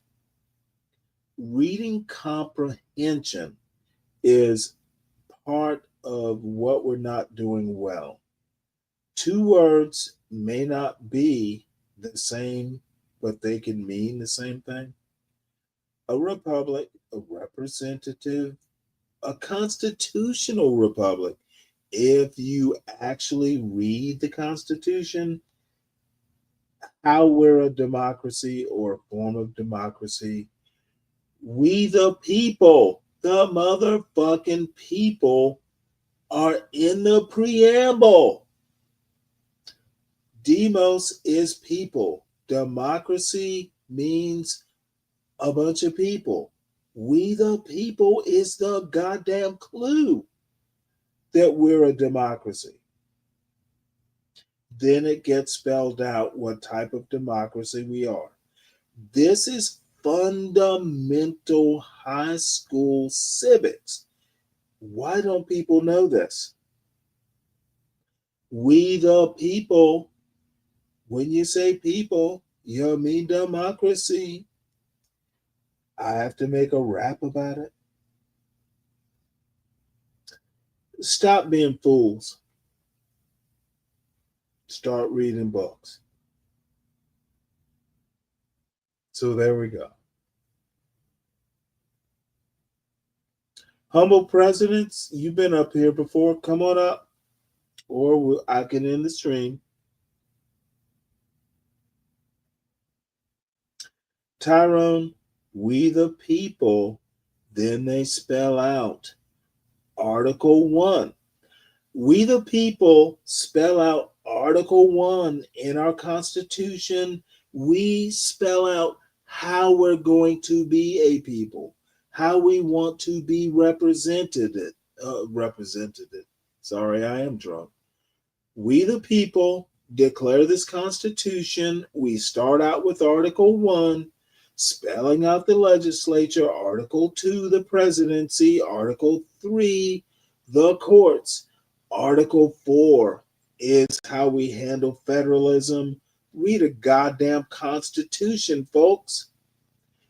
It will become clear how representative democracy connects to democracy. We the people. Why don't people read what's there? So I'm going to end it here. I'm pro Constitution, folks. Read it. It clears up a lot of bullshit.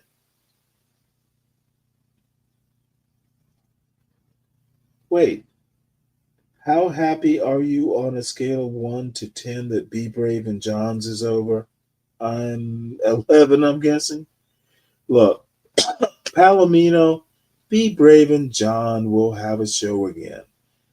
It's any given Friday, Be Brave will get over his temper tantrum and come back to his senses.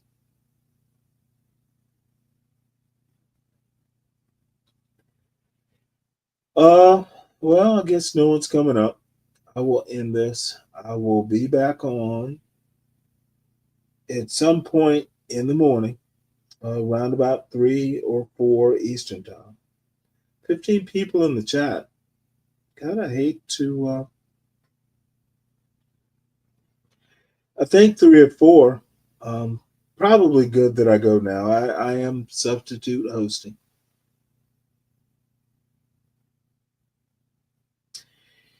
Yeah, Tom, look, Be Brave is sometimes maybe we shouldn't troll Be Brave.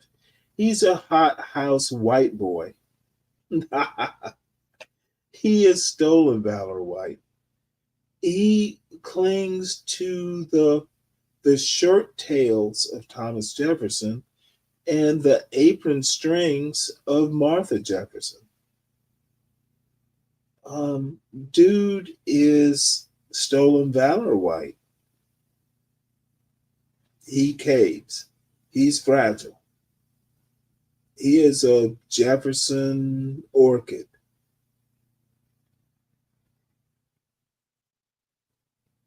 Oh God damn it! I am drunk now. I'm free forming.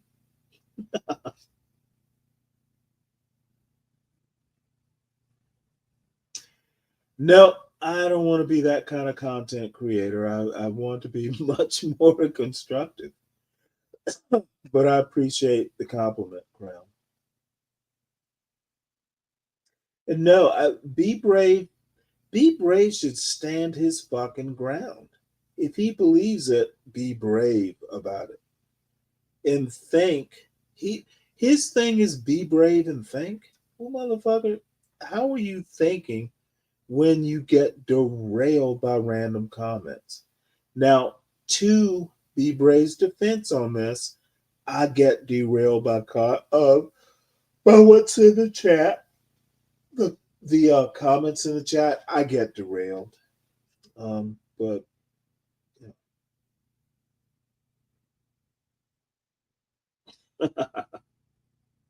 how many fingers am I holding up? None, motherfucker. You're not on the panel. Come up and hold up some fingers, and then I'll count them. What kind of fool?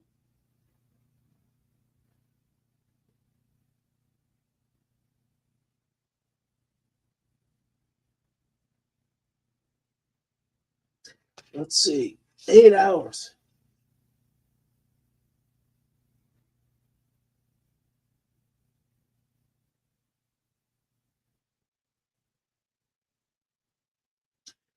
Oh, come on, Tom. I'll chat's hurt. Or it can. And I do have to admit, the way you handle trolls in your chat, Tom, is masterful. But, you know, again, I'm trying to improve to a point to where I know if I go a long time, you know, I need to stay focused.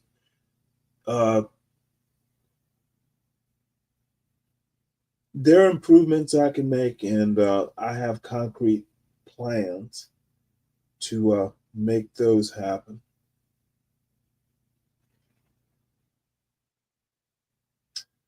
Let's see. Am I bored?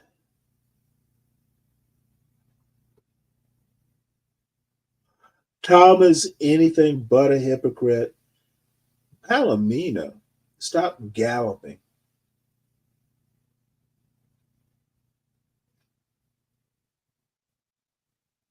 Be a coward and panic.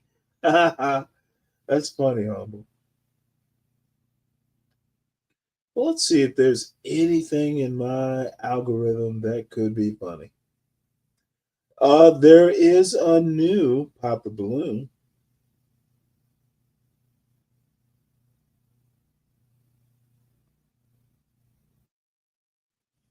Now, this is going to be a good one, if we can stand it.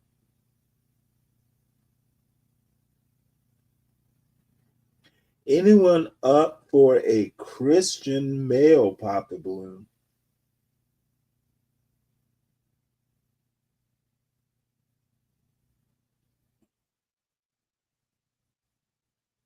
Let's put this back. Title: Pop the Balloon or Find Love Christian Men Edition. This might be worth watching. Christian Men Edition.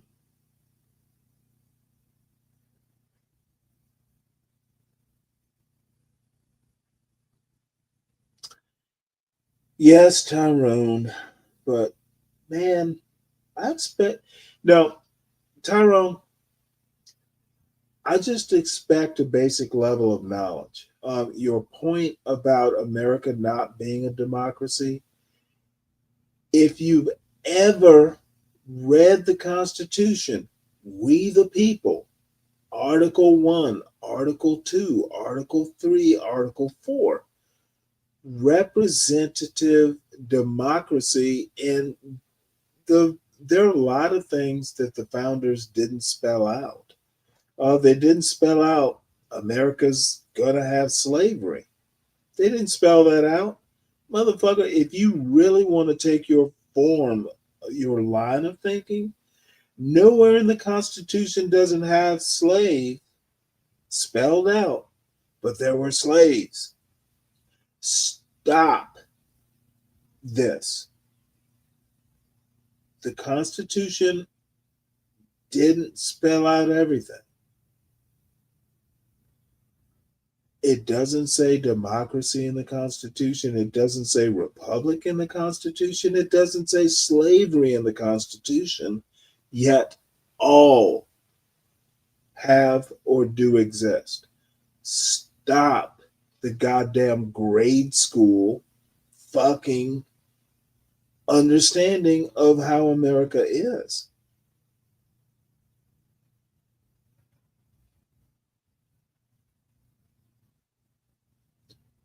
So anyway, y'all hit the link. Tyrone, come on back up. We can bullshit some more. I think you're right that I need to let people finish, but it just hurts my feelings sometimes when people just, you're wrong about America being a democracy. And coming up and saying that is not equal. It's not. So just because you're in a conversation with another person who disagrees with you, your argument is just bad faith in the first place.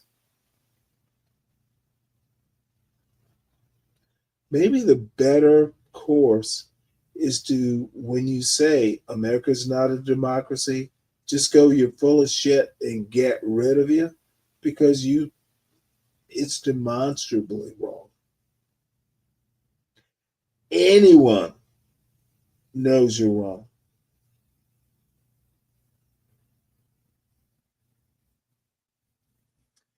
The Pledge of Allegiance was, look up the history of the Pledge of Allegiance, Tyrone. It's like the Pledge of Allegiance is not anything that's a founder's document. That shit came into being like in the nuclear age. Tyrone, look up the history of the Pledge of Allegiance. I want you to say one thing. I want you to do one thing for me. Can you say the Pledge of Allegiance for me? No, I haven't said it since like grade school. I'm saying, do you recall it?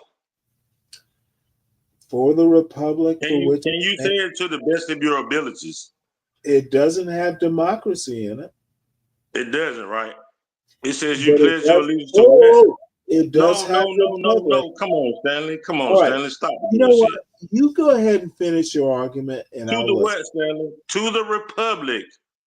You pledge allegiance to the Republic, not democracy, brother. For which you know, like I know, that they've changed the fucking Constitution. No, you know that. They have not. They've amended it. Yes, they have. Yes, they have. Yes, okay, they have. What? Okay, I'm going to give you a fair hearing. What have they changed? It changed a lot, Stanley. Do you think that we follow the original Constitution? Because if we did, Stanley, and I'm going to keep harping this, we had more rights and privileges as a people. Can I finish, Stanley? Under the original Constitution. You said the Constitution. I'm done, Stanley. I'm gone, man. Because you're not going to let nobody talk but you later. Go ahead and talk. Then talk. But you have to tell me how it changed. All right. I ask how it changed, and he can't tell me. The changes are called amendments. I hate that I pissed Tyrone off. Give me another chance, Tyrone. And I don't often beg. Motherfucker, come on back up. No, then I'll end the show. You have just forced me to end this bitch.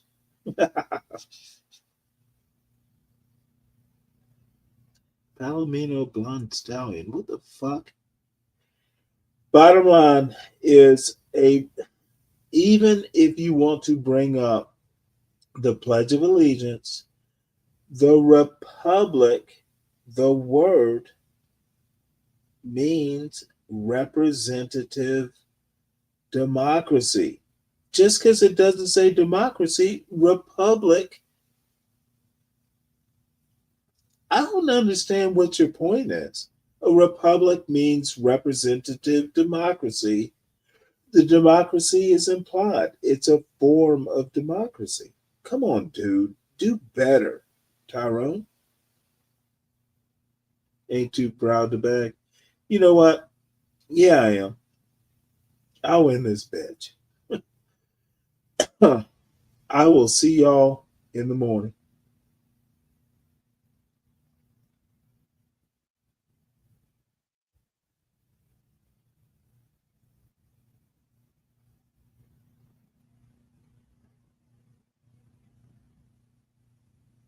Crowd Reese, you're not going to like this form of Pop the Balloon. It's Christian male Pop the Balloon. But we'll look at a bit of it. I do actually need to end this before it becomes too embarrassing. Hey, my name is Christian. I'm over 21, and I'm looking for a real one. Don't pop, pop, pop. Oh, Jesus. Hello, my name is David. I'm 40 years old, and I'm looking for a real one. Pop the balloon. Hello, my name is Jason. I'm 38 years old, and I'm This looking for the reminds real me one. of Don't pop, pop, pop. 12th Man, Be Brave. Pop the balloon. Hey, my name is Jackie. I'm DG. over 43, and I'm looking for Wow. a real one. Hello, I'm Nadeem. I'm 45, and I'm looking for a real one. You like what you see. Got a balloon in your hand. Hi, my name is Justin. I'm 37, and I'm looking for a real one. Hi, my name is David. I'm old enough, and I'm looking for a real one. Pop, pop, pop. Pop the balloon. Yeah, name is I Shanna think it's Attaboy. I'm 39 actually years old. this I'm music looking for the is real one. original. It's not copyrighted that I know of. Pop the balloon. Don't pop, pop, pop. Ladies and gentlemen, boys and girls, welcome back to yet another episode of A Real One. I, Pointer, am your host, and I'm so excited, elated, and ecstatic for what's about to happen today. As you may see, I have some real ones standing to the left of me. I have some Christian real ones that are standing to the left of me. Men of God are ready to look for their woman of God. They're ready to look for their rib, per se, right? I won't start preaching, but we have some great opportunities that are ready to be made. Gentlemen, how you doing today? Beautiful. I love it. I love it. So what's going to happen, gentlemen? You're going to have single Christian baddies come out one by one. Not those kind of baddies, but good, attractive women. Michael Jackson bad, we'll put it that way. And they are looking for a real one. They're looking for their Christian king. You have hearts in your hand. Okay, so if the Christian queen comes out and you like what you see, hold on to that heart. If you like what you hear, hold on to that heart. But if you don't like what you see, you don't like what you hear over the course of the time, feel free to break your heart. And that represents you're just not feeling it. You just don't have that connection. But if you hold on to your heart, that means you want that real one connection. And if you hold on to it and nobody else does, you're the last one, 1-to-1. That's your real one. And I might treat you to your first church date. I don't know how I treat you. Maybe I'll pay for your tithes and offering. How's that? I'll give you tithes and y'all just go to church and make it happen like that. All right, gentlemen, are we ready? Wonderful. Well, I'm ready. Let's get ready for our first real one. Let's get ready. We are ready for our first real one. Well, my first queen, come on in. Come on in for the win. Hello there. How you doing? Wonderful. Thank you so much for joining me in these real ones today. Would you share with us your name, your age, and what you do? Hi, my name is Crystal. I'm from Los Angeles, California, and I'm actually a recruiter, a senior recruiter for a major insurance company. Ooh, beautiful. Okay. Tell us this. What makes you a real one? I'm a real one because honestly, I'm just authentically myself. I'm not living life to get over on people or anything like that. I love Jesus, honest, easygoing, and just always myself. Beautiful. And how about this? What are you looking for in a real one? Of course, someone who loves Jesus, someone who is honest, integrity, good work ethic, consistent, a man of his word. And I think the rest is just kind of plays out in terms of how we connect. Amen to that. Okay. One of my final questions, as you see, no broken hearts. So they're feeling you, Crystal. That's a beautiful sign. So what I want to ask is, in relationships, there are heartbreakers, right? There's things that make you want to pop sometimes. What are some things you're not going to tolerate in a relationship? Lying. I do have 2 cats. So if you have an issue with cats, you can go ahead and pop right now. Thank you. Okay. Saving time. Okay. And then I would just say probably a man, once again, that's not consistent. Very good. Okay. We did get some broken hearts. I assume it's about the cats, but we'll see what happens. So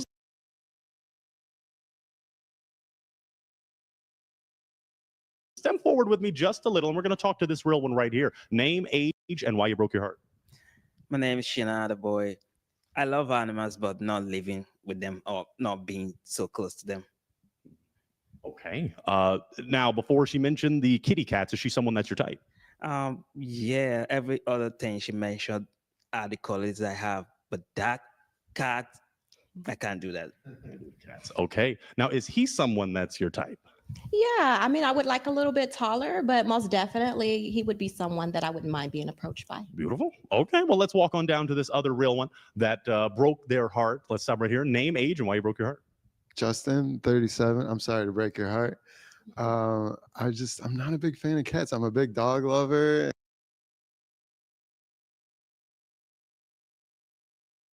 And they just kind of are mean. Before that, is she someone that's your type? Sure. Okay. Is he someone that's your type? Yeah, nice eyes. Okay. Love the eyes. Beautiful. Yes, once again, a little bit taller, but most definitely attractive. Okay.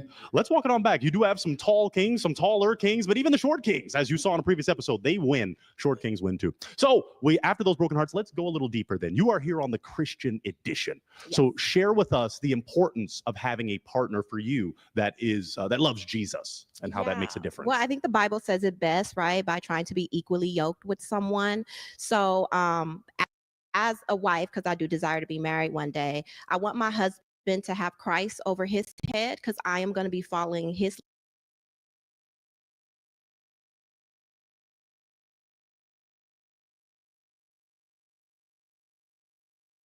leading. So it's very important that I know who's leading him as I support him.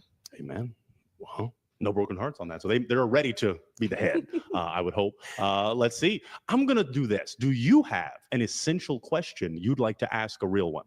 Any of them that would determine the relationship? Yes, I like to know your name, of course, your age, your location, and then we'll go ahead and add with that, how do you maintain your relationship with Jesus? Ooh, that's perfect. Let's walk it on down. Let's start. We won't go to the real ones that broke their hearts, but let's go right here. So she wants the name, she wants the age, she wants the location, and she wants, how do you maintain your relationship?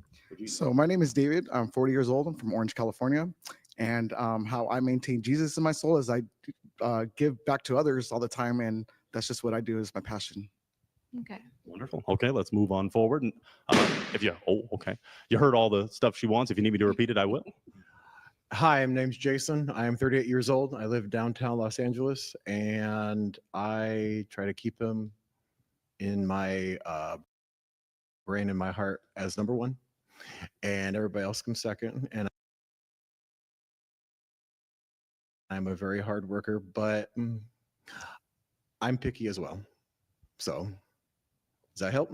Yeah. Does that help? What do you mean by picky? Like someone who I don't want anybody that kind of looks rough, someone that looks really nice, like obviously how you present yourself. Also someone that has class, someone that obviously has a little bit more intelligence than others that I've been dated, but I think that's pretty much it. So okay. All right, we'll move on forward to this next real one. Name, age, location, and how do you maintain your relationship? Hi, Crystal. I'm Nadeem. I'm 45. I live in West LA. Okay. And how I maintain my relationship with Christ is I pray and I listen and I try to be involved in the community to give back. And usually the answers come. Okay, awesome. For sure. Let's walk on forward.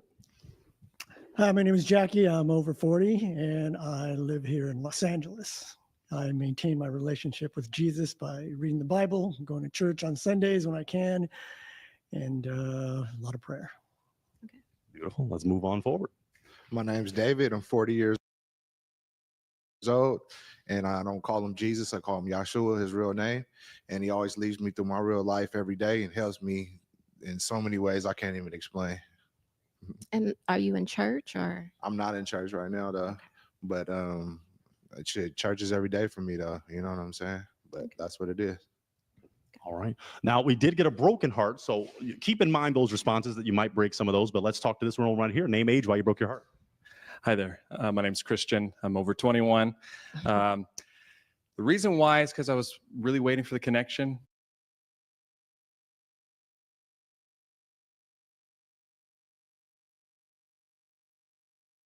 And I wasn't feeling it. I'm sorry. But I love what you were saying and how you were saying it. It was awesome. Thank you. Yeah. Is she someone that's, even though you didn't feel a connection, is she someone that's your type? No, I'm sorry. What makes her not your type? I like somebody more athletic, maybe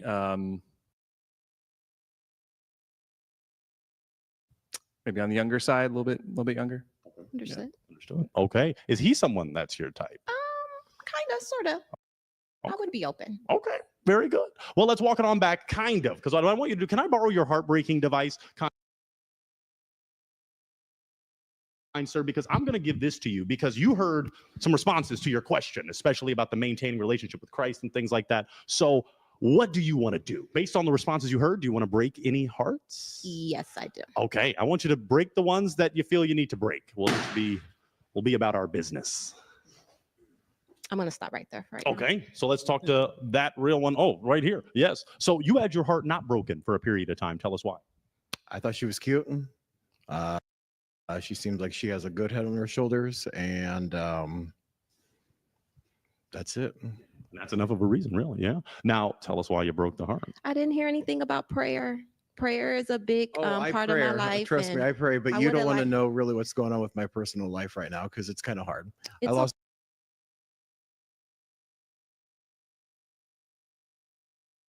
my dad about a couple of weeks ago, so sorry to hear the whole that. religion thing I get and I understand, but there's just sometimes I have to, you know what I mean?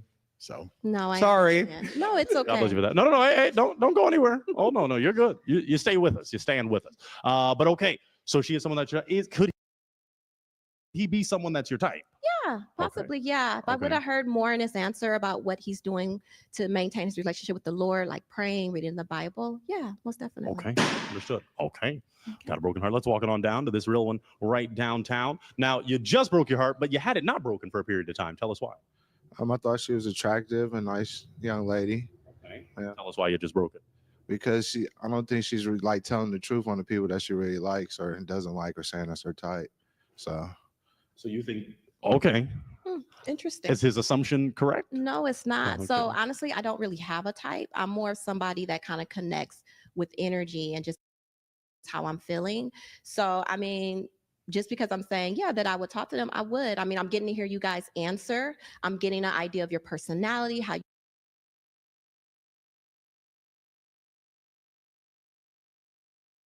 you carry yourself. So if I said I go strictly on looks, I wouldn't be keeping it real, to be honest. But I understand you've made assumptions, and so it is what it is. I guess it is what it is now. Okay. Is she someone that's your type? 50-50. Okay. Yeah. Is he someone that's your type? Yeah. Okay. All right. Let's walk it on back. You still have some hearts you didn't break. You got 1, 2, 3. 3. That's a trinity right there. Hallelujah. So let's do this, Crystal. Let's do this. I'm going to offer it to the real ones. Do any of you have a question for this lovely lady? You better. Great. All right. What is your question? What do you do to give back to your community? Yeah, so I'm very involved with my church home. So I go out and do evangelism. I also am in the prison ministry. I'm on the praise and worship team. I'm also on a group where we go out and we give back to children that are in foster care. So I'm very, very active in the church and in outreach opportunities. Awesome. That's a blessing. Do we have any other questions from our two real ones downtown? All right, let's walk it on down. Jackie, what is your question? When did you become born again? Yes, 2006. Great. What made you change? You know what? I got invited to church by someone who's now my best friend. And I went, and honestly, I don't remember what the message was. All I know is that when they did altar call and they just asked, do you want Jesus to come into your life? And where I was at that time, I was very worldly. And I just felt the Holy Spirit just nudge me and just say, come on, trust me. And so I went down, and it's been the best decision I'll ever make in my entire life. Amen. All right, that's a beautiful, beautiful answer, beautiful question. Did you have a question by chance? How was your life before you were born again? Or your relationship with God? Partying a lot, getting drunk, doing stuff I had no business doing at a young age.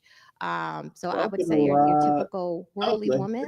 But when I became born again, it was a process. But through, getting closer to Jesus, reading the Bible, it kind of molded me and kind of learned what a woman should be and how she should carry herself. And most definitely, I want to make sure I'm representing Christ to the highest of my ability. Thank you.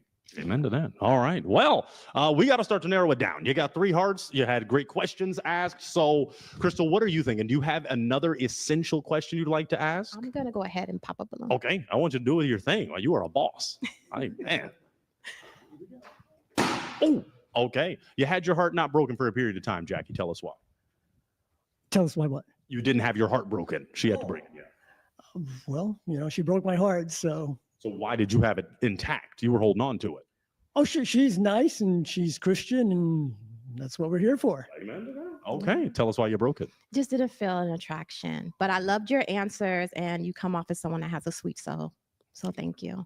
Okay. All right. All right. So you got 2 left. You got Nadim. You got All right. All right. You had your heart not broken for a period of time. What made you just break it? I was I liked what she's about and everything, but I didn't get it didn't develop the chemistry or the connection as I wanted it to. Okay. But I felt like I respect her as a person, and I like your journey for sure. But I didn't feel like that kind of connection get to that level. Understood. Totally. So could she be your type? I don't know. Okay. Yeah. Is he someone that's your type? Nice eyes. Would prefer a little bit taller, maybe. Okay. Okay. All right. You've got 1 left. Now, I don't have to rush anything too crazy, but it is a real one. I have one here. Do you have a question? Come in just a little more for me as we talk. Do you have a question you'd like to ask this real one? No, I do not. Okay. Do you have a question you'd like to ask? Okay, so I'm going to be honest with you. I'm not a big churchgoer. I was raised in the church, but I do pray a lot and ask for God's help whenever I need it. I just depend on him for everything that I do in life. And I'm also a resource parent and also a CASA worker for foster kids. So I thought that was a good part of, compatibility right there. But yeah. Him not going to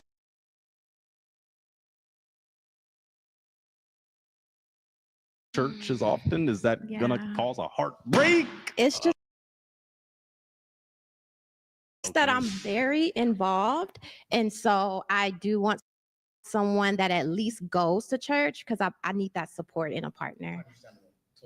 Okay. You're not open to going? Oh yeah, I'm definitely open to anything. I'm a very open-minded person. I don't go to church regularly. I go occasionally when I feel like I need to, Christmas, Mother's Day, Easter. Like when I feel like I need the word to hear his voice, or fellowship, that's when I'll go. Okay. Yeah. She's someone that's your type? Yeah, she is. Okay. She is. I love everything about her. She's really a kind, genuine, sophisticated, classy woman. Is he someone that's your type? Yes, I would prefer a little bit taller though, but nice smile. I love the outfit. Yeah, you were ready to connect. I was. Yeah, I was ready too. All right. Well, it looks like all the hearts were broken, but that was some great communication, some great comprehension. So real ones, can we clap it up for her because she is a real one? Thank you for coming out. I'll take that mic and we will see you again. Thank you so much. That is a real one and we appreciate her for coming out. All right. Well, if that's the case, let's get ready for our next real one. Let's get ready. We are ready for our next Folks, we'll go through another round of real ones, and then I need to wrap this up. I will, got to prepare for the next show. Real one. Well, my next real one. Come on in. Come on in for the win. This Christian queen. How's it going? Good. Wonderful. Thank you so much for joining us today. Would you share with these real ones your name, your age, and what you do? Hi, my name is Michelle. I'm 30 years old. I'm a hairstylist and I have my own hair studio. And I'm also a teacher. I teach cosmetology for students. Beautiful. Okay. Well, let me ask you this. What makes you a real one? It's tiny. I am a genuine, authentic person. I'm very open-minded. I have a really big heart and I'm looking for someone who also has that instinct in them. Beautiful. Okay. You kind of answered my next question, but so what are you looking for in a real one? I can answer that too. I'm looking for someone who's motivated, goal-oriented, somebody who's responsible, somebody who's working on being their best self so we can be our highest selves together. Beautiful.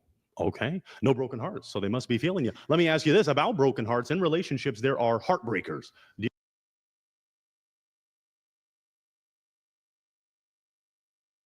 Deal breakers, red flags. What are some things you don't tolerate? Yes, definitely being disrespectful, especially to your parents. That's a huge red flag to me. Somebody who smokes weed all day, every day, somebody who's kind of lazy, and somebody who's frequently on dating apps, kind of want to find someone naturally. Okay, this is a natural place, a real one. We love it. We love it. It is. It's a beautiful thing. So you don't have any broken hearts yet. What I do want to do then is go over some of those more essential ones, especially on a Christian edition. Would you say that smoking, you said weed all day, every day, is cigarettes a no-no? I'd prefer that they don't smoke cigarettes. I want somebody with good health. Okay. Now you said weed not all the time, but so you're okay with sometime weed.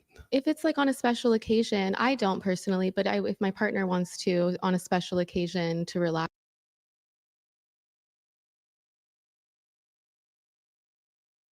or something, as long as it's not frequent. Okay. What about, okay. Well, I assume why, but we'll find out in a moment. Now, what about some of the grandpa's cough? Okay. What about some of grandpa's cough medicine, the alcohol? Oh, that's okay. Yeah, Alcohol's as long as you're okay. not drinking more than 6 drinks or something. Okay. All right. Well, we got some broken hearts, so step in a little more with me as we find out why this heart was broken. You broke your heart. Name, age, and tell us why. My name is Shina, the boy. I'm 39 years old.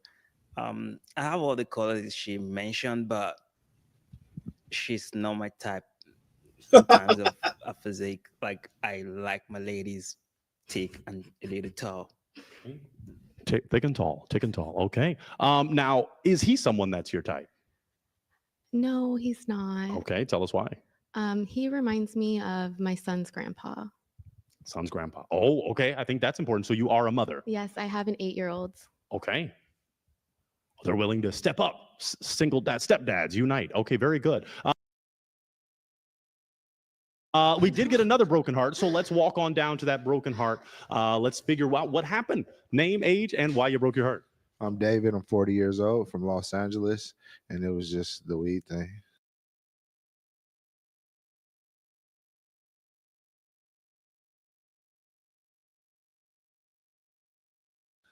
Yeah. So you smoke weed every day? Not. Maybe not every day, but I don't have to wait till a special occasion. You know what I'm saying? Okay.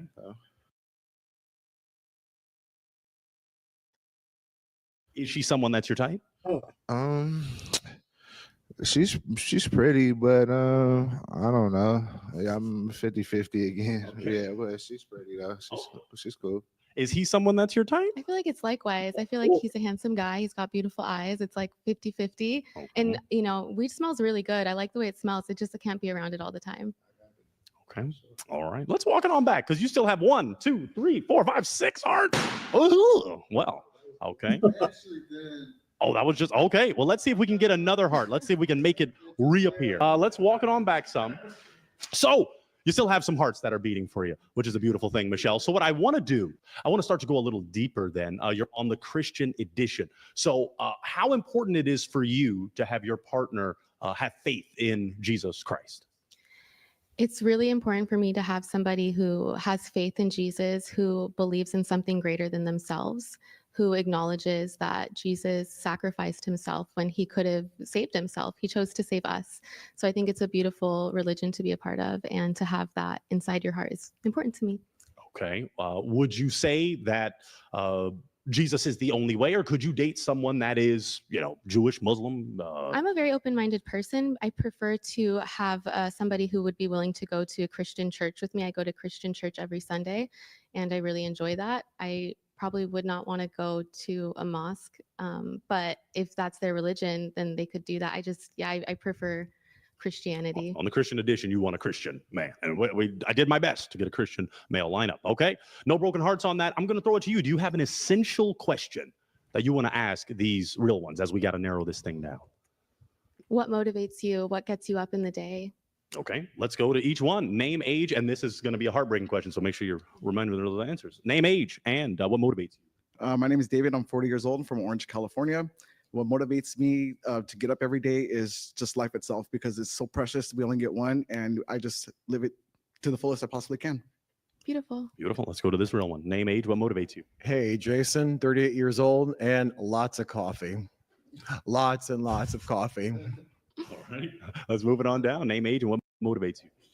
Justin, 37, and the guy in the what motivates me are my passions and my dreams and my goals. Detective. So I'm a screenwriter and a filmmaker, so those keep me up every morning getting after it.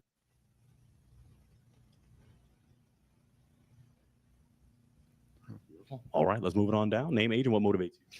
I'm Nadeem. I'm 45, and what motivates me is being part of something bigger than myself. So accomplishing something that can add to the greater good and make a difference in the world.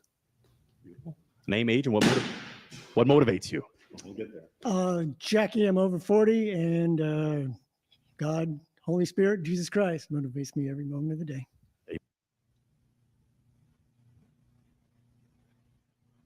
Huh. I'm into that. Let's. We already got this broken. We just got a broken heart, so we'll go back. Remember those responses, but name, age, and why you broke your heart. Hi, I'm Christian.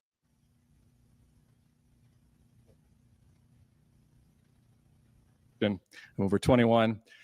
I was really waiting to see if there would be a connection, but then what came to my mind is your profession reminds me of my past relationships. I was like, oh, yeah, that was unfortunate. I wish it wasn't the case, but because I love what you're saying, how you're saying it. I love that you go to church every Sunday. That's really important to me. So, yeah, but can't treat that path. Trauma. I was trying, yeah. Yeah. She is someone that's your type? Yes. Yeah.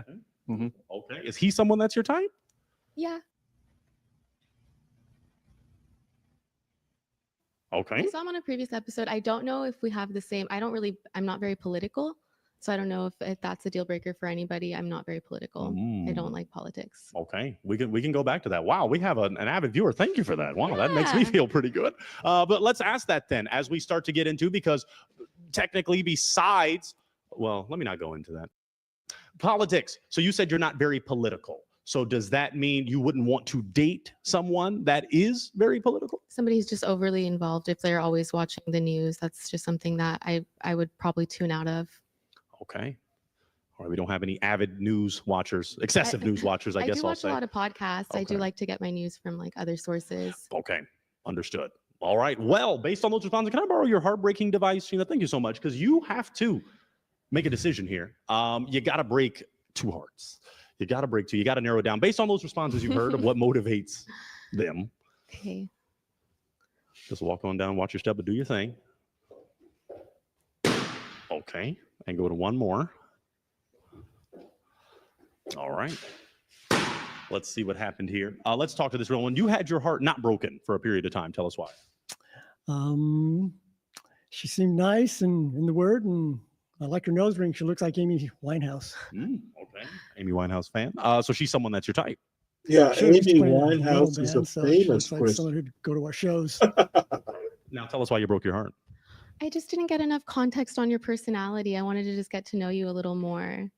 You seem really interesting overall. After you said, you listen to music and that kind of, I wanted to get to know you just a little more. I didn't get to know you enough. Should have said I was an actor, but sometimes that pops the balloon right away. Aw. Is he someone that's your type though? Aesthetically, could he be? Maybe. Okay, maybe. Okay, maybe he's better than no. All right, you still got some hearts. 1, 2, 3. You've got 3. You broke another one right here. So let's talk to this real one right here. You had your heart not broken. Tell us why. Because she looks really pretty. I like her physique, and she just looks like she has a lot of going for her, and she looks like she has a good head on her You shoulders. should have some Tell us why you broke the heart. I'm somebody who is the coffee. I switched to decaf. I figured it was. See, look at this. This poor. Wow. Wow. So decaf. It's a coffee person. Young Exactly. Columbo. What the hell? You're reminding me of my dad. He loved tea. Very I good. decaf. Decaf or not, it's still the same thing. All right. So could he be someone that's your type?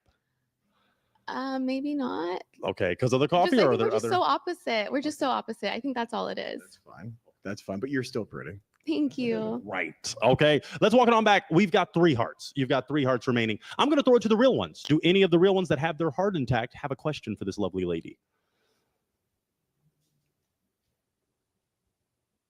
If not, okay. I was about to say I can do my job a little, but I do like to offer them. I do like to offer the question to the real ones. What's your question? Okay, so first of all, I respect that you don't drink coffee or caffeine, because I stopped caffeine. Also, I have more energy, but I drink decaf. Like I do 2 shots of espresso in the morning to get me going, but decaf. But anyway, my question is, what motivates you to start your day? What gets you going? What keeps you passionate? I just want to make the world a better place. I think if we all I got up every also day with the drink intention of O'Doul's. everything you do to help, whether it's just you see somebody who Drink something. looks hungry and you have a banana in your purse, like I will give them a banana out of my purse. If I go to work, I'm going with the work of the intention that I'm going to uplift my students. I'm there not just to teach, but I'm there to help start their careers. So just any way I can leave an impact in the world, it motivates me. Thank you. Okay. Do we have another question from this real one? Okay. Do you have like any other passions Can't drop her outside like of a stone. like work and stuff? Like Just what do ways type of stuff do you enjoy better. doing? I really like calisthenics. I like going to the gym. I like working out. I like hiking. I like nature. I like being around just any sort of outdoor environment. Yeah, and I boulder sometimes. I'm not the best boulder. I just do it like Bouldering's sweet. occasionally. So Where yeah. you go around the rock instead of up. Yeah, instead of being on a harness, you're just climbing Yeah. freehand. Yeah, I do that too. Oh, cool. Yeah, El Matador State Beach. Have you ever been there? No. Yeah, there's awesome bouldering rocks there. Maybe that can be the first date. No, I don't know, but let's see. We still got some real ones here. So, did you have a question for this real one? My question is, what kind of music do you like? I like a variety of music. I can be listening to Spanish music, and then I could be listening to like independent artists that have like Christian rock, 2,000 followers. Christian rap. So people might not know them. I saw Doja Cat like at Echo Park Rising like 10 years ago before she got all big. So that was really cool That's to cool. experience. My thing is a female rapper, so You like the rappers? Yes, yes. Yeah. All right. Well, you got those questions asked. Unless you have another essential question, I got to make you pop one. I got to make you break one I'd heart. like to ask, how do you feel about children? Okay. And if you have any. Yeah. I don't have any, but I am a resource parent, and I'm also a CASA worker, or sorry, CASA for it's a court special. Sorry, it's a court. Sorry, a court advocate specialist. Sorry, I just forgot the acronyms for it. But what it is, it's like a mentor for foster kids, for foster youth. So that's what I am. I volunteer my time freely and Pop is balloon basically now. provide my own money for these Pop kids it. to take them on an outing, Pop it. which I don't get paid for. I don't Pop get the compensated balloon. back. It's just out of my goodness of my own heart. Because I used to be a former foster youth, so I understand how it is. God bless you. Man. Let's move it on down because that's a great I'll question. bet How do you you feel do. about the babies? And do you have any? I don't have any kids, but I love kids. I don't have any kids, but I have 2 nieces, 2 nephews. I love them to death, and it took a while, but I love children right now, and I can't imagine like having a life without having your own kids at some point. You want some babies at some point. Okay. Do you want to have more children? Not soon, but I'm open to it. Okay. All right. Well, I don't know if that any of those Yeah, yeah, responses yeah, helped. yeah. They were all pretty solid. Christian- They were all great But you have a responses. heartbreaking device. These I are think you con- got to break one. This just is a based on convenient what you're feeling, the store for connection. Christians. You got to break one. They were all great responses.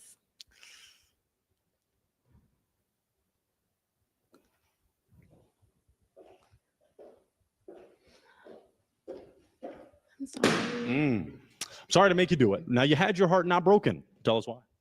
I think we connected on a lot of things, and there's definitely attraction. So, yeah. Tell us why you broke it. He had good were answers. connected to Maybe he Christ. intimidated me by telling me he wants kids. I don't know how soon you want them. I want you to have yours, when you want them. Maybe I might not be on your timeline. How soon did you want them? I said at some point, like I cannot imagine kids in my life right now, but I figure like Motherfucker has not gray in having his kids beard. at any point in life. It's like an experience I think everyone has to experience. It's not something someone can tell you how it is. So I see it at some point. I don't know how it's going to fit into my life, but I see it at some point. Yeah. We had a 76-year-old gentleman that was ready to have kids on the senior edition. At 76, he was ready to get started. So you never know. 76? Okay, all right. All right. But is he someone, real quick, is he someone that's your type? Just want to make sure. Yeah, he has Okay. beautiful eyes. I really liked your responses. I just had to pick someone. Okay. And then the kids thing. Okay. You got 2 left. So I'm going to throw it back to them. If you gentlemen have a question, do you have a question for them? We got to narrow it down.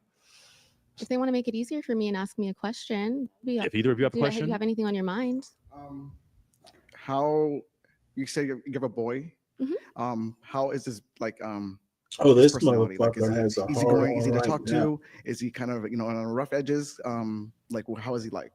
He is a sweetheart. He's actually very religious. He asks me when he goes to bed if he can listen to Bible stories, and I say yes every time. So he falls asleep to Bible stories, and he's just got a really good heart and head on his shoulders. Awesome. Sweet.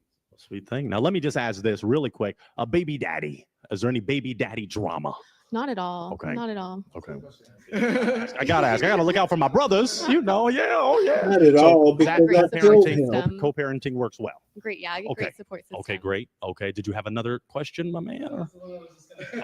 Okay. Yeah.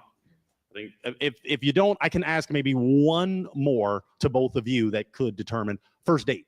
Where would you take this lovely lady on a first date? We can start with Justin. Let's walk on down since David just spoke. First date. Based on our last conversation, I would take her bouldering at El Matador Beach. It's beautiful. Let's walk on back to this real one. First date.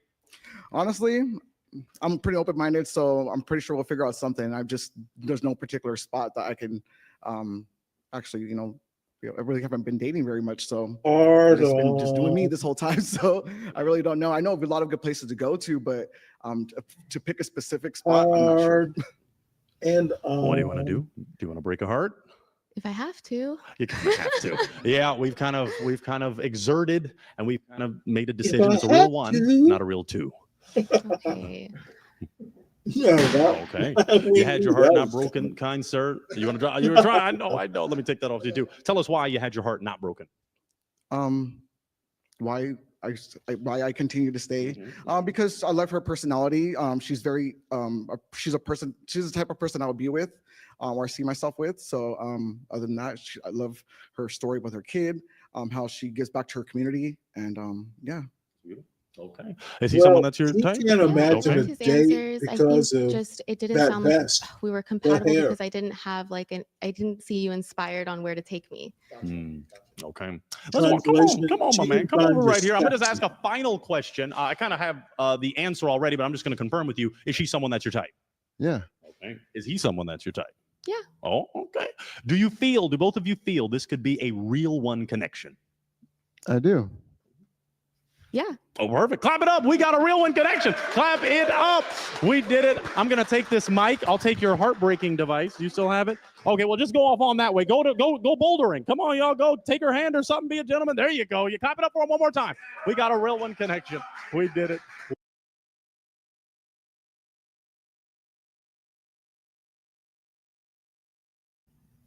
Well, folks, I actually do have to get some sleep. I'll be back around 3 or 4 Eastern time. But being the substitute host, I actually have to do substitute things like eat dinner. So I will see hopefully all of you early tomorrow morning for tonight. Please make sure you hit the like button on the way out. Subscribe to the John Galt Urban Landlord channel. Share the wealth. We have a wealth of stuff here. Most all of it good. And Stanley Cross 6000 is my channel. I am way behind. I have video essays to do. So I bid you all a good night. And I promise, Tyrone Sly, I will try to do better and let people finish their meandering. Good night, folks. Feel like I should, feel like I should, feel like I should, feel like I should go. Go. Feel like I should go. Feel like I should, feel like I should, feel like I should, feel like I should go. Feel like I should go. Feel like I should, feel like I should, feel like I should, feel like I should.